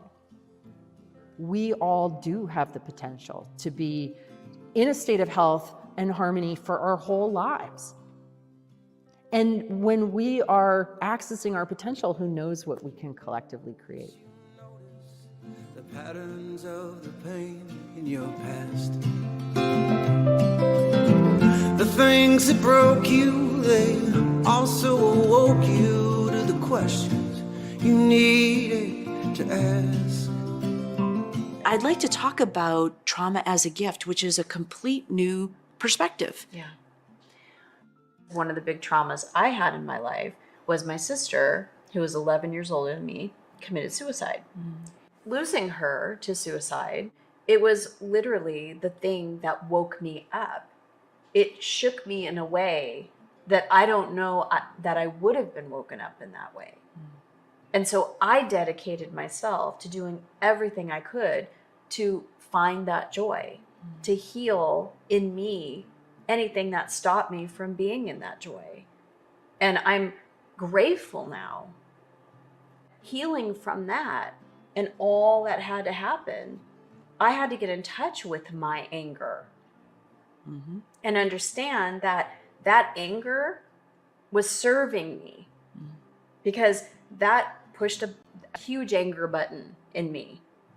And I had to get comfortable with feeling my anger.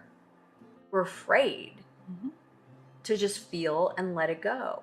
This is emotional intelligence, to be able to understand when we're having an emotion and how to manage that emotion. That's what the bombings did, was gave me the ability to get in touch with all of that anger. And frankly, it was rage. And I had to heal the terrorist within me. Yes.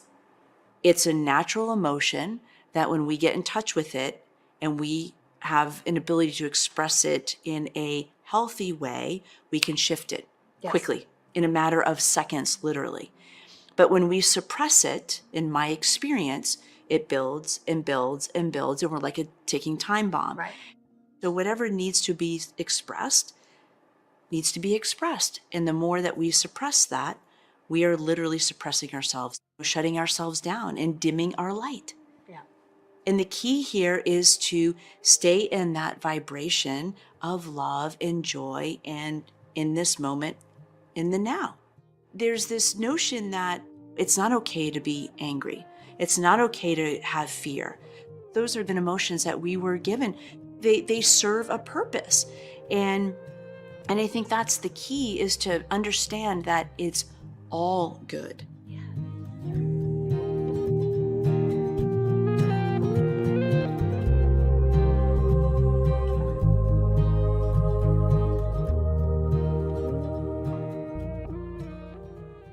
I went on this path from a very young age to become an NFL athlete to really serve one purpose. I wanted to be happy. I was really miserable in my personal life because of, from the ages of 4 to about 12, that's when I got molested. I experienced a lot of mental abuse as well as physical abuse. The thing that wasn't so great was just the fact I did have this secret that I just couldn't tell anyone. All of that negative energy to help get me towards that goal of going into the NFL.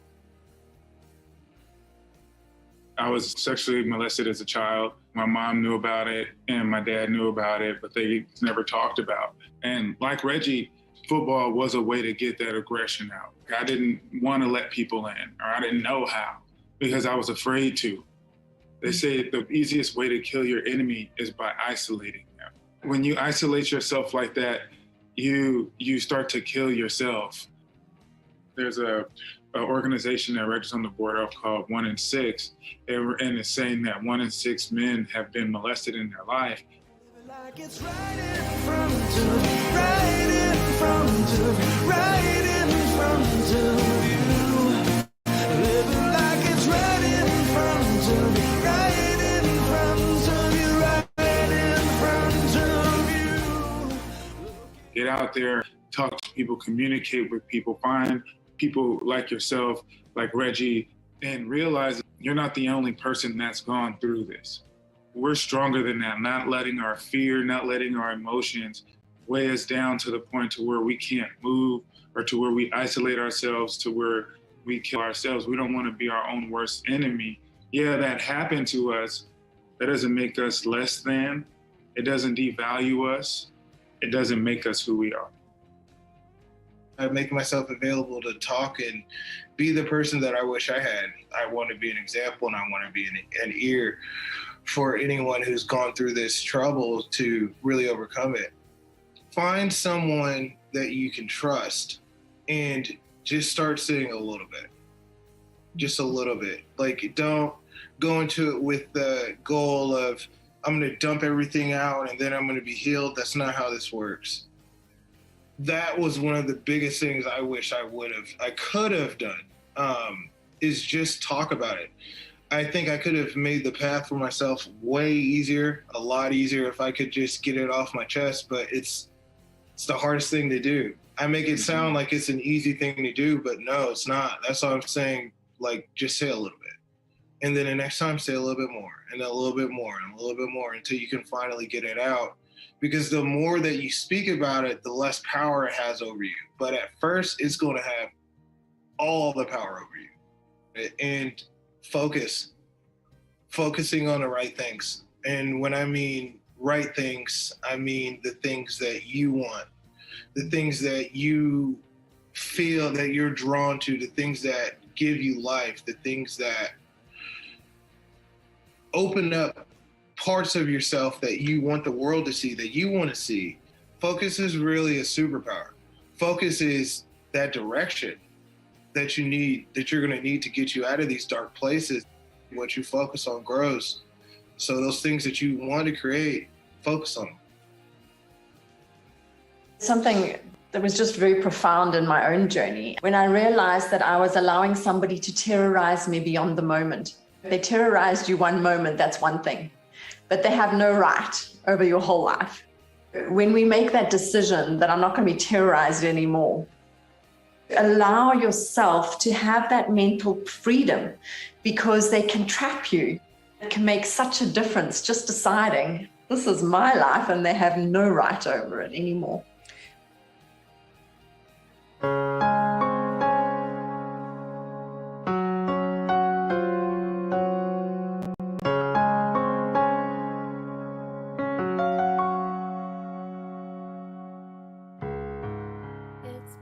So I look around the room and I see this dark shadow over Jennifer's head. I can see energy. I knew that something bad happened. Something was traumatic. I just wanted to run from that rather than lean in initially and go through the opportunity to have a breakthrough. And I resisted at first. She's like, I really think there's an opportunity for a breakthrough here if you're willing to come back in the room. And I said, I don't know how to do this. And she said, that's okay, I will guide you through the way. And I think that's an important lesson too. Sometimes we don't know how to process and handle our triggers, but to have people that we trust and respect who can hold this space and support us and guide us through that process is valuable. After that, we were able to embrace each other and see that the trigger was in fact a gift. It was an opportunity to come back to ourselves and reconnect with those parts of ourselves that we thought we wanted to disconnect from. We suppress and repress, that the traumas in our lives. We compartmentalize them because you can't walk around 24/7 with that kind of pain. Most people who are suffering with chronic illnesses just haven't been willing or able to sit in the pain or the grief long enough to let it wash through their system. It's a process, folks. Be patient, be kind to yourself.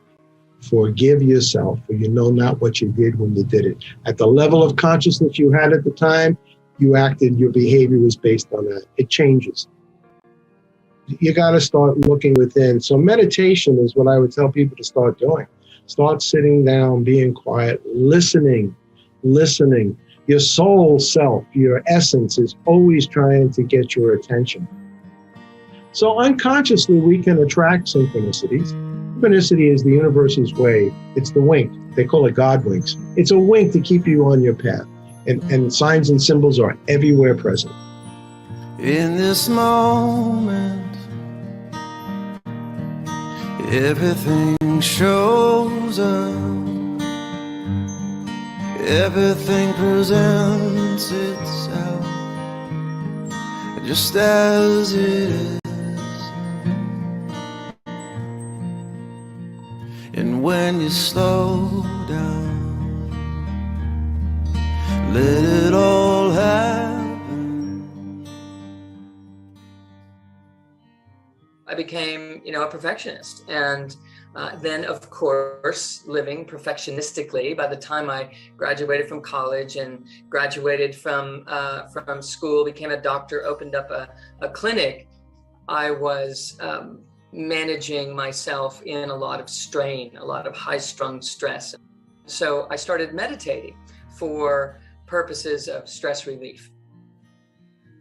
I had transcendental, multidimensional experiences that were otherworldly, that were blowing my scientific mind, because while I was raised in an environment of energy medicine and quantum science was our dinner table conversation, as I went through school, following the rules, we had to provide reproducibility and get clinical outcomes, and that was all about this linear way of thinking.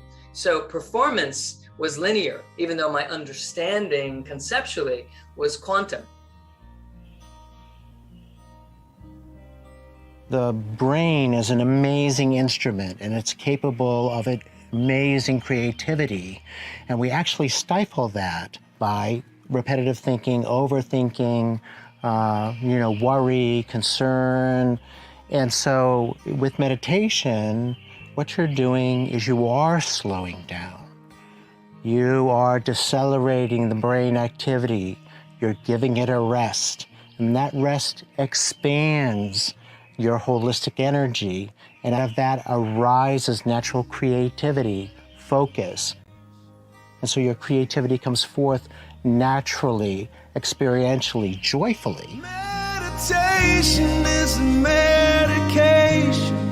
Cure the illusion of separation.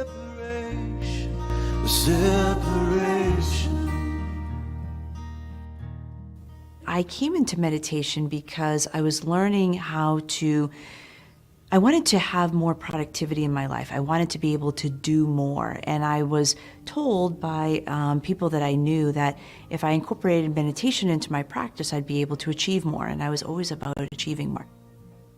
Meditation for me was a struggle. I found slowing down to be very challenging. I developed a practice of just doing it for 5 minutes. Meditation really is designed to balance you and harmonize you. And so what I have found over the years is that when I meditate in the morning, it's like a jump start to my day. It literally helps me start my day newly and more empowered and more aligned in my being. I wasn't as anxious. I wasn't as panicky. It helped me become a better person. When we practice our meditation, we get more proficient in maintaining a delta brainwave state, which gives us that state of being. That level of relaxation and presence, like you are when you're sleeping, that connection, but yet you are alert and attentive and functioning in the world still. Meditation is a practice for the body-mind experience to bring both balance to the hemispheres of the brain, the left and right side, and also increasing their amplitude of power. The bigger the range in any of those brainwave frequencies, then the more that you will have that state of being and state of peace within. Just to sit still, it's like a breath of fresh air for every other system in your body, from the nervous system, endocrine system, all of those systems in your body are just receiving that quietude. And that's why it has so much healing power.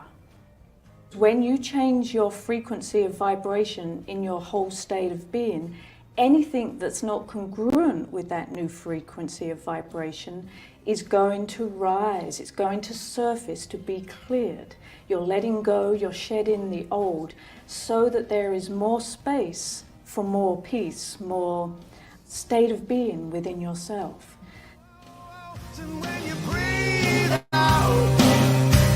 It's just like a rain cloud. Relief, it comes pouring down on the thirsty world. Meditation is a medication to cure the illusion of separation. Meditation is a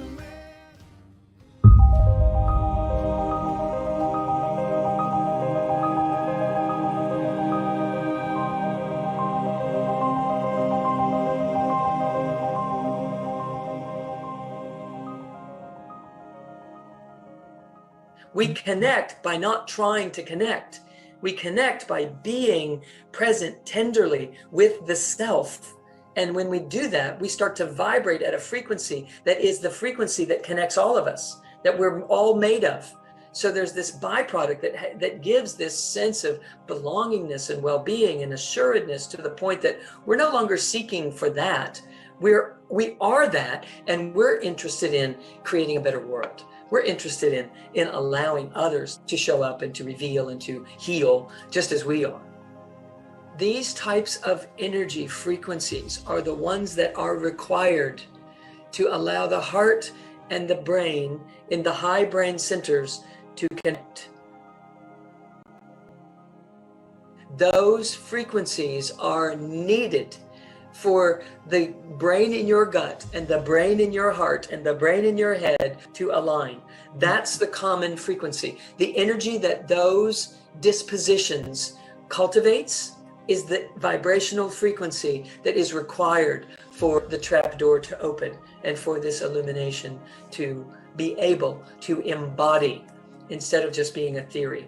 It can now slide down into the body fully, and we can live as this energy being that we truly are. It isn't just that we attract better things into our lives when we do this. Those better things were always there. We just couldn't perceive them. Through these vibrational frequencies, we begin to see a world that was just sitting there waiting for us. You won't do it with your mind alone. That's why you can't when you can't. Do it when the mind and the body and the breath and the heart energy are interwoven so much that they're unified again. And that creates a singular frequency that is powerful beyond belief.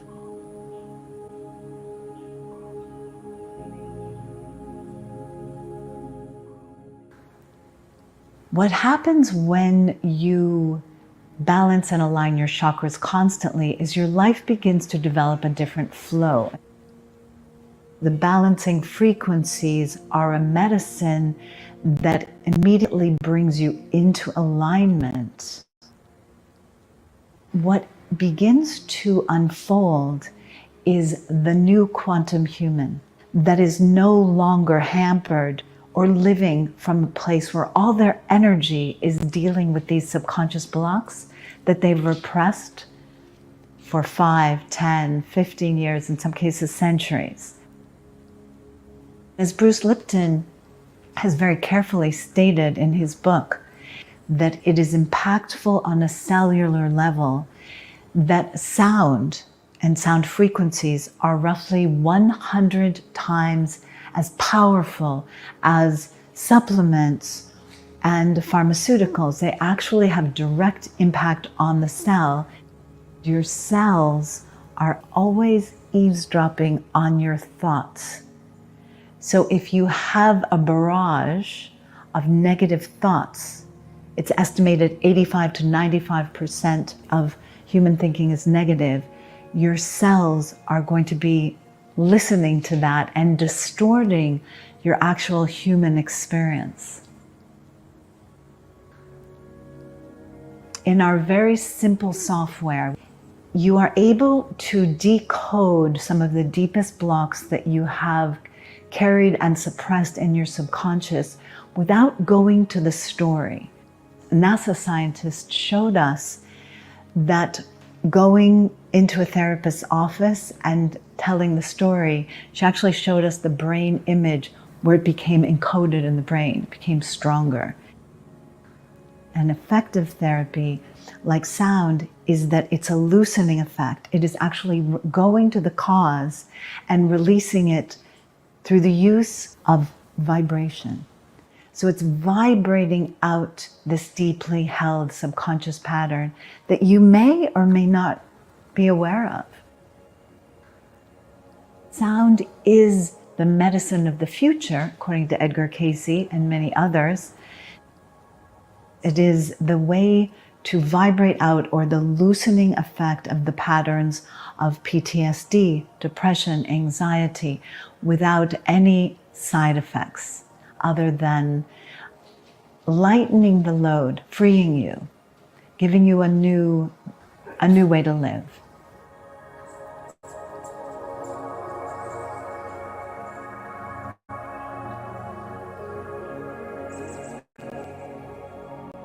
I began my conscious spiritual journey about 25 years ago when I really felt like, is this all there is? Like, what is this thing called life about?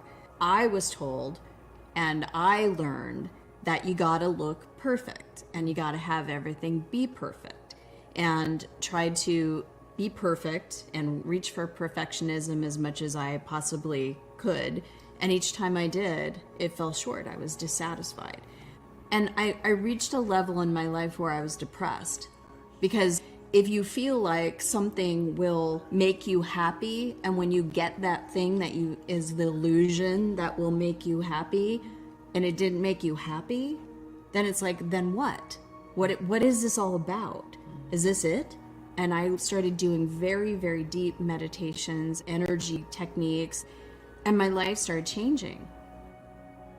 I was astonished. All that I had created in that 5 years of just working on myself, being dedicated to shifting my thoughts, being dedicated to going from, okay, I don't feel good. What thought is creating me not feeling good? And shifting from lack to abundance. That became my work, and it's still my life's work. If your life isn't the way you want it to be, the great news is just look in the mirror. And if you start to shift within yourself, then your outside world will start to shift.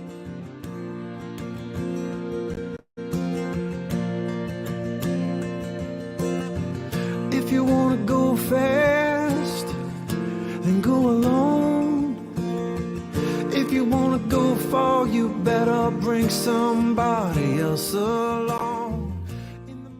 I wanted to face my fears and return back to the 2014 marathon. This time, I wanted to walk as far as I could. I managed to make 9 miles with my dear friend Cherise and my doctor, Dr. Christina Scott. It was actually a huge miracle, especially because of the fact that I couldn't walk normally for the first 5 months after the bombings. As somebody who's been so independent and doing things mostly on my own, was an executive in corporate America, and I had teams all around me and stuff like that. But this experience was different. You don't just get up one day and go, hey, I'm going to go do 26.2 miles. That's not how it works. You actually have to commit. Mm-hmm. You have to train. Not only train, but we opted to fundraise because it was important for me that we give back and that we pay it forward and that we help one of the firefighters whose sister battled with lupus. If we're going to do something, like, let's go all in. I don't even have words to describe it. Incredibly blessed, humbled, grateful. I mean, these two were like literally, Christina's on one side, Teresa's on the other, and they're bantering back and forth and trying to keep me in the game. And I'm like, this is awful. I'm like the last one is somebody who's so athletic and competitive. And literally there are people that are in their 70s and 80s, like scuffling by me. And I'm like, what am I doing? And like, what, you know, and I'm 42. Just completely moved that people would sacrifice their life and their time to do this commitment with me. And they all live busy lives, and to go out and do that, it meant the world to me.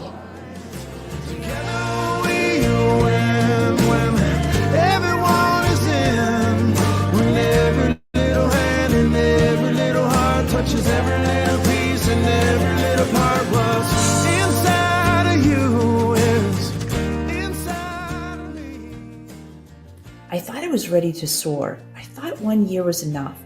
But as it turned out, it was just a big step forward in my journey.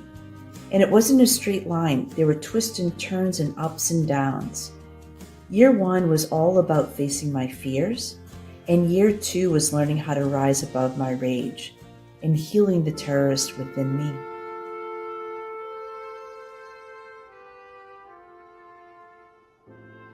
Overwhelmed with rage and my body still in so much pain, I couldn't see a way out of the hellhole I found myself in. I was driving to a family event and the thought crossed my mind to end my life. As this thought flooded my mind, tears were streaming down my face. 2 images came next, the first of my mom and my sister. I justified to myself that once we were reunited in heaven, that they would surely understand. The second image was of my 2 beautiful nieces, who were just 6 and 8 at the time. Sobbing, I realized I can't justify taking my life. This turned out to be a pivotal moment when I chose to live, to do whatever it took to rise up from that very dark and scary place.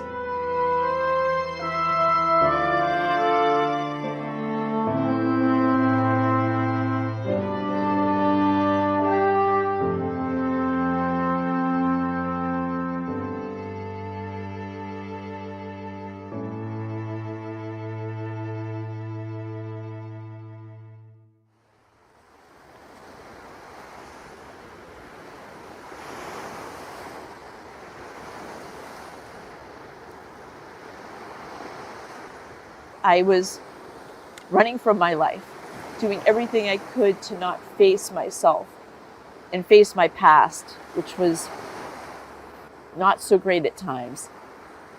And yet here there's an experience that brought me back to a place where I had to stop. I had to look at my past. I could no longer run from it. And what I realized was, I thought running from it, I'd be able to outrun it someday. And I realized after years and years and years, it never worked. And so this experience gave me an opportunity to do something different. What if I had to face my past? What if I actually had to look at those moments of my life that I had so much regret and so much shame, so much guilt. And I had to feel it in order to be able to let it go so it no longer had a hold on me. And that's when the real healing happened. When I went inside and went within and started to deal with that stuff that was hard. It was hard to face it. It was hard to live it. The emotions that came through were awful. And yet, every time I'd go through that experience and I'd allow myself to feel those feelings as raw as they were, I felt a little bit of peace on the other side of that. Those moments of peace kept me going, kept me wanting to go deeper so that I could heal myself from the inside out and stop looking to heal myself from the outside in.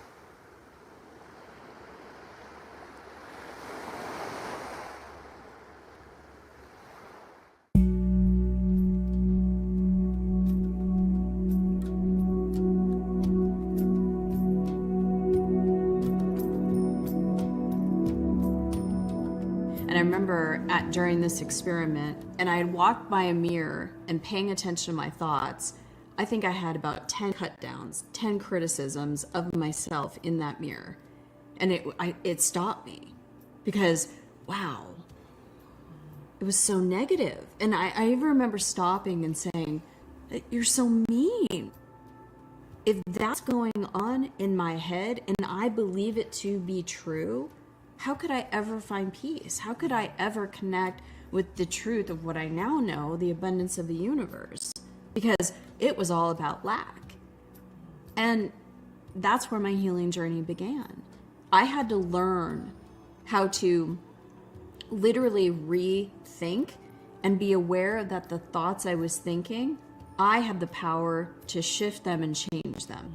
Because before that, I would just believe the horrible things I was telling myself about anything, right? That the universe isn't safe, that I'm not protected, and that I'm a bad girl because I'm not perfect or because I've messed up, or we're not valuable or not important or significant. I was hearing that all day, every day. I thought I was my thoughts. I thought my thoughts were real. I didn't know that there was something in me that was the observer, the witness, or the awareness of my thoughts. We have a mind, but we're not our mind. We have a body, but we're not our body. We have emotions, but we're not our emotions. So if we're not our mind, and we're not our body, and we're not our emotions, then what are we? We're the consciousness, we're the awareness that's aware that we are in a body, having a human experience, thinking a thought. We're that awareness, we're that consciousness. We're that, literally, that divine expression in a container called a human being. Well, our body is our vehicle.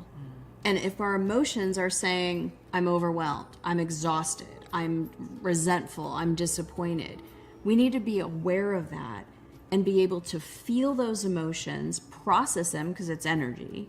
Because as you do, then you can bring in compassion for yourself for having a trauma, for having that emotion, for having an experience, for having contrast. You can allow yourself to feel compassion because there are moments of being human that do not feel good.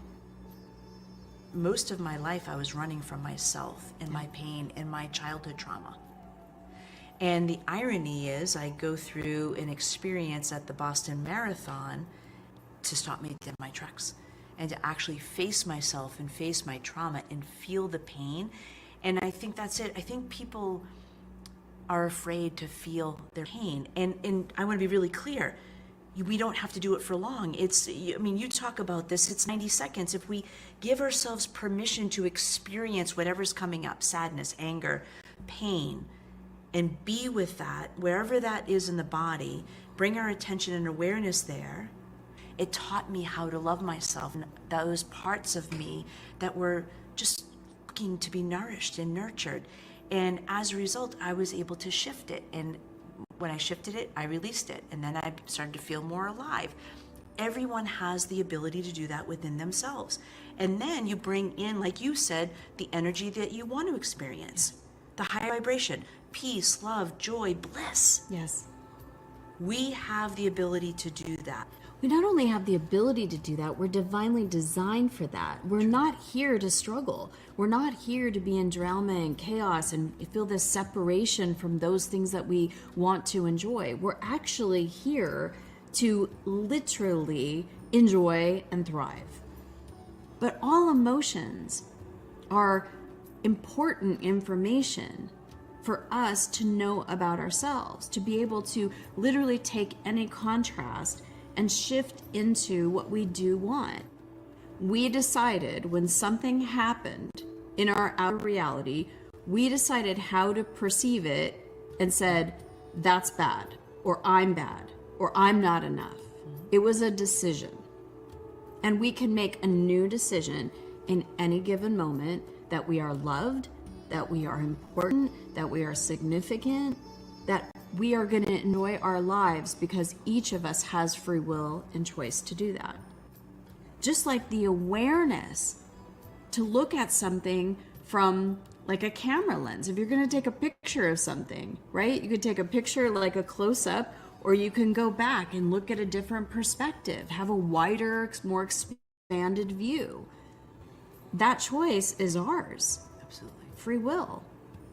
When you shift from lack and limitation to abundance and expansion, your outer reality shifts. It's basic universal law. It's truth. It is. You create your own reality. Each of us are doing this every moment of every day. People are living in hell on earth right now. And then there's other people that are choosing to be in heaven, to being in that Garden of Eden, to literally feel peace and prosperity and success and love and well-being. You consciously, deliberately get to mold and shape your life as you choose it to be.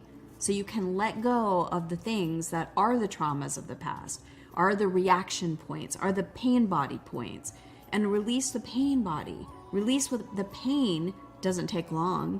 When you're just accepting of it, feel it, let it go, and choose the love body. Choose to be in love. Choose to be in light.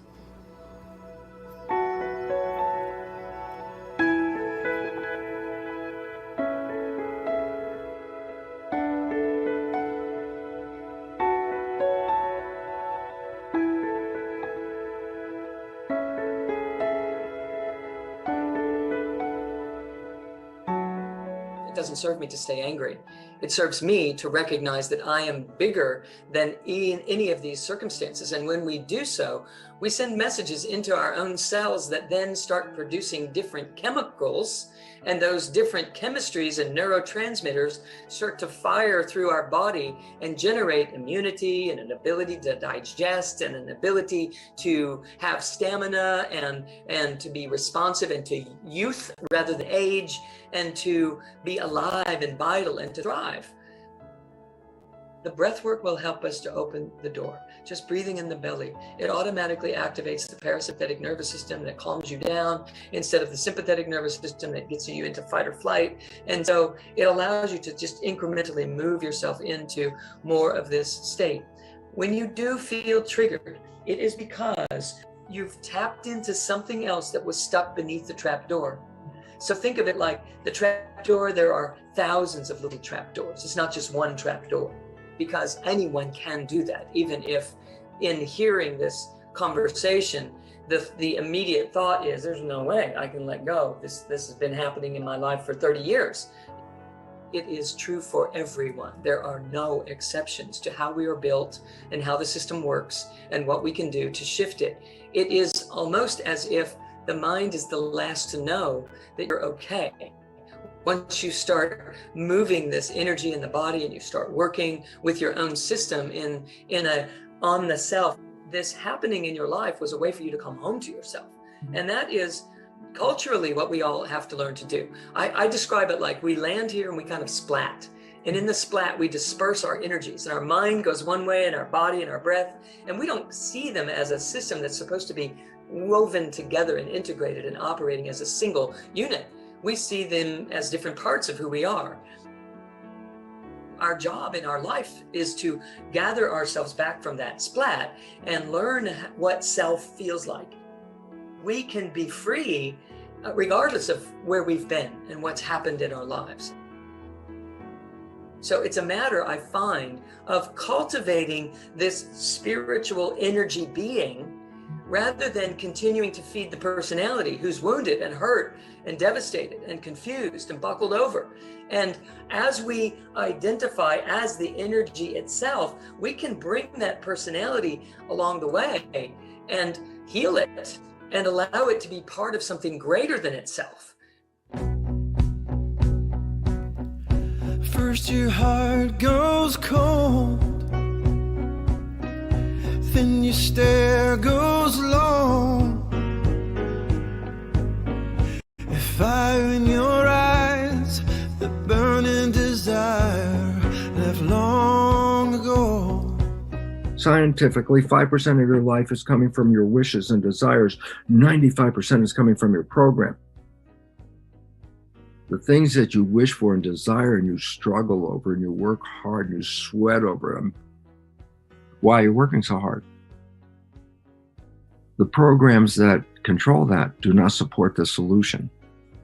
You look at your life and you go, the things that I like that come in, I don't have to do anything about it. I already got the programs to let them have it. But the things you wish for and your desire that you want in your life and you struggle over, it's not because life won't give it to you. You're not a victim of the life doesn't want you to be happy. No. 95% of the day you are sabotaging yourself with behavior that you cannot see. And that behavior is reflected in the inability to get to where you want to go. That destination, be it relationships, health, good job. If you can't get there without struggling, that means the struggle is an expression of your program doesn't support that. And you're trying to override 95% of the day's programming. If I'm not successful, I'm not a victim of forces or people outside of me. I'm a victim of my own program. Look at your life. The struggles you have are not because of the outside, it's because of the inside. And if you understand this, you can reprogram. And if you can reprogram, you can have heaven on earth. Guess what? You can create the life you want. With our eyes wide shut in the still of the night, we sit and hold the vision. When the fears burn wild, we don't run and hide. We see a world with no division. To a person, not only amongst this group, but all of the other people that have been involved in the film, have had an experience of trauma, at least one, if not many, piled on top of each other. And also very commonly kept that to themselves. And even if they had managed to triumph through those traumas and come out on the other side, we still weren't having conversations with each other. We weren't talking about these traumas from our past because we were ashamed, embarrassed. Why didn't I avoid that? You know, in my case, carried that secret and told no one for over 20 years. And the thing that's astounding to me, and the reason why I was so interested in having this conversation today, is that every single time I've told that story now, the other person or some other person in the room has come up to me and said, oh my gosh, me too. That happened to me, or something similar happened to me. And while you're going through the thing that you're going through, the first thing you feel is, I'm in this by myself. We don't talk about when our relationships don't go the way that we wanted. We don't talk about domestic violence. We don't talk about substance abuse in our families. We don't talk about health issues and challenges. We don't talk about business failures. We just don't talk about that because we're trying to maintain this perfection facade that we feel has been given to us, I think, in our society. We have to, look a certain way, act a certain way, perform a certain way, our hair, our nails, our skin, or what, there's so many messages that tell us how not okay we are. My favorite latest one is like, the whites of our eyes are not white enough, for goodness sake. I'm like, really? I have to worry about that now? But when you open up about the trauma and you find other people like you, Jennifer, who was given all kinds of information about how your life was going to be after you experienced your trauma, and something about that just didn't resonate with you, and you said, you know what? I'm not going to settle for that. I'm not going to settle for that. I'm going to go find my own path. I'm going to forge my own way. And, by you doing that and sharing your story, you encourage all of us to share our stories. And we're not going to settle either now. And I think that, we've formed a formidable partnership here. And I really feel like this is just the beginning. We've got a lot of work to do, ladies. Call it a task force. It shows what's possible. Like, if we can do it, if we can have this round table, imagine the discussions anybody we can bring all over, anybody that we meet, because we're willing to show up in our authenticity. We allow someone else to also show up in theirs. What a beautiful gift that is to ourselves, to the other person, and really to the world. And I feel like that's one aspect of this whole transformational place. It is rising up. There is a strength inside of us that if you really want it to happen, if you really want to be part of something that is bigger than you, then you have to understand that you'll never rise above the opinion of yourself, right? So it's how you view you, and that's really all that matters. We rise up when we are together and we unite even in our differences. We want to see everybody on the planet rising and thriving in their lives. It's a hero's journey, shedding off the skin from the past. For me, it was talking, right? The hardest thing that I ever did was call my wife and have to talk about some stuff that happened there. And I remember telling her, and she goes, "Was that your job, Ryan?" "Yeah." She says, "Your job is to come home to me and Brent." I said, "You're right." So I did my job. And then I got home, and they told our spouses, "Don't speak to them about what happened. They'll talk to you about it when they're ready." And that was the worst thing to happen to me, because I would try talking, and then I always felt like that monkey in a zoo.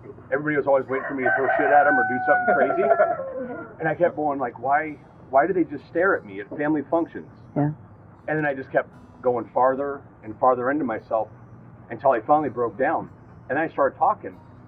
I started talking to other veterans and stuff, and I got up and I do speaking engagements with tasks for the Army National Guard. I went from a point I couldn't leave my house to go shopping to speaking in front of 400 people. And it makes a difference because it opens up a line of communication with spouses, kids. And that's the key to this, is you have to talk to your family. And we've done bad things, but we did our job. Right. Nothing we did was what we're supposed to do. As a human being, we've all been through something. So we all have something inside of us that we can find when we tell our stories that can help somebody else. And that's what we need to do. We need to share with one another, and then we need to say, this is what helped me. Try this. There's a key distinction about sharing your story, and if you're reliving that trauma over and over and over again, that's not serving you, and it's probably not serving the other person. As we share it more, we actually get more empowered. Does that make sense? And we sit there and we're like, you know what? That experience, as awful as it was, I'm going to actually use that to fuel, to make a difference. I'm not going to be a victim to that anymore, because we could be. We could be a victim of that if we choose, of any trauma, right? But instead, if we can actually shift it and take that and go, okay, well, how am I going to take this and make a difference? And just by speaking up, you save a life, right? And so just be vigilant about what it is you want to, what purpose and what it is you want to contribute back, so other people don't have to suffer and go through what you went through. No matter who's been wrong, forgiveness is what we have. It's a hero's journey. No matter what's been done. With our eyes wide shut in the still of the night, we sit and hold the vision. When the fears burn wild, we don't run and hide. We see a world with no division. When Jennifer and I first met, and we began to share our experiences with each other, and we directly experienced that deep connection, because here's somebody who understands. We both have direct experience at the opposite ends of a terrorist attack that happened at different years in two different places. One in Mumbai in 2008 and one in Boston in 2013. And my husband and daughter were in Mumbai at that time, and both were killed in that attack. The bottom dropped out of my world. Out of the 10 terrorists, there was one who survived, and they showed his picture because he was then captured. And here was a young man, about 20 years old, the same age as one of my sons, in khaki pants, holding an AK-47 at the Mumbai train station. And I heard these words come through my awareness: forgive them, they know not what they do. It wasn't anything I was thinking. I couldn't be thinking, couldn't even really feel. So I just then repeated those words aloud to my family, and they said, well, oh, I don't know about that. And then I found myself saying there's already too much hate. We have to send love, compassion.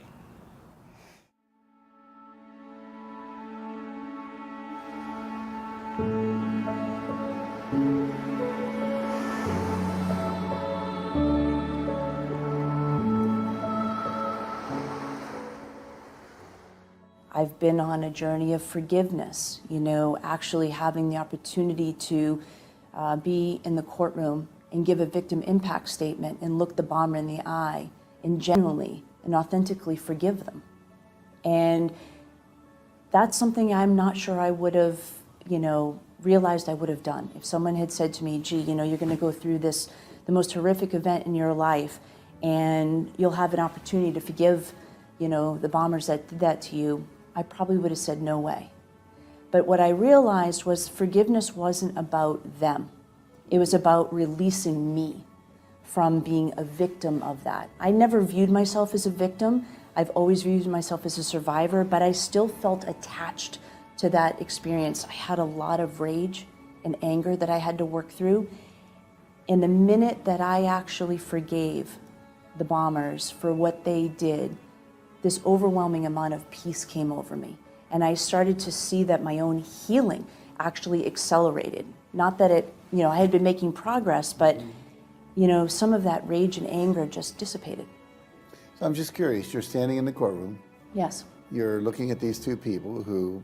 Actually one, because one died. One died, that's right, I remember. Yes. You look at this one person. Yes. And you're looking at him, and you've just done your impact statement, talking about all the things that happened to you, and you said, I forgive you. Yes. And did you feel something immediately then, or did it only come No. later, the next day? When did you start to feel the impact of having done that? It was immediate. Immediate. It was immediate. So the irony is that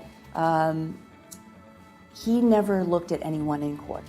And I think there were 27 people that gave an impact statement that day. And I was 26. And I think it was the grace of God actually, in that moment that I was just about to say that I forgave him and his brother for the horrific act, he looked me in the eye, and there was just that moment of eye exchange. And it happened instantaneously. I just felt this release and this feeling of peace. And actually, for the first time, I felt compassion and love towards him. And I didn't expect that as a result of going through that, but I genuinely had compassion for him and love and understanding. I don't know why he did what he did, but I no longer harbored those ill wills or anger towards him. It just dissipated. Seeing the power of that and how it positively affects the acceleration of my own healing ability, I think forgiveness is a big piece of that, and it's free. Too, yeah. So forgiveness is free. Very good. Doesn't cost anything. Doesn't cost a thing. To write a check. It's time. It's time. It's time. It's time. It's time. It's another day under the same sun. It's another day to lean in and claim some. It's another day to be bold, brave, but unafraid. It's another chance to change direction. Move the arrow, course correction. Be an instrument, be the change and move out of the way. So if your glass is half empty, they're filling. If it's overflowing, then spill it. Over the mouths that thirst and the souls that hurt. Spill it, spill it, spill it, 'cause I need your heart. We need it open wide. We need you brilliantly beaming, glowing and loving goodness from inside. We need a beautiful smile, and we need it right now. 'Cause you're the light of the world, the light of the world, and it's time you're bringing it down. It's time, it's time. After so much healing, I realized something inside of me knew I hadn't finished what I started back in 2014.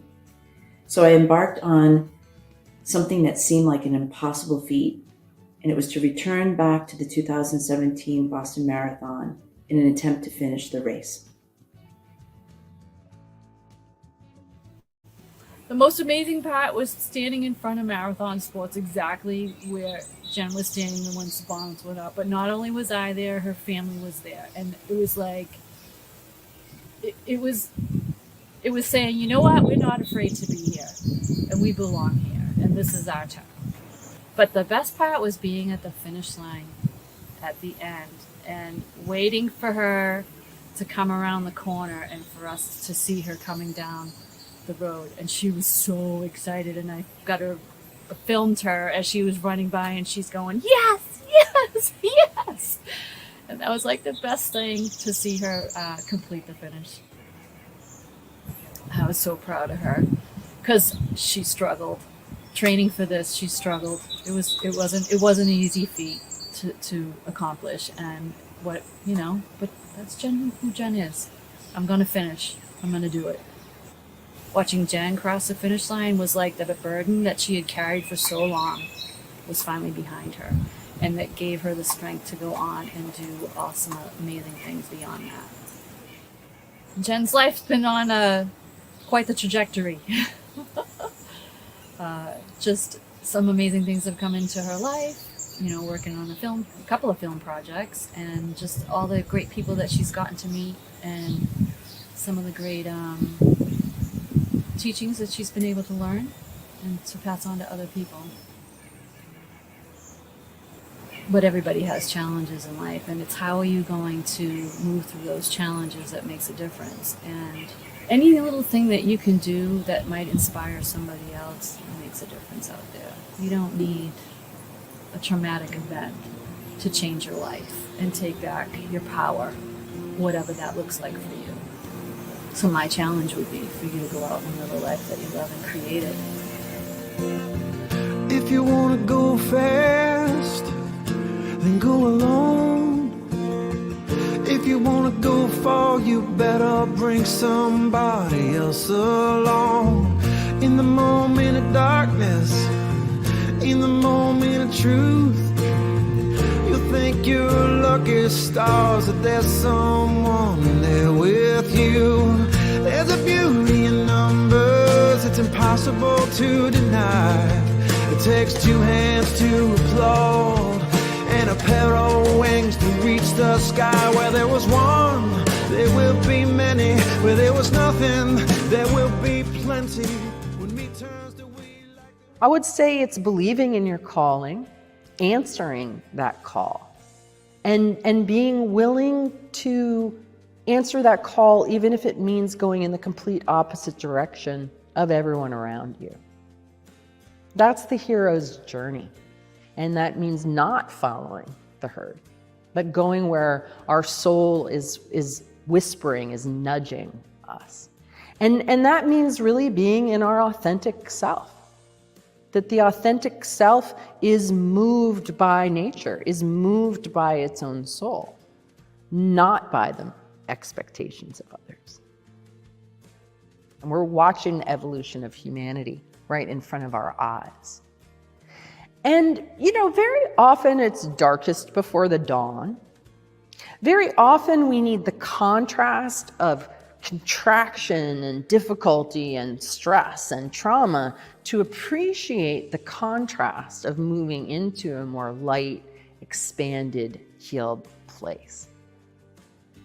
Because deep down, everybody does know that they're great. But how often does it get seen and acknowledged and supported? We've learned to use our power, the power of our own word, for example. Many people use that to attack themselves. It's really been my observation that we've been sort of trained to have an inner critic and an inner judge. And so instead of using the word creatively as a superhero to make yourself to be all that you can be so that you can have impact for good in the world, right? Because that's what superheroes do. They're here to impact in a positive way. And how are you going to impact in a positive way unless you accept the truth of who you are and really allow that? And so I really want to invite people into that place and know that yes, you're a superhero doesn't make you better than anybody else, because we're all superheroes. We're all on an even playing ground here. And we're all superheroes in different ways, and that's the beauty of it.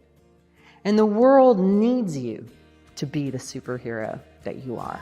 Together we rise, together we thrive. We believe in circles, 'cause circles take no sides. Together we win.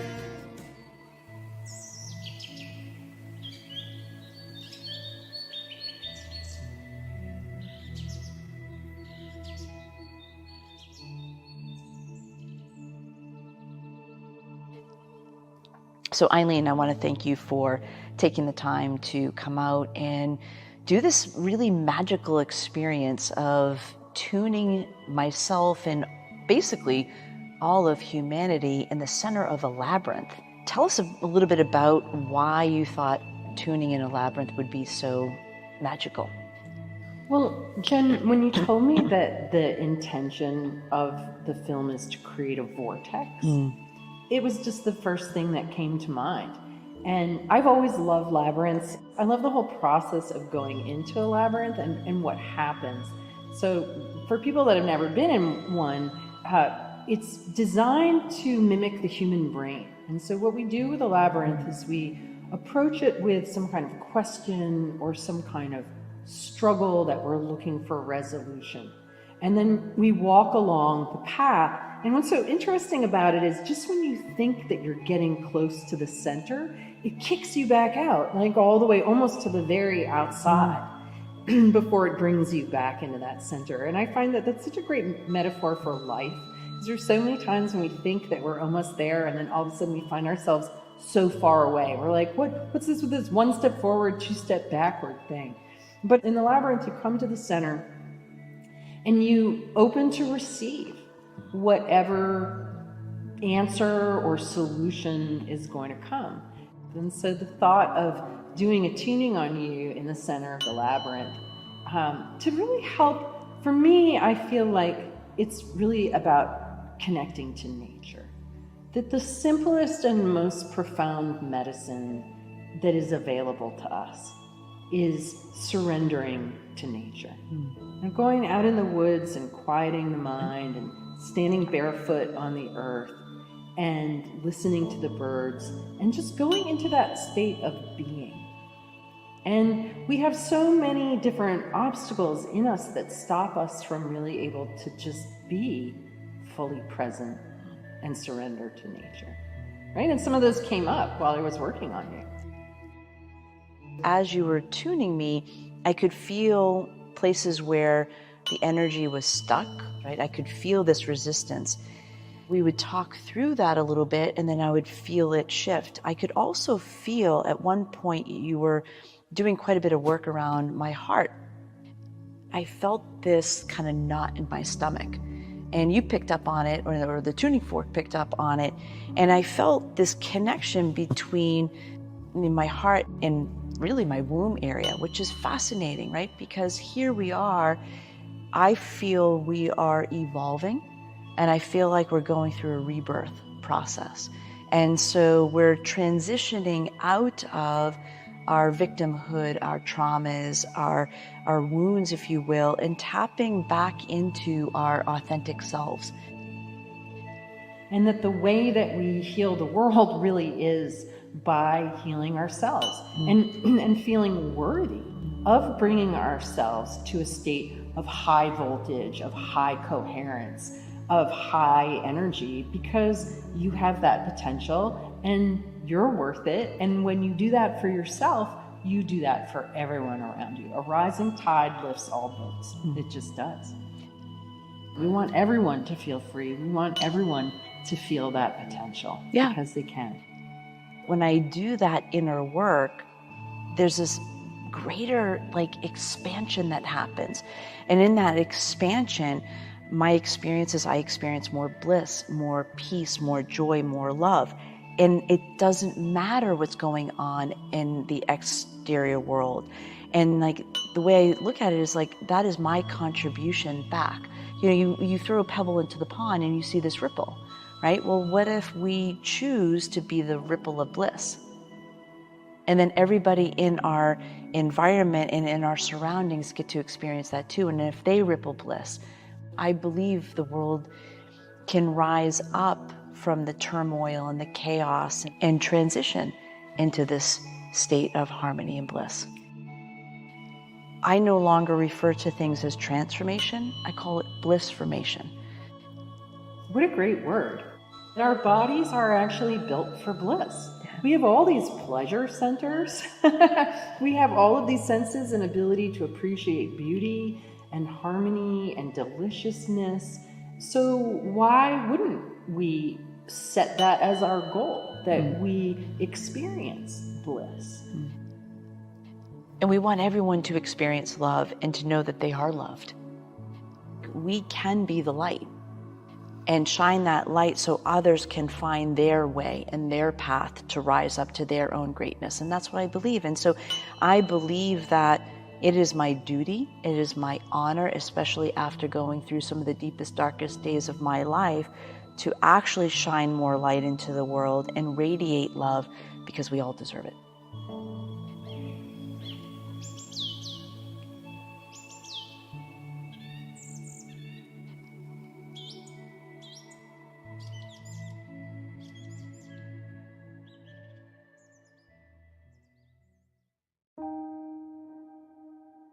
I came across channeling during my healing journey, and most recently working with Christy Whitman and Christina Hill.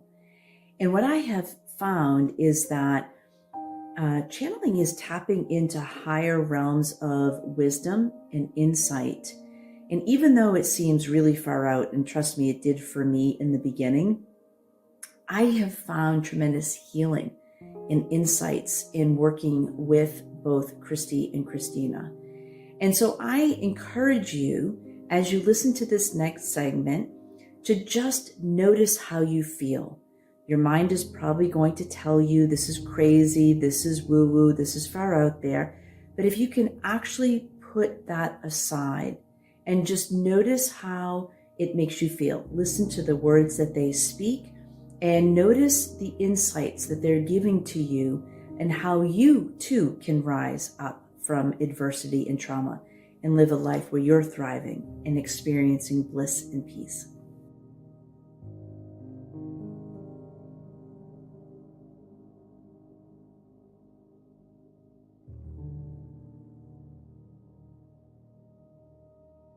Most of my teachers have been channeled beings, and I always found truth in the channeling with others. And one day I could see this, literally this council of light, and I could sense it, I could see it, and I could hear it. And they told me to create a sacred circle of light and told me exactly what to do. I couldn't understand. It was like too many people were talking to me. I'm like, I can't understand. So my consciousness went out, that my body flung over the chair. And it was like I was listening to them, and I was astonished, like what had happened. And when I came back in, they left. I'm crying. The ladies on the call, they were like, oh my God, that was incredible. The voice was different, the cadence was different. It was clearly not me in this experience. So the council came in, and they've been with me ever since. And they're here to talk about and help human beings learn how to master their energy. And I'm just thrilled and so blessed that I get to be the voice for them. That's great. Would you like to bring them in? I would love to bring them in. Great.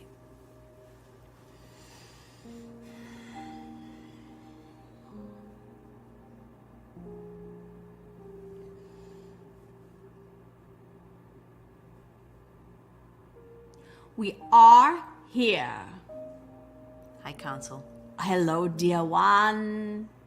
We are making our film debut. Yes, you Look are. at us.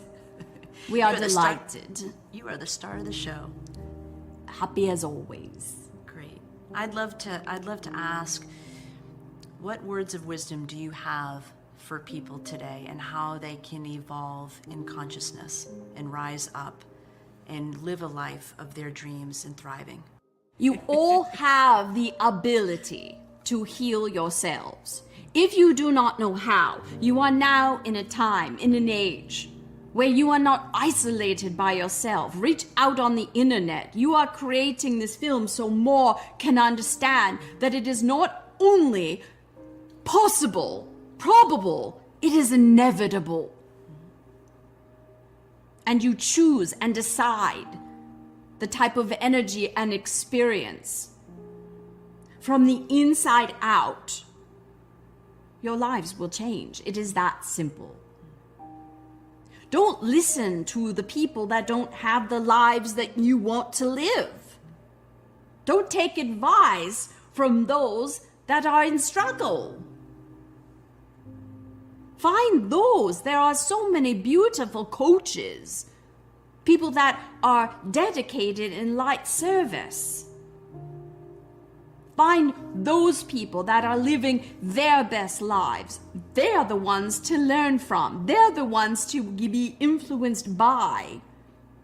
Oh, when you get it, that the presence, that the awareness, that the consciousness is within you right now, not at a certain place or with a certain person, or when you make a certain amount or accomplish or move into a house or anything else. Enjoy your physical reality. Enjoy the things of the material world. But don't be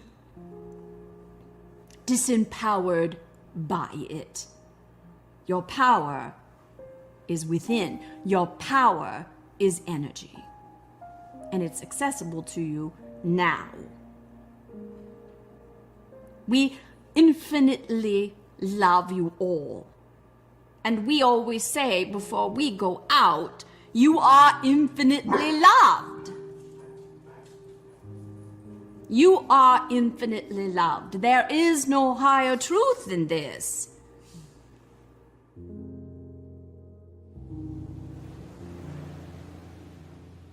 No matter what our past or situation or what we're experiencing now, it is possible to transcend that. The possibility of healing from trauma is absolutely real. It's pulsating. We're built for this. We're built to experience life and then to move through that and to change and to rise up. And rising and thriving is now our invitation. So when Othello came, after that day in 2015, she started speaking through me all the time. And I started to learn from her. She was present everywhere I went. And I began practicing a very disciplined practice of first-person channeling with her. And it took many, many years. It was a journey to learn how to sit still in stillness and be able to see my essence move aside and allow this very powerful, awesome light to pass through. And so from homeless to Carnegie Hall was my journey with Othello. And it's like incredible concepts about wealth and abundance. There is this overwhelming presence when Othello comes in that is totally Syrian and healing. And that vibration has taken myself and our team around the world. It's absolutely changed my life. Othello says we don't need any belief. Belief is not necessary for this. It's just simply an energy field that we can partake in, like water.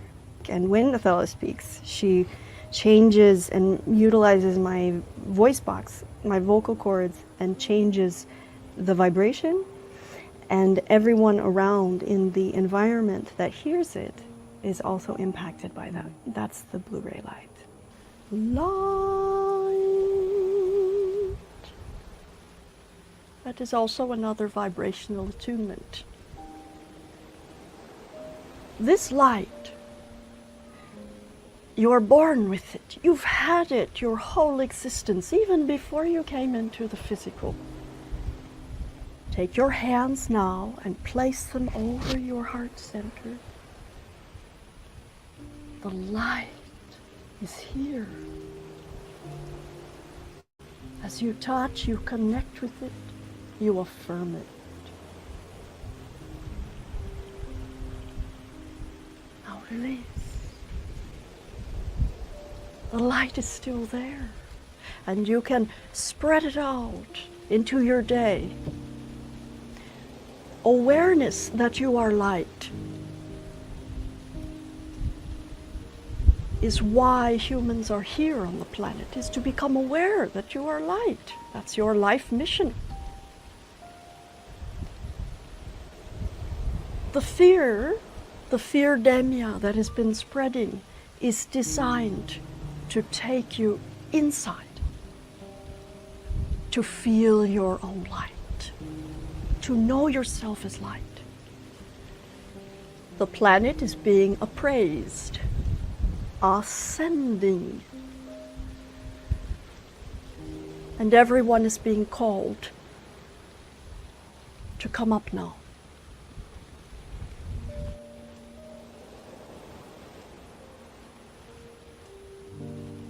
This also means there will be less and less racy thought consciousness. There will be more light illumination. And that is a feeling. You are all feeling it now.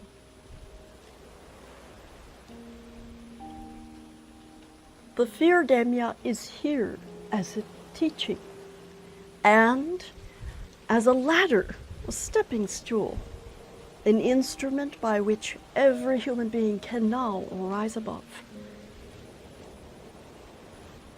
You're being called to face a fear that you cannot even see. It's testing you on levels of your spirituality, your togetherness. That the reason for all of the trauma and all of the loss was to learn about freedom.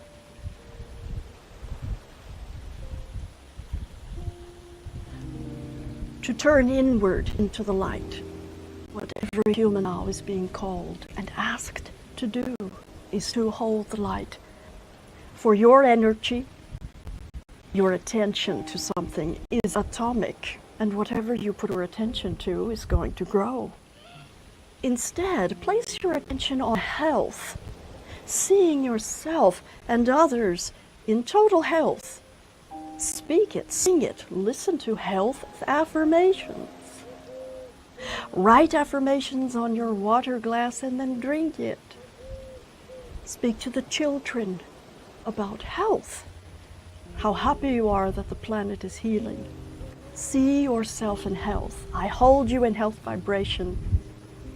Hold yourself in a vision of health.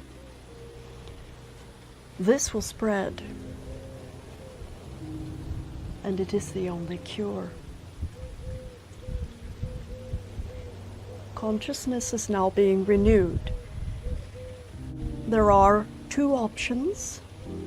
You can continue to be in the fear, or you can rise above.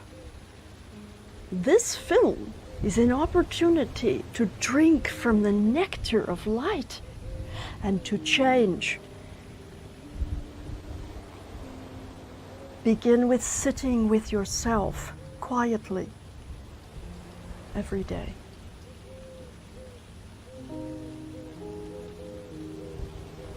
Notice what thought has brought you in the past. If you want something different, you will change those thoughts. The mind is only a small, tiny aspect of the vastness of who you are. The bliss is the nectar and the expression that flows out as a result of coming inside. You cannot find your bliss outwardly. No. The bliss, it will arise naturally from within here.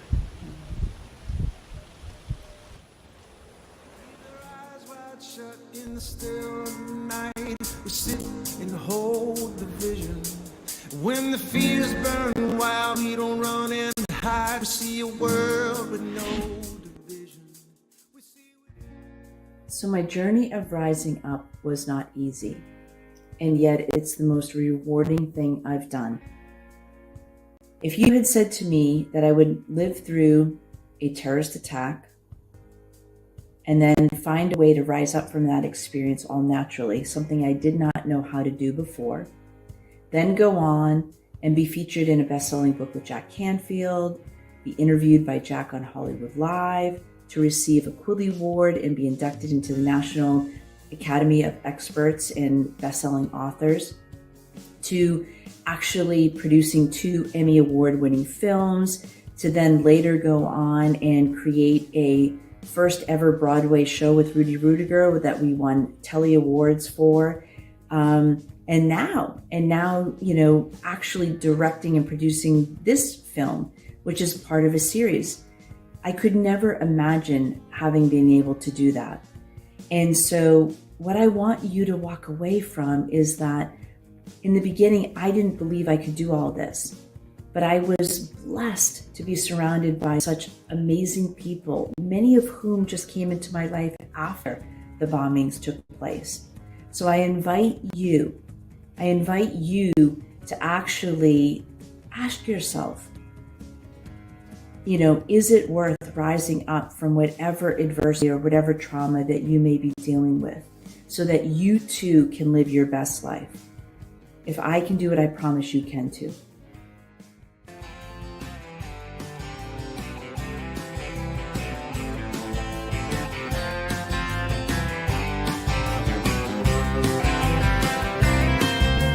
How do you rise up when you feel you have fallen, trying to solve all of life's problems? Answers come when you notice the signs. They're all around you. Let yourself thrive. Love heals your heart. Let it be your master. Love yourself first. You are your own romancer. Rise up to your bliss formation. Rise up to your powerful transformation. Rise up, let go of the trauma. Rise up, you have the power to be strong. Rise up, how do you rise up and triumph over your triggers? Balancing the waves now, making them bigger. Let inner peace lead you, you know the way. Be the love you need, your heart will be okay. Speak from your heart, be your own hero. Let your words flow like the colors of a rainbow. Rise up to your bliss formation. Rise up to your powerful transformation. Rise up, let go of the trauma. Rise up, you have the power to be strong. Rise up.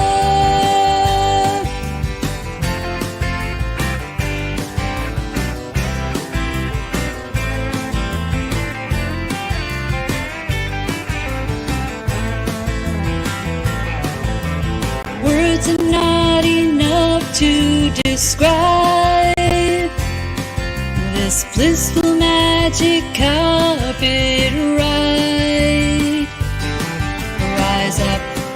Rise up to your... Some of you may be wondering what's next. We invite you to come join us on the Rise and Thrive movement. You can follow us on social media, you can stay tuned via email, but just know that this film is part of a series, so there's more to come. There's courses and events to help you on your journey of rising up and learning how to thrive.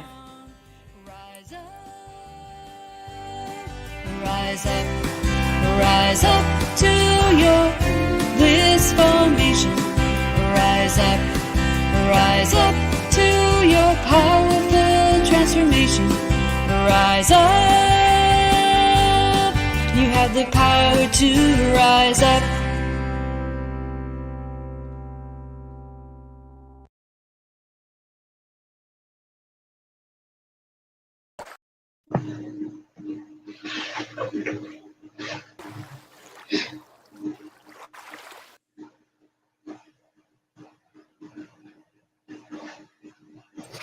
We were both tapping a button on that one, kept going back and forth. You're muted. Omar, you're muted. There you are. Hey, bud. I was had to recollect myself after that one. Hoo-ah. That's for sure. Absolutely. Yeah, let's give that a moment to like register there for a minute. Absolutely. Collect your faculties. Before we get into, somebody's got something on the background there for a minute. Absolutely. Collect your faculties. What's that? Jennifer, do you have something on in the background? No? No. What's that? Somebody's speakers. Yeah.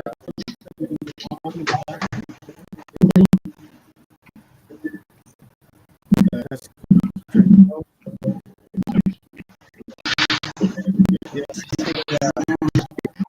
who's this? Okay, just give me one sec, guys. Is it Kathy? Hello? Okay, I think we're good. Yeah. Hold on a second. Everybody say that. Yeah, it's got to be stone. Okay. Hold on a second. Everybody say that. Yeah, it's got to be stone.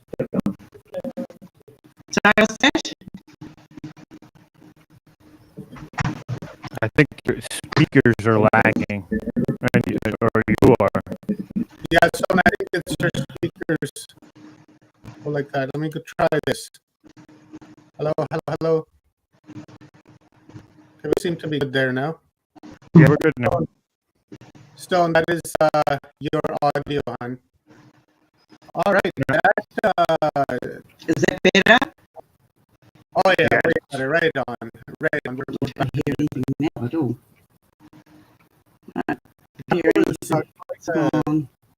Quite the film, Jennifer. It's inspiring, mind mutating. Best word I can think of, like really, because it really goes to your core, right? And it's not like what you expect, right? And that was the biggest thing for me. Omar, your mic is cracking up. My mic okay? Sounds all right to me. Okay, cool. You know, when you think of this movie and someone describes it to you and says, yeah, this movie is about the Boston bombing, you know, the first thing that comes to mind is that terrible day.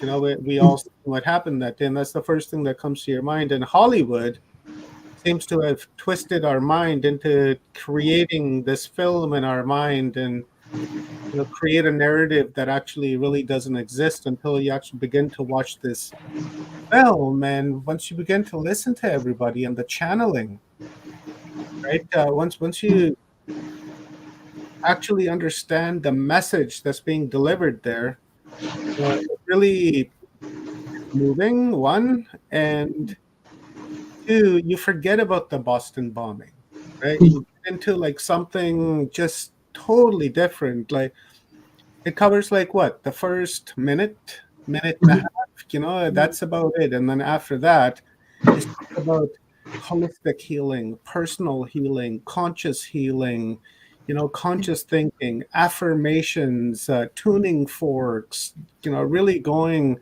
to the core of like what healing really is. And I really love that was said, meditation is medication. You know, that really stuck out for me. And another thing, you know, before I give it over to Rob and to Stone, is it was until now I never really understood the meaning that we're all aware of from the Bible that says, you know, forgive them, Father, they not know any better.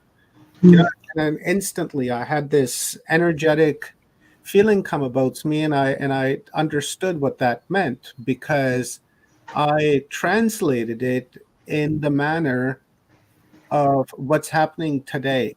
You know, the divisions that we have, especially over the last 2 years. We won't say what it is. We all know what it is.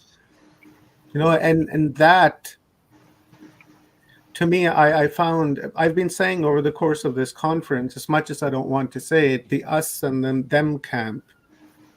And then we're over here really saying the same thing and preaching to our choir saying, you know, hey, forgive them. They don't know what they're doing because they're under this black magic spell, like Michael Feely was telling us this morning, and they have no idea what they're doing. So when they put on their identity jackets and attack you because you have a different belief than them and they want you to conform to their ideas, you know, we have to forgive them, you know, and look beyond that and say, okay, you know, you don't know what you're doing, you don't know.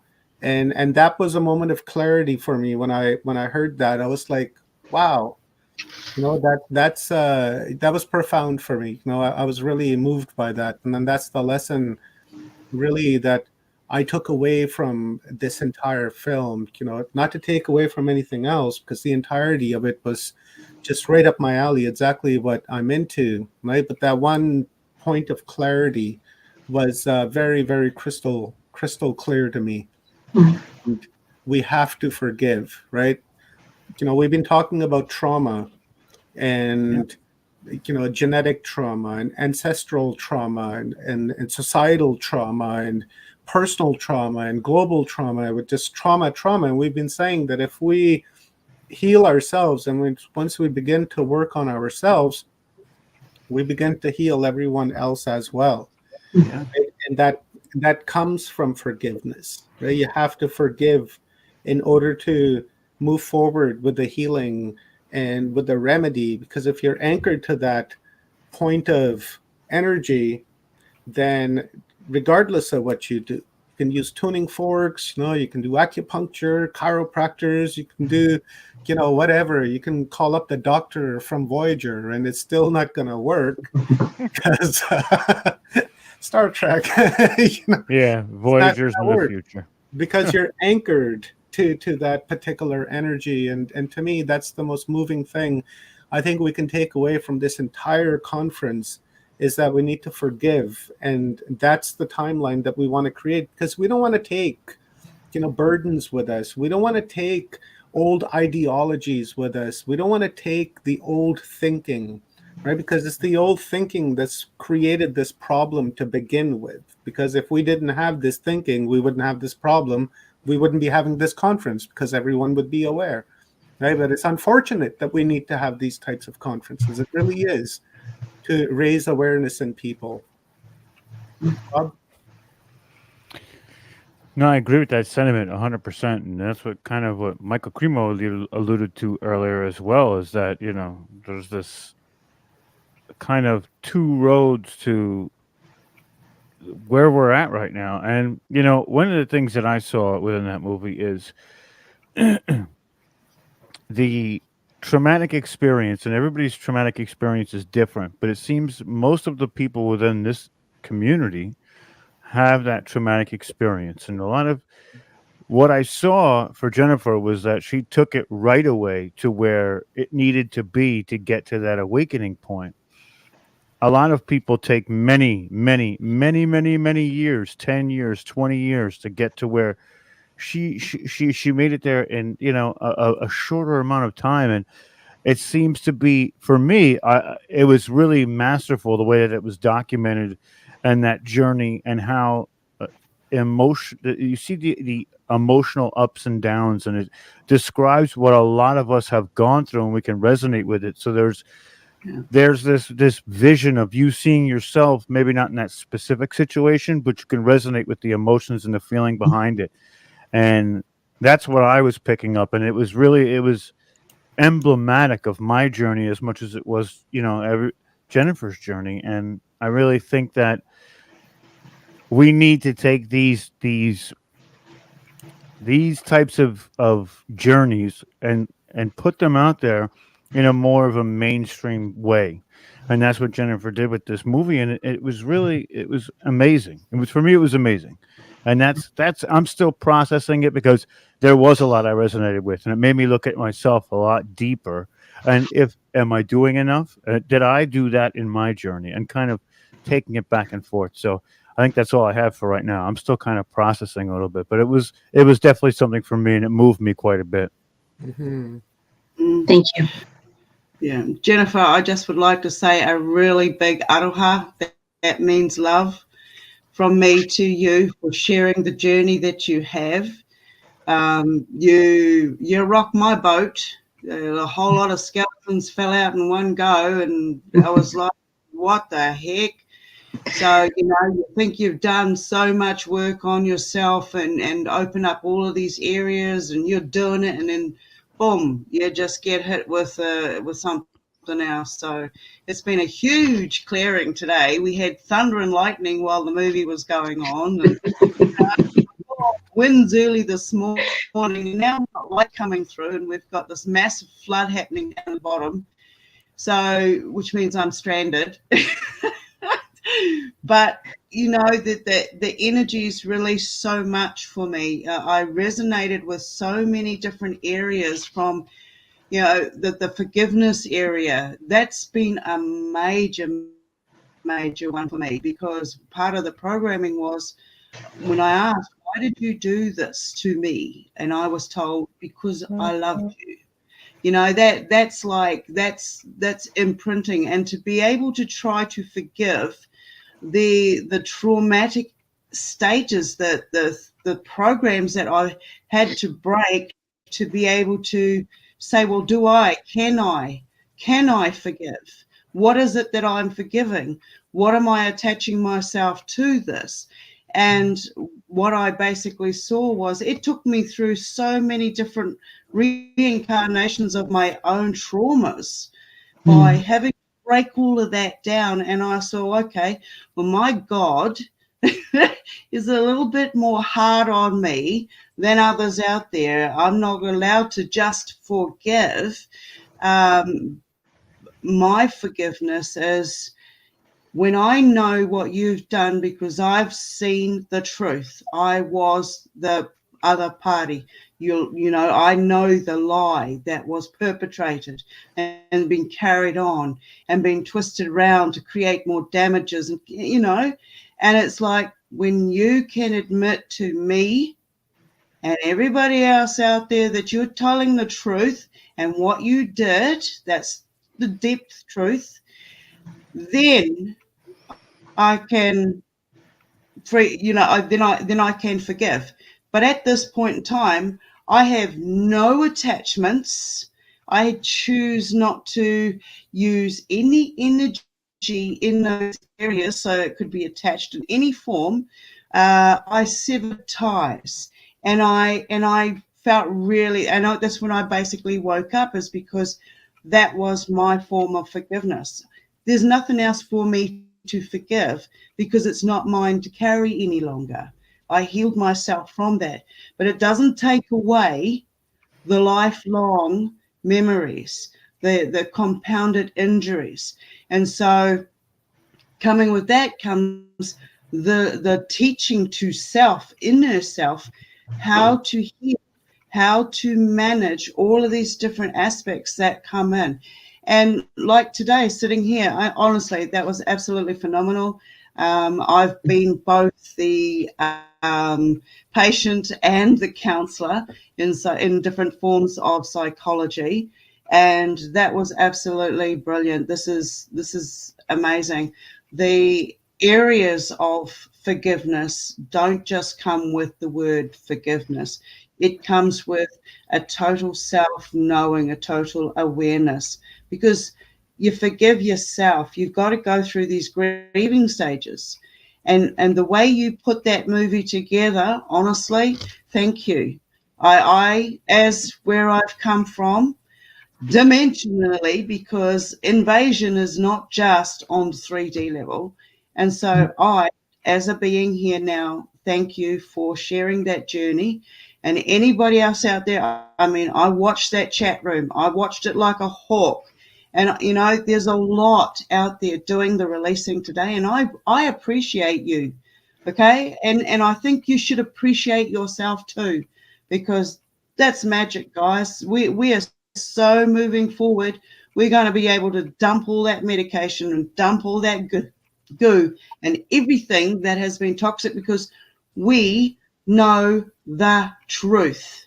And that thank you for sharing today. And I also want to do a shout out to Omar and Rob. Thank you so much. You have absolutely no idea of what you have done for me in me being able to accept and release.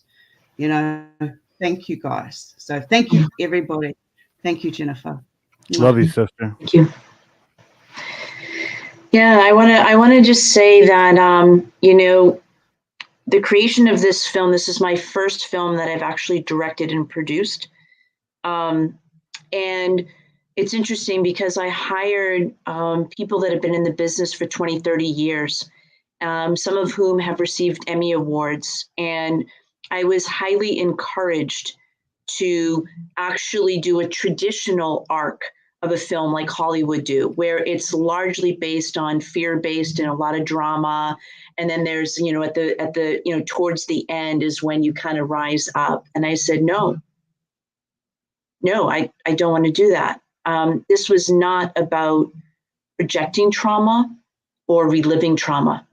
It was just a small blip, and it was really about the awareness and the awakening to what is possible for every single person on the planet. And I find it interesting because, as I indicated in the beginning, when Kathy introduced me, my background is in business. I don't have a medical background.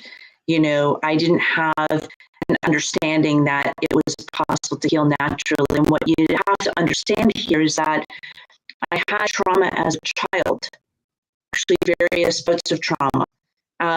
And one bout was I was sexually assaulted by a man and 2 women when I was 11. I didn't know these people. And I was told if I ever told anyone, my family and I would be harmed. And I took that literally. So I didn't have an outlet to speak about my trauma. I didn't have an outlet to have my rageful, tantrum. I couldn't express it to anyone. And fast forward about 20 years later, about a year after my dad's passing, I started to have these compounded memories, suppressed memories of that nightmare. And what I started to understand was, okay, this stuff lives in our cells. And if we don't start to do our own inner work to release that, it actually weighs us down. Energetically, it weighs us down. And Omar's been talking about 528. I like to say 528 and above. So if we truly want to evolve human consciousness, we don't need to pay attention to what's going on in Russia and Ukraine. What we need to do is look in the mirror and say, where is there any sort of struggle going on within me? Where am I at war within myself? And what do I need to do to release that? I know I've been doing this exercise for the last couple of weeks and realizing that I've been dealing with some inner stuff too. And we reverberate out energy, folks. The more we clean up our own stuff, the more that we harmonize and we actually become our own tuning forks, is what I have come to understand. Yes, all of these things absolutely work. Biofield tuning, acupuncture, chiropractor, all of that stuff. And the more that we continue to cultivate our own energy and manage our energy, we will create a different world, a world in which we all want to live into. What I would perceive heaven on earth. And I believe that is what we're on this journey for. And it's now time. It's now time to rise. It's now time to thrive. It is our God-given right. And we just have to remember it because we're born that way. We're actually born into love. And we learn how to hate. We learn through societal norms that we're separate from one another, and we point fingers out towards each other. And I know I did that for most of my 50 years on this planet. But I can now sit here before you today and look at those 2 young men that placed bombs that day that killed 3 people, injured 264, and literally changed the world and what they did. I hated those 2 young men in the beginning. And I actually would silently contemplate how I would kill them with my bare hands if I got a hold of them. That's when I started to realize the terrorist lives inside of me. And if I acted out on my rage, I'd be no different than them. And I didn't want to be anything like them. But the truth is, they gave me the gift.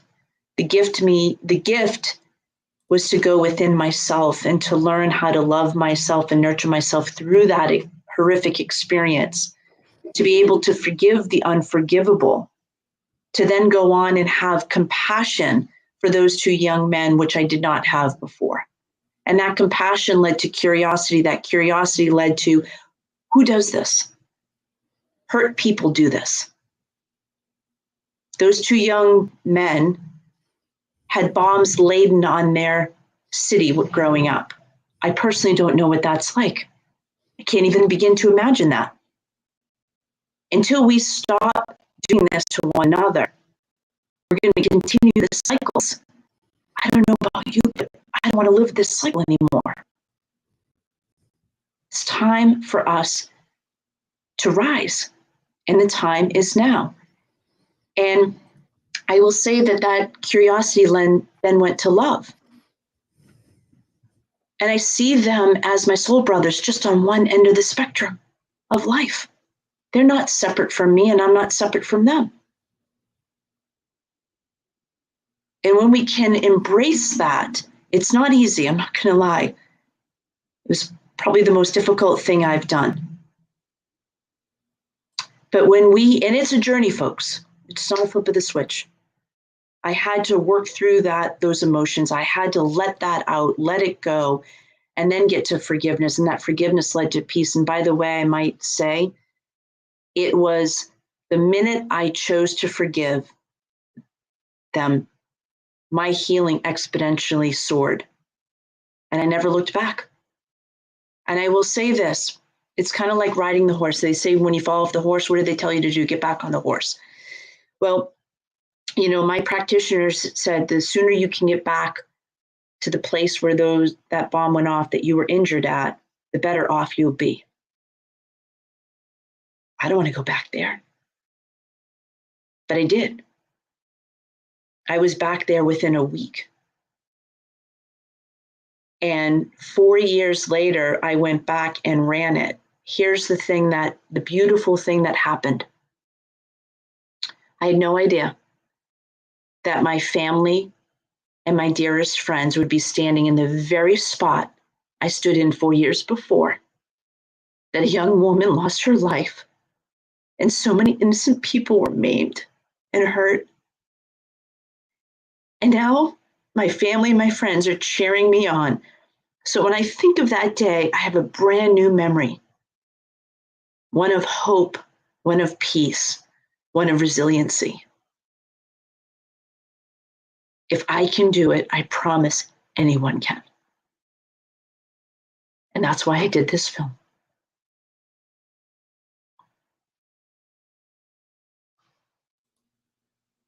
It was beautiful.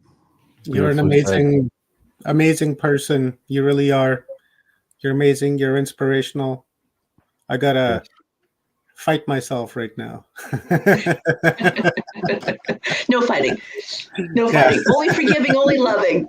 And I think that's it. Is like, forgiving those two young men was challenging. But I will say forgiving myself has also been a challenge. Mm-hmm. Right? So please remember that self-forgiveness is so, so powerful and so important. Those of us, Omar, if it's okay with you, I'd love to share a little bit about a private conversation that you and I had about a little bit about our childhoods. Yeah, please. And I want to express is that, sometimes for me, I'm like, well, if I had only known better, if I was smart enough to not put myself in that situation. Right. And like, what if I had done this differently? Right. All the what if, should have, could have, would have, right. Like the Monday morning quarterback, like looking back. That was a lot of my inner dialogue for a lot of my upbringing. Right. I was not, a pleasant person inside my head. I was great at cheering other people on. But the experience at the bombings taught me how to become my biggest cheerleader.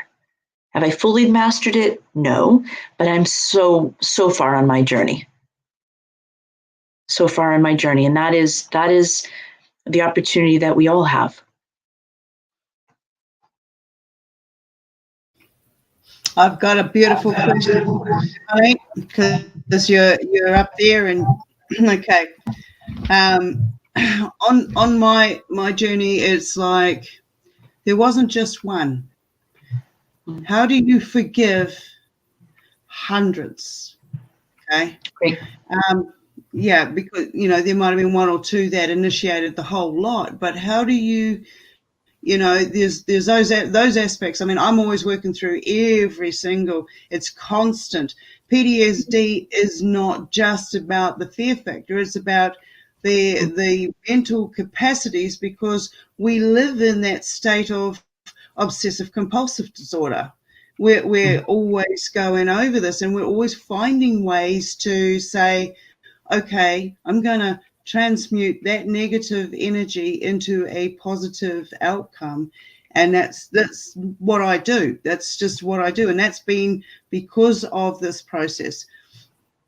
I wrote something down. Now, you said the bombing happened to you, and that's how you get through your journey. For me, I was born into it. I was born into a situation where the perpetrators were my mother, my father, their brothers and sisters, their parents, their circles of friends, and it didn't end. It ended when I said, no more government, no, because they're all connected, every single one of them. So I it's like, how do you forgive that kind of connection? The only way that I could was to see that I was born into it. It wasn't something, I don't know whether I asked for it in a journey, into this reality and stuff, or whether or not they were using it to stop me from becoming what I am. And it's like what we all are right now. We are enlightened beings. We are releasing so many levels of these onions, guys, by having these conversations. Okay, it's like a flushing. There's going to be side effects to it, and and this is just the stuff that I've learned. When we release, we release. So how would you see somebody like me getting through this process of, it was lifetime. Yeah. First, I want to acknowledge you, Stone. Thank you. I understand that. I want to send you a huge hug. Much appreciated. It's a journey shared for all. If it is. I go through it, then a lot of others don't have to. So exactly. By me doing this conference with all you giants out there, because you all are, and I've got goosebumps, it's like, okay, I've got no more inner self excuses. I went through this journey. I have to share this journey now. And you lot are pushing me into doing it. It's Omar, I can't fight the wave. Like I said to you, I have to miss these rocks every now and then, but I'm still going with the flow. I'm waiting for that flat patch so I can jump out. So I'm gonna share a couple of things, right? To answer your question about how do you forgive them. There's a couple of ways you can do it. One is, and it really do what resonates for you. Some people love to write, right? One of the things that is so important is to be authentic in how you feel. What do I mean by that? Sometimes people say, well, just be positive. Well, no, listen, there was that was a violation, that was a betrayal, that was, you've got to be able to release those pent up negative emotions. That is part of the journey of forgiveness, in my experience. It is like you've got to let that stuff out. So one of the things that worked very well for me was I would write letters and I would express my rage. I would express my hatred towards them. I would express all those things. And usually what would happen is that some way down the page, it would shift into crying. And then another set of emotions would come up, and it might be like, who does this? What's wrong with them? And all this stuff. And I just allowed myself to free form and free write, basically. And then at the end, when it felt complete, by the way, guys, this is a process. This was not a one and done for me. It was like peeling back the onion. And by the way, these are tools I still use today. They're like tools in the toolbox. So once I got through that, then I would write a forgiveness statement. It could be something like, despite all of this stuff, I choose to forgive you. I choose to release myself from this bondage in this situation. I choose to break myself free. From there, I'd go to the fire pit and light those puppies up on fire and just imagine transmuting into love. That's one way. Over time, I got sick of writing so much, I would have, my hand would just be numb. So over time, I learned I would use my imagination and imagine like a lineup of people that I needed to forgive. And I would energetically have a silent conversation. You can do this out loud in the privacy of your own home if you choose to. And I would express what I would want to express to them authentically. And it might start with, I'm really pissed off that you did this to me. And, It could be something like that. And then eventually I would then turn it into whatever I learned from that. Meanwhile, I'm sending love the entire time to them. I'm sending loving vibrations. I'm sending gratitude to them. And there's literally, we're creating healing in the vortex. So that's a little bit more advanced way to do it. And I could talk even deeper into it. But just imagine that you're sending, each of our chakras, by the way, have colors. Our 7 primary chakras have colors, and they're the colors of the rainbow. So imagine that you're sending rainbow energy to them. By the way, when you do this, you create another healing for yourself. So you're expressing, but you're sending love, and you're sending rainbow light energy, which is creating healing, not only for you, but for them and for the planet.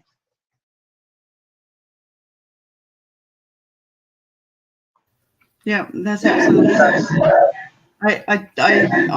When we first started this conference, that's one of the things I covered. Like, I see the rainbow as our dimensional selves, where we inhabit these dimensions, and this trauma is carried through these different dimensions. We pick it up. It's like a snowball, a little bit here, a little bit there, and we have to melt that snow, peel that onion. So I do it through color.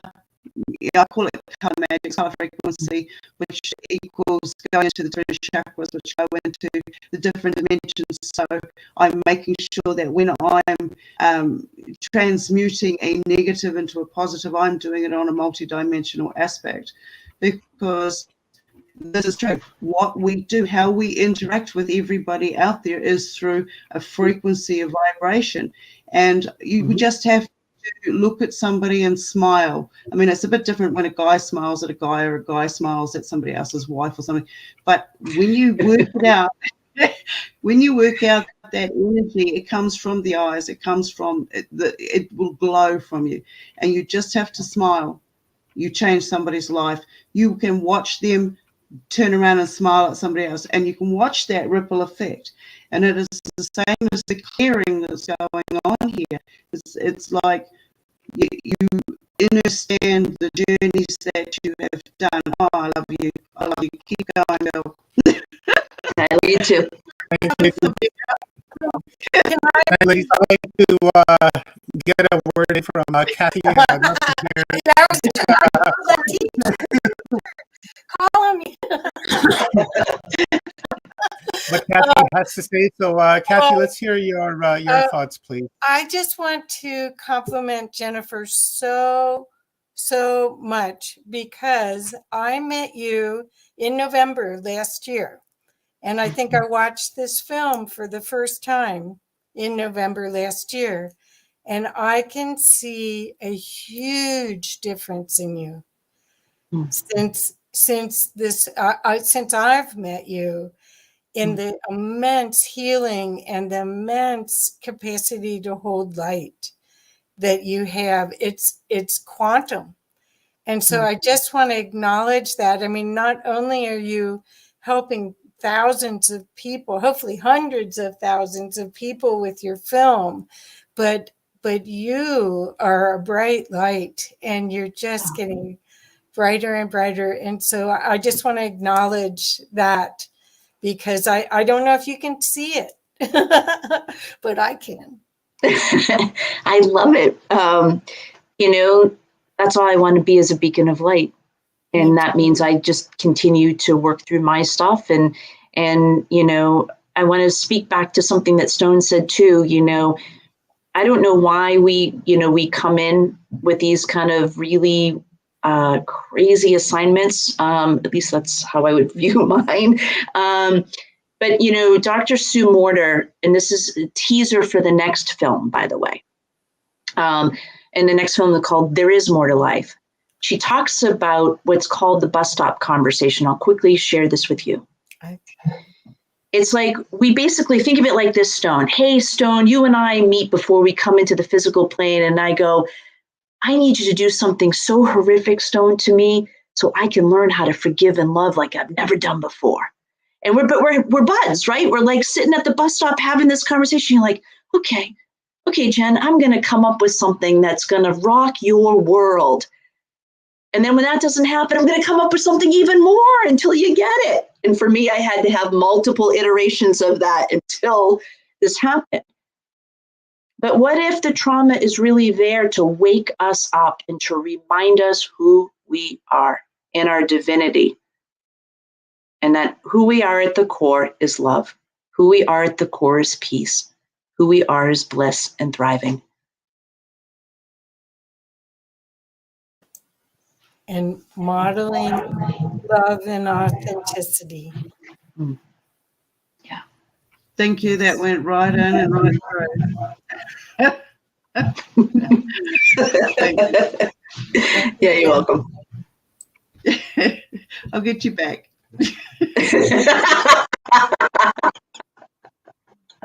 Thank you, ladies, and thank you very much. I truly appreciate it. Let's get some final words from Jennifer, and then we will bring up Paul Anthony Wallace for another epic download. And Jennifer, please, your final thoughts. First, I want to just say thank you to Omar and to Rob for putting on this amazing global conference, and Kathy Stone and everyone else behind the scenes who's been incredible in bringing this together. And thank you for giving me the platform to share my insights and my wisdom and my light with all of you. And I'm just expressing and giving everyone the utmost love and light and blessings. Thank you. Thank you, Jennifer. Love you, sister. You're a star sister, and I'm so glad we met. Love you, Jennifer. And Love I you look too. forward to having another discussion with you very, very soon. Yeah, thank you. Have a beautiful day, and thank you. Thank you for sharing. Really Thank you. appreciate it. All right, love you too. Bye. I just want to say, without stories like hers, we wouldn't be doing these conferences for people to enjoy and to honestly, go over and relate to. This is why we do that, so we can make those connections, and there is that resonance. And without stories like hers and without all of that, we wouldn't be here doing what we do. So it takes two to tango in this realm, that's for sure. It's the masculine and the feminine. It's that equal energy. So I just want Yeah, to say sure that. is, man. It really is. That film really moved me. It was amazing, and just really uplifting. It makes me think about my own trauma. It makes me think about all the pain, heartache, and suffering that I've gone through. If I should look at it in a different light, as in trauma as being a gift from which I can learn from. So I'm going to really have to breathe on that tonight and really think on it at a much deeper level and try to explore myself and see how I can make myself better for tomorrow. So our next guest, I really don't think needs any introduction, because he's Paul Anthony Wallace. Like, the guy absolutely doesn't need no introduction at all, aside from the fact that he is a best-selling author of the Eden series. He is a sponsor of this event. He's a friend of mine. He has an amazing voice, and he has a kickin' YouTube channel, Paul Anthony Wallace and the Fifth Kind. Thank you very much, Paul, for being here. Thank you very much for giving us your time at Humanity Unplugged on your morning and our evening on this day 9. I so appreciate you, my friend. This conference wouldn't be the same without your contribution and your wisdom and knowledge infused into here. Absolutely. And I think people are ready to receive another beautiful upload. Well, good day, guys. Thanks so much for having me today. I am so enjoying this amazing summit. The breadth and depth of it is absolutely incredible. And every time I tune in, it is just inspiration central. I think what you've pulled together this time around is really amazing. Thank you, Paul. Thank you, sir. Appreciate it. Well, I'm going to speak for a little while, and I hope that will be an introduction to a stimulating conversation among the three of us. As I was just saying, I really love the breadth and depth of all the content we've been looking at through this summit, and I thought it would be interesting to share a bit of my own story. What is it that's taken me from the narrow world of Christian orthodoxy to a place where I can really embrace the great diversity and breadth of all the things that we've been looking at in this summit over the last few days. And there are many ways I could answer that question. I could talk about some incredible animal encounters that I had in the Australian bush just a few years ago. And I look back on those moments and realize those moments were part of a healing post-trauma, just to follow on from what Jennifer was talking about just now, getting me into a state of mind where I was ready for rapid relearning and unlearning and rapid processing and rapid discovery. But I've told that story on another occasion. I could talk about a close encounter of the fourth kind that I experienced when I was 20 years old in the city of Bath in the UK. But I do talk about that a little bit in my new book, Echoes of Eden, paperback being released on May the 1st. Don't miss that. So I'll leave you to read about that there. I could tell you about what it was in the beginning that got me into this world of paleo contact and human potential. And that happened through my work in Bible translation and teaching pastors the principles of hermeneutics, and that's the principles of interpreting ancient texts, because it was through that work that I discovered the ancient Sumerian culture and their writings, the writings of the Sumerians, Babylonians, Akkadians, and Assyrians, and that opened up a whole world of ancestral narratives all around the planet.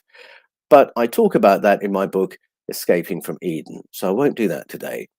Instead, I'm going to take you back to something that happened to me when I was very young in the 1980s in Brazil, when I spent some time in Amazonia, and some experiences that I had there taught me early on always to be willing to look again in case I'd missed something, always to go back and listen again for the hidden layers of the story that I might have missed the first time around. And so that's really the theme of what I'm going to share today. Look again and listen again for the hidden layers. I was in Brazil. I was in Amazonia. I was in Pernambuco. I spent 4 months in Brazil in the 1980s, and I had a wonderful time of it. I had a wonderful guide by the name of Augusto, who took me to some fascinating places to meet some amazing people. And one time he took me to what he described as a harvest festival.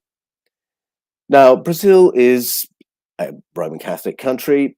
Harvest festivals, I'd been to those before growing up in the UK, and I thought I know what was going on. And so we arrived at this town square in the evening, and it was a wonderful festival atmosphere and a party atmosphere. And I noticed that people were carrying these figurines made of corn, and this seemed to be part of the celebration. But Augusto had told me before we went to the event, he said, now don't be fooled. People would tell you this is a Roman Catholic ceremony, but everything that happens outside of the church before we go in for the Mass has nothing to do with Roman Catholicism. So look and listen carefully. And so I saw people with these corn figures, and I asked, well, what are they? What are we celebrating? And they would say, well, we're thanking the Queen of Heaven for the harvest. Oh, all right, okay, I think I know what's going on. The Queen of Heaven, that's a title that the Roman Catholic Church has given to Mary, the mother of Jesus. So we're obviously thanking Jesus's mum for the harvest in some way. And this was just one of a number of ceremonies that happened, and then we went into the church for a Mass. Well, after the event, Augusto debriefed with me, and he said, so what did you find out? And I said, well, I found out that we were thanking Jesus's mum for the harvest. Were we? He said. Who were we thanking? The Queen of Heaven. Ah, the Queen of Heaven, yes. And that's Jesus's mum, is it? He asked me, and I said, yeah, well, I think so. I think that's how, in the Catholic world, I think that's how this language works. And he said, well, you remember the lady we stayed with, Rita? Do you remember those figurines that she had in her front living room? Oh, yes, I said, and she did. She had 2 little porcelain figures on a little coffee table in her front room. Yes, I said, St. George and Mary. And he said, what makes you think they were St. George and Mary? And I said, well, St. George was wearing his uniform, you know, his white top with the red cross and everything. And Mary, well, that's the traditional depiction of Mary in blue and holding the baby. And he said, well, let me tell you, Rita's parents on her mother's side come from the interior. And so there is a lot of indigenous belief and ceremony and tradition that she's inherited from there. And on her father's side, there's a lot of family from West Africa because, of course, slaves were brought over for the plantations in Brazil from West Africa. And so there's African ceremony and tradition and religion that's been brought from there. It's quite possible that Rita uses those figurines for ceremonies to do with indigenous background and African background and nothing to do with Roman Catholicism. Oh, I said, and this was a bit of a stretch for me to think that these figurines might have been representative of something quite different and unknown to me. We're going to go to another harvest festival, he said, in a place called Pesquera, and you might want to ask some more probing questions. And so, sure enough, we went to this wonderful festival. Again, lovely party atmosphere, people genuinely happy and celebrating, and there were all kinds of foods and drinks, all derived from corn in some kind of way. And I had no idea you could make so much from corn, but indeed you can. Well, once again, there were figurines, we were celebrating the Queen of Heaven. But as I asked my questions in my halting Brasileiro, I realized there was another layer to this story.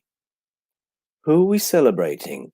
The Queen of Heaven. And why is that? Because it was the Queen of Heaven who came down from the stars, came down from out of the heavens, and taught our ancestors how to cultivate corn and how to turn it into all kinds of foods.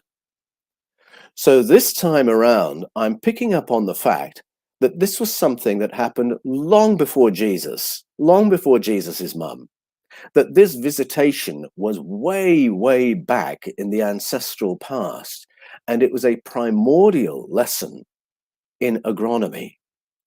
This story of the Queen of Heaven began sounding a little bit more like the story of Hun Hunahpu, the ancient Mayan story, the explanation of where they learned about plants that are good for food, good for medicine, good for consciousness. It sounded a bit more like the Zulu story of Umbab Mwana Warisa, this mysterious female entity who appears from somewhere and teaches the ancestors of the Zulu how to live on the land in harmony with the land and how to use the flora of the land for health and consciousness and well-being.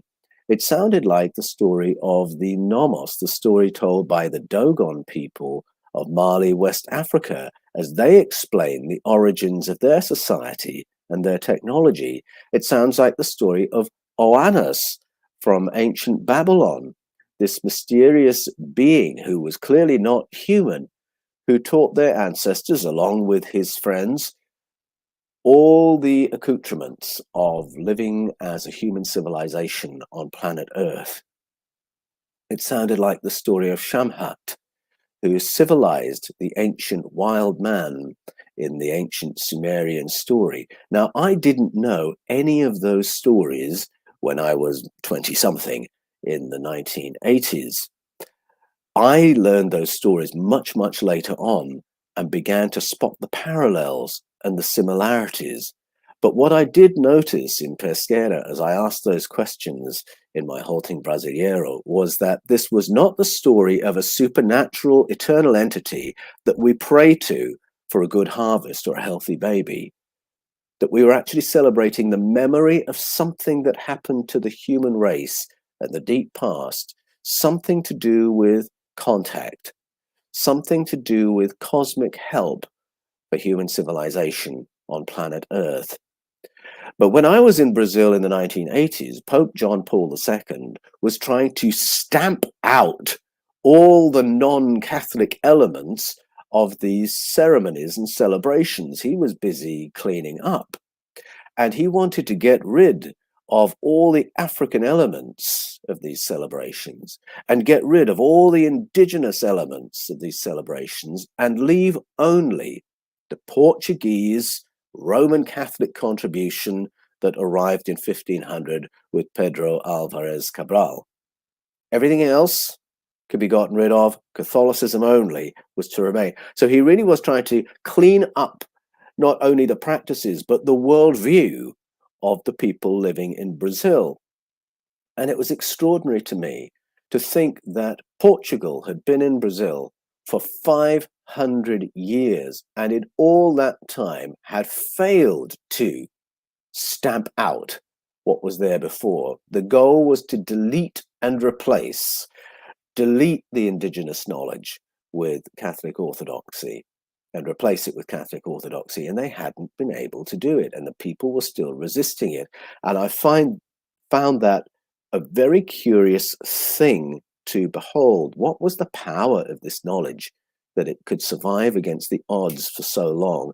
Because what I was hearing as I asked my questions, you wouldn't hear it in church, you wouldn't hear it in school, you wouldn't hear it on the TV, you wouldn't hear it from the government. It was all unofficial folklore, and yet it had this power to persist. So we'll go somewhere else now. We'll go to the land of my fathers on my father's side. That's Ghana, West Africa. And we'll go there between 1874 and 1950, because that was the period during which the British ran Ghana. Now, when the British went into Ghana, they had a goal similar to Pedro Álvares Cabral in Brazil, and that was to run the country, to set the commodity prices, the exchange rates, set up the banking systems so that Britain could siphon off the wealth, so that the British Crown could get the Ghanaian gold, and so that the British could benefit from sitting at the top of the economic tree and run the country. And so that's how it went until 1950, and my family has a proud involvement in the liberation of Ghana from British rule, to the extent that that has happened. And during that time, British Christianity was the thing to know and believe. And the local indigenous knowledge, well, that had to be irrelevant. The British didn't want alternative news, alternative truth, alternative history, didn't want any kind of story that would embolden independence movements or anything like that.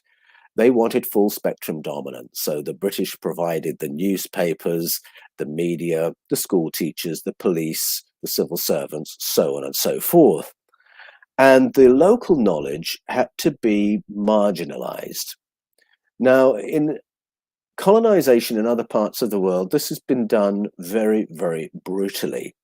So when the Roman Catholic Church discovered that there was a blip in the south of France in the medieval period, where they hadn't quite bedded down Catholic orthodoxy, they effected a genocide of around 1 million people. The population of Languedoc were all slaughtered by a succession of 19 popes to get rid of the alternative information, empowering information that those people had. In Central and South America, the Portuguese and the Spanish slaughtered the priesthoods. They executed them, got rid of anyone who could read the ancient texts, and burned the libraries. And it was a double measure. They wanted to burn everything that that culture had curated in written form, and in case any texts survived, well, no one would know how to read them because they'd have killed the priests. And so it was a very, very violent period. Well, Britain didn't do that in Ghana. Instead, it simply ran things like this, that if you wanted to get ahead as a young person in Ghana, then you would learn to speak British and dress British and act British. And to the extent you could do that, well, you would look like a good candidate for a good job and promotion, so on and so forth. And part of that cultural reprogramming meant you distanced yourself from your indigenous roots. And so if you had a mother or an aunt or a grandmother who hadn't quite bought into British Christianity and who still practiced the old ways and who still practiced healing and who still had experiences of interdimensional contact, well, you would be taught to look down on that person as a primitive, uneducated, a witch doctor, an idol worshipper. This was a grandmother to be ashamed of. And to an extent, Ghanaian culture bought into that. And it was through that kind of prejudice that Ghanaians were distanced from generations and generations of ancestral wisdom because they wanted to be successful in British Ghana. And so that's how things went until 1950. I share a little bit in my book, The Scars of Eden, as I began to peel back the layers of that story in the history of my own family and my wife's family. If we go briefly to Canada, the United States of America, and Australia, and if we go between 1880 and 1980, we will be in a period when the governments of those nations were doing their level best to get rid of indigenous memory and even to get rid of the continuity of the indigenous peoples as an ethnic force. So in Canada, over that period, 1880 to 1980, there was a stolen generation policy in which the state, in collaboration with the churches, would forcibly kidnap First Nation children and imprison them in what were called boarding schools, largely Catholic boarding schools, where they would be educated. What this really meant was that they were being taken from their First Nation families and stripped of their identity, abused, tortured, beaten, forbidden to speak their native language, forbidden to use their real names, and Christian orthodoxy would be programmed into them, and every memory of who they were and of their traditions and of the abilities that they were growing in their First Nation families, that would now be extinguished. I remember hearing the story of a man by the name of Ken Thomas. He was part of the stolen generation. He was taken by force by Catholic nuns when he was 6 years old, imprisoned in one of these youth detention centers, euphemistically known as boarding schools. And the first thing they did when they got him there was to hold him down and shave off all his hair. It was an absolutely traumatizing beginning to 10 years of full spectrum reprogramming. The reason that the hair was shaved off was not only to do with memory and identity, but because the Catholic nuns knew that First Nation Canadians used their hair to relate to the cosmos, to relate to the environment around them, that there are higher cognitive abilities that are related to long, healthy hair. And they wanted to cut off any latent abilities that Ken Thomas had at the age of 6 when they kidnapped him. I was speaking to a friend of mine who is a Navajo guardian, and he explained a little more about the significance of the shaving of the hair, and I'll come back to that a little later. Loss of language, of course, is another aspect of that. No speaking of their native language, and so they would forget their language and the stories that were carried in the rhythm and rhyme of that language. My Welsh grandfather had the same experience in the early 20th century as the British government tried to stamp out Welsh language to get rid of Welsh memory and Welsh story. In the USA, in that same period, 1880 to 1980, Native American initiation was illegalized Can you imagine? The ceremonies were illegalized because the government did not want the transmission of information or higher cognitive abilities to be transmitted from one generation to the next. And they reckoned if they could stop it for 100 years, that would be enough to stop it altogether, to disempower the indigenous knowledge. In Canada, more than 10,000 of those kidnapped children were murdered by the nuns and priests who were tasked with their care. And so now the Truth and Reconciliation Commission that is operating in Canada is exposing what was clearly intended as a cultural genocide.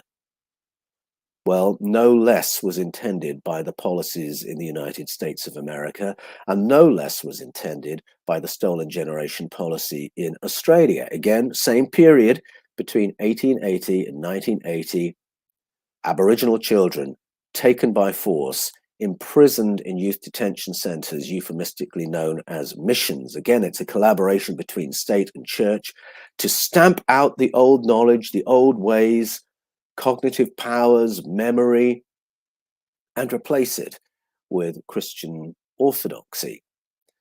Now, although that policy was stopped in about 1977 in Australia, there is a sense in which it is still in place, and it's done a little bit more subtly, simply by locating schools well away from the traditional homelands of Aboriginal Australians. And so a few years ago, then Prime Minister Tony Abbott announced the latest raft of Aboriginal communities that would be defunded. 150 Aboriginal homelands defunded, which meant that if the children were to be educated, and they have to be educated, then they would have to be sent away from their families, from their parents, from their grandparents, to be educated in English as a refugee in their own country in another part of the state. Well, of course, they're being educated in English. They are losing their Aboriginal language, and they are losing all the processes of initiation that would be happening if they were at home. So why is this happening? Why is Indigenous identity, knowledge, language, story being stamped out?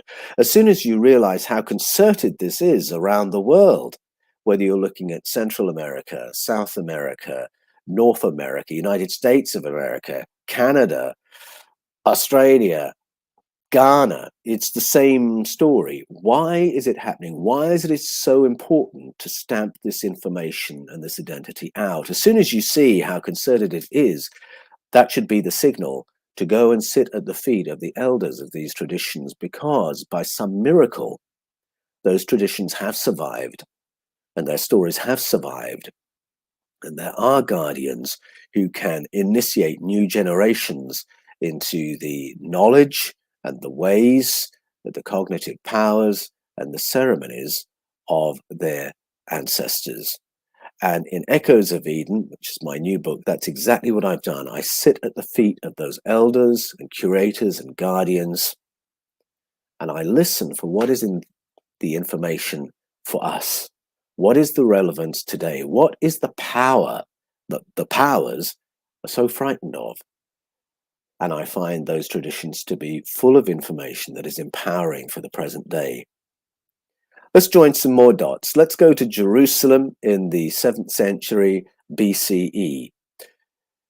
At that time, clearly, there were festivals rather similar to the ones I experienced in Brazil, because we have discovered hundreds of handheld female figures, just like those corn figures I saw in Brazil, only these are made of terracotta. They're female figures, they're bare-breasted, and they've been decapitated, and they were thrown in a pit.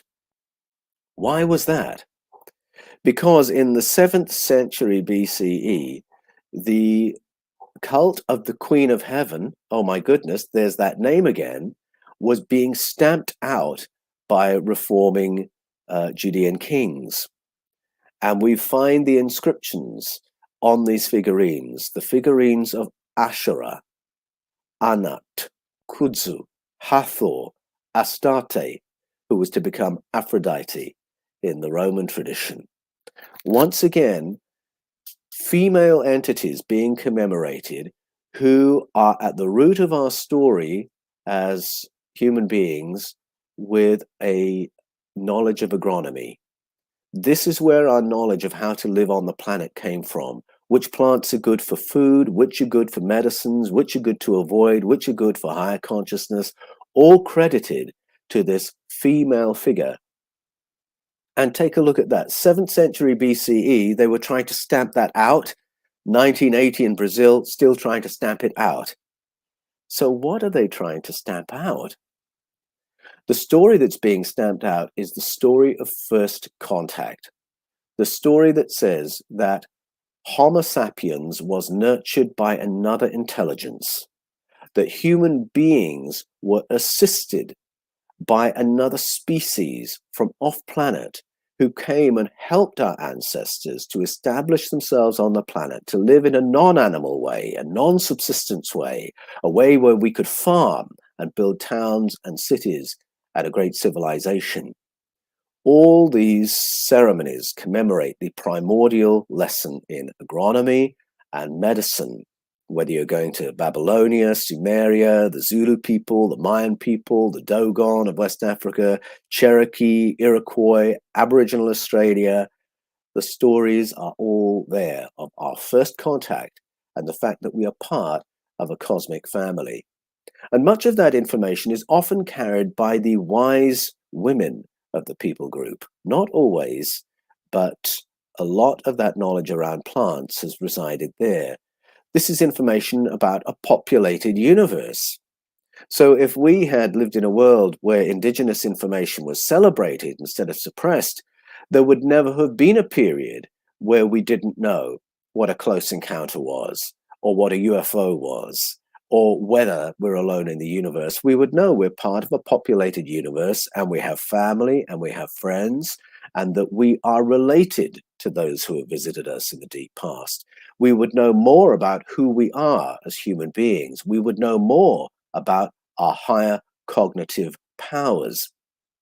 And there's the connection. Why is it that the shamans and the wise women of societies through the ages are the ones with the higher cognitive powers, the ones who can do remote viewing and future viewing and self-healing? These things are all tied in together with the information that they curate. And the information is not just about the past, it's about implications for now, not just about our origins, but about what is possible for us today. Possible because of our higher cognitive abilities, possible because we can switch them back on, and possible because we are not alone. We have company, we have help, that it is possible to engage. And so I'm going to talk a little bit about engaging that help. If you were to go for healing to the wise women of Southern Africa, to the Nangas and Sangomas of Southern Africa, or if you were to go to the shaman of South America or Central America, or if you go to one of those idol worshippers in Ghana, or to Native American guardians in North America, or to the witchy woman in the hill country of the United States of America, or if you were to be brave and go and knock on the door of the cottage with the long-haired woman who lives in it on the edge of the forest and the fields in Great Britain, you would notice that there's something rather similar about their approach to helping you and getting you healed of whatever it is that you want healing from. Each of those figures, let's just call them a traditional healer, when you enter their room, would perceive you as entering with a cloud of company, a cloud of witnesses, as the New Testament calls it in Hebrews chapter 12. They would perceive you as being accompanied by spirits, to use the language of the New Testament in 1 John 4. And to get you healed, they would want to tune in to a conversation that's going on between your spirits and her spirits. And so the traditional healer knows there's this conversation going on, and then will do things to alter her own state of consciousness so that she can tune into this conversation.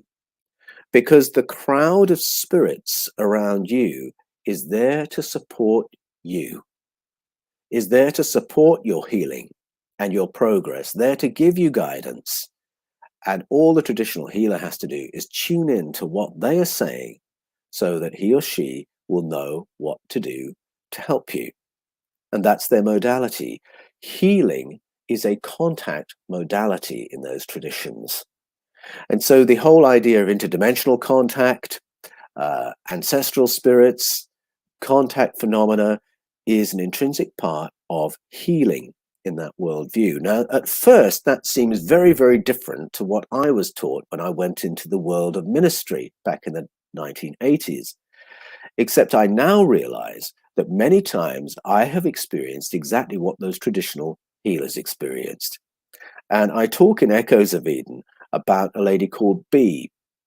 She came to our church for healing because she was really crippled up with terrible back pain, had terrible mobility issues.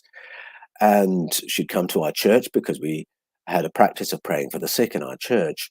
And my pastor, Pastor Irwin, I call him in the book, from out of the blue, it seems, suddenly asked this lady, B, he said, B, tell me about your dad. And it became very clear very quickly that B absolutely hated her dad. And as she talked about her dad, her posture became even more scrunched up than it was before. And it was a story of trauma, trapped in her body, trapped emotion, to use that phrase. And Pastor Irwin said, B, do you think you're ready to let go of all the resentment that you rightly feel about your dad? Because though her dad hadn't abused her as such, he had such issues that it was easy to see how she'd come out of that family so hurt and wounded by what had happened. Are you willing to let go of all the resentment that you rightly hold towards your dad? Because that resentment isn't helping you, it's hurting you. Do you think you could let it go? Could you say, Father, forgive him, he knows not what he does? And she said, yes, I can, and yes, I am ready.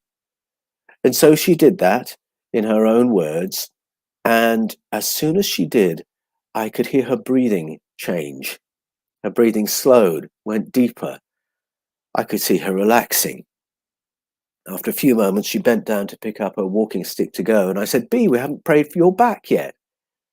And suddenly she said, oh my goodness, I'm completely healed. And she was. She got up and she walked carrying her crutches as she left the church and walked down the road. So I asked my boss, Pastor Irwin, what made you think to ask that question? Tell us about your dad. And he said, well, I don't know really. But when she walked in the room, I thought, oh, this poor lady, she seems so out of balance. How can we help her? And I just threw the question out there. And the thought came to my mind, ask her about her dad. The thought came to my mind, is what he said. Now, as a young Christian, I only had one way to interpret that. That was a word of knowledge. That was the Spirit of God dispensing a piece of information to a Christian worker so that the Christian worker can help the person who's come for ministry. If I told that story to a Sangoma or a Nanga, they would say, the ancestors helped you. Now, to be honest, I can't really know exactly where that thought came from. Is the Nanga right that it was an ancestral spirit speaking that word into Irwin's mind? Was I right that it was the Holy Spirit of God giving that information? I have no way of knowing. And I don't put those two possibilities out there as dichotomies, because Irwin asked God, but the help can come from anywhere. If God is the source of the cosmos and everything in it, that in which we all live and move and have our being, that's the Apostle Paul's definition of God, then we can put our question to the universe, to God, and the help can come from anywhere. And Nanga or a Sangoma would say that was an ancestor who provided the help. Not to take credit from God, that's just how it came. That's just the instrumentality of that moment. And I've since learned, of course, that the word of knowledge, to use that phrase, is used by traditional healers all around the world and used by people who may have no religious belief or spiritual background. It's something we all experience. I do a lot of personal coaching, and very often I will say to my coachees, do you know, I'm beginning to believe that what it says in Hebrews 12 in the New Testament is right, that we all have a cloud of invisible witnesses, a cloud of ancestral helpers surrounding us, very interested in us and in how we're running the race marked out for us. I'm beginning to believe we all have a cloud of spiritual help, and that from time to time they give us a little nudge or give us a little word. Do you know, I've yet to find any coaching client who doesn't agree with that and who doesn't say, I'm coming to believe that myself as well. And not because it's part of their belief system. No, it's part of their experience as they go through life. That they're getting these little nudges, they're getting these synchronicities, they're getting these phrases coming into their minds. And I now know that it was there in primitive Christianity, just the same as in all these other indigenous traditions, that we have this cloud of help around us, wishing to assist us on our journey, if we will only tune in and take notice. And what I find wonderful about that rediscovery, to find it in the New Testament and then discover it in indigenous narratives, is what an affirming view that is.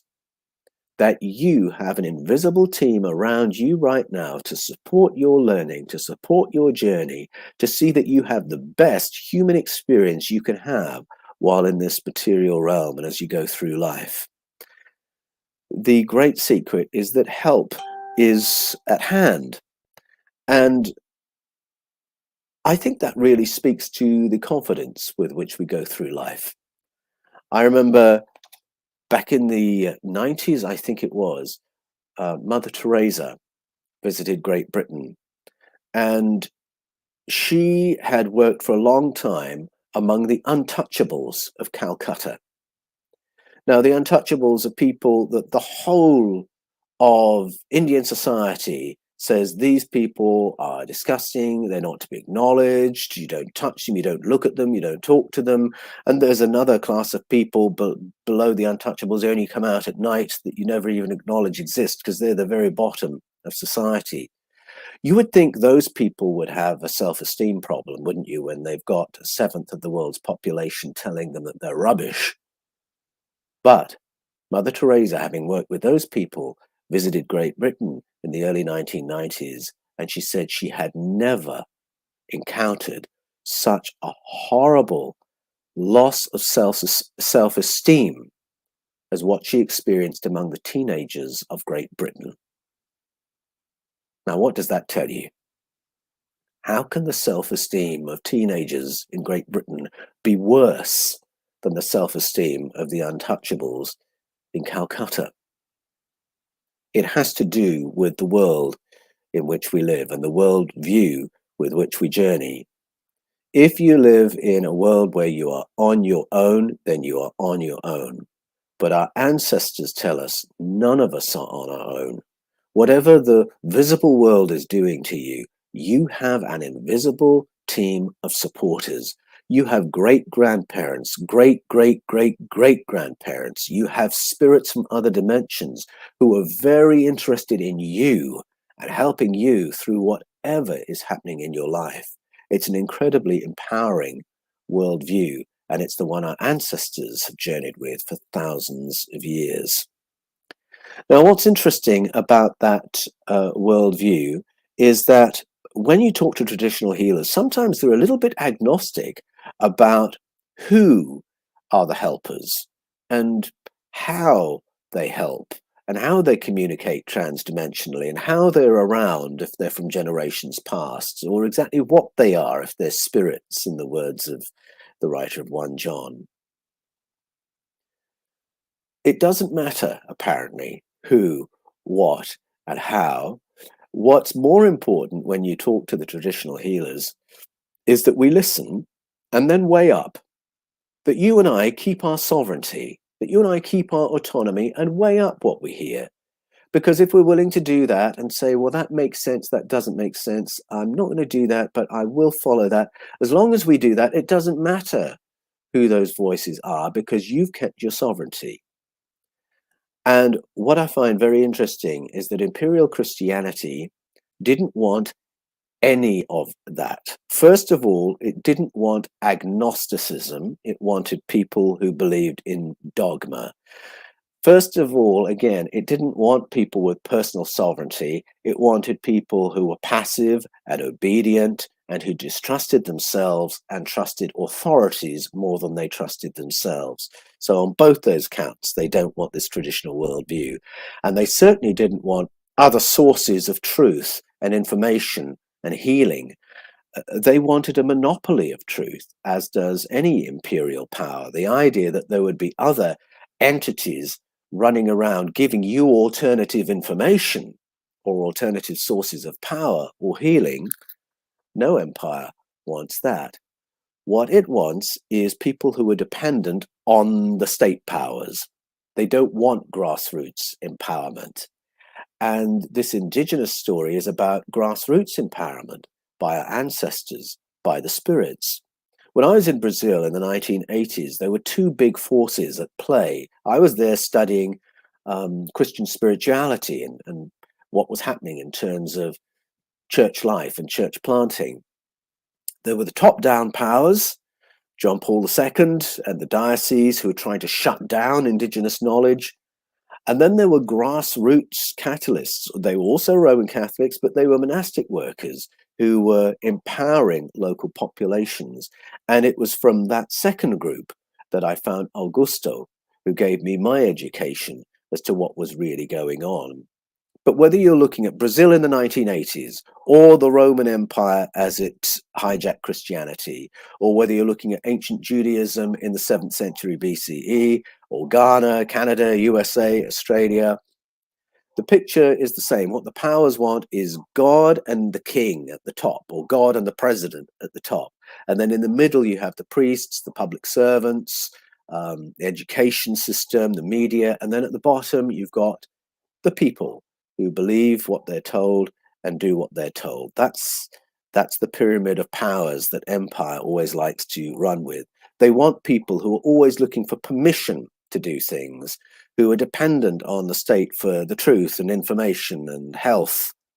The indigenous stories present a different world, one in which we are surrounded by company and help and information and health and confidence. The indigenous stories say we have help with agronomy, that you can have transdimensional help, teaching you what plants are good for food and medicine and higher consciousness, that people can have help with civil engineering, can know things about sacred architecture that elevate our cognitive powers, that aid us in interdimensional contact with our neighbors.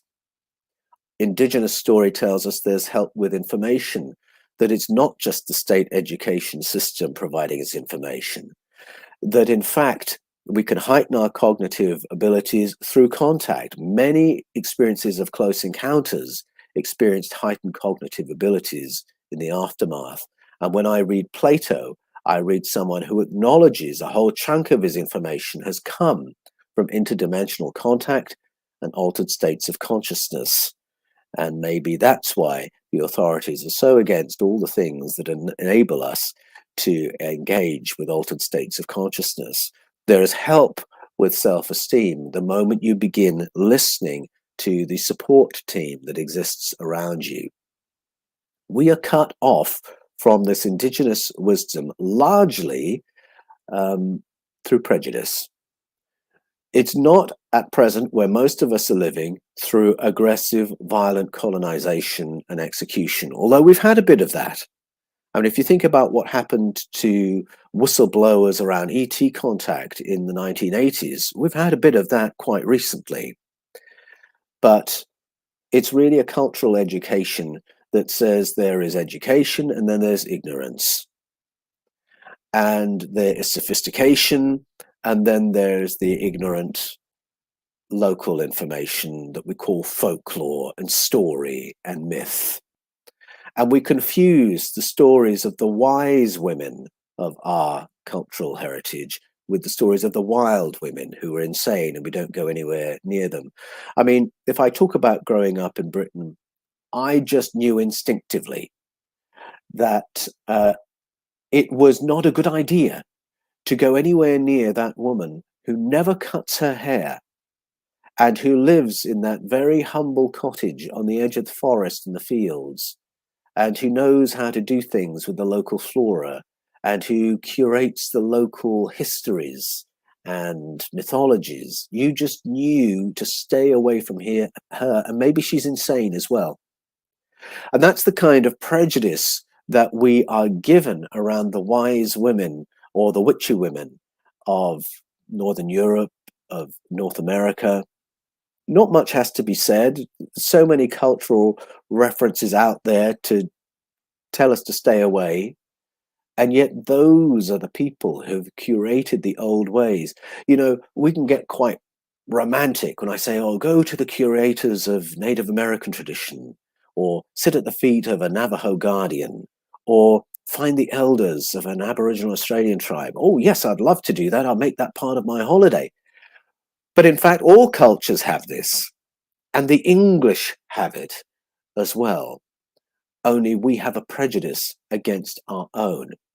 And so what I discovered as I researched Echoes of Eden is that if you really want to start tapping the ancestral wisdom of the human race, the grassroots knowledge of contact, the grassroots knowledge of higher cognitive powers and how to tap them, you have to decide in advance to overcome all that cultural programming. Just as in Ghana, there was a certain way to behave if you wanted people to think you were educated and intelligent. That's true of all of us. We all have that. We all want people to think we're intelligent and clever. And we have to be willing at some point to say, blow that. I want to know what's going on. I'm going to visit that lady and I'm going to ask her to tell me some stories. I always notice the wise women who never cut their hair in the places where I live today and find ways of having conversations with them. And so part of what I want to share today is to encourage you to do that for yourself, to go back to traditions that you've dismissed, to go back to traditions that you said, well, those are heretics, or they were crazy, or they were insane, or they were probably demonized, or however it is that our thinking has been poisoned, and say, no, I want to listen again. I'm going to keep my sovereignty. I'm going to weigh it up. Don't have to believe everything I'm told, but I want to know what it is I've missed. That's the journey I share in Echoes of Eden. And I've discovered that when we go to the indigenous sources, we hear stories about human origins. And we learn that we, you and me, are ET hybrid beings. And we start probing what that means for us today. We learn things about human health and healing. And we re-empower ourselves so that we're not always dependent on departments of health to look after us, for us. We discover cosmic information about the universe we live in, about the planet we live in. I've found myself, to my surprise, writing about portals, not only in space, not only in ancient Iraq, but down the road from me in New South Wales, because that's part of the indigenous knowledge. I'm learning about natural foods for health. I'm learning about altered states of consciousness and how to access them, and then how to use the information that comes through them. I'm learning about contact with my ancestors and other beings, and I'm learning to operate higher cognitive skills like remote viewing, future viewing, telepathic connection, self-healing. But to do that, and all those things are absolutely intertwined in our indigenous narratives, we have to overcome our cultural programming. We have to no longer fear superstition, folklore, all these words, witchcraft, idolatry. These words have simply been put there as gates to prevent us going any further, to finding out what's behind those doors. But if we're willing to bust through those taboo words and be laughed at, ridiculed, or feared because we're doing it, and if we're willing to listen without prejudice to these ancient sources, then we have so much to discover. We are so programmed to demonize the other, whether it's another culture or even the roots of our own culture. And a fun way to start is to stop and think about who you are. Where have you come from? What's your ancestry? Because whatever wherever your ancestry is. And it's amazing when I ask Australians, modern Australians, where are you from? They'll say, oh, nowhere. I'm Australian. Oh, you're Australian. So you're from nowhere. And they forget that most Australians have arrived here since the Second World War from somewhere else. And then, of course, we have the Aboriginal presence in Australia that goes back more than 60,000 years. And that too came from somewhere else. So there's always an answer to the question, where do you come from? And wherever it is, there will be traditional stories that belong to your culture. And so right now, I'm beginning to think about harvest festivals we did at school when I was a little boy, where we held little corn dollies. What were they? And who were they commemorating? Because you can bet your bottom dollar it's not what the Church of England told me it meant back in the 1960s when I was at school. And so it's that rediscovery that my book Echoes of Eden is all about. You can pre-order the Kindle edition right now, and the paperback is available on the 1st of May. I would love you to share this part of the journey with me, and I will look forward to getting into conversation with you about these amazing truths from our heritage that can inform how we live on the planet today. So I'll pause there and get into a conversation with my esteemed colleagues.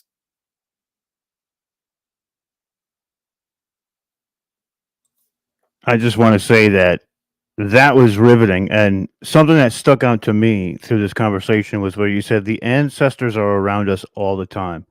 And a lot of these indigenous tribes, like you said, they practice this, they teach this, they show the people coming into their before they take their rightful place as an adult amongst the tribe to go out and experience what it's like out there by yourself, but with the help of the ancestors, the help of the great spirit, the animals around you. They live in everything as well as you in the skills that they teach to each other. So that right there is just so profound to me, because I kind of, as I'm doing my own sort of dance into this world, it seems that those types of traditions live on with maybe not the same way as the indigenous peoples, but with sitting down at Christmas dinners and knowing who to expect there, and essentially going out into the world and taking what I've learned from that home life that I've had as sort of the smaller, dichotomy of the tribe, and taking it into society.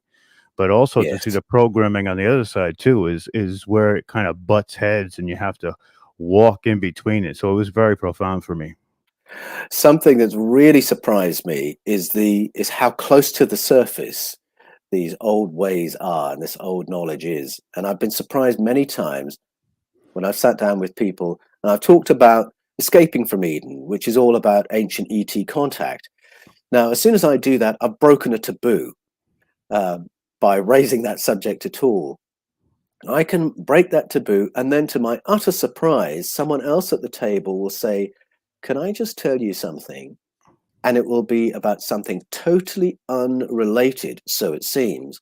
But what it will be is this ancestral knowledge that we're not allowed to speak. And suddenly they'll be talking about a healing experience or a future viewing experience or something like that. Other people at the table might think, what on earth is the connection between these two things? The connection is we've just broken a taboo. And if I can break this one, then suddenly this other voice has permission to speak. Agreed. And it's becoming so much more readily available that we see different people out in the public eye talking about different things like mediumship and contact, and they're bringing these stories forward more so now than I would even say 20 years ago, because of the Definitely.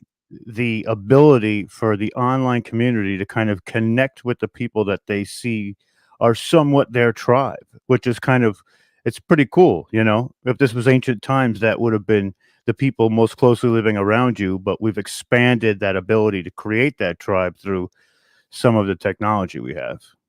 Yes, we have. And it really does give people courage because they recognize their own stories and then they can share their own. I think that's absolutely right. That's just like what we saw with Jennifer's story up here.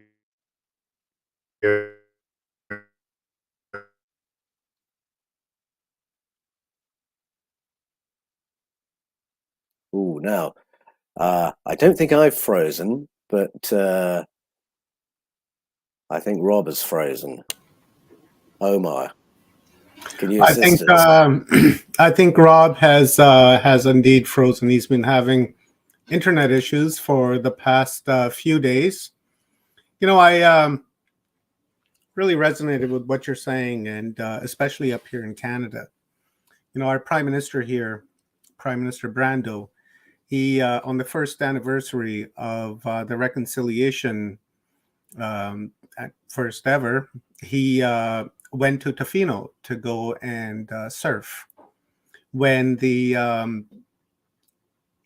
was a party happening right here in Kamloops, and he'd been invited months earlier, and he never responded to that. And eventually he did respond to it, but then he ignored it. So they were set up actually just right here behind my house, right across the street from where the residential school is, where they found all the bodies. Yes. And he never showed up. And I'd like to hear your thoughts as to at what level he's operating on, and how that can be rectified, so that when we move into this new timeline that we're all trying to create, that we don't repeat this type of behavior, this bad behavior. Absolutely. I think I'm glad you shared that, and it brings it up to the present day, because as I was writing Echoes of Eden, I discovered that the Stolen Generation policy did not finish in 1977. They just changed how they were going to do it, and it was through locating schools away from homelands. And so we've had a Prime Minister as recent as Tony Abbott, who has actively pushed that policy forward. And when you see that the intense period of that policy was the same across the USA, Canada, and Australia, 1880 to 1980, then you know there's a level of coordination that transcends national governments behind it. And so then when you look at Canadian prime ministers who are, it's just so horrible, deliberately ignoring the truth and reconciliation process that's bringing this to light, you have to realize that that's not just about the morality of that individual. Again, you're looking at something that transcends national governments and national leaders, that is still trying to push this agenda forward. They have that agenda, and it almost doesn't matter who the prime minister is. They will find a way of manipulating, bullying, distracting, overloading, whatever it is, that prime minister or president, so that they will be playing ball, even if when they went in they were quite a decent bloke or quite a decent woman. You can see it in some leaders, that they get elected, everyone's very hopeful, I can relate to that guy, I love some of his policies. And then if you watch closely, you can see how overwhelmed they become. So they go very quickly into a place of, what do I do now? What do I say now? Have you got that script ready for me? And their own agency is really undermined, and it takes a very powerful person to resist that. And so this is not to excuse the behavior, it's just to say it's part of a much bigger matrix, and it's a matrix that transcends our national governments. Very often you only have to go as far as corporations to find out what's transcending our national governments. But unfortunately, there are other darker layers to it as well. And I think the demonization of Indigenous people is a perennial struggle, because Indigenous power, grassroots power, is always a threat to whoever wants to govern. So this will always be a dynamic. And I think it relates to misogyny as well, that what I've talked about just now is a big reason why there's always been an engine to misogyny through the ages, because we must not listen to the wise women. We must marginalize women's wisdom where it differs from the status quo, so on and so forth. So I think the forces are very big behind it. And for that reason, we shouldn't be surprised to see even leaders we felt hopeful about, falling into that script of, we can't afford to put teachers everywhere, I can't go to every ceremony, etc., etc. I think that's where that comes from. One of the things you said too is this rise of the feminine into this equal status, which is it's paramount that we needed that, because within all of us resides that masculine and that feminine, and what they want you to do is kind of either, I don't want to say, push down one side of yourself with the programming. There's so many different avenues in which they want to hamper your potential. But with this rise of the feminine, I think that it's truly amazing. And one of the things we definitely tried to do throughout this event was to highlight that sacred feminine, because it is that important. It is. And it was interesting for me joining the dots between the Brazilian experience that I had and the experience of Asherah in Jerusalem in the 7th century BCE, because up until that point, the divine feminine was very strong in Judaism. Right up until that point, you could go to numerous temples, Jewish temples, and you would find shrines to these female entities, and you would pray to female entities. Come the harvest festival, it's a female entity that you're holding in your right hand. And all that had to be stamped out as Judaism became monotheistic, and of course monotheistic with a male god. And suddenly you've amputated half your culture, half your identity. And what have you gained for that? Well, all you've gained from it is that you've legitimized the priesthood and the monarchy. The people, forget them. And so I think that when you forget the female, and when you cut the heads off and throw them in a pit, or you have witch trials, as happened in North America and in medieval Europe, you are not just aggressing against women, you are aggressing against human society and trying to turn human society into a society of automatons who are just there to follow the male leadership. And of course, the presence of Asherah, the female divine, is empowering to men and women, because it's a totally different vision of life when you recognize what our source is, our source as a species, our source as a farming culture. I mean, you go to the story of Abasi and Atai out of Nigeria, and they say very clearly, it's the women who taught us how to farm. And if you go to many indigenous cultures today, before the boys are taken away for initiation, it's the women who've taught the boys how to live on the land. And so that pattern remains. So, it's about surviving and thriving.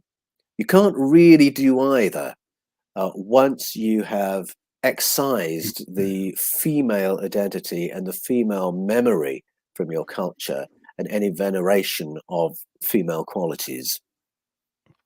Agreed. One of the things that I've been studying recently is the Norse, and how the Norse had specific sects of their mythology where they were women warriors, women priestess, male priestess. It was a very equal society amongst a lot of it. Some of it was not. Some of it was some bad stuff too. But Sure. and I feel that they've been trying to stamp out this divine feminine for a long time.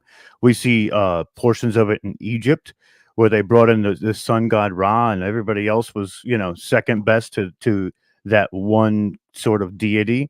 And it's wild, because if you follow some of these sacred feminine characters like Ayana from the Sumerians, you can see her portrayal all the way up through King Arthur and Morgan Le Fay, and Yes.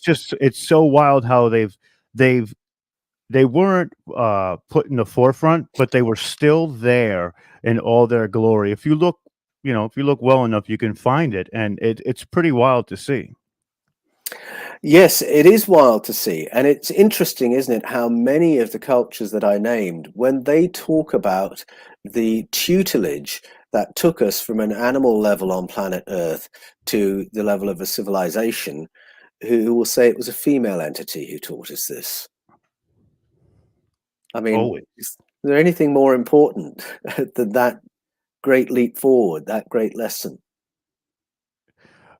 I think that it's so true too, because if you look back, and I've done a lot of Native American culture studies here as well, and they talk about the three sisters, the sun and the moon. They're all females, and those are Oh, the most yes. prominent, well, for bearing life and giving life. And the divine feminine, as we see it portrayed, can be this fierce warrior or this nurturer, where men are usually just the hunters and I guess the societal keepers in the sense of protection, So it's really wild how, you see that happening between all these different cultures, and a lot of them felt the same. But you're right. As it got to a certain point, there was an organized effort to get rid of that divine feminine. And now that we're coming into this new time, this is almost uncharted waters that we haven't seen for a very long time, because society has changed so much, and we're bringing in that feminine now again. So,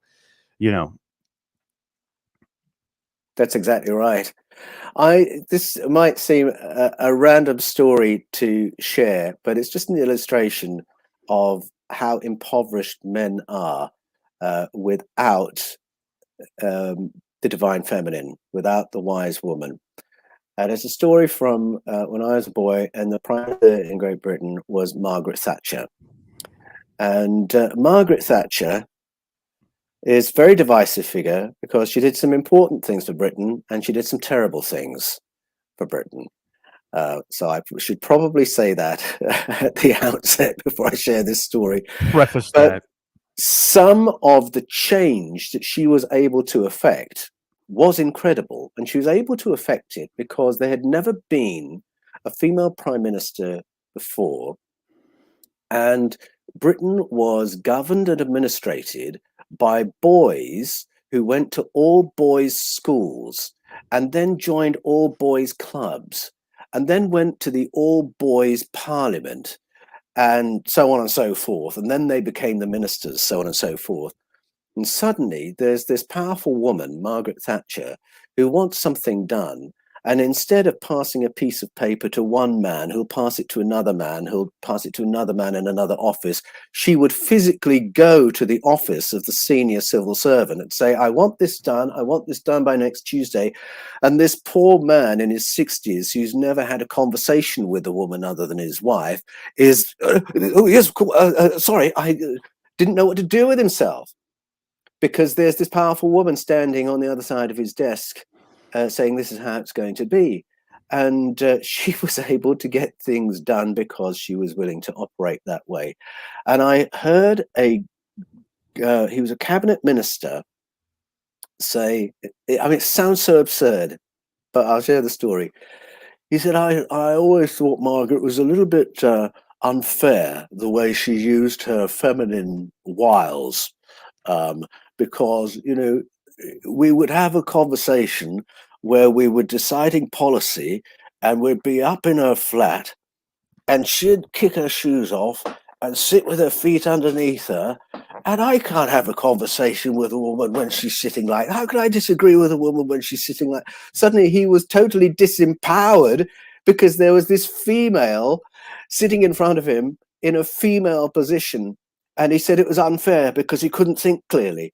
Well, I'm very sorry that you couldn't think clearly, but that just shows you how separated from the feminine those ministers were.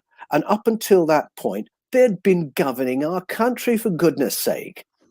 And if they can be undone by a female sitting in a female position while she's working through government papers, it just shows you how impoverished they were as people prior to that moment. What on earth were they bringing to their conversations and to their thinking and to their sensitivity if none of that humanity was engaged? And you can see how shut down it must have been. So I just share that as a for instance, that to illustrate that men are desperately impoverished when female leadership and the female contribution is not there. Now, that I know that's a particular, there's a particular British aspect to that story, you know, with the public schools and all of that. But I think there's a little bit of that all around the world. And I think that we cannot think clearly and make good decisions and perceive things clearly if we're not thinking male and female. And men need to think male and female as well. And so I think that it's not just a totemic recovery of female cultural references when we rediscover Asherah in Judaism, or when we rediscover the Queen of Heaven in Brazilian story. It's about recovering who we are as a species and learning to think corporately as a society of every gender.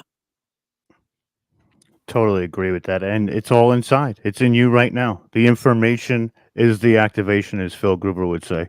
I've been saying that since we talked to him yesterday. I love what that means, but it's all in you right now. And all you have to do is acknowledge that point, and then there it is. And then your life will change. You'll see things in a different way. I don't want to take up too much time. I want Stone to have an opportunity to ask a question or two as well. And we also have one from the audience too. Just one sec before I lose my train of thought, and while we're here on this subject, you just mentioned the level of thinking that this man has because he's uncomfortable because there's a woman sitting in front of him doing some work.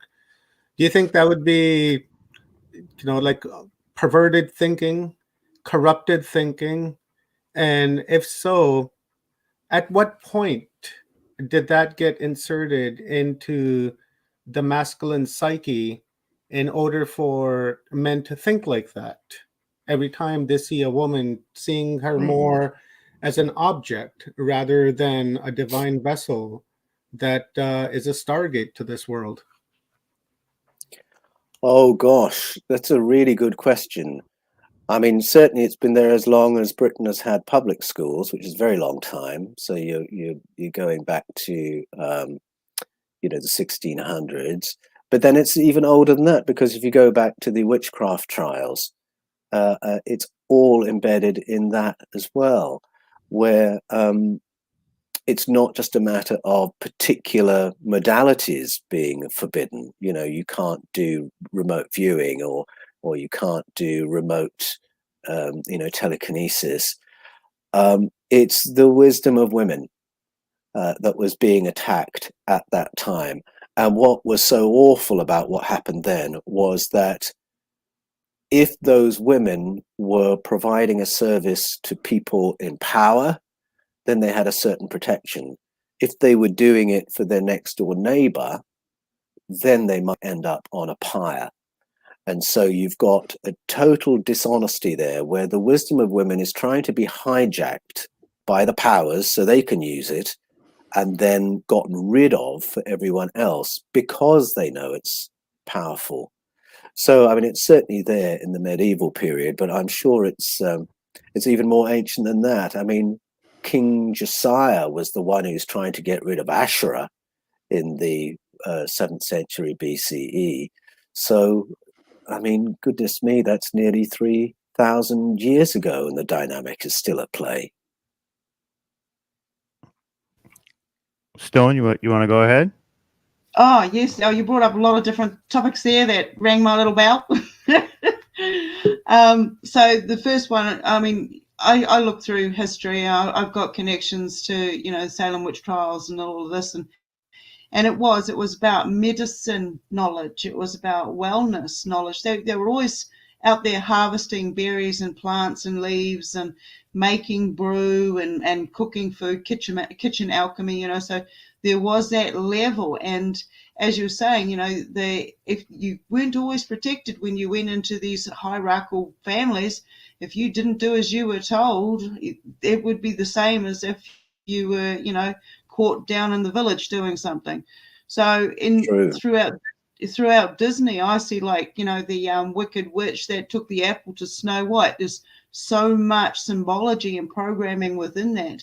And now we have the apple, and we have the apple of knowledge. And it's so, you know, you bite from that apple and you're going to be poisoned. You go into a sleep. You know, you're going into a sleep because of that download of knowledge that you just now suddenly tapped into. There's all these different elements to tribal. I mean, where I am at in New Zealand, Aotearoa, we're not allowed to be recognised or practice tohanga, which is our Māori seeing, our native healing abilities, you know, to go out there and collect and forage and heal. Well, a lot of people, a lot of us are getting back into it because this is our way. The plants talk to us. They're telling us, you need to start making, we're in abundance right now. You may not have the ailment right now, but we're in abundance. So you need to work with us, preserve it, put it away, because they're going to come knocking. And 9 out of 10 times they do. You know, so we make the medicines for the ills. It's like the telling bone. But yeah, there's so many different areas. Like you're talking about the government. I try not to get into politics because I come from a political family. My grandfather was in politics, and so what I found with it is Hegelian dialectic, very real, very alive. Mass Stockholm syndrome, the whole works is out there. Good cop, bad cop. Both of these parties in all of these countries know exactly what they are doing. They know it, you know, and it's like, who's going to come up with the better scenario for the, you know, bringing on more agendas? And so this is how I see them playing that game. So, thank you for coming along. It's lovely to chat with you, Paul. So, cheers for that. Oh, likewise. Thank you. Awesome. We have one question from the audience, and then we have to wrap up. But it says, at what point did it become a man's world? Because it did change, and I think we kind of going over that a little bit. But just to reiterate, I think there wouldn't be a single moment, as we were just saying. There was a moment in the 7th century BCE, for instance, but then there was another moment when Christianity got hijacked by the empire, and that was a masculinization of the world as well. I think every time you're looking at a moment of colonization, you're seeing another moment of masculinization. Ghana, you know, would be an example of that. Where that originates from, I'm a little bit agnostic about, simply because I think the roots of it are beyond humanity. I do believe that there has been a non-human layer to the story of human governance for a very long time. It's what I write about in The Scars of Eden and Escaping from Eden. And I think that some of the gender dynamics come from that layer, from beyond humanity, that there may be entities who want to have a heavy hand in the running of Project Earth and who have an energy that is more compatible with human male energy and less with female energy. They don't like it. They don't know what to do with it. Maybe they're like that government minister who didn't know what to do in front of Margaret Thatcher. And for that reason, they're wanting to masculinize the energy by which human beings are governed. So I have to be a bit agnostic about it, because I think the roots of it are there, but we can see it playing out every time there is a transition of power, or a conquest, or a colonization, or a cultural coup of some kind. It just reasserts over and over again. And I think that one of the exciting things about this period is just how equipped grassroots communication can be, because I think our best medicine against it is to inform ourselves at a grassroots level and encourage one another at a grassroots level, get the knowledge at a grassroots level, and therefore keep the feminine component of human knowledge alive and active and engaged. I completely agree, Paul, and I think that it's also a little bit easier to get men to follow the orders than the women. They're a little bit more on top of the faculty sometimes when it comes to that stuff. So, you know, Yes. they see through deceit a little bit easier too. But you Oh, know, it's yes. always an honor and a privilege to have you here, Paul. And I love talking to you, and I can't wait for you to come back on the Full Spectrum Universe so we can do another round for the Echoes of Eden, which is available on Kindle now. You can pre-order on Kindle. It'll be available in paperback on May 1st. We have the paulanthonywallace.com up in the chat. Go and place your orders now. If you don't, you're truly missing out on something absolutely amazing. Absolutely amazing. Some of the best work I've ever seen. So, thanks, Rob. Thanks, Omar. It's a pleasure being with you, and I am so blown away by what you've pulled together for this summit. We're having a wonderful time. Thank you very much, Paul. I truly appreciate your contribution and your wisdom into Humanity Unplugged. It is a valuable input and an upload into our psyche and into our minds with something that we can move forward and apply this wisdom in our lives, because there's no point in getting wisdom if you're not going to apply it, right? So thank you very much. I so appreciate you, and I love you very much. And I will be in contact at the conclusion of this event. And thank you, Paul. And once again, guys, it's available May 1st, Echoes of Eden. Kindle is available right now. Order that, check it out, and visit paulanthonywallace.com. Thank you very much, boss. Love you, and have yourself a wonderful day. Likewise. You too. All the best. We have another legend coming up next. This is going to be a really good one. Oli Demigard. This is going to be a wonderful, wonderful conversation, and I'm looking forward to it. Paul Wallace, again, thank you very much, brother. You're amazing. Just an amazing man. Thank you for your service to humanity. And let's bring Oli on. If Rob, well, I'm going to do the bio real quick first. Yes, sir. We're about to break down the paradigms of reality, programming, and everything that you know to be. So real quickly, truth seeker, code breaker, and peacemaker. Oli Demigard is an award-winning he's awarded the Prague Peace Prize and was adopted by the Apache Nation, given the native Indian name Wayakapiala Wanza, meaning the bright one. He is an author, international speaker, former journalist, musician with 2 solo albums, composer, TV and short film, artist, inventor, investigator, who has dedicated the last 40 years to researching many of the global conspiracies. Ol has also given more than 1,000 international interviews, and millions of viewers and listeners around the world have taken part of his impressive findings and presentations. Without further ado, let's bring on Ol. My friend, it's always good to see you, Ol. How are you?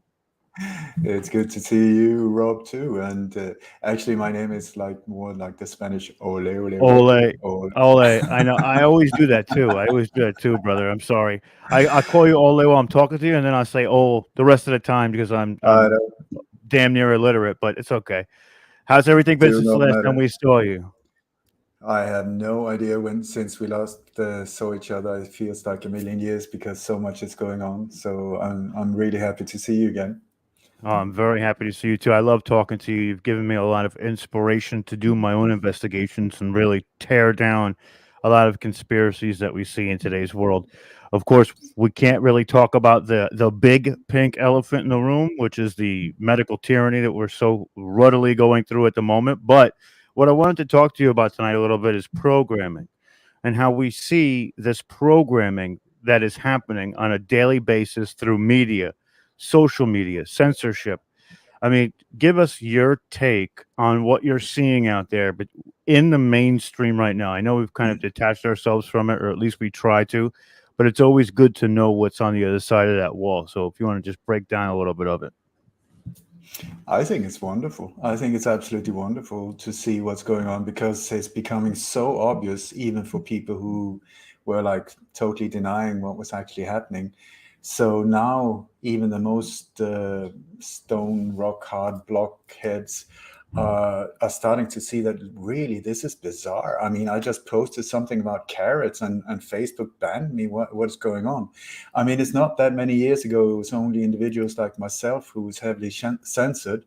And when I mentioned it to other who was not in this realm, I could see in their eyes you must have said something. Well, I mean, you must have done something, otherwise that wouldn't have happened.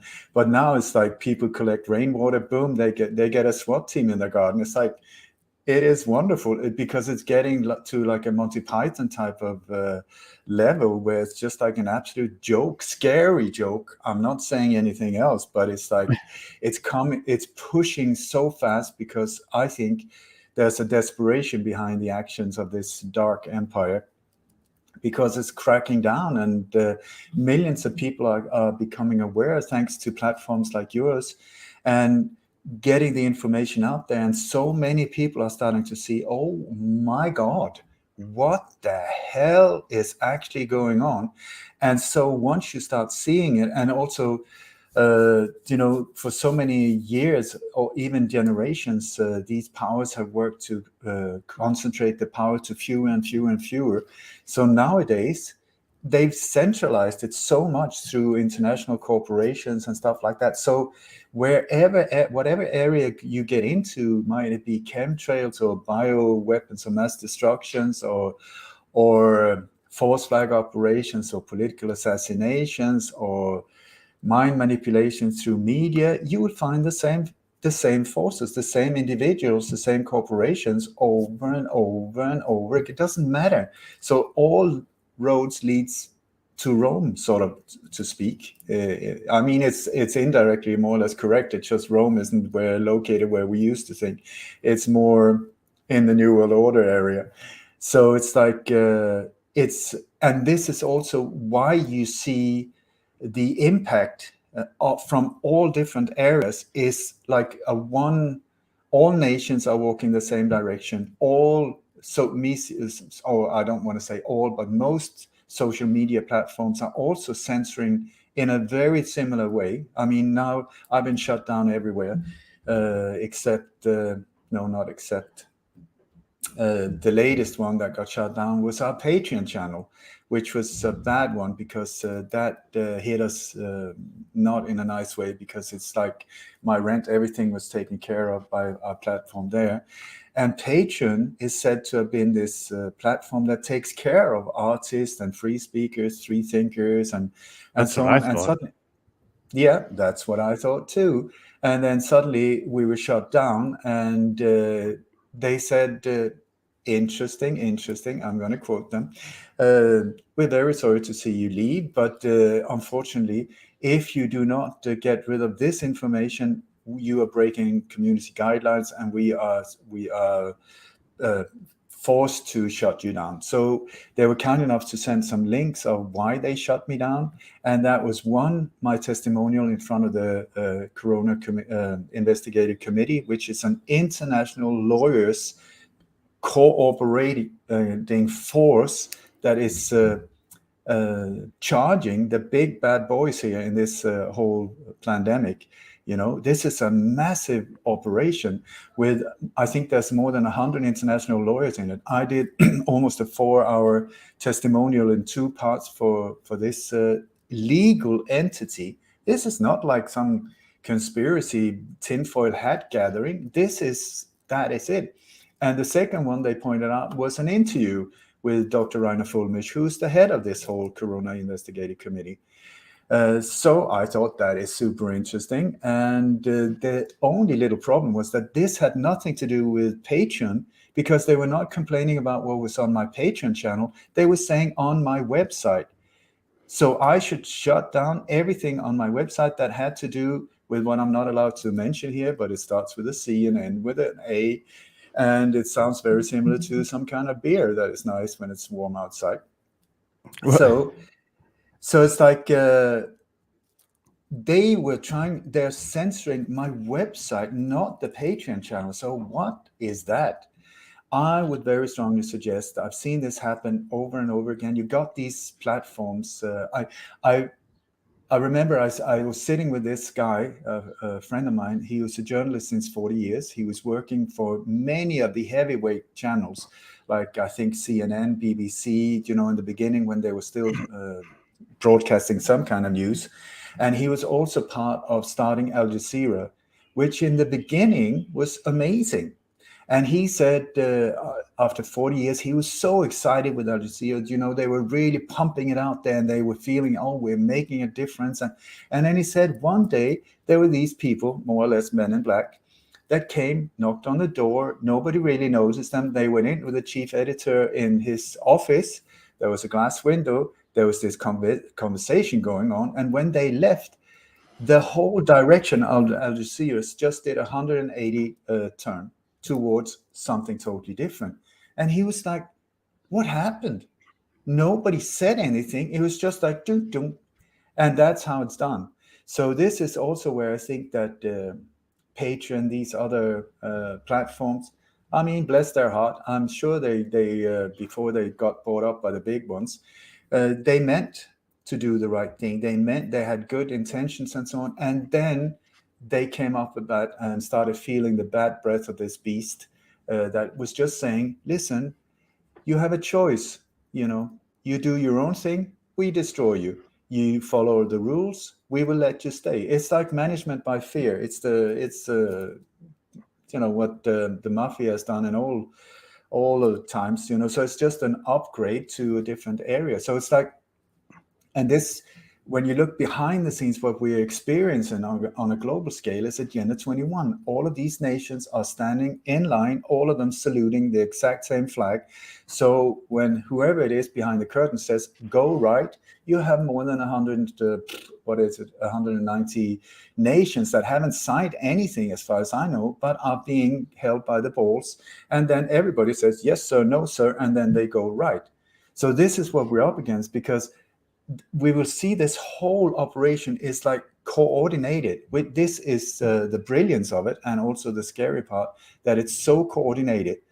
So, but that is where you have to see that also Agenda 21 is played out on a local level, a national level, and an international level at the very same time. The exact same agenda, meaning the local community house, or whatever you want to call it, your local government building, whatever, who's in there, they are following Agenda 21. When they're building new schools, it's according to the rules of Agenda 21s, or the guidelines. When they're building hospitals, when they're building prisons, when they're doing, and by the way, have you noticed how similar they are in the design, schools, hospitals, and prisons? I would say maybe not by coincidence. Maybe it's just very handy if you suddenly want a lot of prisons. So you just put some barbed wire and there you go. Bob's your uncle, everything's sorted. Boom. So here we are in a situation where also this agenda is being backed by this incredible censorship. And once again, it's a blessing in disguise, because that censorship has been there all the time. It's just that in the old days, not that long ago, it was individuals like this one who was the target. Why? Because this one was pointing out things that they did not want pointed out. Because the only thing they actually fear is the truth, not the individual in this meat suit, but the truth. They do not want the real truth to get out there. So anyone that steps up and say, listen, I see you. I see the Emperor's clothes. I see that you're naked and that you're trying to push this whole, the Wizard of Oz agenda on top of us. And it's not on. It's crazy. That's crazy that they actually went for your website and not what you put on the Patreon too. And you're right, they've radicalized all of these different agencies, the IRS, the FBI, the CIA, and they have domain across the entire face of the planet. There's nowhere you can go, even off the grid, that they can't get to you because of the money that they have and the ability to invest in the local culture.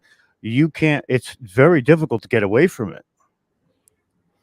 And so you have to face yourself. That is it. This is once again, the blessing in disguise here, because suddenly we're pushed up into a corner where there's nowhere, you can't get away anymore. You can't just change the channel and say, I want to watch the hot bowl or whatever the football games are called.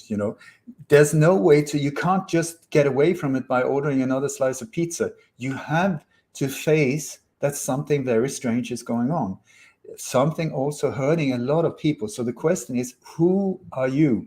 Who are you? Are you going to sit by and just, it's not my business really, because I have nothing to hide. I haven't done anything wrong, so I can just look the other way when people and children are being absolutely destroyed by injected things. Well, what am I going to do? Well, it's up to every single one of us. We cannot avoid taking a stand. It's either you are, like they said, like George Bush Jr. said, so now either you're with us or you're against us, you know? And it's the same here. You have to make a stand. What are you? Are you pro your heart or are you anti-humanity? It's at that level, because what we're up against is pure evil. I tell you that. I don't care about who are the front figures in the behind the scenes. There's this dude with horns and who likes a very hot climate, not only on his holidays, but all the time. You know, he really eats with a fork as well. That's the dude. I'm not saying, I'm not really sure if he exists, but I know that the power that we call evil is something that if you are a weak individual and you make the so-called wrong choices, that force will work through you in a very, very destructive and hurting way. So it's like it is very real in the actions and the results. If there is a dude with the horns or not, I do not know. I wouldn't be surprised if he's up there or down there. But anyway, is the guy with a big beard up on a cloud there? I don't know either. But the forces are there. The forces are there. And what I find interesting as well is that I met people from the so-called Illuminati who was part of that gang before. And I remember I was doing a conference in Belgium with Ronald Bernard, the former Illuminati banker, who became a whistleblower after going some 20 odd years under the radar, trying to survive. Anyway, I was asking him, do you know because he was thriving among them. He loved it. I mean, do whatever you want. Don't care about anything, you know, just do thy will, you know.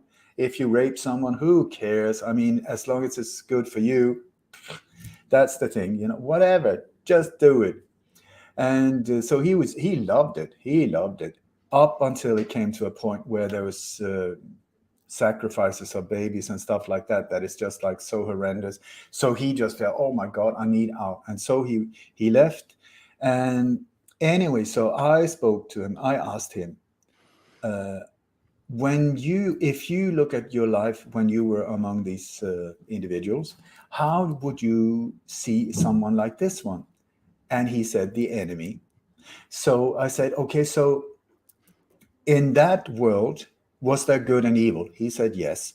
So I said, how would you describe a one like this one? He said, evil. I thought that was super interesting because I see them as evil. They see me as evil. So I said, okay, so in these friends, were there real friendship? Yes. Were there love? Yes. Did they love their children? Yes. So how did they express their children? Through torture. He said through pain. I was like, what? What? Yes, it's through pain that they express love, because it's just like a battery, you know, with plus and minus. And if you look in this duality, you have up and down, you got plus, minus, you got black, white, you got duality. And so we need both of them to be able to play in this matrix or whatever it is, apparently. And so he said the way they're striving this way towards the hot little dude with the horns. We're striving that way, trying to be good. They're trying to be so-called good, going that way. And they see someone like this as the enemy who's standing in the way, trying to obstruct them going that way. So I thought after that, I just thought, I'm never going to be able to understand this. No way. So I might as well let go of that one, trying to understand. But what I can see is that they believe that they're doing the right thing.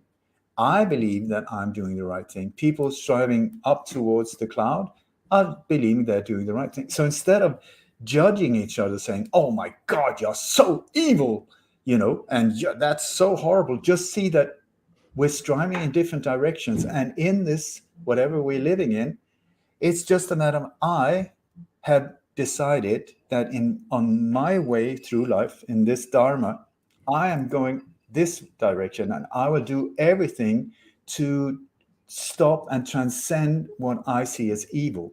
Not judging them though, because if you look at many of these, like Dr. Kill Bill and these other individuals, I mean, when you look at them, they're super psychos. They were born like that. They were born into families that destroy them into being sociopaths if they weren't psychopaths to start with.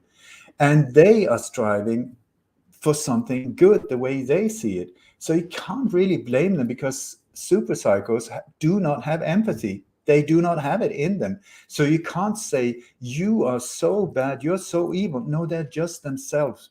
They're just themselves, and they're trying to excel to be the best Kill Bill, and these people can even be happy because they're really thriving doing what they're supposed to do, as would the Joker in a Batman movie, because you need a villain to be able to have this duality, so that we can go on a hero's journey, we can fight the dragons, and we can sort of great. So I think it's time to let go of the blame. It's time to, for me at least, it's time to don't charge it with a lot of negative emotions. Just say, absolutely no fucking way am I gonna allow anyone to get hurt on my shift. If I can stop it, if I can, and I don't even want to stop it, if I can transcend it, because stop, you have forces against each other, and we are up against very mighty forces when it comes to the pushing force, or the dominating force, or the controlling force. So we have to deal with it in a different way, where I think transcendence is the way to just lift ourselves by raising the frequency, by letting go of fear, by confronting them, yes, and aiming the light right at their bullshit, into the belly of the beast, to expose exactly what is happening. Because as any criminal or organized crime factor, or whatever it is, they cannot function if we see them. If the spotlight is on them, it neutralizes them. So that we don't have to go violent, we don't have to fight, we don't have to throw rocks at them or whatever, which is what they would love, because nothing is more of a wet dream than martial law, absolute total control. So we have to do it in a smart way, which is exposure, let the truth do the work, and us letting go of fear, so that we will not be manipulated, informing ourselves and just calling out the bullshit for what it is, and then transcend it by feeling a lot of gratitude, just pumping up our heart with all of this love for humanity, for nature, and so on. Because what they're trying to do with their agenda is take away humanity from us, replace it with virtual reality, replace it with all kinds of things that looks like humanity, but it's not. So whatever way they're pointing, the only thing we have to do is go the other way. If they say this is good for you, I can guarantee you it's bad for you, and the other way around, and so on. So happy days, challenging days, scary days, and wonderful days. One of the things you've always been amazing at is looking at the revelation of the Methodists, where they tell you what they're doing before they do it. And you've had the instincts to thwart some of the conspiracies that you've seen brewing behind the scenes. Can you go into that a little bit and tell the audience of how you pretty much saved a lot of Europe from getting decimated through bombing? It's a long story, and I don't want to call it instinct whatsoever. It's a matter of learning the modus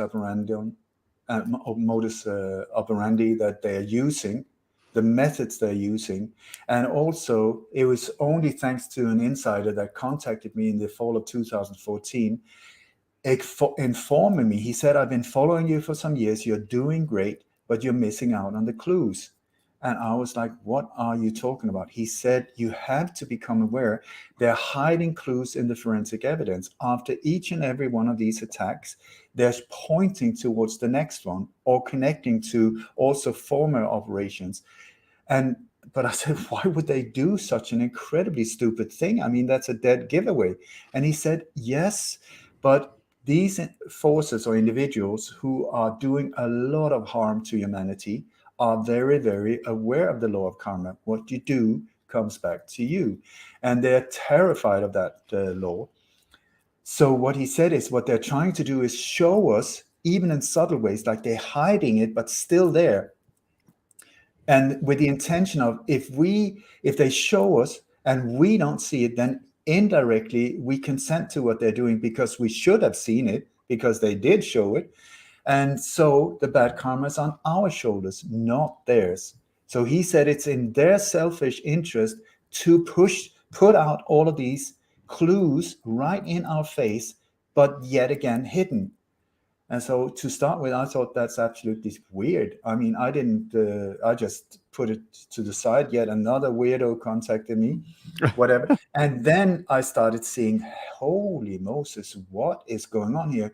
Because in the fall of 2014 and the beginning of 2015, 14 and 15, there were 4 attacks where I thought I started seeing clues that was pointing to the next one. Charlie Hebdo was one of them. And so in January 2015, I found clues that was pointing straight to central Copenhagen. And that was when I went out, because when they carry out these false flag operations, there's always a drill involved, a security drill. The security drill is the thing they go public with, saying, we're going to have a security drill for your security. So you better get the hell out of here and leave us alone so we can do our stuff without you being too nosy and see what's going on. So there's always a security drill, that a standard ingredient. That is one of the sure signs. I'm not saying all drills are like that, but if there is a false flag, there will be a drill.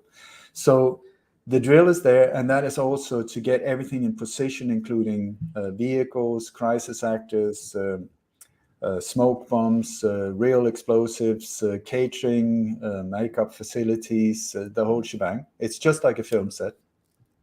Also to rehearse the whole thing, because they have one day of rehearsal and then boom, they go live with alleged mass shooting or alleged terror attack the following day. Which is, by the way, Rob, if you didn't know it, if on a rainy day, you never have to fear a false flag. You never have to fear a mass shooting or an alleged terror attack on a rainy day, because they need a clear blue sky, more or less, 2 days or more in a row, because the footage that they take during the drill has to be able to blend with the footage that is sent live from location in Las Vegas or Manhattan or Stockholm or Frankfurt. It's the same gang. So clear blue sky or the same kind of sky, clouds in the background 2 days in a row is necessary. Otherwise, we would say blue sky, gray sky, blue sky, gray sky, when they mix it together in live footage on the news channels. And so they never do that. Anyway, so that was the first time I went out on Facebook asking, is there anyone in Copenhagen right now that could please check if there is a security drill in Copenhagen? Because I found leads that was pointing towards the 14th of January, just 5 days after the Charlie Hebdo attack in Paris. And I got back from a guy that I knew, that he said, it's interesting that you mentioned that, because I just passed this poster and he had taken a photo of it. And there was this beautiful young female soldier saying, we're going to have a security drill for you, my friend, tonight at this and this. And it was exactly the location that I was talking about. So I thought, oh my God. And that's the first time I went out on international media, some of the big shows, saying, I really don't know. I haven't, but this is what I've been informed. These are the signs I found. That's the location. Please, if there's anyone there in the neighborhood, please go there with friends and cameras and just film whatever, everything that can be of interest, because it can be, I mean, in my world, like a parking meter. I mean, you just walk by a parking meter. You don't look at it at all. But that parking meter can be a fake parking meter with the explosives inside. So photos before and after the blast and so on can be of extreme importance, So anything. I mean, I have people taking photos of ridiculous stuff, like pavements and street corners, but that is my world. So anyway, I went out with it and absolutely nothing happened. So I thought, okay, I was wrong. I looked like an idiot, not the first time. And not a problem either. thought that I did the right thing. So I felt that was the right thing to do. So I thought I was wrong. And then exactly 1 month later, boom, this mass shooting in Copenhagen took place about 200 yards from where I had pointed out. And exactly 1 month later on the hour. And that was also Valentine's Day, which is one of these so-called holidays that they love to use, which are all connected to death, by the way. The Valentine Day, it was William Shakespeare that made it a romantic event. It was based on the murder of, I believe, 3 religious individuals, all called Valentine, that was chopped to pieces many, many years ago. Saint Valentine, right? Yeah, there were 3 of them. So charming, not so charming. So anyway, so that was the first time when I thought, oh my God, we're onto something. And then I pointed out the 4th one that I saw clues going to, which was Florence, Italy, just a few days later. And what do you know? The news went out. We pumped it out there saying, please be aware, please be aware. And then the international media just a few days later said, failed ISIS attack in Florence, Italy. And I thought, we are onto them. We are onto them. That means that this is actually true. So had it not been for this insider, I would have never, ever thought of looking upon after anything that could be like clues, because I would never think that anyone would be that stupid. But they're not stupid. They're just very afraid for themselves because of this law of karma, that is apparently very, very powerful. So since then, an up-to-date state, I have exposed or connected alleged terror attacks or alleged mass shootings up to 2 months before they happened. 65 today, 66 Wow. to date, up to 2 months before they happen. So I think that is a pretty good track record, because it's only like, what is it? Hell it's yeah. 7 years.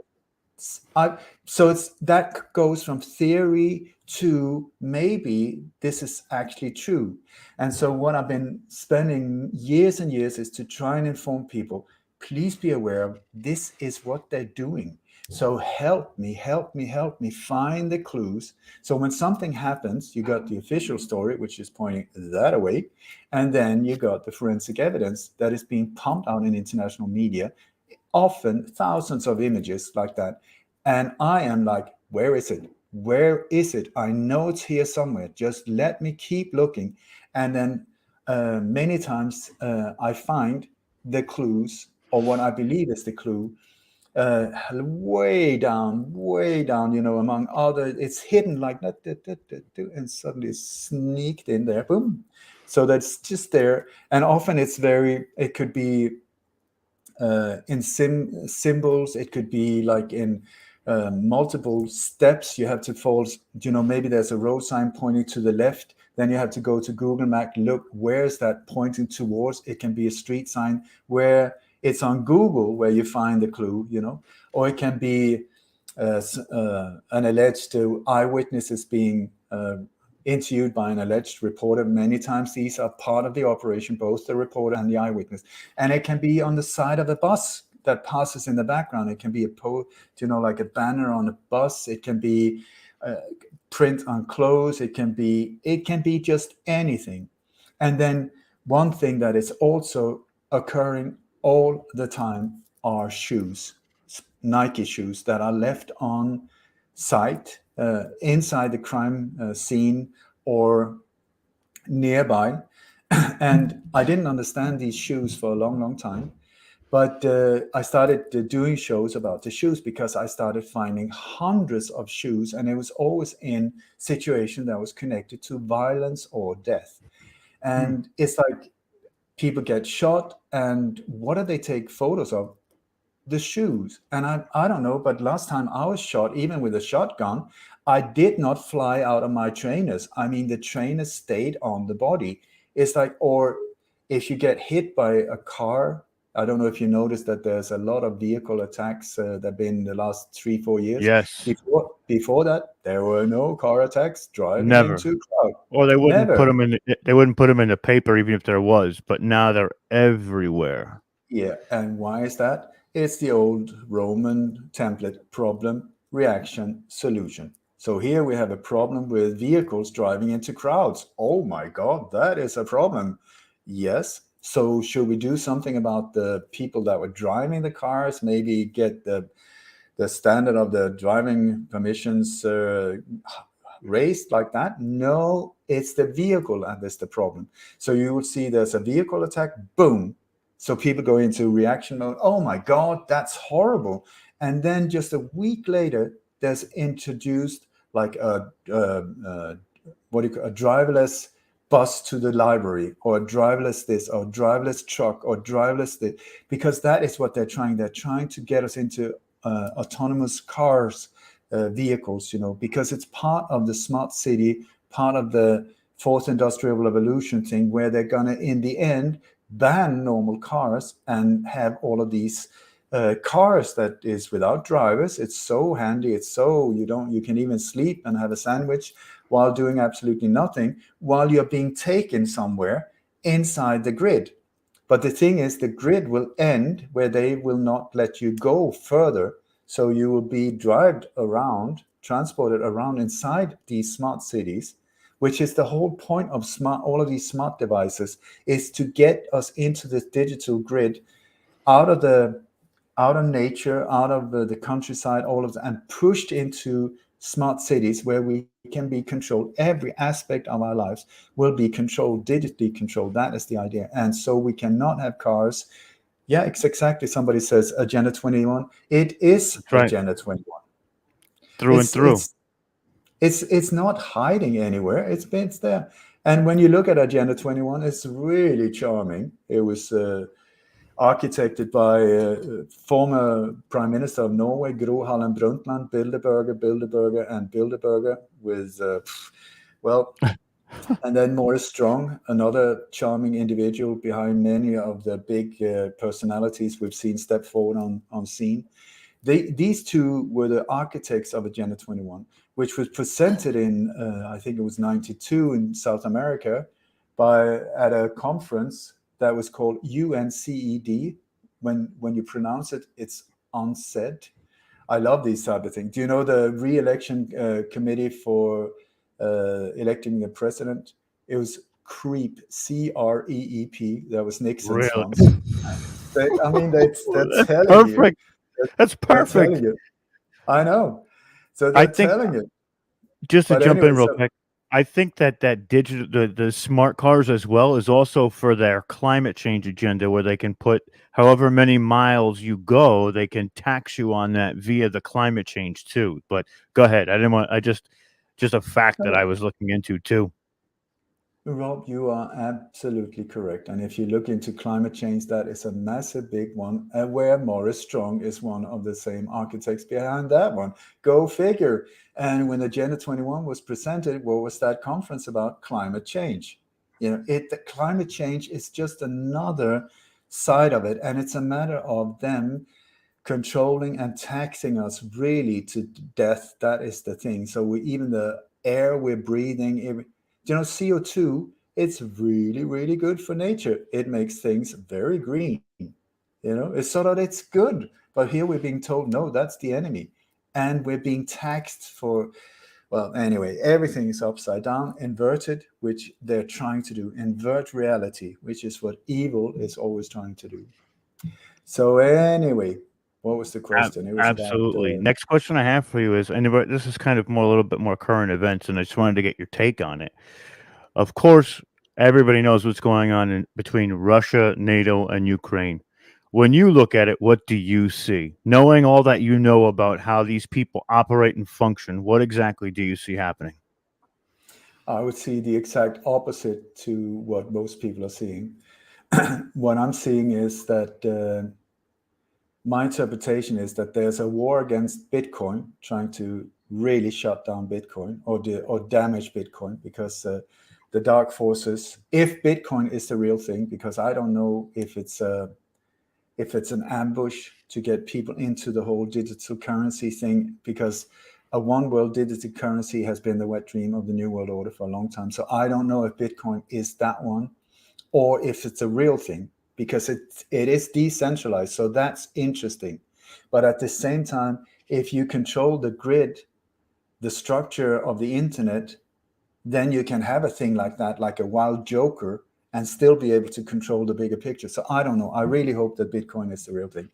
But anyway, there's a war against Bitcoin. You have the Ukraine, you have Kazakhstan, two of the biggest Bitcoin mining nations. And also they're hitting nations that are trying to make Bitcoin legal tender very hard. El Salvador was the first one. They're trying to really shake it and scare it. Paraguay was going to be one of the first ones as well. They decided right after the biggest Bitcoin conference in 2021 ever. But Paraguay, just a week after that, some 10 days after that conference, when Paraguay was saying, yay, go, go, go, there was this controlled demolition of a building in Miami, a collapse, boom, it just fell straight down. And they said, well, those sinkholes on there, absolute bullshit. It was controlled demolition. I even got footage of the boom, boom, boom. But some of the alleged victims was the sister-in-law of the Paraguayan president. It was her husband, and their 3 kids that officially died there.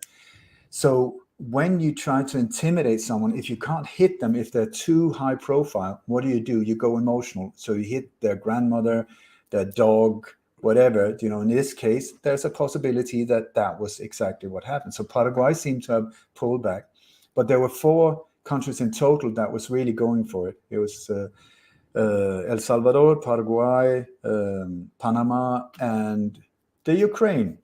Surprise, surprise. So anyway, then they've just been intimidating it. And then Tonga on the 5th of, no, that was Kazakhstan, which I pointed out. I found clues in November pointing toward Kazakhstan, and I found clues pointing towards the Ukraine in December. I did not know why. I was just in my newsletter. I pointed out, I don't know, but it's pointing that way. It's pointing that way. And these were clues that I found at really low budget crap operations, false flags in Norway equals NATO. They were pointing. So I'm telling you, what happened in Ukraine and what happened in Kazakhstan did not come from uprisings, did not come from so on. So then Tonga went out on the 15th of January this year saying, we're going to be number 2. This tiny little nation said, we're going to be number 2 in the world with Bitcoin as legal tender. So what happened? Within hours, there was this massive volcanic eruption that was, according to NASA, if you want to believe NASA, anyway, they said that the power of that eruption was 500 times stronger than the bomb over Nagasaki. 500 times the bomb of the the nuclear explosion over Nagasaki or Hiroshima. That is not natural whatsoever. And also, if there's what appears to be satellite footage where you can see like a missile coming in and boom, it just explodes. And then during the whole eruption, there were 86,000 lightning strikes hitting the volcano. Does that sound natural to you? That's 167 lightning strikes per minute. I mean, it's like that's HARP, folks. That is directed energy weapons and HARP. That's HAARP. Exactly what I was going to say. It's geothermal weapons and direct energy weapons all trying to merge onto one spot. They have the tectonic plate motion, and then what they do is they take the cloud seeding as well for the lightning on top of it, which could destroy any living city if they did it the right way. Any city with nobody left. So here we have nation number 2 that is trying to stand up and do that. And I would say management by fear. They're showing that, telling people, this is what is going to happen to you. If you stand up to nations, if you follow them, we will destroy you. Exactly like they did with Kennedy. They could have dropped a pill in his coffee and boom, heart attack, JFK, thank you and goodbye. But instead, what they did in open daylight in front of the whole world, they killed him. They assassinated him, sending shockwaves in the corridors of power. Because what they were saying indirectly is, whoever you are out there, we can get anyone, anywhere, at any time. So you better back off. back off, behave, or you will be next. And that's why there's this secondary conspiracy of silence following so many of these whatever you want to call them. So anyway, so in the Ukraine, Kazakhstan, when that happened on the anniversary almost of the Capitol Hill attack, which I predicted 1 week before it happened on Navy SEAL Michael Jaco's show, I said, Capitol Hill, please be aware, because he was going there, and boom, it happened. What happened? Not what we're being told happened. I can guarantee you that. So, right.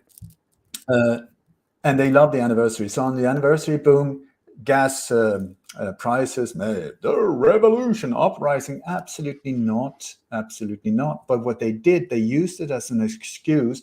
They got the prices up there, which just by changing the price going up, gas, enter, and suddenly you have an uprising because people got pissed off. And then you have provocateurs and all of these things, and through media pumping out, boom. It's so easy. We're so easily played. So what did they do? They went in, and one of the first thing they did was shut down the internet. So the Bitcoin mining went straight down. Boom. Attack on Bitcoin once again. I'm not saying that's the full picture, because also Kazakhstan is very interesting, because there's specifically one city called Astana, which has been prepared for some 20, 25 years as the New World Order, new capital, the new Rome of the earth. It's a bizarre city with it's so Freemasonically built. I mean, Washington D.C., but on steroids. It's out in the open. It's like pyramids and obelisk and Freemasonic sun temples. I mean, the whole shebang is there. So anyway, then the Ukraine was just in the process. They said after that Bitcoin conference in Miami, Florida, 2021, they said we're gonna go for it. And in September 2021, I think they even made passed a law saying, yep, we're gonna do it. And so one of the things they were in the process of doing when all of this happened was that the government had taken this old former nuclear power plant, shut it down, and they were turning it into a Bitcoin mining center. And then that was supposed to go live here the summer of 2022, I believe. So imagine the power of a place like that, what that could do for Bitcoin mining, instead of people having it down in their basements and stuff. So I think that is a major part of this whole thing.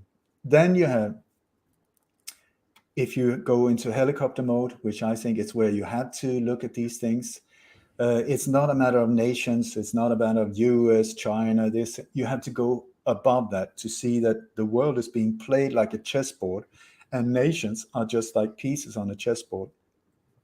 So for the last couple of years, they've used this pandemic as one of the things to deconstruct the US, deconstruct and destroy the financial situation and companies and hotels and restaurants, just destroy the whole infrastructure of the US, where we are playing along without understanding it by doing these truck convoys, where we're exactly following what they're trying to do: destroy the structure and getting the supermarkets empty and so on. So we have to be very aware of what we're following, so we're not following the piper, and we just come without really using our brain, having a really good intention, but playing their game to their advantage. So first superpower number one, the US, destroyed. Then they prepared a new capital in Kazakhstan. They've been talking for a long time about moving a power center to the middle of the world, in between Asia, the US, the whole shebang. What would be a more perfect place than Astana? If you look at the position on the map, dead center, flat around. I would say maybe a bit oval, whatever it is. It's absolutely not round. It's absolutely not flat. But anyway, dead center, Astana, boom. So strategically placed, interesting. So what do they do now? I would say they're going for superpower number two, which is Russia. So how to do that? How can they do that? First of all, That's the key word. Thank you, Rob. First of all, you need to demonize a nation to be able to get the rest of the world to applaud. Yes, go for it. Yes, go for it. So how do you do that? You get the media that you control to say this nation or this leader is doing horrible stuff. It's poison, chemical attacks on its own population. Syria. Thermobaric missiles that take your lungs out, pretty much, that just suffocates people. I know. Whatever it is, they will demonize it. So here we have an interesting situation because you got the Ukraine, and Ukraine is interesting for different reasons. One is the breadbasket of Europe. It's the wheat center of Europe. That's interesting. Also, it's where the Khazarian mafia has its roots, and the Khazarian mafia is very dominant in this dark agenda which is going on.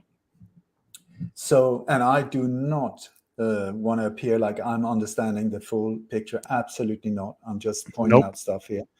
So, but then we have Ukraine. So who is leading the Ukraine? I mean, that is interesting as well, because there is something. You got the power on a front, at least the power we see, because the real power is behind these shop windows. But one of the major shop windows at the moment is called the World Economic Forum with Klaus Schwab, Anal Schwab Klaus here, another version of Dr. Evil. Yeah. Very much so. I mean, he even looks like it's only the white cat that is missing. But so we got this, but that is the 1% financial percent of multinational corporation and individuals in key positions that are there to destroy the 99%. So that is an interesting organization. And this organization has another an education program that is called Young Global Leaders, which started in the early 90s, exactly like after George Bush Sr. went out and said on 9/11 of all dates in 1990, he said, "This is the new world order. We are going to fuck you." Sorry for my French, so I will change my language. We will fuck you, because that is what he said. This is what we're going to do. We will totally screw you over in all areas of life, and there's nothing you can do. So just pull down your pants, bend over, and accept. That is what they said. And so from then on, all of these world leaders started talking about the new world order, the new world order, the new world order. You'll own nothing and be happy with it. We've infiltrated all the cabinets of the of all these different nations. Tulsi Gabbard, Justin Trudeau, all of them. They're all from the young leaders of the World Economic Forum. Yeah, the young global leaders. And among them are also like Bono from U2, who's a total sellout and who's been in the outskirts of several of these alleged terror attacks in Europe. You got Richard, what's his name, Virgin Record, Richard Branson. You got Angela Merkel. Tony Blair was in the outskirts in the beginning there as well. And one of the people they point out, Klaus Schwab, says that Putin was one of theirs as well. Yes, he was. But you have to be aware of. Yeah, but you have to be aware of if you play the game as well. If he's a real enemy, they can claim that he's one of theirs to destroy his credibility. Do you know? So it's multi-layered sometimes. So maybe got it. Be aware, smoke and mirrors. So anyway, they claim that he was one of theirs, that he in the early 90s. And that is very possible, because I heard an interview with a former MI6 agent who said that while he was being trained in the UK many years ago as a young man, one of the other agents in training was Vladimir Putin. So what? But that could also be a plant. So you have to be aware. But at the same time, if that's true, if Vladimir is MI6 and World Economic Forum young global leaders, Boris Johnson's dad was MI6, and he seems very much like he could very well have been into this as well. And then we have Zelensky, who graduated from the World Young Global Leaders in the year 2000. And he's an actor, a stand-up, and he played a role of himself the role he's playing today. Yes. He played that for some 5-6 years in a show called Servant of the People, I think, something like that. It's almost like was a- Designated Survivor here, where Kiefer Sutherland was the president of the United States because he was the last man to survive an attack type deal. I've heard all about that. It's wild. It's so wild. Sorry to But interrupt. Rob Kiefer Sutherland is an interesting actor as well, because I believe he's being used in this because he was part of 24. Do you remember 24? Yes. There were Yes.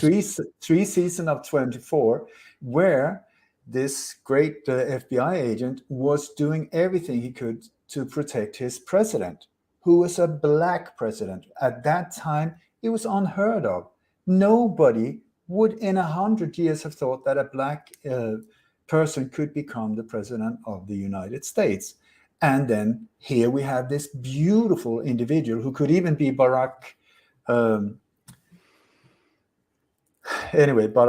Obama, if you want to believe Barry Soetero's bigger brother.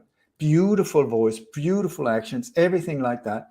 He was being introduced, I think, as a psyop to prepare for the boy band constructed individual called Barack Hussein Obama to enter in on stage, to open our minds to the possibility. Because I tell you, they could have taken that actor and put him up for president, and people would have loved him. Yes, go, go, go. But instead, in the Ukraine, that is exactly what they did, because they got him loved by the people. Then the production company, his own production company, which is called something like Kaput 95 or something like that, they financed the creation of a party called Serving the People. And then he, who had never done anything politically, was elected president of the Ukraine. And if I'm correct, many of the people in parliament are actors from the same TV series. It's like, what? And then his wife is a screenwriter. So, what else do you need? So here we have wild. So here we have the situation where possibly Putin is theirs. This guy, 100% sure. So what do they need? So the US, I think it was the US State Department some weeks ago, they went out and said, or months ago maybe it was, they said, we just found out that Russia is planning a false flag attack on Ukraine. Okay, so that's the first time ever, as far as I know, that the term false flag was used officially. So that's interesting. It was. Individuals like me have been talking about that for like the last 30 years and been like, yeah, tinfoil hat. So what is a false flag? A false flag is a psychological operation where the attacked one is actually the attacker. The victim is actually the attacker. So here, if Russia had been planning a false flag against the Ukraine, they would pretend a Ukrainian attack against Russia, which would then justify Russia going in and invading the Ukraine. Is that what we see? Absolutely not. So that is BS, BS, and BS. And why would they do a thing like that? Why did I find clues in Norway and Stockholm pointing towards Ukraine? Because it's not happening in the Ukraine. It's not Russia attacking. So when you look at what's going on, we come into the world of a movie that I would very much recommend called Wag the Dog. Wag, W-A-G, Wag the Dog, with Robert De Niro, Dustin Hoffman, Woody Harrelson, and what's her name? Not Waylon Jennings, the other That's guy. art imitating reality, or reality imitating art. We don't really know. It goes both ways. I tell you, I got another one for you here, because that was released in 98. I'll just give a quick run of what that movie is about.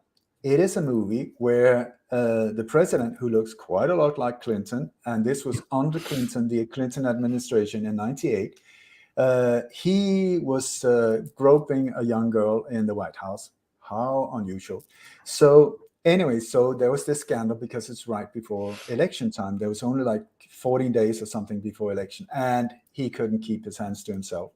So what did they do? They sent him out to China, so he's not going to be able to answer any questions or anything like that. And then they call in a fixer called, that's the character of Robert De Niro, very low profile, anonymous individual who comes in fixes stuff. But this is a bad one because the opponent in the elections is really, he's got wind of this whole thing happening, and he's starting to blow this up, making it a major scandal, which could really make this president lose the re-election. So problem for these forces. So what they do is that Robert De Niro says, we have to create a credible diversion so that media will look the other way, so that the nation will look the other way while we sort these problems out. Okay, so what he does is he creates a war that does not exist between Albania and the USA. So how does he do that? There is no war. There is no conflict. There is nothing. What they do is, because he's working for the White House, so he's got the powers to do stuff. So what they do is they activate the different military forces. They just say, please be on standby. That's it, on standby. And then they have an urgent press conference where the press secretary goes out and says, we just want to inform you that there's absolutely no truth to any rumors about aggressions between Albania and the USA. Nothing is happening. Our forces are not on standby, and do not listen to any rumors like that. And by the way, anything you hear about the new B-3 bomber is not true. It's just not true. By the way, there is no B-3 bomber. There is no conflict. There is nothing. But media is like, what? The B-3 bomber? What? What do you mean not on standby? So they start checking out, and the forces are on standby. The Navy is on standby. The Air Force is on. So they start writing about this conflict that does not exist. So Robert De Niro had bought like a 24-hour opening, and so he then contacts Dustin Hoffman, who's a very successful Hollywood producer. And so with this Hollywood producer, he said, we need to get them, we need it to get going, the emotions going, we need the whole thing. So we need war scenes, we need like women and children, young girls, puppies, no, not puppies, kittens is even better, get the emotions going. So they film, green screen filming, a girl running around after being raped in a small little village, and she's got a kitten. First it was a dog, no, they changed it into a bag, then they changed it into a kitten, to get the emotions going. And the whole thing is just not real. Then they get, it's not Willie Nelson, what's his name? Yeah, maybe it is Willie Nelson. Woody Harrelson? Yeah, Woody Harrelson, because they always need a hero, if you haven't noticed. It's because it's the USA. So they bring in this war veteran who comes back from the war, but the thing, what they haven't, so they're finding somebody, they're trying to find someone with any connection to shoes. I don't know if we've been speaking about shoes before, but shoes are the symbol that they use as a global fear trigger to get us into a traumatic thing. The shoes have been used as a subconscious trigger of fear since the Second World War, where it was at the alleged Holocaust, where mountains of shoes were used for the first time connected to death. Not the first time, but that's the first major one. And then it's been used in all of the wars that have been. Yeah, but it's not even symbolism, yes, but it's also, every time there's a traumatic event that is connected to death, if you have a symbol at the same time that is in your face, maybe associated symbolism. You're associating it with the same types of occurrences. Do you know, it was like CIA whistleblower Cody Snodgrass and I was doing a show, and I was doing it about shoes. And I said it's because the Freemasonic symbolism, because Freemasons had contacted me saying, do you know, all of these victims with one shoe off or two shoes off or shoes lying in the street, it's because of one shoe off, it's a Freemasonic ritual, means that the individual is doing it voluntarily, taking part of this. Two shoes off means homage to the sacred space of this ritual. And it's all more or less always Nike shoes. And Nike has a very, very bizarre background, I tell you, with connections with the CIA and very, very odd things. Sorry. But anyway, so I showed this presentation, and it was like shoes everywhere. Where you see a mass shooting in Dayton, Ohio, with like 54 trainers on a parking lot, and they said, "Now that's the proof of that there was a mass shooting and multiple dead people." No, it's a big pile of Nike shoes, and it's like when you get shot or when somebody starts shooting, do you say, wait a second, before I escape, I'm just going to take off my shoes here and then I'm going to run for it? These shoes are there all the time. So Cody, the whistleblower, who'd been in Black Ops for more than 20 odd years and also involved in MK Ultra, he said that when they break down individuals to be controlled through mind control so that they can act in different ways as patsies or whatever, the way they do it is they need to break the personality into more than one. And then they need to be able to trigger that part, the second personality that becomes, because what they do is they torture individuals or they rape them or whatever. Horrible. Break them. So in the end, your spirit or your personality or whatever, it's just like you can't take it anymore. So your personality escapes, or your spirit escapes into another personality. It's quite bizarre. But anyway, so they found out that in the early 50s.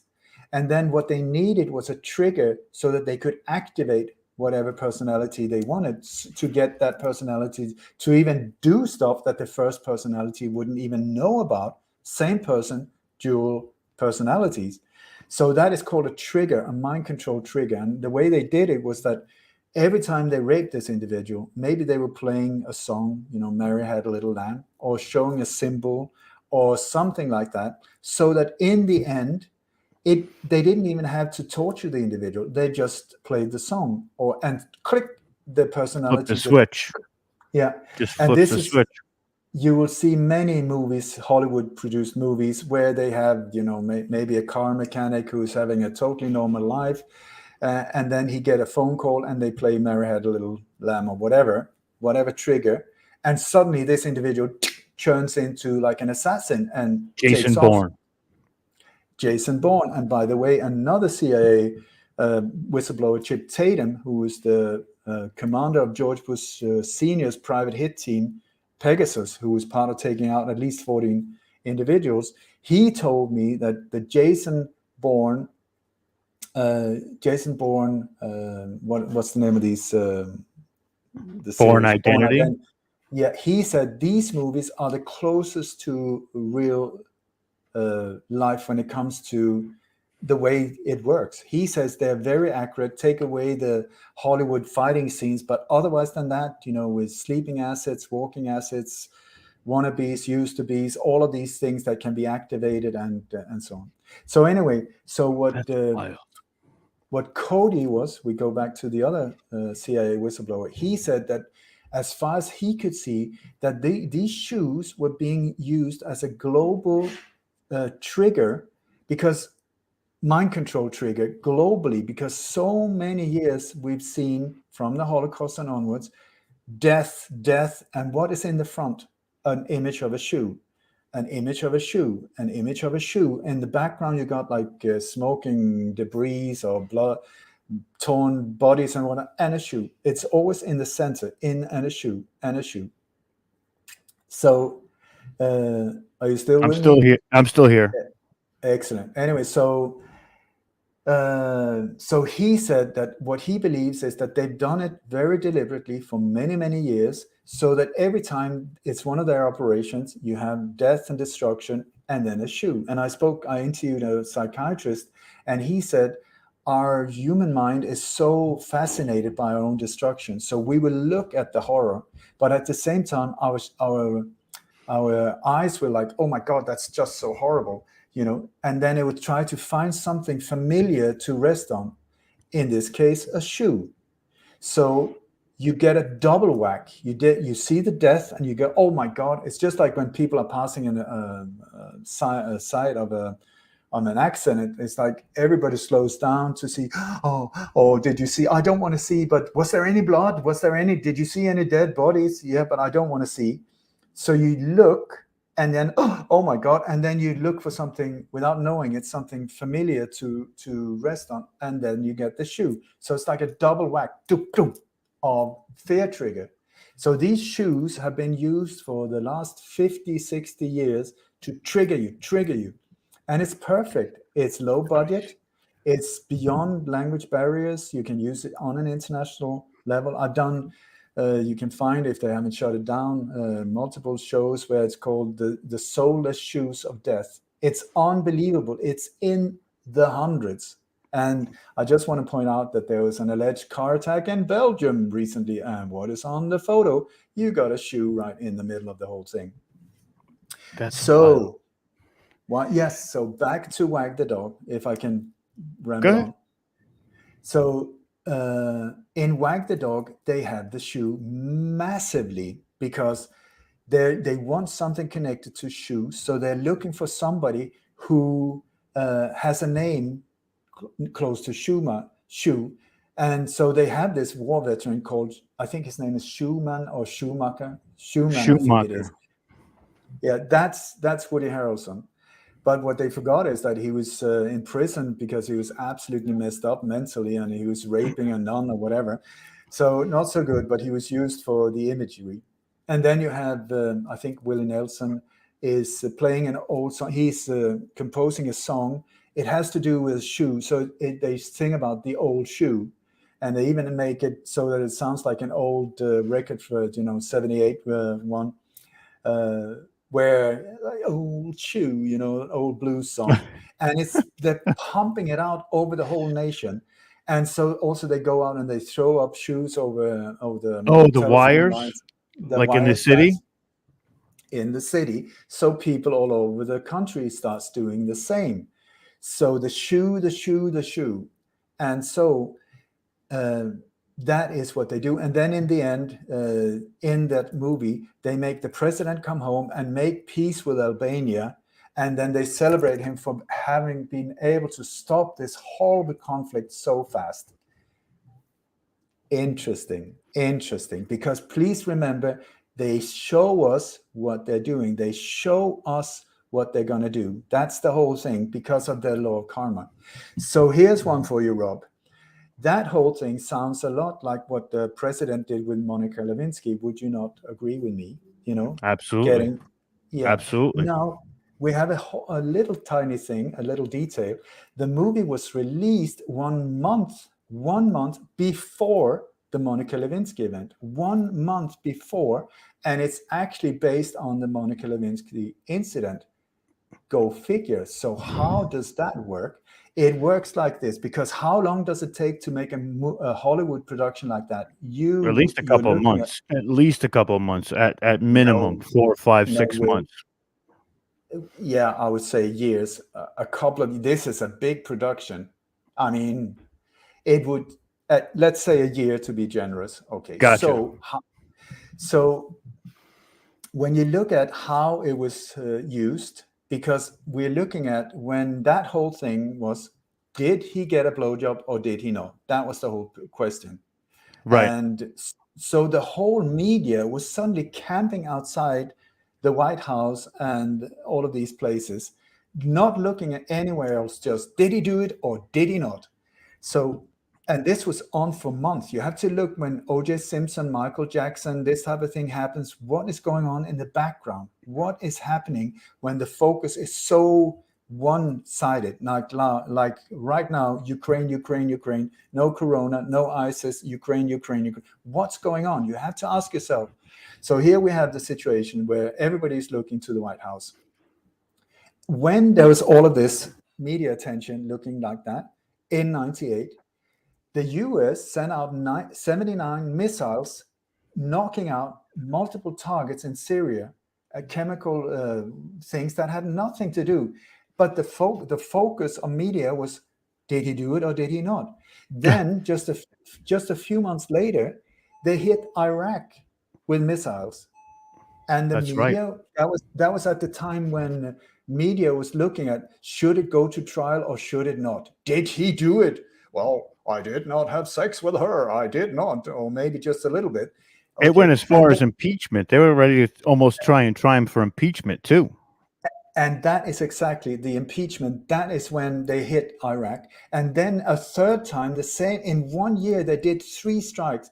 The third one was in Kosovo. All of it hidden at the media attention looking at that. So I would very strongly suggest the whole Monica Lewinsky, one psychological operation. Nothing happened there. It was a created scandal to make the media look that way, so that they could get away with 3 strikes, boom, boom, boom. But On they the other told side. you about it. Yeah. Of course they So did. here we have a more or less very, I mean, when this whole Ukraine thing started, my red lamps were just a map. I can only imagine. Because here we look at a situation. I mean, just look at the people involved. We did, I mean, actors, screenwriters, young global leaders, and so on. So, and the demonizing and the one-way look from the international media. I mean, everybody is doing the same thing now. Ukraine, the poor Ukraine, the victim, and then you have Russia, bad boy. So suddenly, all of these companies just happen to totally agree. So everybody pulled out at the same time, hitting the Russian financial situation like incredibly. I mean, boom, it just went straight down. And so who controls these companies? World Economic Forum. All of them pulling out for sympathy out of Ukraine. Bullshit. It is a deconstruction of the superpower of Russia. And very possibly Putin, if he's one of theirs, he's just playing the game of being the bad boy. It's just theater. Nothing new. Gorbachev was doing the same. He deconstructed the whole Soviet Union, but he was still part of the game. He was one of the guys. They were doing all the Freemasonic handshakes and all of these type of things. And the wall came down. Oh, isn't it fantastic? It is fantastic, but it's their game. They were the ones doing it.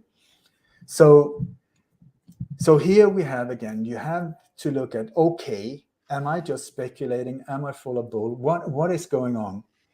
So when you look at what we are being told, that all of these missiles are coming in, bombings and shellings and tanks, and also, so there would be plenty of real footage available. There would be plenty of things that happen.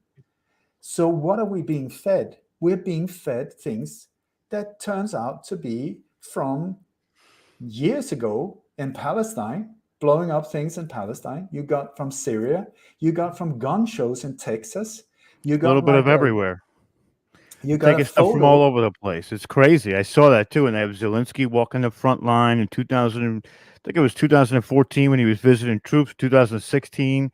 It's just wild. They're just throwing whatever they find out. There was even an explosion they showed. It was from China, where I think it was a factory blew up from a spill of some sort. It's just crazy. Yeah. It's crazy stuff. You got another. There's one photo.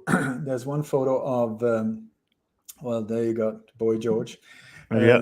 There was one photo of from a gun show in Texas, also where you see all of these explosions. Then there's several images being used from a computer game, I kid you not, called Armor 3. And Armor 3 have, as far as I know, have even started suing the different news channels for using footage from their computer game. You'll never hear about that, though. You have to look for that information. Then there's a whole bunch of, you will find it in my newsletter. Well, lightonconspiracies.com. We've been putting it in the chat for people to click, go there, and sign up right away. Thank you so much. So anyway, so in it, I point out all of these things. So when you have live footage there, you will see that there are people running around with guns that are made out of wood, it's not even well done. It's in your face wood. You got people running around with soft airsoft rifles. I mean, not the real thing against tanks, I would suggest. You got like snipers, but you will see that the sniper rifle, the cap is on the scope. Oh my gosh. You got there's one woman, her bloody face has been shown all over the world. That is from 2018, from an alleged gas explosion there. I doubt that one as well.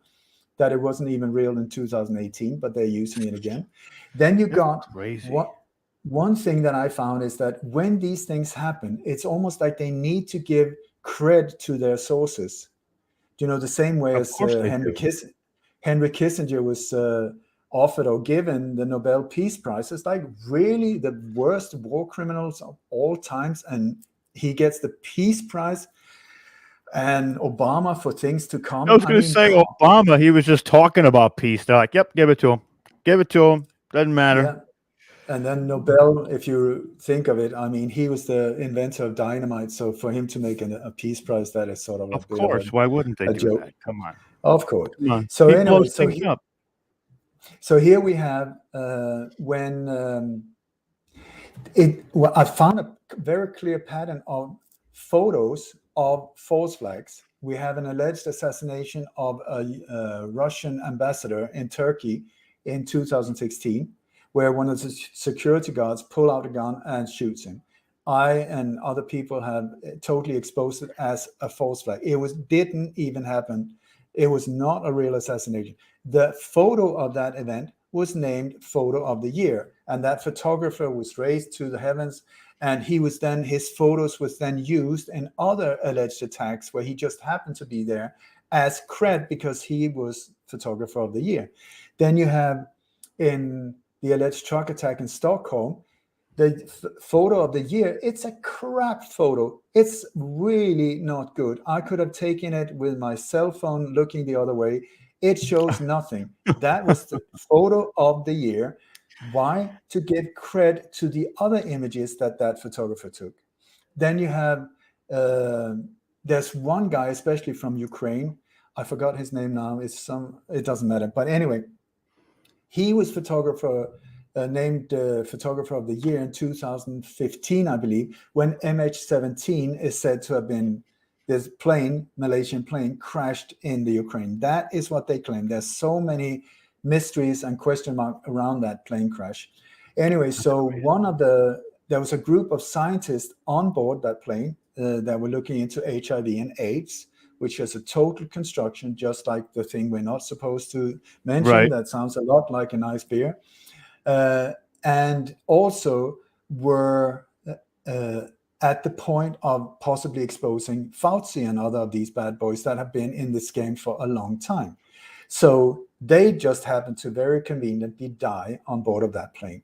So one of the photos that was taken from that crash site is of a plane chair, and then you just see a dead body in it. But the only thing you see is a foot without a shoe. Okay, so here we have, that's the center of this photo. There's no burnt grass around it. There's no torn things on the seat. It's just a seat and a body with a foot showing out. Anyway, so that was photo of the year. And this guy is now, when I've been tracking down the photos taken by him, and he's the one that is giving credit for the photos taken from Arma 3, this computer game, and other photos that is just not real. They're just not real. And so what are we looking at? We're looking at a massive deception. Then there are some very fantastic individuals. You have to question them as well, but I really think that they're the real deal. There's one English guy who just took a plane over there, a flight to Poland, and then a train into the Ukraine to see what's going on. And what he found like film stages, like there were specific train stations where people were crammed inside. Wow. Chaos. People were filming inside. On the outside, absolutely nothing happened. He went to different places. They say, you can't go to Kiev. It's a war zone. He went there. It was just another Monday, Tuesday, Wednesday day. Nothing unusual. Nothing, no explosions. That happens when they're on the news too. When they're on the news and they're sitting there reporting, the background looks like just a regular city, cars driving, people walking, but it's supposed to be a war zone. Makes no sense. You got specific websites around the world where you can see CCTV footage from, just like stationary cameras from plazas in different cities. You look at Kiev. I looked on the media, bombs going off and boom, boom, boom. That was from the gun show in Texas or Houston or whatever. And then you look at the footage from the Ukraine. It's not even the same daylight. It's not even the same, they haven't even got that correct, and nothing is happening. Then you got CNN during the first Iraq war, the Desert Storm. They had these reporters that was in a studio. I mean, it's like an echo, even though you can see palm trees in the background, but you can hear the echo. And they're standing around joking. And now it's called CNN bloopers. What? Yeah, That was real it's footage. all trash. But They're all anyway, trash. It's crazy. it was live footage, and in it, they suddenly started, oh my God, was that a bomb? And they put on a bulletproof vest and a gas mask. And then afterwards, you hear them standing joking and stuff. Here, we have the exact same scenario where a guy is standing, it's direct from CNN and the Ukraine. There's nothing moving. He's standing in front of a green screen, or I don't know if it's green screen or just a photo print. There's no movement whatsoever. Normally, there would be some lights on, off, a car, nothing. And then he's standing and he suddenly says, "Did you hear something?" And the reporter says, "Yes, was that an explosion?" There was nothing there. Sure was. Anyway, Sure was. So this guy puts on a helmet and then a bulletproof vest, and it's all so dramatic. It's called bullshit, bullshit, bullshit, and bullshit. And I think they're doing it on purpose because they need to show us it's not real. Why else would they run around with guns made of wood? Why would they do it? It's to say to us, please wake up, wake up. It's not real. It's not. It's not. And I hate to do this all, but we got to wrap in like 2 minutes. So just say a final piece, because I know we could go for hours doing this. We could talk about this stuff for hours, and I love it. I love it to death. But we got to wrap up because we'll lose some of the footage at the end. With YouTube only does 12 hours. So I'll give you the last 2 minutes to rock it out. Rock it out. So I would say, please question everything, myself included, and then ask yourself, if it's fear-based, who benefits from you getting scared? Who benefits from you believing something that makes you feel, oh my God? These are the ones you have to look out for. Whatever comes from the heart, follow that, and don't follow it without blindly. Just feel with your heart instead of your mind, and then take a step back, breathe, and do the right thing. So my website is lightonconspiracies.com, lightonconspiracies.com, plural. That's more or less the only platform I'm still on. I used to be on all of them. I've been shut down and destroyed and bombed and whatever, but still here and not going anywhere. So lightonconspiracies.com. It's a travesty that they've done that to you. And, watching what you do has given me the ability to see a lot more of the inside baseball and really check out what's happening, because I take it from a different perspective now, especially after talking to you a few times and watching your work. So if you guys haven't checked out lightonconspiracies.com, I'm telling you, you're missing out. It is incredible what you talk about in your interviews and when you're on. It's absolutely phenomenal. So it's always an honor and a privilege, Ole. I love talking to you. I'm gonna have you come back on Full Spectrum soon, and we're gonna rock out. We're just gonna go no time limits, just to the wall. You know what I mean? We're really gonna get crazy. But yeah, I appreciate you coming through, and I have so much respect for you, my friend. And we'll talk very soon. Thank you so much for having me on. And life is good. Never forget that, and stay in gratitude, and don't buy into bullshit. Wise words. Thank you, sir. Thank you. Epic conversation. Thank you, Oli. Two Thank you very much back-to-back for epic your conversations, bro. Wow. Beautiful upload. I appreciate that. And thank you for your contribution to Humanity Unplugged. Just raising awareness like that is really what we need. I was sitting here just nodding my head every Me time. too. On camera, like, something, yep. and it's like, oh my God, yep, I'm aware of that. And I know exactly what Oli's going through when it comes to censorship and shadow banning and all of that. Look at this channel, for instance. It's been around for 7 years, and it has 3,700 subscribers. In 7 years, if this channel wasn't shadow banned, it should be like upwards of 1 million, 500,000, because Watchers Talk has good content, it's produced well. But because of the shadow ban, they don't put this feed out. They don't allow people to see this because they don't. That's the plan. My previous website that I had, watcherstalk.com, identical thing happened to it. Anytime somebody went to go share one of my articles from that website, it would be flagged on the on Facebook and Instagram and such, saying that, oh, this website's banned because it's dangerous content, goes against the community content, and blah blah blah, all of that.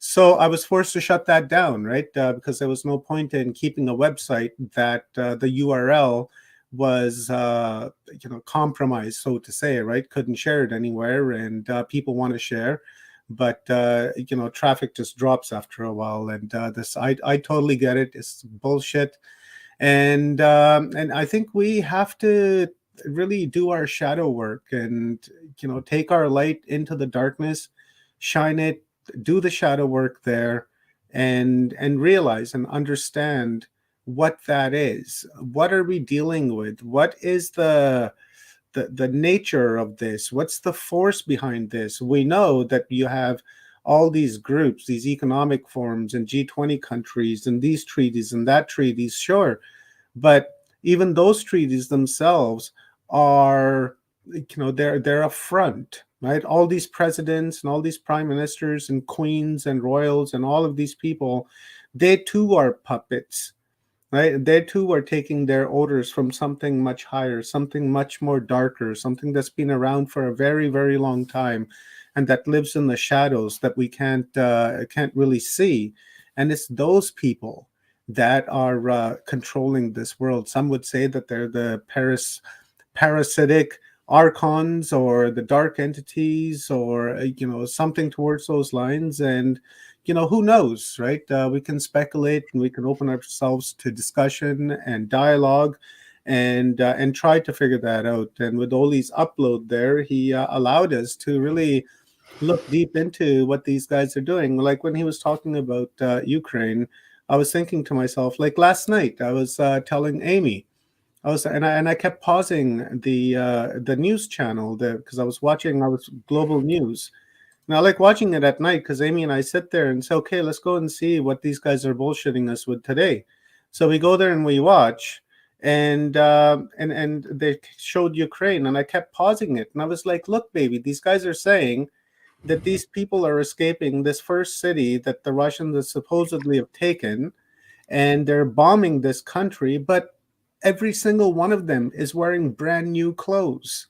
How is that possible? Like, did these people, like, bombs are falling and they're like, grab their best outfit, the newest outfit they had, and put them on? There's one guy standing there smiling and laughing. And then I kept pausing. I was like, look at their shoes. It has there's nothing on it. Like, look at the soles. They're clean. They don't have any damage on them. And Amy's like, yeah.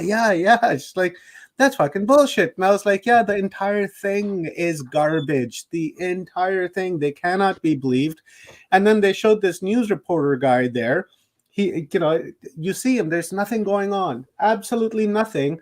But he's got this great big bomb jacket on with this great big helmet that's like this big, that's going to protect his head. He's got goggles on, going for the full effect, right? And I was looking at Amy. I was like, look at this clown, right? That's really like, look at this clown. Like, how does he do this? He must not have a conscience. He must not have self-value to do this. Because if you had self-value and if you valued humanity, you wouldn't do this. You wouldn't be involved in this type of, make-believe thing to complete an agenda, right? So I'm so very happy that Oli came and exposed this to us all, right? Because it's very, very important that when we look at these newscasts, we look at them with, a really side eye, You know what I do, Stone, is I stopped watching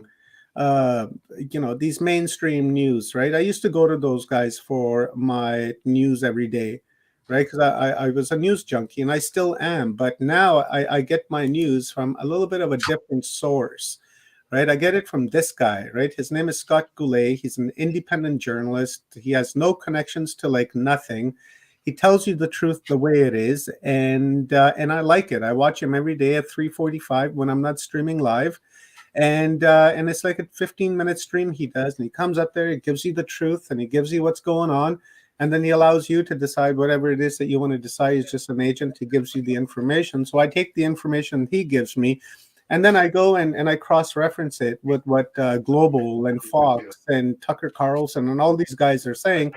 My cross-reference, and what he's telling me is completely, starkly different than what they're all saying, right? So I know that I'm getting my truthful news from this side and bullshit from over here. So that's why I always say to Amy, when we have supper or something, it's like, okay, well, let's go see what they're bullshitting us about. And usually at the end of the newscast, I always leave a comment on there. Thanks for bullshitting me today. Send, and that's it. Hey.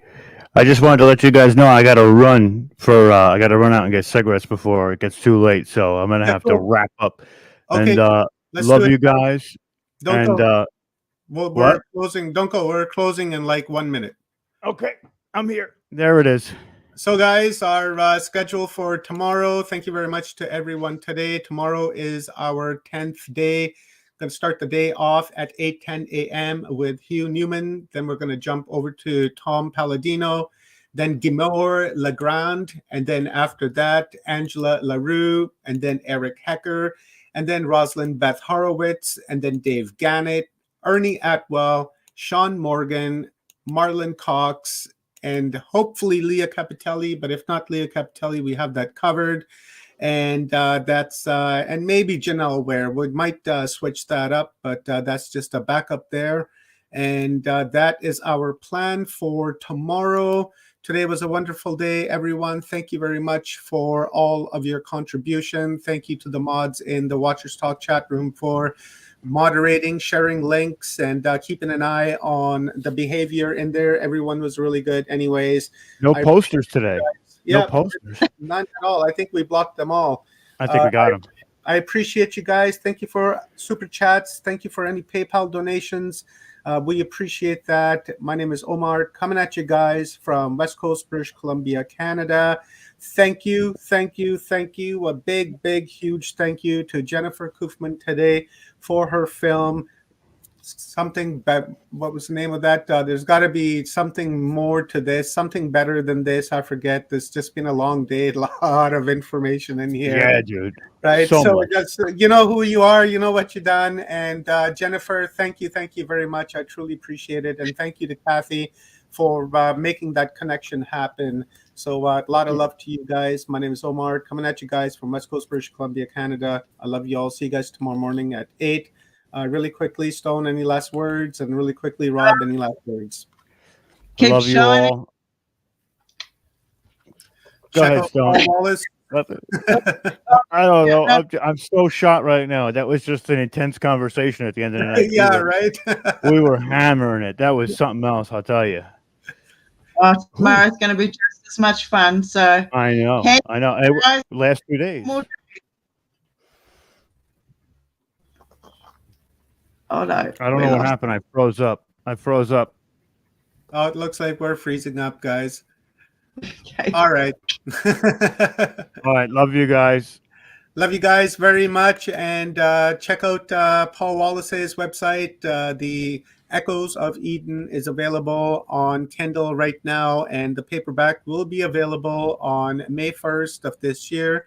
Head on over to paulanthonywallace.com to place your pre-order for Echoes of Eden. And while you're there, put an order for the entire Echoes or the entire Eden series. It is a wonderful series. I've completed all 3 books now, so I'm ready to rock and pick Paul's brain. So with that said, love you guys, and we will see you tomorrow. Let's go, Brandon.